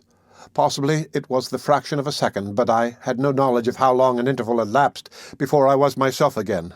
There lay the Ghost, bow on to the beach, her splintered bowsprit projecting over the sand, her tangled spars rubbing against her side to the lift of the crooning waves. Something must be done, must be done. It came upon me suddenly, as strange that nothing moved aboard.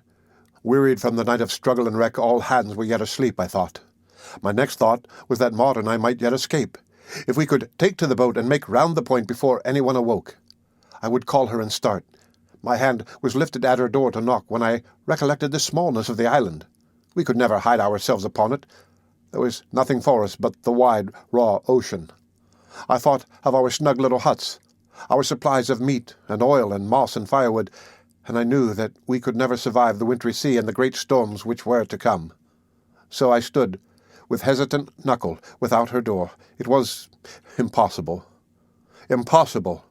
A wild thought of rushing in and killing her as she slept rose in my mind, and then, in a flash, the better solution came to me. All hands were asleep. Why not creep aboard the Ghost? Well, I knew the way to Wolf Larsen's bunk and kill him in his sleep. After that, well, we would see.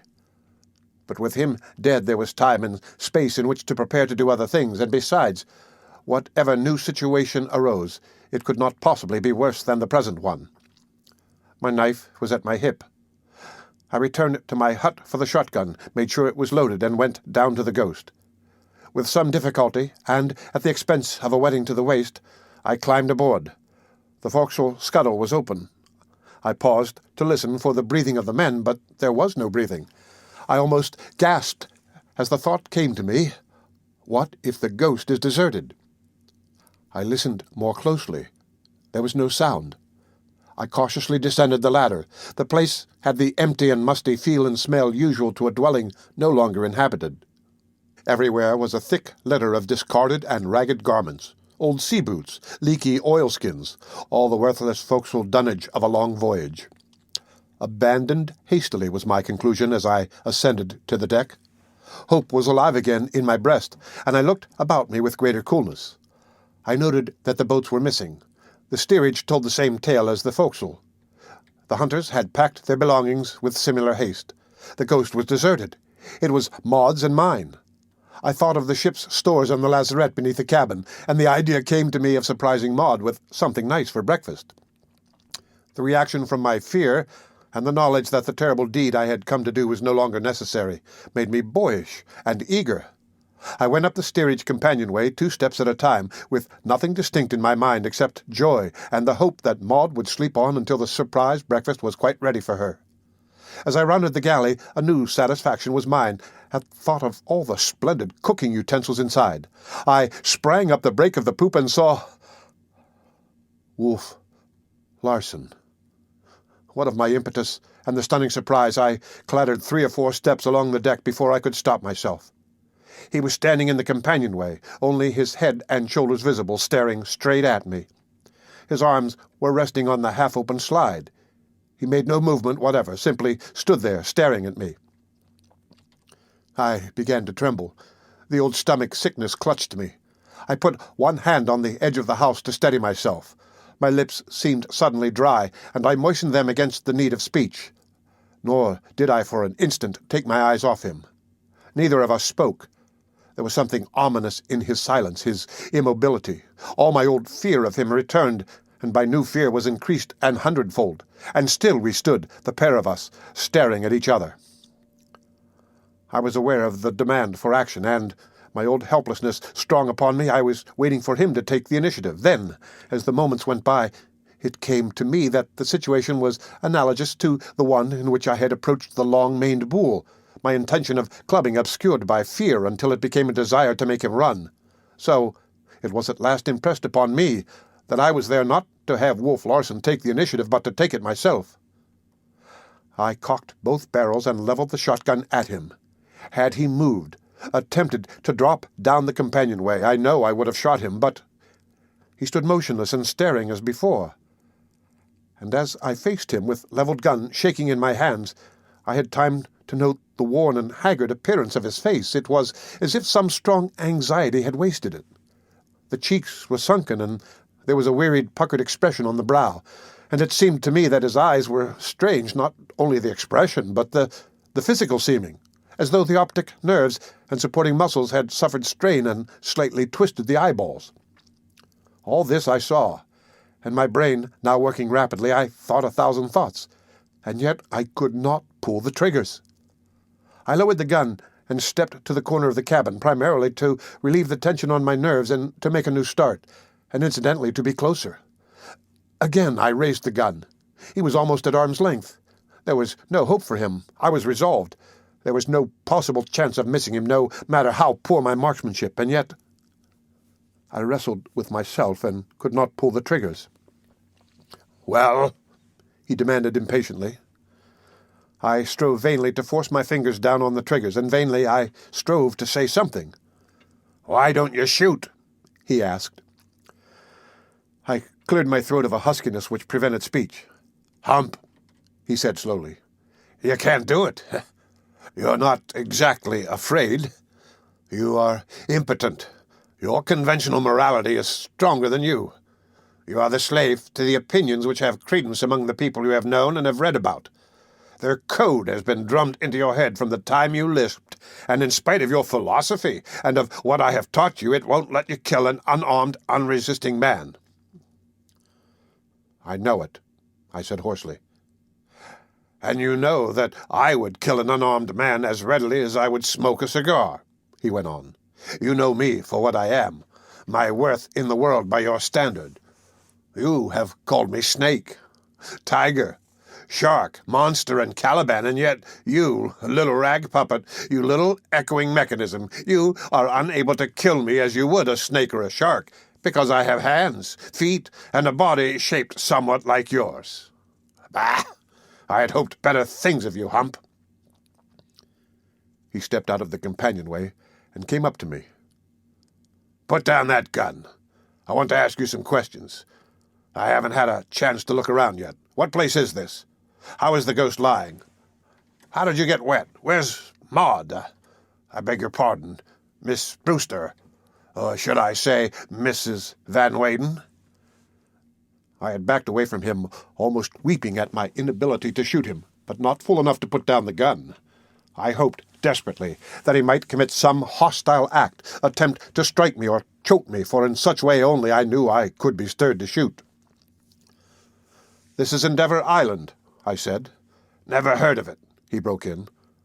"At least that's our name for it," I amended. Our? He queried. Who's our? Miss Brewster and myself. And the ghost is lying, as you can see for yourself, bow on to the beach. There are seals here, he said. They woke me up with their barking, or I'd be sleeping yet. I heard them when I drove in last night. They were the first warning that I was on a lee shore. It's a rookery, the kind of thing I've hunted for years. Thanks to my brother Death, I've lighted on a fortune. It's a mint. What's its bearings? Haven't the least idea, I said, but you ought to know quite closely. What were your last observations? He smiled inscrutably, but did not answer. Well, where's all hands? I asked. How does it come that you are alone? I was prepared for him again to set aside my question, and was surprised at the readiness of his reply. My brother got me inside 48 hours, and through no fault of mine. Boarded me in the night with only the watch on deck. Hunters went back on me. He gave them a bigger lay. Heard him offering it. Did it right before me. Of course, the crew gave me the goodbye. That was to be expected. All hands went over the side, and there I was, marooned on my own vessel. It was Death's turn, and it's all in the family anyway. But how did you lose the masts? I asked. Walk over and examine those lanyards, he said, pointing to where the mizzen rigging should have been. They have been cut with a knife, I exclaimed. Not quite, he laughed. It was a neater job. Look again. I looked.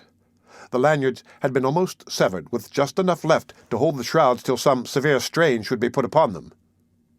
Cookie did that, he laughed again. I know, though I didn't spot him at it. Kind of evened up the score a bit. Good for Mugridge, I cried. Yes, that's what I thought when everything went over the side, only I said it on the other side of my mouth. But what were you doing while all this was going on? I asked. My best, you may be sure, which wasn't much under the circumstances. I turned to re-examine Thomas Mugridge's work. I guess I'll sit down and take the sunshine, I heard Wolf Larsen saying. There was a hint, just a slight hint of physical feebleness in his voice, and it was so strange that I looked quickly at him. His hand was sweeping nervously across his face, as though he were brushing away cobwebs. I was puzzled. The whole thing was so unlike the Wolf Larsen I had known. How are your headaches? I asked. They still trouble me, was his answer. I think I have one coming on now. He slipped down from his sitting posture till he lay on the deck. Then he rolled over on his side, his head resting on the biceps of the underarm, the forearm shielding his eyes from the sun. I stood regarding him wonderingly. Now's your chance, Hump, he said. I don't understand, I lied, for I thoroughly understood. Nothing, he added softly, as if he were drowsing.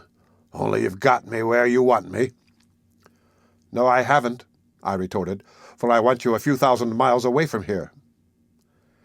He chuckled, and thereafter spoke no more. He did not stir as I passed by him and went down into the cabin. I lifted the trap in the floor, but for some moments gazed dubiously into the darkness of the lazarette beneath. I hesitated to descend. What if his lying down were a ruse?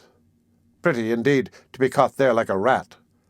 I crept softly up the companionway and peeped at him. He was lying as I had left him. Again I went below, but before I dropped into the lazarette, I took the precaution of casting down the door in advance. At least there would be no lid to the trap. But it was all needless. I regained the cabin with a store of jams, sea biscuits, canned meats, and such things, all I could carry, and replaced the trap door. A peep at Wolf Larsen showed me that he had not moved. A bright thought struck me. I stole into his stateroom and possessed myself of his revolvers. There were no other weapons, though I thoroughly ransacked the 3 remaining staterooms. To make sure, I returned and went through the steerage and forecastle, and in the galley gathered up all the sharp meat and vegetable knives. Then I bethought me of the great yachtsman's knife he always carried, and I came to him and spoke to him, first softly, then loudly. He did not move. I bent over and took it from his pocket. I breathed more freely. He had no arms with which to attack me from a distance, while I, armed, could always forestall him should he attempt to grapple me with his terrible gorilla arms. Filling a coffee pot and frying pan with part of my plunder, and taking some chinaware from the cabin pantry, I left Wolf Larsen lying in the sun and went ashore. Maud was still asleep. I blew up the embers, we had not yet arranged a winter kitchen, and quite feverishly cooked the breakfast. Toward the end, I heard her moving about within the hut, making her toilet. Just as all was ready and the coffee poured, the door opened, and she came forth. "It's not fair of you," was her greeting. "You are usurping one of my prerogatives. You know, I agreed that the cooking should be mine, and—" "But just this once," I pleaded. "If you promise not to do it again," she smiled. "Unless, of course, you have grown tired of my poor efforts."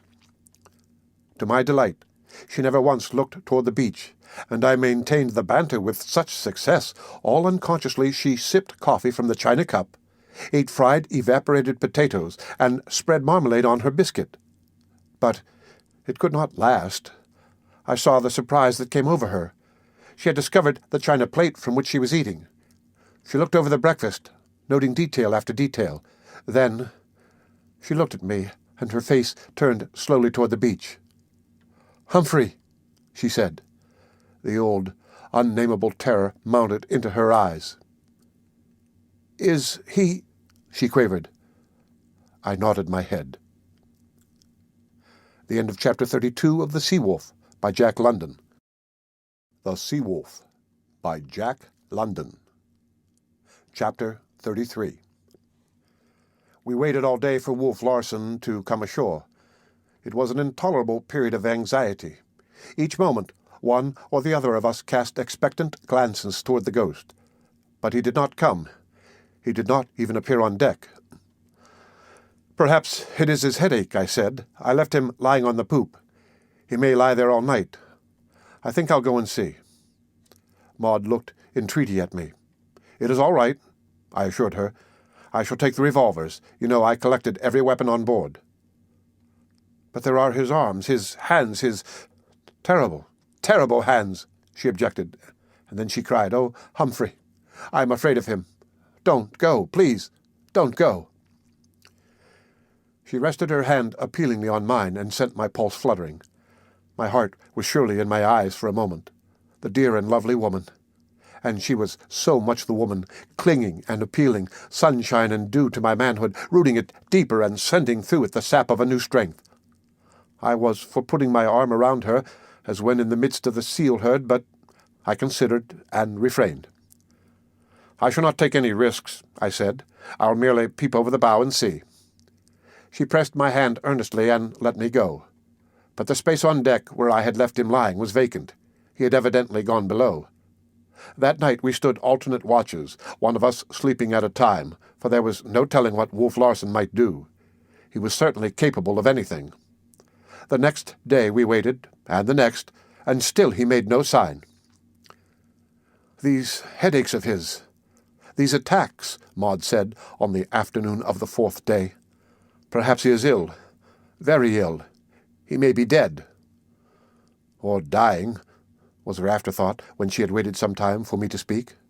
"Better so," I answered. "But think, Humphrey, a fellow creature in his last lonely hour." "Perhaps," I suggested. "Yes, even perhaps," she acknowledged. "But we do not know. It would be terrible if he were. I could never forgive myself. We must do something." "Perhaps," I suggested again. I waited, smiling inwardly at the woman of her which compelled a solicitude for Wolf Larsen of all creatures. Where was her solicitude for me, I thought, for me, whom she had been afraid to have merely peep aboard? She was too subtle not to follow the trend of my silence, and she was as direct as she was subtle. "You must go aboard, Humphrey, and find out," she said, "and if you want to laugh at me, you have my consent and forgiveness."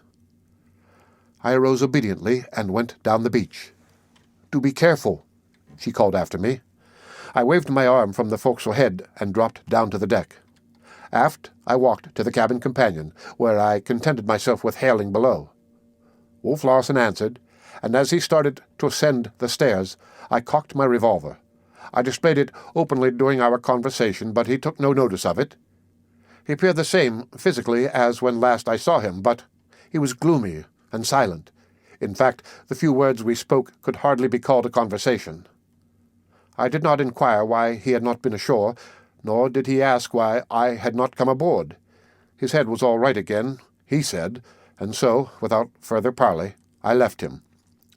Maud received my report with obvious relief, and the sight of smoke which later rose in the galley put her in a more cheerful mood. The next day and the next we saw the galley smoke rising, and sometimes we caught glimpses of him on the poop, but that was all. He made no attempt to come ashore. This we knew, for we still maintained our night watches. We were waiting for him to do something, to show his hand, so to say, and his inaction puzzled and worried us. A week of this passed by. We had no other interest than Wolf Larsen and his presence, which weighed us down with an apprehension which prevented us from doing any of the little things we had planned. But at the end of the week, the smoke ceased rising from the galley, and he no longer showed himself on the poop. I could see Maud's solicitude again growing, though she timidly and even proudly, I think, forbore a repetition of her request. After all, what censure could be put upon her? She was divinely altruistic, and she was a woman. Besides, I was myself aware of hurt at thought of this man whom I had tried to kill dying alone with his fellow creatures so near. He was right. The code of my group was stronger than I. The fact that he had hands, feet, and a body shaped somewhat like mine constituted a claim which I could not ignore. So I did not wait a second time for Maud to send me. I discovered that we stood in need of condensed milk and marmalade, and announced that I was going aboard. I could see that she wavered. She even went so far as to murmur that they were non-essentials, and that my trip after them might be inexpedient. And as she had followed the trend of my silence, she now followed the trend of my speech, and she knew that I was going aboard not because of condensed milk and marmalade, but because of her, and of her anxiety which she knew she had failed to hide. I took off my shoes when I gained the forecastle head, and went noiselessly aft in my stocking feet. Nor did I call this time from the top of the companionway. Cautiously descending, I found the cabin deserted. The door to his stateroom was closed. At first I thought of knocking. Then I remembered my ostensible errand, and resolved to carry it out. Carefully, avoiding noise, I lifted the trap door in the floor and set it to one side. The slop chest, as well as the provisions, was stored in the lazarette, and I took advantage of the opportunity to lay in a stock of underclothing. As I emerged from the lazarette, I heard sounds in Wolf Larsen's stateroom. I crouched and listened. The doorknob rattled. Furtively, instinctively, I slunk back from the table and drew and cocked my revolver. The door swung open, and he came forth. Never had I seen so profound a despair as that which I saw on his face. The face of Wolf Larsen, the fighter, the strong man, the indomitable one. For all the world like a woman wringing her hands, he raised his clenched fists and groaned. One fist unclosed, and the open palm swept across his eyes as though brushing away cobwebs. "God! God!" he groaned, and the clenched fists were raised again to the infinite despair with which his throat vibrated. It was horrible. I was trembling all over, and I could feel the shivers running up and down my spine and the sweat standing out on my forehead. Surely there can be little in this world more awful than the spectacle of a strong man in the moment when he is utterly weak and broken. But Wolf Larsen regained control of himself by an exertion of his remarkable will, and it was exertion. His whole frame shook with the struggle. He resembled a man on the verge of a fit. His face strove to compose itself, writhing and twisting in the effort, till he broke down again.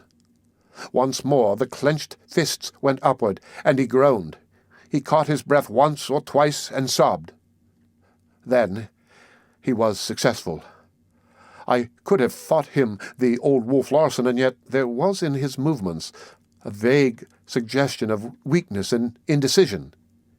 He started for the companionway and stepped forward quite as I had been accustomed to see him do, and yet again in his very walk there seemed that suggestion of weakness and indecision. I was now concerned with fear for myself. The open trap lay directly in his path, and his discovery of it would lead instantly to his discovery of me. I was angry with myself for being caught in so cowardly a position, crouching on the floor. There was yet time. I rose swiftly to my feet, and, I know, quite unconsciously assumed a defiant attitude. He took no notice of me, nor did he notice the open trap. Before I could grasp the situation or act, he had walked right into the trap. One foot was descending into the opening, while the other foot was just on the verge of beginning the uplift. But when the descending foot missed the solid flooring and felt vacancy beneath, it was the old Wolf Larsen and the tiger muscles that made the falling body spring across the opening even as it fell, so that he struck on his chest and stomach with arms outstretched on the floor of the opposite side. The next instant he had drawn up his legs and rolled clear. But he rolled into my marmalade and underclothes and against the trap door. The expression on his face was one of complete comprehension, but before I could guess what he had comprehended, he had dropped the trapdoor into place, closing the lazarette. Then I understood. He thought he had me inside. Also, he was blind. Blind as a bat. I watched him, breathing carefully so that he should not hear me. He stepped quickly to his stateroom. I saw his hand miss the doorknob by an inch, quickly fumble for it, and find it. This was my chance. I tiptoed across the cabin and to the top of the stairs. He came back, dragging a heavy sea chest which he deposited on top of the trap. Not content with this, he fetched a second chest and placed it on top of the first. Then he gathered up the marmalade and underclothes and put them on the table. When he started up the companionway, I retreated, silently rolling over on top of the cabin. He shoved the slide part way back and rested his arms on it, his body still in the companionway. His attitude was of one looking forward the length of the schooner, or staring, rather, for his eyes were fixed and unblinking. I was only 5 feet away, and directly in what should have been his line of vision. It was uncanny. I felt myself a ghost. What of my invisibility? I waved my hand back and forth, of course, without effect, but when the moving shadow fell across his face, I saw at once that he was susceptible to the impression. His face became more expectant and tense as he tried to analyze and identify the impression. He knew that he had responded to something from without, that his sensibility had been touched by a changing something in his environment, but what it was he could not discover. I ceased waving my hand so that the shadow remained stationary. He slowly moved his head back and forth under it, and turned from side to side, now in the sunshine, now in the shade, feeling the shadow, as it were, testing it by sensation. I, too, was busy trying to reason out how he was aware of the existence of so intangible a thing as a shadow. If it were his eyeballs only that were affected, or if his optic nerve were not wholly destroyed, the explanation was simple. If otherwise, then the only conclusion I could reach was that the sensitive skin recognized the difference of temperature between shade and sunshine. Or, perhaps, who can tell, it was that fabled sixth sense which conveyed to him the loom and feel of an object close at hand. Giving over his attempt to determine the shadow, he stepped on deck and started forward, walking with a swiftness and confidence which surprised me. And still there was that hint of the feebleness of the blind in his walk. I knew it now for what it was. To my amused chagrin, he discovered my shoes on the forecastle head and brought them back with him into the galley. I watched him build the fire and set about cooking food for himself. Then I stole into the cabin for my marmalade and underclothes, slipped back past the galley, and climbed down to the beach to deliver my barefoot report. The end of Chapter 33 of The Sea Wolf by Jack London. The Sea Wolf by Jack London. Chapter 34. It's too bad the Ghost has lost her masts. Why, we could sail away in her. Don't you think we could, Humphrey? I sprang excitedly to my feet. I wonder, I repeated, pacing up and down. Maud's eyes were shining with anticipation as they followed me. She had such faith in me, and the thought of it was so much added power. I remembered Michelet's "To man, woman is as the earth was to her legendary son. He has but to fall down and kiss her breast, and he is strong again." For the first time I knew the wonderful truth of his words. Why, I was living them. Maud was all this to me, an unfailing source of strength and courage. I had but to look at her, or to think of her, and be strong again. It can be done. It can be done, I was thinking and asserting out loud. What men have done, I can do, and if they have never done this before, still I can do it. "What? For goodness sake," Maud demanded, "do be merciful. What is it you can do?" "We can do it," I amended. "Why, nothing else than put the masts back into the Ghost and sail away." "Humphrey!" she exclaimed, and I felt as proud of my conception as if it were already a fact accomplished. "But how is it possible to be done?" she asked. "I don't know," was my answer. "I know only that I am capable of doing anything these days." I smiled proudly at her, too proudly, for she dropped her eyes and was for the moment silent. "But there is Captain Larsen," she had. "And helpless," I answered, promptly waving him aside as a straw. "But those terrible hands of his. You know how he leaped across the opening of the lazarette?" "And you know also how I crept about and avoided him," I contended gaily. "And lost your shoes. You'd hardly expect them to avoid Wolf Larsen without my feet inside of them." We both laughed, and then went seriously to work constructing the plan whereby we were to step the masts of the Ghost and return to the world. I remembered hazily the physics of my school days, while the last few months had given me practical experience with mechanical purchases. I must say, though, when we walked down to the Ghost, to inspect more closely the task before us, that the sight of the great masts lying in the water almost disheartened me. Where were we to begin? If there had been one mast standing, something high up to which to fasten blocks and tackles. But there was nothing. It reminded me of the problem of lifting oneself by one's bootstraps. I understood the mechanics of levers, but where was I to get a fulcrum? There was the mainmast, 15 inches in diameter, at what was now the butt, still 65 feet in length, and weighing, I roughly calculated, at least 3,000 pounds. And then came the foremast, larger in diameter and weighing surely 3,500 pounds. Where was I to begin? Maud stood silently by my side, while I evolved in my mind the contrivance known among sailors as shears. But, though known to sailors, I invented it there on Endeavour Island. By crossing and lashing the ends of 2 spars, and then elevating them in the air like an inverted V, I could get a point above the deck to which to make fast my hoisting tackle. To this hoisting tackle I could, if necessary, attach a second hoisting tackle, and then there was the windlass. Maud saw that I had achieved a solution, and her eyes warmed sympathetically. "What are you going to do?" she asked. "Clear that raffle," I answered, pointing to the tangled wreckage overside. Ah, the decisiveness, the very sound of the words was good in my ears. Clear that raffle. Imagine so salty a phrase on the lips of the Humphrey Van Weyden of a few months gone. There must have been a touch of the melodramatic in my pose and voice, for Maud smiled. Her appreciation of the ridiculous was keen, and in all things she unerringly saw and felt, where it existed, the touch of sham, the overshading, the overtone. It was this which had given poise and penetration to her own work, and made her of worth to the world. The serious critic, with a sense of humour and the power of expression, must inevitably command the world's ear. And so it was that she had commanded. Her sense of humour was really the artist's instinct for proportion. "I'm sure I've heard it before somewhere, in books," she murmured gleefully. I had an instinct for proportion myself, and I collapsed forthwith, descending from the dominant pose of a master of matter to a state of humble confusion, which was to say, the least very miserable.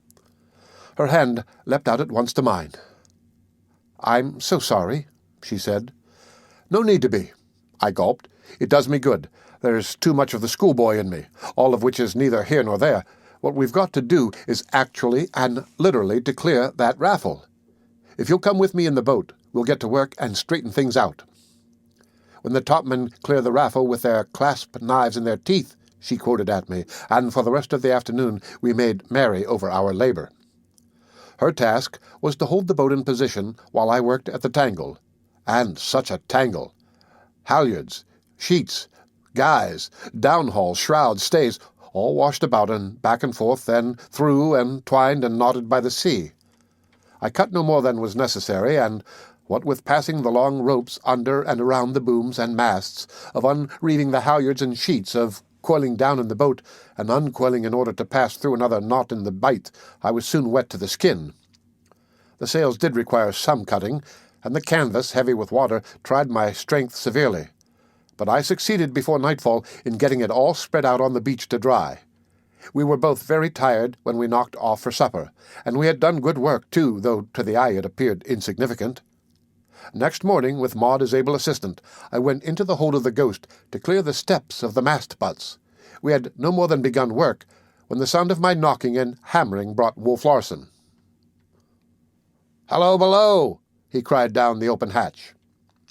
The sound of his voice made Maud quickly draw close to me, as for protection, and she rested one hand on my arm while we parleyed. "Hello on deck," I replied. "Good morning to you." "What are you doing down there?" he demanded. "Trying to scuttle my ship for me?"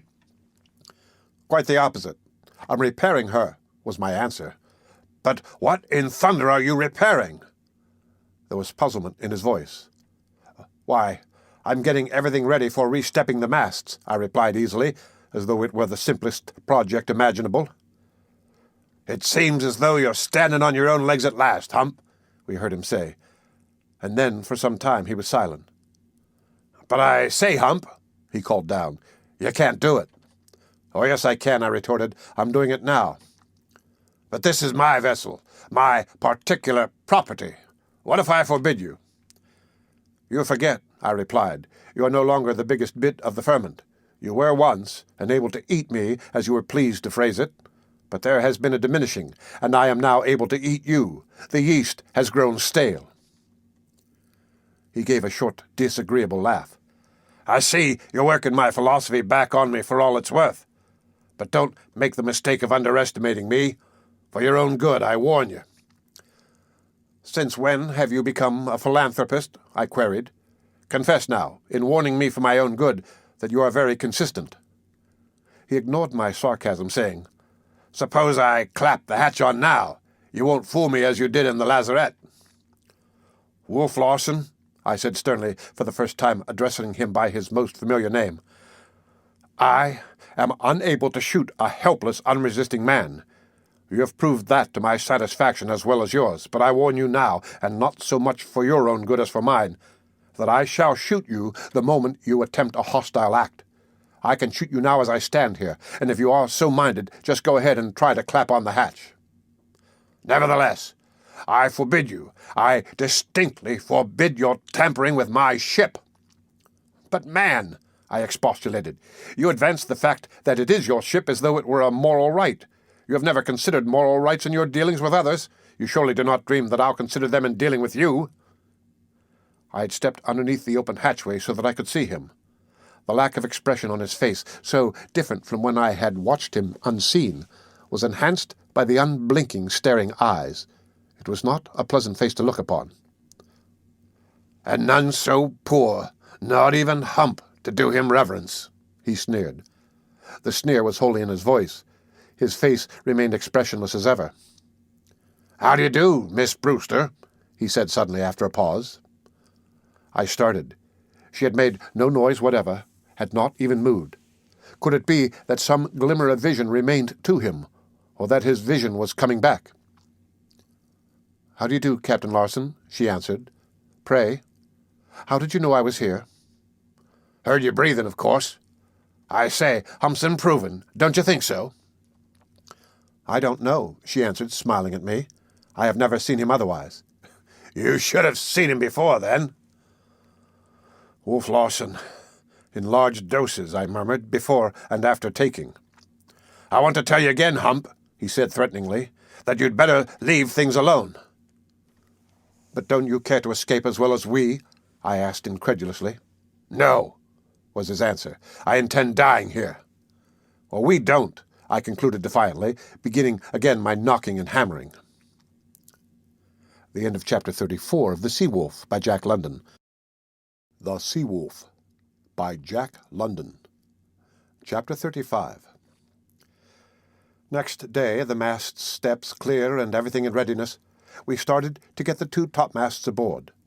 The main topmast was over 30 feet in length, the foretopmast nearly 30, and it was of these that I intended making the shears. It was puzzling work, fastening one end of a heavy tackle to the windlass, and with the other end fast to the butt of the foretopmast, I began to heave. Maud held the turn on the windlass and coiled down the slack. We were astonished at the ease with which the spar was lifted.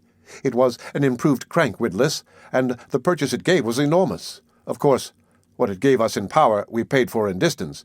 As many times as it doubled my strength, that many times was doubled the length of rope I heaved in.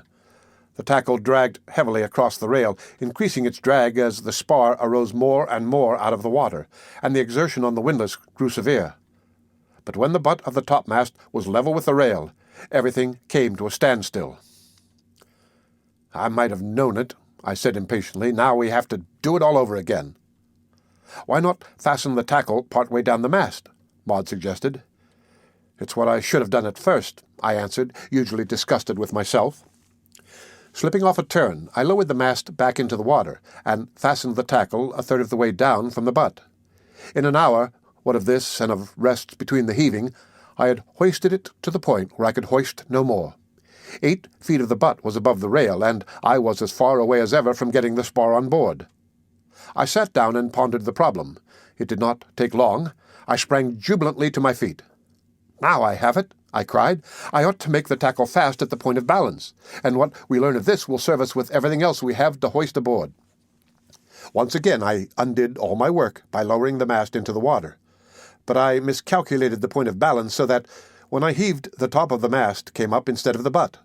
Maud looked despair, but I laughed and said it would do just as well. Instructing her how to hold the turn and be ready to slack away at command, I laid hold of the mast with my hands and tried to balance it inboard across the rail. When I thought I had it, I cried to her to slack away, but the spar righted despite my efforts and dropped back toward the water. Again I heaved it up to its old position, for I had now another idea. I remembered the watch tackle, a small double and single block affair, and fetched it. While I was rigging it between the top of the spar and the opposite rail, Wolf Larsen came on the scene. We exchanged nothing more than good mornings, and though he could not see, he sat on the rail out of the way and followed by the sound all that I did. Again, instructing Maud to slack away at the windlass when I gave the word, I proceeded to heave on the watch tackle. Slowly the mast swung in until it balanced at right angles across the rail, and then I discovered to my amazement that there was no need for Maud to slack away. In fact, the very opposite was necessary. Making the watch tackle fast, I hove on the windlass and brought in the mast inch by inch till its top tilted down to the deck, and finally its whole length lay on the deck. I looked at my watch. It was 12 o'clock. My back was aching sorely, and I felt extremely tired and hungry. And there on the deck was a single stick of timber to show for a whole morning's work. For the first time, I thoroughly realized the extent of the task before us. But I was learning. I was learning. The afternoon would show far more accomplished, and it did, for we returned at 1 o'clock, rested and strengthened by a hearty dinner. In less than an hour I had the main topmast on deck and was constructing the shears. Lashing the 2 topmasts together and making allowance for their unequal length at the point of intersection, I attached the double block of the main throat halyards. This, with the single block and the throat halyards themselves, gave me a hoisting tackle. To prevent the butts of the masts from slipping on the deck, I nailed down thick cleats. Everything in readiness, I made a line fast to the apex of the shears and carried it directly to the windlass. I was growing to have faith in that windlass, for it gave me power beyond all expectation. As usual, Maud held the turn while I heaved. The shears rose in the air. Then I discovered I had forgotten guy ropes. This necessitated me climbing the shears, which I did twice before I finished guying it fore and aft to either side. Twilight had set in by the time this was accomplished. Wolf Larsen, who had sat about and listened all afternoon and never opened his mouth, had taken himself off to the galley and started his supper. I felt quite stiff across the small of the back, so much so that I straightened up with an effort and with pain. I looked proudly at my work. It was beginning to show. I was wild with desire, like a child with a new toy, to hoist something with my shears. "I wish it weren't so late," I said. "I'd like to see how it works." "Don't be a glutton, Humphrey," Maud chided me. "Remember, tomorrow is coming, and you're so tired now that you can hardly stand." "And you," I said with sudden solicitude. "You must be very tired. You have worked hard and nobly. I am proud of you, Maud." "Not half so proud as I am of you. nor with half the reason, she answered, looking me straight in the eyes for a moment, with an expression in her own, and a dancing, tremulous light which I had not seen before, and which gave me a pang of quick delight, I know not why, for I did not understand it. Then she dropped her eyes, to lift them again, laughing. "If our friends could see us now," she said. "Look at us. Have you ever paused for a moment to consider our appearance?" "Yes, I have considered yours frequently," I answered, puzzling over what I had seen in her eyes, and puzzled by her sudden change of subject. "Mercy!" she cried. "And what do I look like, pray?" "A scarecrow, I'm afraid," I replied. "Just glance at your draggled skirts, for instance. Look at those three-cornered tiers, and such a waist. It would not require a Sherlock Holmes to deduce that you have been cooking over a campfire, to say nothing of trying out seal blubber.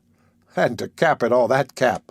And all that is the woman who wrote A Kiss Endured." She made me an elaborate and stately curtsy, and said, "And as for you, sir—" And yet, through the 5 minutes of banter which followed, there was a serious something underneath the fun, which I could not but relate to the strange and fleeting expression I had caught in her eyes. What was it? Could it be that our eyes were speaking beyond the will of our speech? My eyes had spoken, I knew, until I found the culprits out and silenced them. This had occurred several times. But had she seen the clamour in them and understood? And had her eyes so spoken to me? What else could that expression have meant? That dancing, tremulous light, and a something more which words could not describe, and yet it could not be. It was impossible. Besides, I was not skilled in the speech of eyes. I was only Humphrey Van Weyden, a bookish fellow who loved, and to love, and to wait and win love. That surely was glorious enough for me. And thus I thought, even as we chaffed each other's appearance, until we arrived ashore and there were other things to think about. "It's a shame, after working hard all day, that we cannot have an uninterrupted night's sleep," I complained, after supper. "But there can be no danger now. From a blind man?" she queried. "I shall never be able to trust him," I averred, "and far less now that he is blind. The liability is that his part helplessness will make him more malignant than ever. I know what I shall do tomorrow. The first thing, run out a light anchor and kedge the schooner off the beach, and each night when we come ashore in the boat, Mr. Wolf Larsen will be left a prisoner on board. So this will be the last night we have to stand watch, and because of that it will go the easier." We were awake early and just finishing breakfast as daylight came. "Oh, Humphrey!" I heard Maud cry in dismay, and suddenly stop. I looked at her. She was gazing at the ghost. I followed her gaze, but could see nothing unusual. She looked at me, and I looked inquiry back. "The shears," she said, and her voice trembled. I had forgotten their existence. I looked again, but could not see them. "If he has—" I muttered savagely. She put her hand sympathetically on mine and said, "You will have to begin over again." "Oh, believe me, my anger means nothing. I could not hurt a fly," I smiled back bitterly, "and the worst of it is, he knows it. You're right. If he has destroyed the shears, I shall do nothing except begin over again." "But I'll stand my watch on board hereafter," I blurted out a moment later, "and if he interferes—" "But I dare not stay ashore all night alone," Maud was saying when I came back to myself. "It would be so much nicer if he would be friendly with us and help us. We could all live comfortably aboard." "We will," I asserted, still savagely, for the destruction of my beloved shears had hit me hard. "That is, you and I will live aboard, friendly or not, with Wolf Larsen." "It's childish," I laughed later, "for him to do such things, and for me to grow angry over them, for that matter." But my heart smote me when we climbed aboard and looked at the havoc he had done. The shears were gone altogether. The guys had been slashed right and left. The throat halyards which I had rigged were cut across through every part, and he knew I could not splice. A thought struck me. I ran to the windlass. It would not work. He had broken it. We looked at each other in consternation. Then I ran to the side. The masts, booms, and gaffs I had cleared were gone. He had found the lines which held them and cast them adrift. Tears were in Maud's eyes, and I do believe they were for me. I could have wept myself. Where now was our project of remasting the Ghost? He had done his work well. I sat down on the hatch combing and rested my chin on my hands in black despair. "He deserves to die," I cried out, "and God forgive me, I am not man enough to be his executioner." But Maud was by my side, passing her hand soothingly through my hair, as though I were a child, and saying, "There, there, it will come, all right. We are in the right, and it must come right." I remembered Michelet, and leaned my head against her, and truly I became strong again. The blessed woman was an unfailing fount of power to me. What did it matter? Only a setback, a delay. The tide could not have carried the masts far to seaward, and there had been no wind. It meant merely more work to find them and tow them back. And besides, it was a lesson. I knew what to expect. He might have waited and destroyed our work more effectually when we had more accomplished. "Here he comes now," she whispered. I glanced up. He was strolling leisurely along the poop on the port side. "Take no notice of him," I whispered. "He's coming to see how we take it. Don't let him know that we know. We can deny him that satisfaction. Take off your shoes, that's right, and carry them in your hand." And then we played hide-and-seek with the blind man. As he came up the port side, we slipped past on the starboard, and from the poop we watched him turn and start aft on our track. He must have known somehow that we were on board, for he said, "Good morning," very confidently, and waited for the greeting to be returned. Then he strolled aft, and we slipped forward. "Oh, I know you're on board," he called out, and I could see him listen intently after he had spoken. It reminded me of the great hoot owl, listening after its booming cry for the stir of its frightened prey. But we did not stir, and we moved only when he moved, and so we dodged about the deck hand in hand like a couple of children chased by a wicked ogre, till Wolf Larsen, evidently in disgust, left the deck for the cabin. There was glee in our eyes, and suppressed titters in our mouths as we put on our shoes and clambered over the side into the boat. And as I looked into Maud's clear brown eyes, I forgot the evil he had done, and I knew only that I loved her, and that because of her, the strength was mine to win our way back to the world. The end of Chapter 35 of The Sea Wolf by Jack London. The Sea Wolf by Jack London. Chapter 36. For 2 days Maud and I ranged the sea and explored the beaches in search of the missing masts. But it was not till the 3rd day that we found them. All of them, the shears included, and, of all perilous places, in the pounding surf of the grim southwestern promontory. And how we worked! At the dark end of the 1st day we returned exhausted to our little cove, towing the mainmast behind us. And we had been compelled to row in a dead calm practically every inch of the way. Another day of heart-breaking and dangerous toil saw us in camp with the 2 topmasts to the good. The day following I was desperate, and I rafted together the foremast, the fore and main booms, and the fore and main gaffs. The wind was favourable, and I had thought to tow them back under sail, but the wind baffled, then died away, and our progress with the oars was a snail's pace, and it was such dispiriting effort.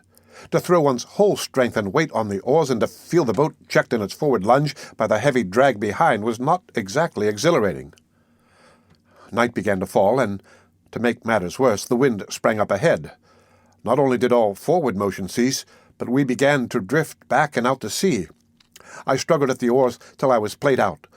Poor Maud, whom I could never prevent from working to the limit of her strength, lay weakly back in the stern sheets. I could row no more. My bruised and swollen hands could no longer close on the oar handles. My wrists and arms ached intolerably, and though I had eaten heartily of a 12 o'clock lunch, I had worked so hard that I was faint from hunger. I pulled in the oars and bent forward to the line which held the tow. But Maud's hand leaped out restrainingly to mine. "What are you going to do?" she asked in a strained, tense voice. "Cast it off," I answered, slipping a turn of the rope. But her fingers closed on mine.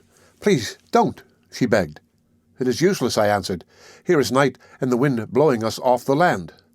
But think, Humphrey, if we cannot sail away on the Ghost, we may remain for years on the island, for life even. If it has never been discovered all these years, it may never be discovered." "You forget the boat we found on the beach," I reminded her. It was a seal-hunting boat, she replied, and you know perfectly well that if the men had escaped, they would have been back to make their fortunes from the rookery. You know they never escaped. I remained silent, undecided. Besides, she added haltingly, it's your idea, and I want to see you succeed. Now, I could harden my heart.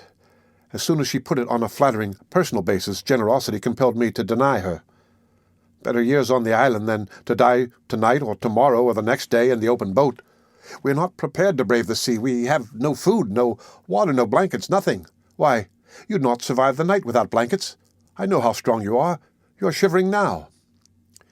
It is only nervousness, she answered. I am afraid you will cast off the mast in spite of me. Oh, please, please, Humphrey, don't, she burst out a moment later. And so it ended, with the phrase she knew had all power over me. We shivered miserably throughout the night. Now and again I fitfully slept, but the pain of the cold always aroused me. How Maud could stand it was beyond me. I was too tired to thrash my arms about and warm myself, but I found strength time and again to chafe her hands and feet to restore the circulation, and still she pleaded with me not to cast off the masts. About 3 a.m, she was caught by a cold cramp, and after I had rubbed her out of that, she became quite numb. I was frightened. I got out the oars and made her row, though she was so weak I thought she would faint at every stroke. Morning broke, and we looked long in the growing light for our island. At last it showed, small and black on the horizon, fully 15 miles away. I scanned the sea with my glasses. Far away in the southwest, I could see a dark line on the water, which grew even as I looked at it. "Fair wind!" I cried in a husky voice I did not recognize as my own. Maud tried to reply, but could not speak. Her lips were blue with cold, and she was hollow-eyed, but, oh, how bravely her brown eyes looked at me! How piteously brave! Again I fell to chafing her hands, and to moving her arms up and down and about until she could thrash them herself. Then I compelled her to stand up, and though she would have fallen had I not supported her, I forced her to walk back and forth the several steps between the thwart and the stern sheets, and finally to spring up and down. "You brave, brave woman," I said, when I saw the life coming back into her face. "Did you know that you were brave?" "I never used to be," she answered. "I was never brave till I knew you. It is you who have made me brave." "Nor I until I knew you," I answered. She gave me a quick look, and again I caught that dancing, tremulous light, and something more in her eyes. But it was only for the moment. Then she smiled. "It must have been the conditions," she said. But I knew she was wrong, and I wondered if she likewise knew. Then the wind came, fair and fresh, and the boat was soon labouring through a heavy sea toward the island. At 3:30 in the afternoon, we passed the southwestern promontory. Not only were we hungry, but we were now suffering from thirst. Our lips were dry and cracked, nor could we longer moisten them with our tongues. Then the wind slowly died down. By night it was dead calm, and I was toiling once more at the oars, but weakly, most weakly. At 2 a.m, the boat's bow touched the beach of our own inner cove, and I staggered out to make the painter fast. Maud could not stand, nor had I strength to carry her. I fell in the sand with her, and when I had recovered, contented myself with putting my hands under her shoulders and dragging her up the beach to the hut. The next day we did no work. In fact, we slept till 3 in the afternoon, or at least I did, for I awoke to find Maud cooking dinner. Her power of recuperation was wonderful. There was something tenacious about that lily-frail body of hers, a clutch on existence which one could not reconcile with its patent weakness. "You know, I was traveling to Japan for my health," she said, as we lingered at the fire after dinner and delighted in the movelessness of loafing. "I was not very strong. I never was.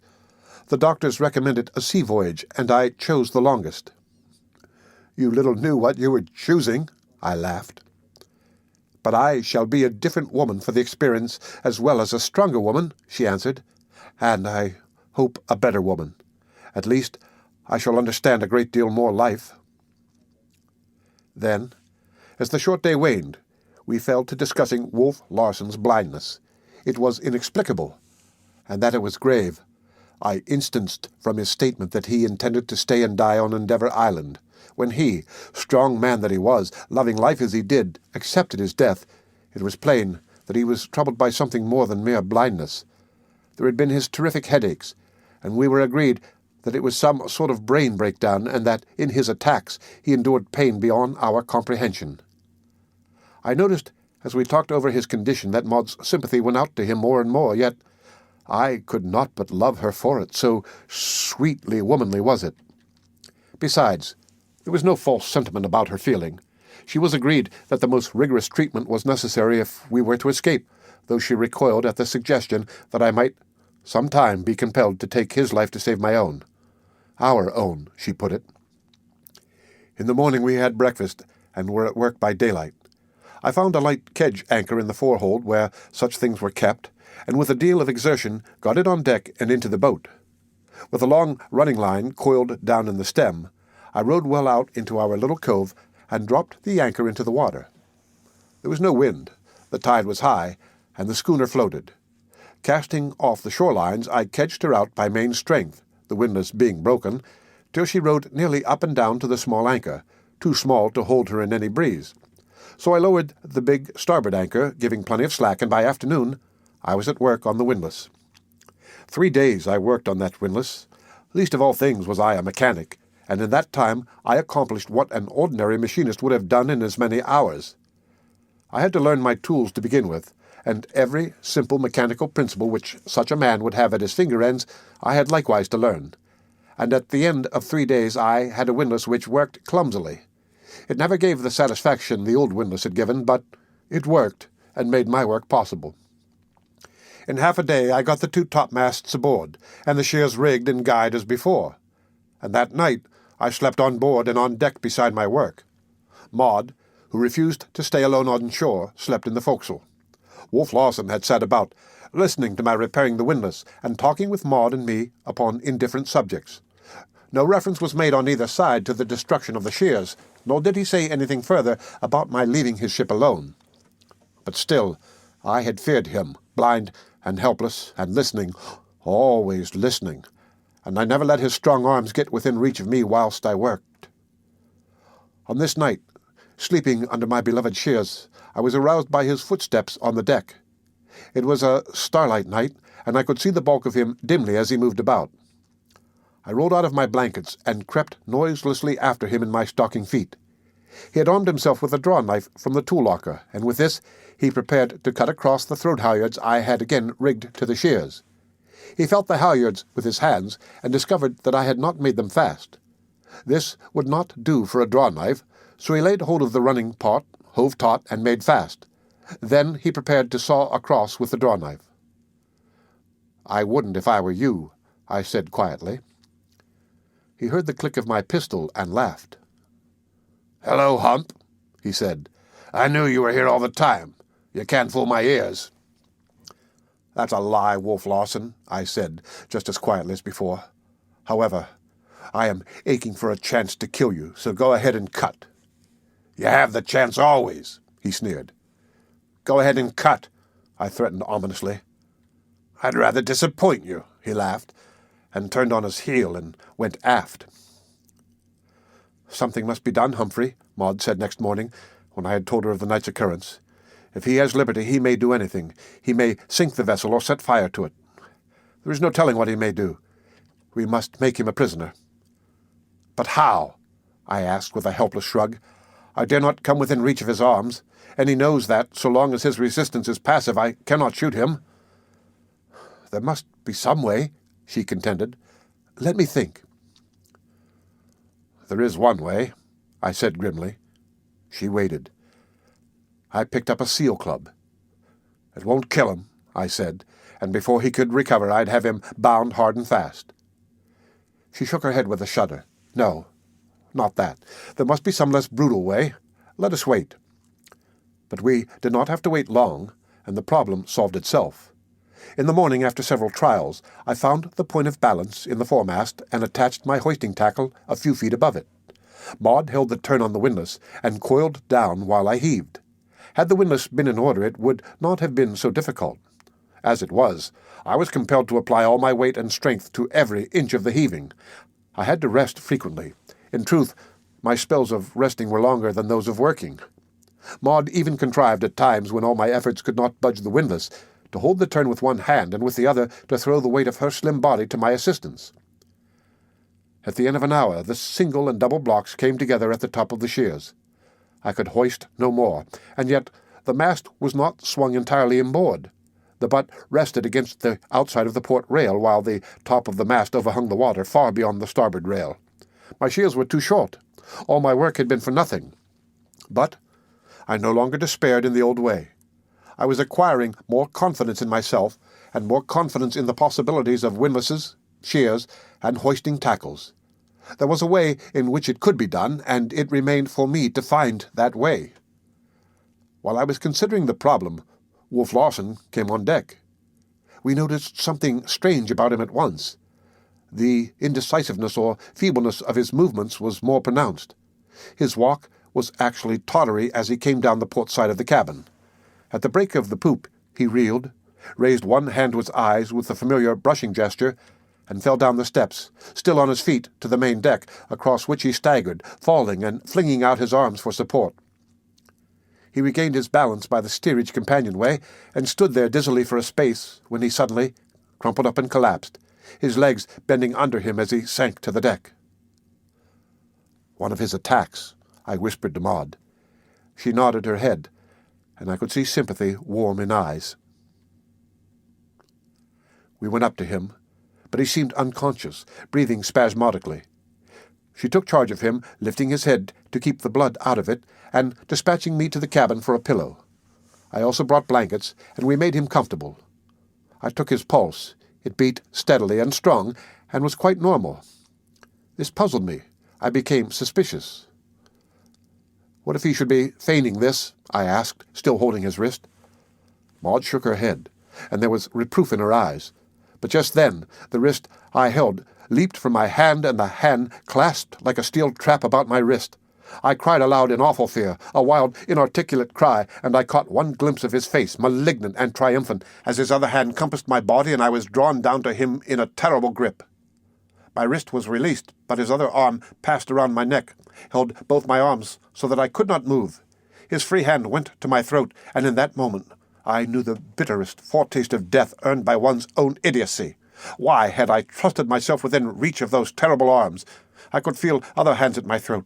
They were Maud's hands, striving vainly to tear loose the hand that was throttling me. She gave it up, and I heard her scream in a way that cut me to the soul, for it was a woman's scream of fear and heart-breaking despair. I had heard it before, during the sinking of the Martinez. My face was against his chest, and I could not see, but I heard Maud turn and run swiftly away along the deck. Everything was happening quickly. I had not yet had a glimmering of unconsciousness, and it seemed that an interminable period of time was lapsing before I heard her feet flying back. And just then I felt the whole man sink under me.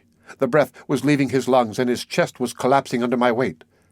Whether it was merely the expelled breath, or his consciousness of his growing impotence, I know not, but his throat vibrated with a deep groan. The hand at my throat relaxed. I breathed. It fluttered and tightened again, but even his tremendous will could not overcome the dissolution that assailed it. That will of his was breaking down. He was fainting. Maud's footsteps were very near as his hand fluttered for the last time, and my throat was released. I rolled off and over to the deck on my back, gasping and blinking in the sunshine. Maud was pale, but composed. My eyes had gone instantly to her face, and she was looking at me with mingled alarm and relief. A heavy seal club in her hand caught my eyes, and at that moment she followed my gaze down to it. The club dropped from her hand as though it had suddenly stung her, and at the same moment my heart surged with a great joy.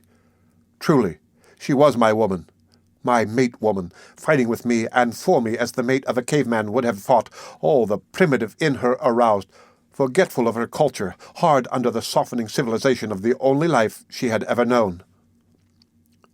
"Dear woman," I cried, scrambling to my feet. The next moment she was in my arms, weeping convulsively on my shoulder while I clasped her close. I looked down at the brown glory of her hair, glinting gems in the sunshine far more precious to me than those in the treasure chests of kings, and I bent my head and kissed her hair softly, so softly that she did not know. Then sober thought came to me. After all, she was only a woman, crying her relief, now that the danger was past, in the arms of her protector or of the one who had been endangered. Had I been father or brother, the situation would have been in no wise different. Besides, time and place were not meet, and I wished to earn a better right to declare my love. So once again, I softly kissed her hair as I felt her receding from my clasp. "It was a real attack this time," I said. "Another shock like the one that made him blind. He feigned it first, and in doing so brought it on." Maud was already rearranging his pillow. "No," I said, "not yet. Now that I have him helpless he shall remain. From this day we live in the cabin. Wolf Larsen shall live in the steerage." I caught him under the shoulders and dragged him to the companionway. At my direction, Maud fetched a rope. Placing this under his shoulders, I balanced him across the threshold and lowered him down the steps to the floor. I could not lift him directly into a bunk, but with Maud's help I lifted first his shoulders and head, then his body, balanced him across the edge, and rolled him into a lower bunk. But this was not to be all. I recollected the handcuffs in his stateroom, which he preferred to use on sailors instead of the ancient and clumsy ship irons. So when we left him, he lay handcuffed hand and foot. For the first time in many days I breathed freely. I felt strangely light as I came on deck, as though a weight had been lifted off my shoulders. I felt also that Maud and I had drawn more closely together, and I wondered if she too felt it as we walked along the deck side by side to where the stalled foremast hung in the shears. The end of Chapter 36 of The Sea Wolf by Jack London. The Sea Wolf by Jack London. Chapter 37. At once we moved aboard the Ghost, occupying our old staterooms and cooking in the galley. The imprisonment of Wolf Larsen had happened most opportunely, for what must have been the Indian summer of this high latitude was gone, and drizzling, stormy weather had set in. We were very comfortable, and the inadequate shears with the foremast suspended from them gave a business-like air to the schooner and a promise of departure. And now that we had Wolf Larsen in irons, how little did we need it. Like his first attack, his second had been accompanied by serious disablement. Maud made the discovery in the afternoon while trying to give him nourishment. He had shown signs of consciousness, and she had spoken to him, eliciting no response. He was lying on his left side at the time, and in evident pain. With a restless movement he rolled his head around, clearing his left ear from the pillow against which it had been pressed. At once he heard and answered her, and at once she came to me. Pressing the pillow against his left ear, I asked him if he heard me, but he gave no sign. Removing the pillow and repeating the question, he answered promptly that he did. "Do you know you are deaf in the right ear?" I asked. "Yes," he answered in a low, strong voice, "and worse than that, my whole right side is affected. It seems asleep. I cannot move arm or leg." "Feigning again?" I demanded angrily. He shook his head, his stern mouth shaping the strangest twisted smile. It was indeed a twisted smile, for it was on the left side only, the facial muscles of the right side moving not at all. "That was the last play of the wolf," he said. "I am paralyzed. I shall never walk again. Oh, only on the other side," he added, as though divining the suspicious glance I flung at his left leg, the knee of which had just then drawn up and elevated the blankets. "It's unfortunate," he continued. "I'd like to have done for you first, Hump, and I thought I had that much left in me."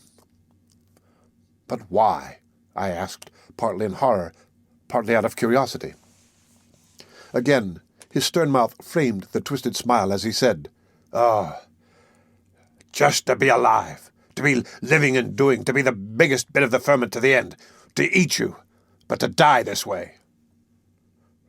He shrugged his shoulders, or attempted to shrug them, rather, for the left shoulder alone moved. Like the smile, the shrug was twisted. "But how can you account for it?" I asked. "Where is the seat of your trouble?" "The brain," he said at once. "It was those cursed headaches brought it on." "Symptoms," I said. He nodded his head. "There is no accounting for it. I was never sick in my life. Something's gone wrong with my brain. A cancer, a tumor, or something of that nature. A thing that devours and destroys. It's attacking my nerve centers, eating them up, bit by bit, cell by cell, from the pain." "The motor centers too," I suggested. "So it would seem. And the curse of it is that I must lie here, conscious, mentally unimpaired, knowing that the lines are going down, breaking bit by bit communication with the world. I cannot see. Hearing and feeling are leaving me. At this rate I shall soon cease to speak. Yet all the time I shall be here, alive, active, and powerless." "When you say you are here, I'd suggest the likelihood of the soul," I said. "Bah!" was his retort. "It simply means that in the attack on my brain, the higher psychical centers are untouched. I can remember, I can think and reason. When that goes, I go. I am not the soul. Ah!"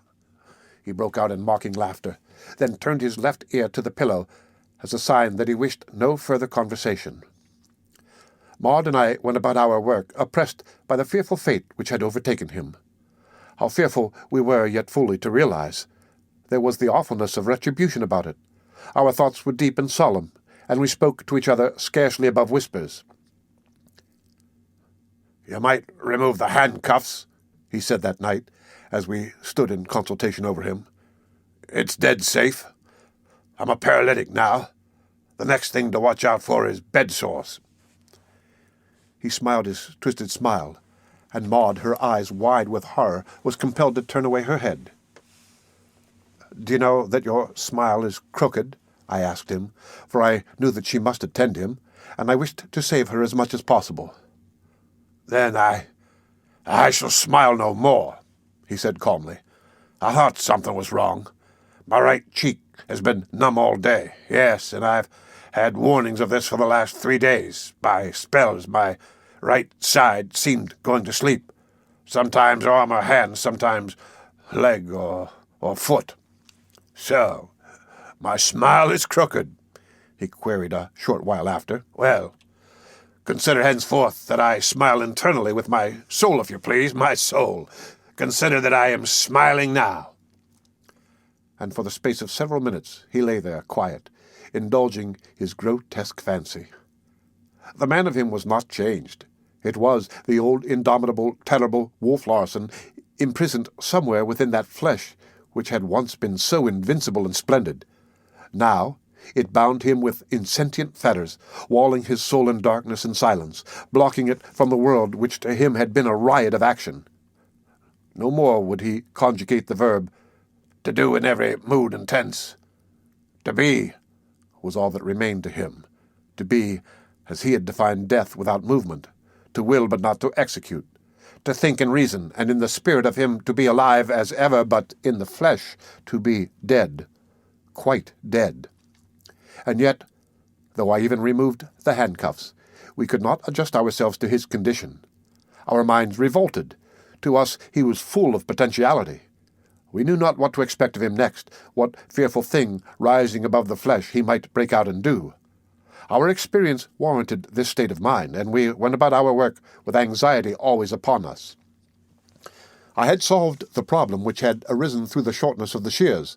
By means of the watch-tackle, I had made a new one, I heaved the butt of the foremast across the rail and then lowered it to the deck. Next, by means of the shears, I hoisted the main boom on board. Its 40 feet of length would supply the height necessary properly to swing the mast. By means of a secondary tackle I had attached to the shears, I swung the boom to a nearly perpendicular position, then lowered the butt to the deck where, to prevent slipping, I spiked great cleats around it. The single block of my original shears tackle I had attached to the end of the boom. Thus, by carrying this tackle to the windlass, I could raise and lower the end of the boom at will, the butt always remaining stationary, and by means of guys I could swing the boom from side to side. To the end of the boom I had likewise rigged a hoisting tackle, and when the whole arrangement was completed I could not but be startled by the power and latitude it gave me. Of course, 2 days' work was required for the accomplishment of this part of my task, and it was not till the morning of the 3rd day that I swung the foremast from the deck and proceeded to square its butt to fit the step. Here I was especially awkward. I sawed and chopped and chiseled the weathered wood till it had the appearance of having been gnawed by some gigantic mouse. But it fitted. "It will work. I know it will work," I cried. "Do you know Dr. Jordan's final test of truth?" Maud asked. I shook my head and paused in the act of dislodging the shavings which had drifted down my neck. "Can we make it work? Can we trust our lives to it?" is the test. "He is a favorite of yours," I said. "When I dismantled my old pantheon and cast out Napoleon and Caesar and their fellows, I straightway erected a new pantheon," she answered gravely, "and the first I installed as Dr. Jordan." "A modern hero, and a greater because modern," she added. "How can the old world heroes compare with ours?" I shook my head. We were too much alike in many things for argument. Our points of view and outlook on life at least were very alike. "For a pair of critics, we agree famously," I laughed. "And as shipwright and able assistant," she laughed back. But there was little time for laughter in those days, what of our heavy work, and of the awfulness of Wolf Larsen's living death. He had received another stroke. He had lost his voice, or he was losing it. He had only intermittent use of it. As he phrased it, the wires were like the stock market, now up, now down. Occasionally the wires were up, and he spoke as well as ever, though slowly and heavily. The speech would suddenly desert him in the middle of a sentence, perhaps, and for hours. Sometimes we would wait for the connection to be re-established. He complained of great pain in his head, and it was during this period that he arranged a system of communication against the time when speech should leave him altogether. 1, pressure of the hand for yes, 2, for no. It was well that it was arranged, for by evening his voice had gone from him. By hand pressures after that he answered our questions, and when he wished to speak, he scrawled his thoughts with his left hand quite legibly on a sheet of paper. The fierce winter had now descended upon us. Gale followed gale, with snow and sleet and rain. The seals had started on their great southern migration, and the rookery was practically deserted. I worked feverishly. In spite of the bad weather and of the wind which especially hindered me, I was on deck from daylight till dark, and making substantial progress. I profited by my lesson learned through raising the shears and then climbing them to attach the guys. To the top of the foremast, which was just lifted conveniently from the deck, I attached the rigging, stays, and throat and peak halyards. As usual, I had underrated the amount of work involved in this portion of the task, and 2 long days were necessary to complete it. And there was so much yet to be done. The sails, for instance, which practically had to be made over. While I toiled at rigging the foremast, Maud sewed on canvas, ready always to drop everything and come to my assistance when more hands than 2 were required. The canvas was heavy and hard, and she sewed with the regular sailor's palm and 3-cornered sail needle. Her hands were soon sadly blistered, but she struggled bravely on, and, in addition, doing the cooking and taking care of the sick man. "A fig for superstition," I said on Friday morning. "That mast goes in today." Everything was ready for the attempt. Carrying the boom tackle to the windlass, I hoisted the mast nearly clear of the deck. Making this tackle fast, I took to the windlass the shears tackle, which was connected with the end of the boom, and with a few turns had the mast perpendicular and clear. Maud clapped her hands the instant she was relieved from holding the turn, crying, "It works! It works! We'll trust our lives to it!" Then she assumed a rueful expression. "It's not over the hole," she added. "Will you have to begin all over?" I smiled in superior fashion, and slacking off on one of the boom guys and taking in on the other, swung the mast perfectly in the center of the deck. Still, it was not over the hole. Again, the rueful expression came on her face, and again I smiled in a superior way. Slacking away on the boom tackle and hoisting an equivalent amount on the shears tackle, I brought the butt of the mast into position directly over the hole in the deck. Then I gave Maud careful instructions for lowering away, and went into the hold to the step on the schooner's bottom. I called to her, and the mast moved easily and accurately. Straight toward the square hole of the step, the square butt descended. but as it descended it slowly twisted so that square would not fit into square. But I had not even a moment's indecision. Calling to Maud to cease lowering, I went on deck and made the watch-tackle fast to the mast with a rolling hitch. I left Maud to pull on it while I went below. By the light of the lantern, I saw the butt twist slowly around till its sides coincided with the sides of the step. Maud made fast and returned to the windlass. Slowly, the butt descended the several intervening inches, at the same time slightly twisting again. Again Maud rectified the twist with the watch-tackle, and again she lowered away from the windlass. Square fitted into square. The mast was stepped. I raised a shout, and she ran down to see. In the yellow lantern light, we peered at what we had accomplished. We looked at each other, and our hands felt their way and clasped. The eyes of both of us, I think, were moist with the joy of success. "It was done so easily after all," I remarked. "All the work was in the preparation." "And all the wonder in the completion," Maud added. "I can scarcely bring myself to realize that great mast is really up and in, that you have lifted it from the water, swung it through the air, and deposited it here where it belongs. It is a Titan's task." "And they made themselves many inventions," I began merrily, then paused to sniff the air. I looked hastily at the lantern. It was not smoking. Again I sniffed. "Something is burning," Maud said with sudden conviction. We sprang together for the ladder, but I raced past her to the deck. A dense volume of smoke was pouring out of the steerage companionway. "The wolf is not yet dead," I muttered to myself as I sprang down through the smoke. It was so thick in the confined space that I was compelled to feel my way, and so potent was the spell of Wolf Larsen on my imagination, I was quite prepared for the helpless giant to grip my neck in a stranglehold. I hesitated, the desire to race back and up the stairs to the deck almost overpowering me. Then I recollected Maud. The vision of her as I had last seen her in the lantern light of the schooner's hold, her brown eyes warm and moist with joy, flashed before me, and I knew that I could not go back. I was choking and suffocating by the time I reached Wolf Larsen's bunk. I reached my hand and felt for his. He was lying motionless, but moved slightly at the touch of my hand. I felt over and under his blankets. There was no warmth, no sign of fire, yet that smoke which blinded me and made me cough and gasp must have a source. I lost my head temporarily and dashed frantically about the steerage. A collision with the table partially knocked the wind from my body and brought me to myself. I reasoned that a helpless man could start a fire only near to where he lay. I returned to Wolf Larsen's bunk.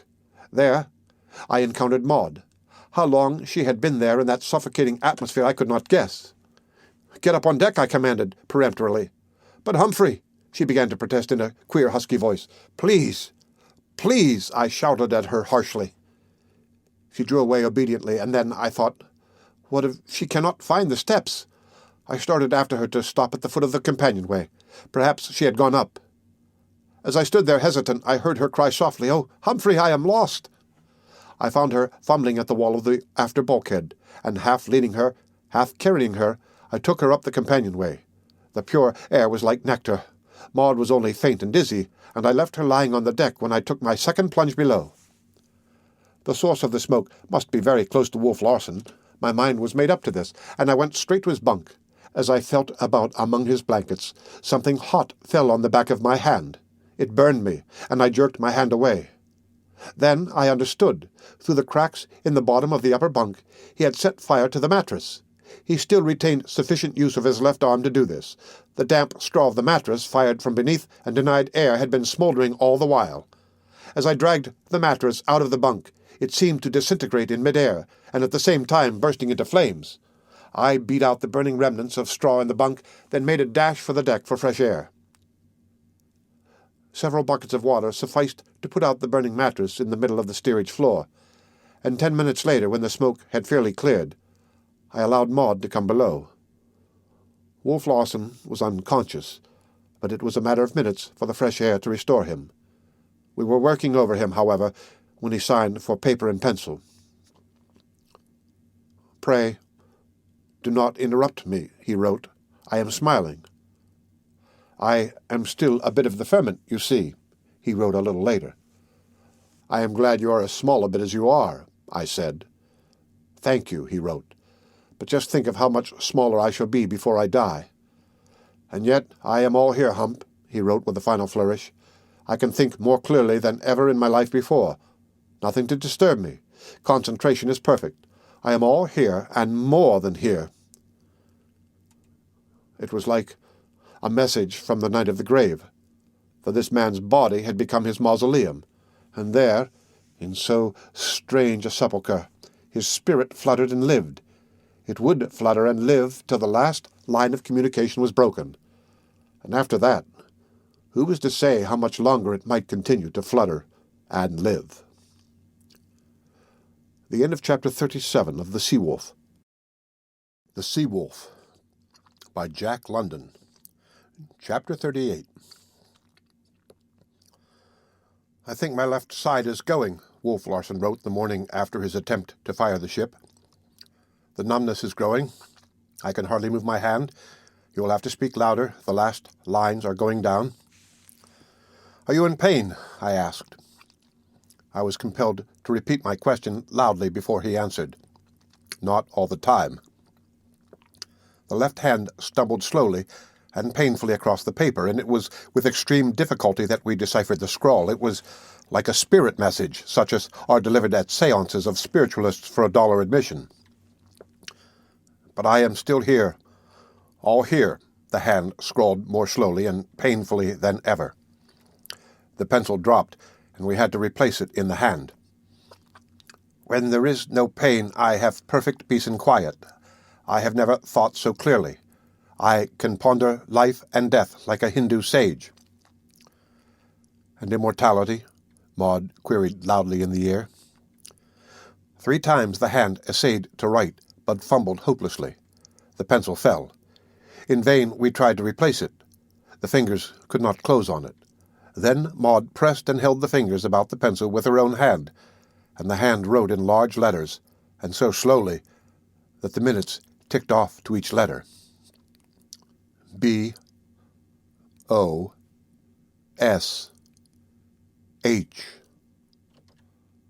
It was Wolf Larsen's last word.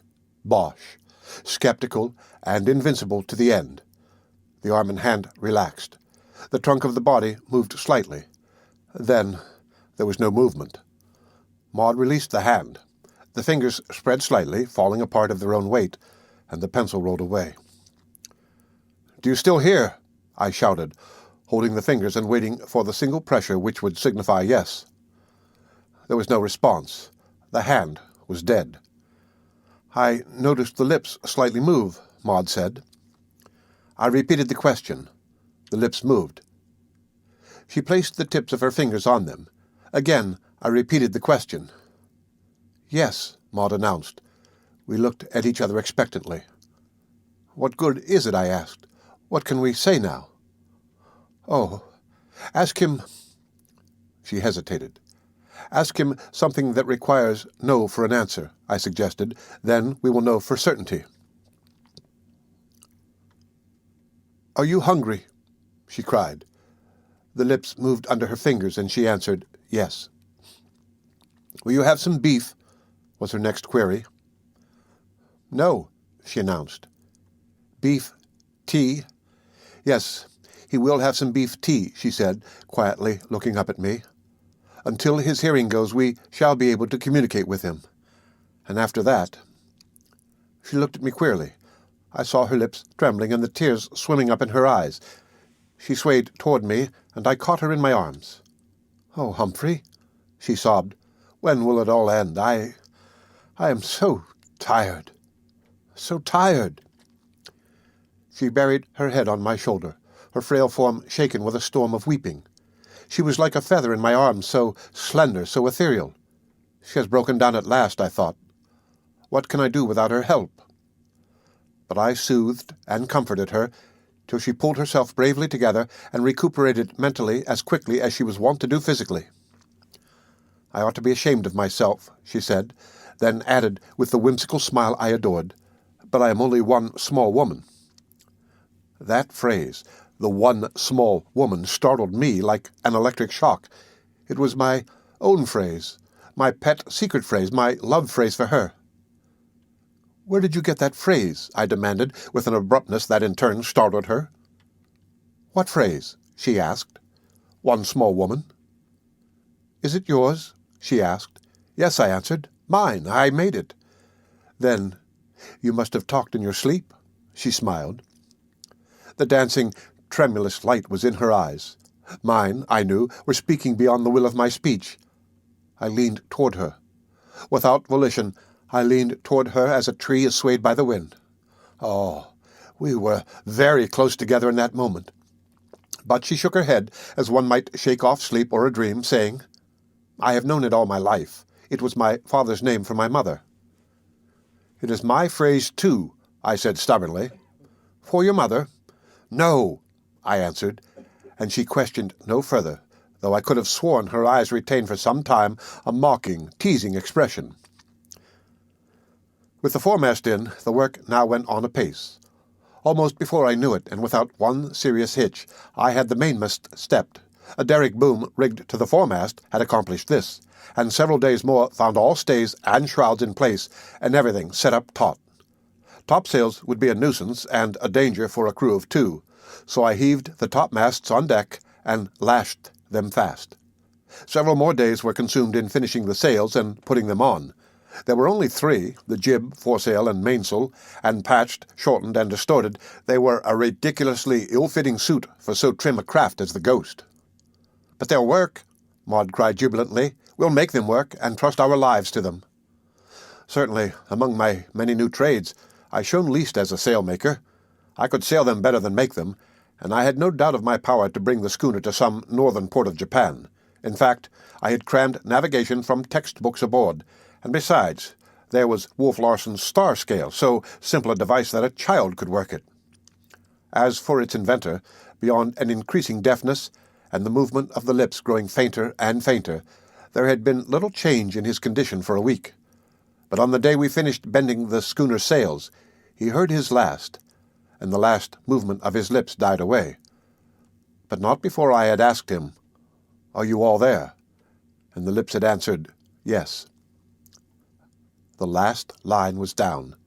Somewhere within that tomb of the flesh still dwelt the soul of the man. Walled by the living clay, that fierce intelligence we had known burned on. But it burned on in silence and darkness, and it was disembodied. To that intelligence there could be no objective knowledge of a body. It knew no body. The very world was not. It knew only itself and the vastness and profundity of the quiet and the dark. The end of Chapter 38 of The Sea Wolf by Jack London. The Sea Wolf by Jack London. Chapter 39. The day came for our departure. There was no longer anything to detain us on Endeavour Island. The Ghost's stumpy masts were in place, her crazy sails bent. All my handiwork was strong, none of it beautiful, but I knew that it would work, and I felt myself a man of power as I looked at it. I did it. I did it. With my own hands I did it, I wanted to cry aloud. But Maud and I had a way of voicing each other's thoughts, and she said as we prepared to hoist the mainsail, "To think, Humphrey, you did it all with your own hands." "But there were two other hands," I answered, "two small hands, and don't say that was a phrase also of your father." She laughed and shook her head and held her hands up for inspection. "I can never get them clean again," she wailed, "nor soften the weather beat." "Then dirt and weather beat shall be your guerdon of honor," I said, holding them in mine. And, in spite of my resolutions, I would have kissed the two dear hands had she not swiftly withdrawn them. Our comradeship was becoming tremulous. I had mastered my love long and well, but now it was mastering me. Wilfully had it disobeyed and won my eyes to speech, and now it was winning my tongue, aye, and my lips, for they were mad this moment to kiss the two small hands which had toiled so faithfully and hard. And I, too, was mad. There was a cry in my being like bugles calling me to her, and there was a wind blowing upon me which I could not resist, swaying the very body of me till I leaned toward her, all unconscious that I leaned. And she knew it. She could not but know it as she swiftly drew away her hands, and yet could not forbear one quick searching look before she turned away her eyes. By means of deck tackles, I had arranged to carry the halyards forward to the windlass, and now I hoisted the mainsail, peak and throat at the same time. It was a clumsy way, but it did not take long, and soon the foresail as well was up and fluttering. "We can never get that anchor up in this narrow place once it has left the bottom," I said. "We should be on the rocks first." "What can you do?" she asked. "Slip it," was my answer, "and when I do, you must do your first work on the windlass. I shall have to run at once to the wheel, and at the same time you must be hoisting the jib." This maneuver of getting under way I had studied and worked out a score of times, and, with the jib halyard to the windlass, I knew Maud was capable of hoisting that most necessary sail. A brisk wind was blowing into the cove, and though the water was calm, rapid work was required to get us safely out. When I knocked the shackle bolt loose, the chain roared out through the hawser hole and into the sea. I raced aft, putting the wheel up. The Ghost seemed to start into life as she heeled to the first fill of her sails. The jib was rising. As it filled, the Ghost's bow swung off, and I had to put the wheel down a few spokes and steady her. I had devised an automatic jib sheet which passed the jib across of itself, so there was no need for Maud to attend to that. But she was still hoisting the jib when I put the wheel hard down. It was a moment of anxiety, for the Ghost was rushing directly upon the beach, a stone's throw distant. But she swung obediently on her heel into the wind. There was a great fluttering and flapping of canvas and reef points, most welcome to my ears. Then she filled away on the other tack. Maud had finished her task and come aft, where she stood beside me, a small cap perched on her wind-blown hair, her cheeks flushed with exertion, her eyes wide and bright with the excitement, her nostrils quivering to the rush and bite of the fresh salt air. Her brown eyes were like a startled deer's. There was a wild, keen look in them I had never seen before, and her lips parted and her breath suspended as the Ghost, charging upon the wall of rock at the entrance to the inner cove, swept into the wind and filled away into safe water.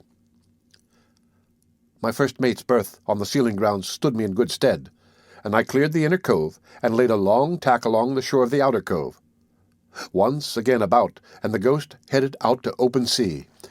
She had now caught the bosom breathing of the ocean, and was herself abreath with the rhythm of it as she smoothly mounted and slipped down each broad-backed wave. The day had been dull and overcast, but the sun now burst through the clouds, a welcome omen, and shone upon the curving beach, where together we had dared the lords of the harem and slain the lawless chickie. All Endeavour Island brightened under the sun. Even the grim southwestern promontory showed less grim, and here and there, where the sea spray wet its surface, highlights flashed and dazzled in the sun. "I shall always think of it with pride," I said to Maud. She threw her head back in a queenly way, but said, "Dear, dear Endeavour Island, I shall always love it." "And I said quickly. It seemed our eyes must meet in a great understanding, and yet, loath, they struggled away and did not meet. There was a silence I might almost call awkward, till I broke it, saying, "See those black clouds to windward? You remember I told you last night the barometer was falling?" "And the sun is gone," she said, her eyes still fixed upon our island, where we had proved our mastery over matter and attained to the truest comradeship that may fall to man and woman. "And it's slack off the sheets for Japan," I cried gaily. "A fair wind and a flowing sheet, you know, or however it goes." Lashing the wheel, I ran forward, eased the fore and main sheets, took in on the boom tackles, and trimmed everything for the quartering breeze, which was ours. It was a fresh breeze, very fresh, but I resolved to run as long as I dared. Unfortunately, when running free, it is impossible to lash the wheel, so I faced an all-night watch. Maud insisted on relieving me, but proved that she had not the strength to steer in a heavy sea, even if she could have gained the wisdom on such short notice. She appeared quite heartbroken over the discovery, but recovered her spirits by coiling down tackles and halyards and all stray ropes. Then there were meals to be cooked in the galley, beds to make, Wolf Larsen to be attended upon, and she finished the day with a grand house-cleaning attack upon the cabin and steerage. All night I steered without relief, the wind slowly and steadily increasing and the sea rising. At 5 in the morning Maud brought me hot coffee and biscuits she had baked, and at 7 a substantial and piping hot breakfast put new lift into me. Throughout the day, and as slowly and steadily as ever, the wind increased. It impressed one with its solemn determination to blow, and blow harder, and keep on blowing, and still the Ghost foamed along, racing off the miles till I was certain she was making at least 11 knots. It was too good to lose, but by nightfall I was exhausted. Though in splendid physical trim, a 36-hour trick at the wheel was the limit of my endurance. Besides, Maud begged me to heave to, and I knew if the wind and sea increased at the same rate during the night that it would soon be impossible to heave to. So as twilight deepened, gladly, and at the same time reluctantly, I brought the Ghost up on the wind. But I had not reckoned upon the colossal task the reefing of 3 sails meant for one man. While running away from the wind, I had not appreciated its force, but when we ceased to run, I learned to my sorrow and well nigh to my despair how fiercely it was really blowing. The wind balked at my every effort, ripping the canvas out of my hands, and in an instant undoing what I had gained by 10 minutes of severest struggle. At 8 o'clock, I had succeeded only in putting the second reef into the foresail. At 11 o'clock, I was no farther along. Blood dripped from every finger end, while the nails were broken to the quick. From sheer pain and exhaustion I wept, in the darkness, secretly so that Maud should not know. Then, in desperation, I abandoned the attempt to reef the mainsail and resolved to try the experiment of heaving to under the close-reefed foresail. 3 hours more were required to gasket the mainsail and jib, and at 2 in the morning, nearly dead, the life almost buffeted and worked out of me, I had barely sufficient consciousness to know the experiment was a success. The close-reefed foresail worked. The Ghost clung on close to the wind and betrayed no inclination to fall off broadside to the trough. I was famished, but Maud tried vainly to get me to eat. I dozed with my mouth full of food. I would fall asleep in the act of carrying food to my mouth and waken in torment to find the act yet uncompleted. So sleepily helpless was I that she was compelled to hold me in my chair to prevent my being flung to the floor by the violent pitching of the schooner. Of the passage from the galley to the cabin, I knew nothing. It was a sleepwalker Maud guided and supported. In fact, I was aware of nothing till I awoke, how long after I could not imagine, in my bunk with my boots off. It was dark. I was stiff and lame, and cried out with pain when the bedclothes touched my poor finger ends. Morning had evidently not come, so I closed my eyes and went to sleep again. I did not know it, but I had slept the clock around, and it was night again. Once more I woke, troubled because I could sleep no better. I struck a match and looked at my watch. It marked midnight, and I had not left the deck until 3. I should have been puzzled had I not guessed the solution. No wonder I was sleeping brokenly. I had slept 21 hours. I listened for a while to the behavior of the Ghost, to the pounding of the seas and the muffled roar of the wind on deck, and then turned over on my side and slept peacefully until morning. When I arose at 7, I saw no sign of Maud, and concluded that she was in the galley preparing breakfast. On deck, I found the Ghost doing splendidly under her patch of canvas. But in the galley, though a fire was burning and water boiling, I found no Maud. I discovered her in the steerage by Wolf Larsen's bunk. I looked at him, the man who had been hurled down from the topmost pitch of life to be buried alive and be worse than dead. There seemed a relaxation of his expressionless face, which was new. Maud looked at me, and I understood. "His life flickered out in the storm," I said.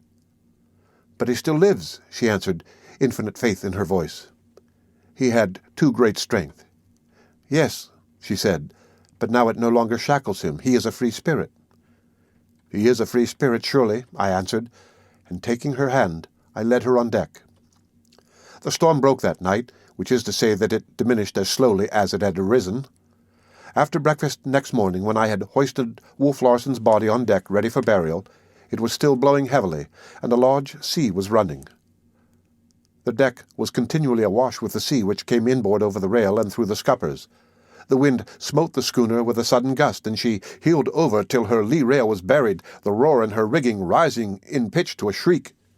We stood in the water to our knees as I bared my head. "I remember only one part of the service," I said, "and that is, 'and the body shall be cast into the sea.'" Maud looked at me, surprised and shocked, but the spirit of something I had seen before was strong upon me, impelling me to give service to Wolf Larsen, as Wolf Larsen had once given service to another man. I lifted the end of the hatch cover, and the canvas-shrouded body slipped feet first into the sea.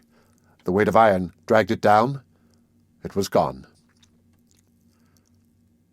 "Goodbye, Lucifer, proud spirit," Maud whispered, so low that it was drowned by the shouting of the wind.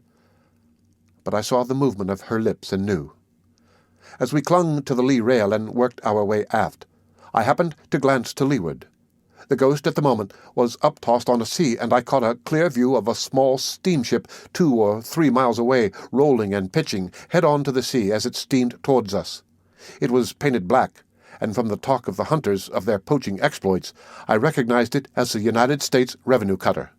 I pointed it out to Maud and hurriedly led her aft to the safety of the poop.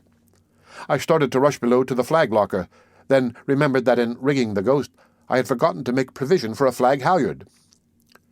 "We need no distress signal," Maud said. "They have only to see us." "We are saved," I said soberly and solemnly, and then, in an exuberance of joy, I hardly know whether to be glad or not. I looked at her. Our eyes were not loath to meet. We leaned toward each other, and before I knew it, my arms were about her. "Need I?" I asked. And she answered, "There is no need, though the telling of it would be sweet, so sweet." Her lips met the press of mine, and by what strange trick of the imagination I know not, the scene in the cabin of the Ghost flashed upon me when she had pressed her fingers lightly on my lips and said, "Hush, hush." "My woman, my one small woman," I said, my free hand petting her shoulder in the way all lovers know, though never learn in school. "My man," she said, looking at me for an instant with tremulous lids which fluttered down and veiled her eyes as she snuggled her head against my breast with a happy little sigh. I looked toward the cutter. It was very close. A boat was being lowered. "One kiss, dear love," I whispered. "One kiss before they come."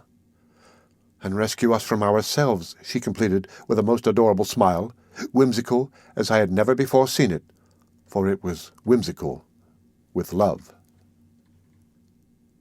The end of Chapter 39, and the end of The Sea Wolf by Jack London.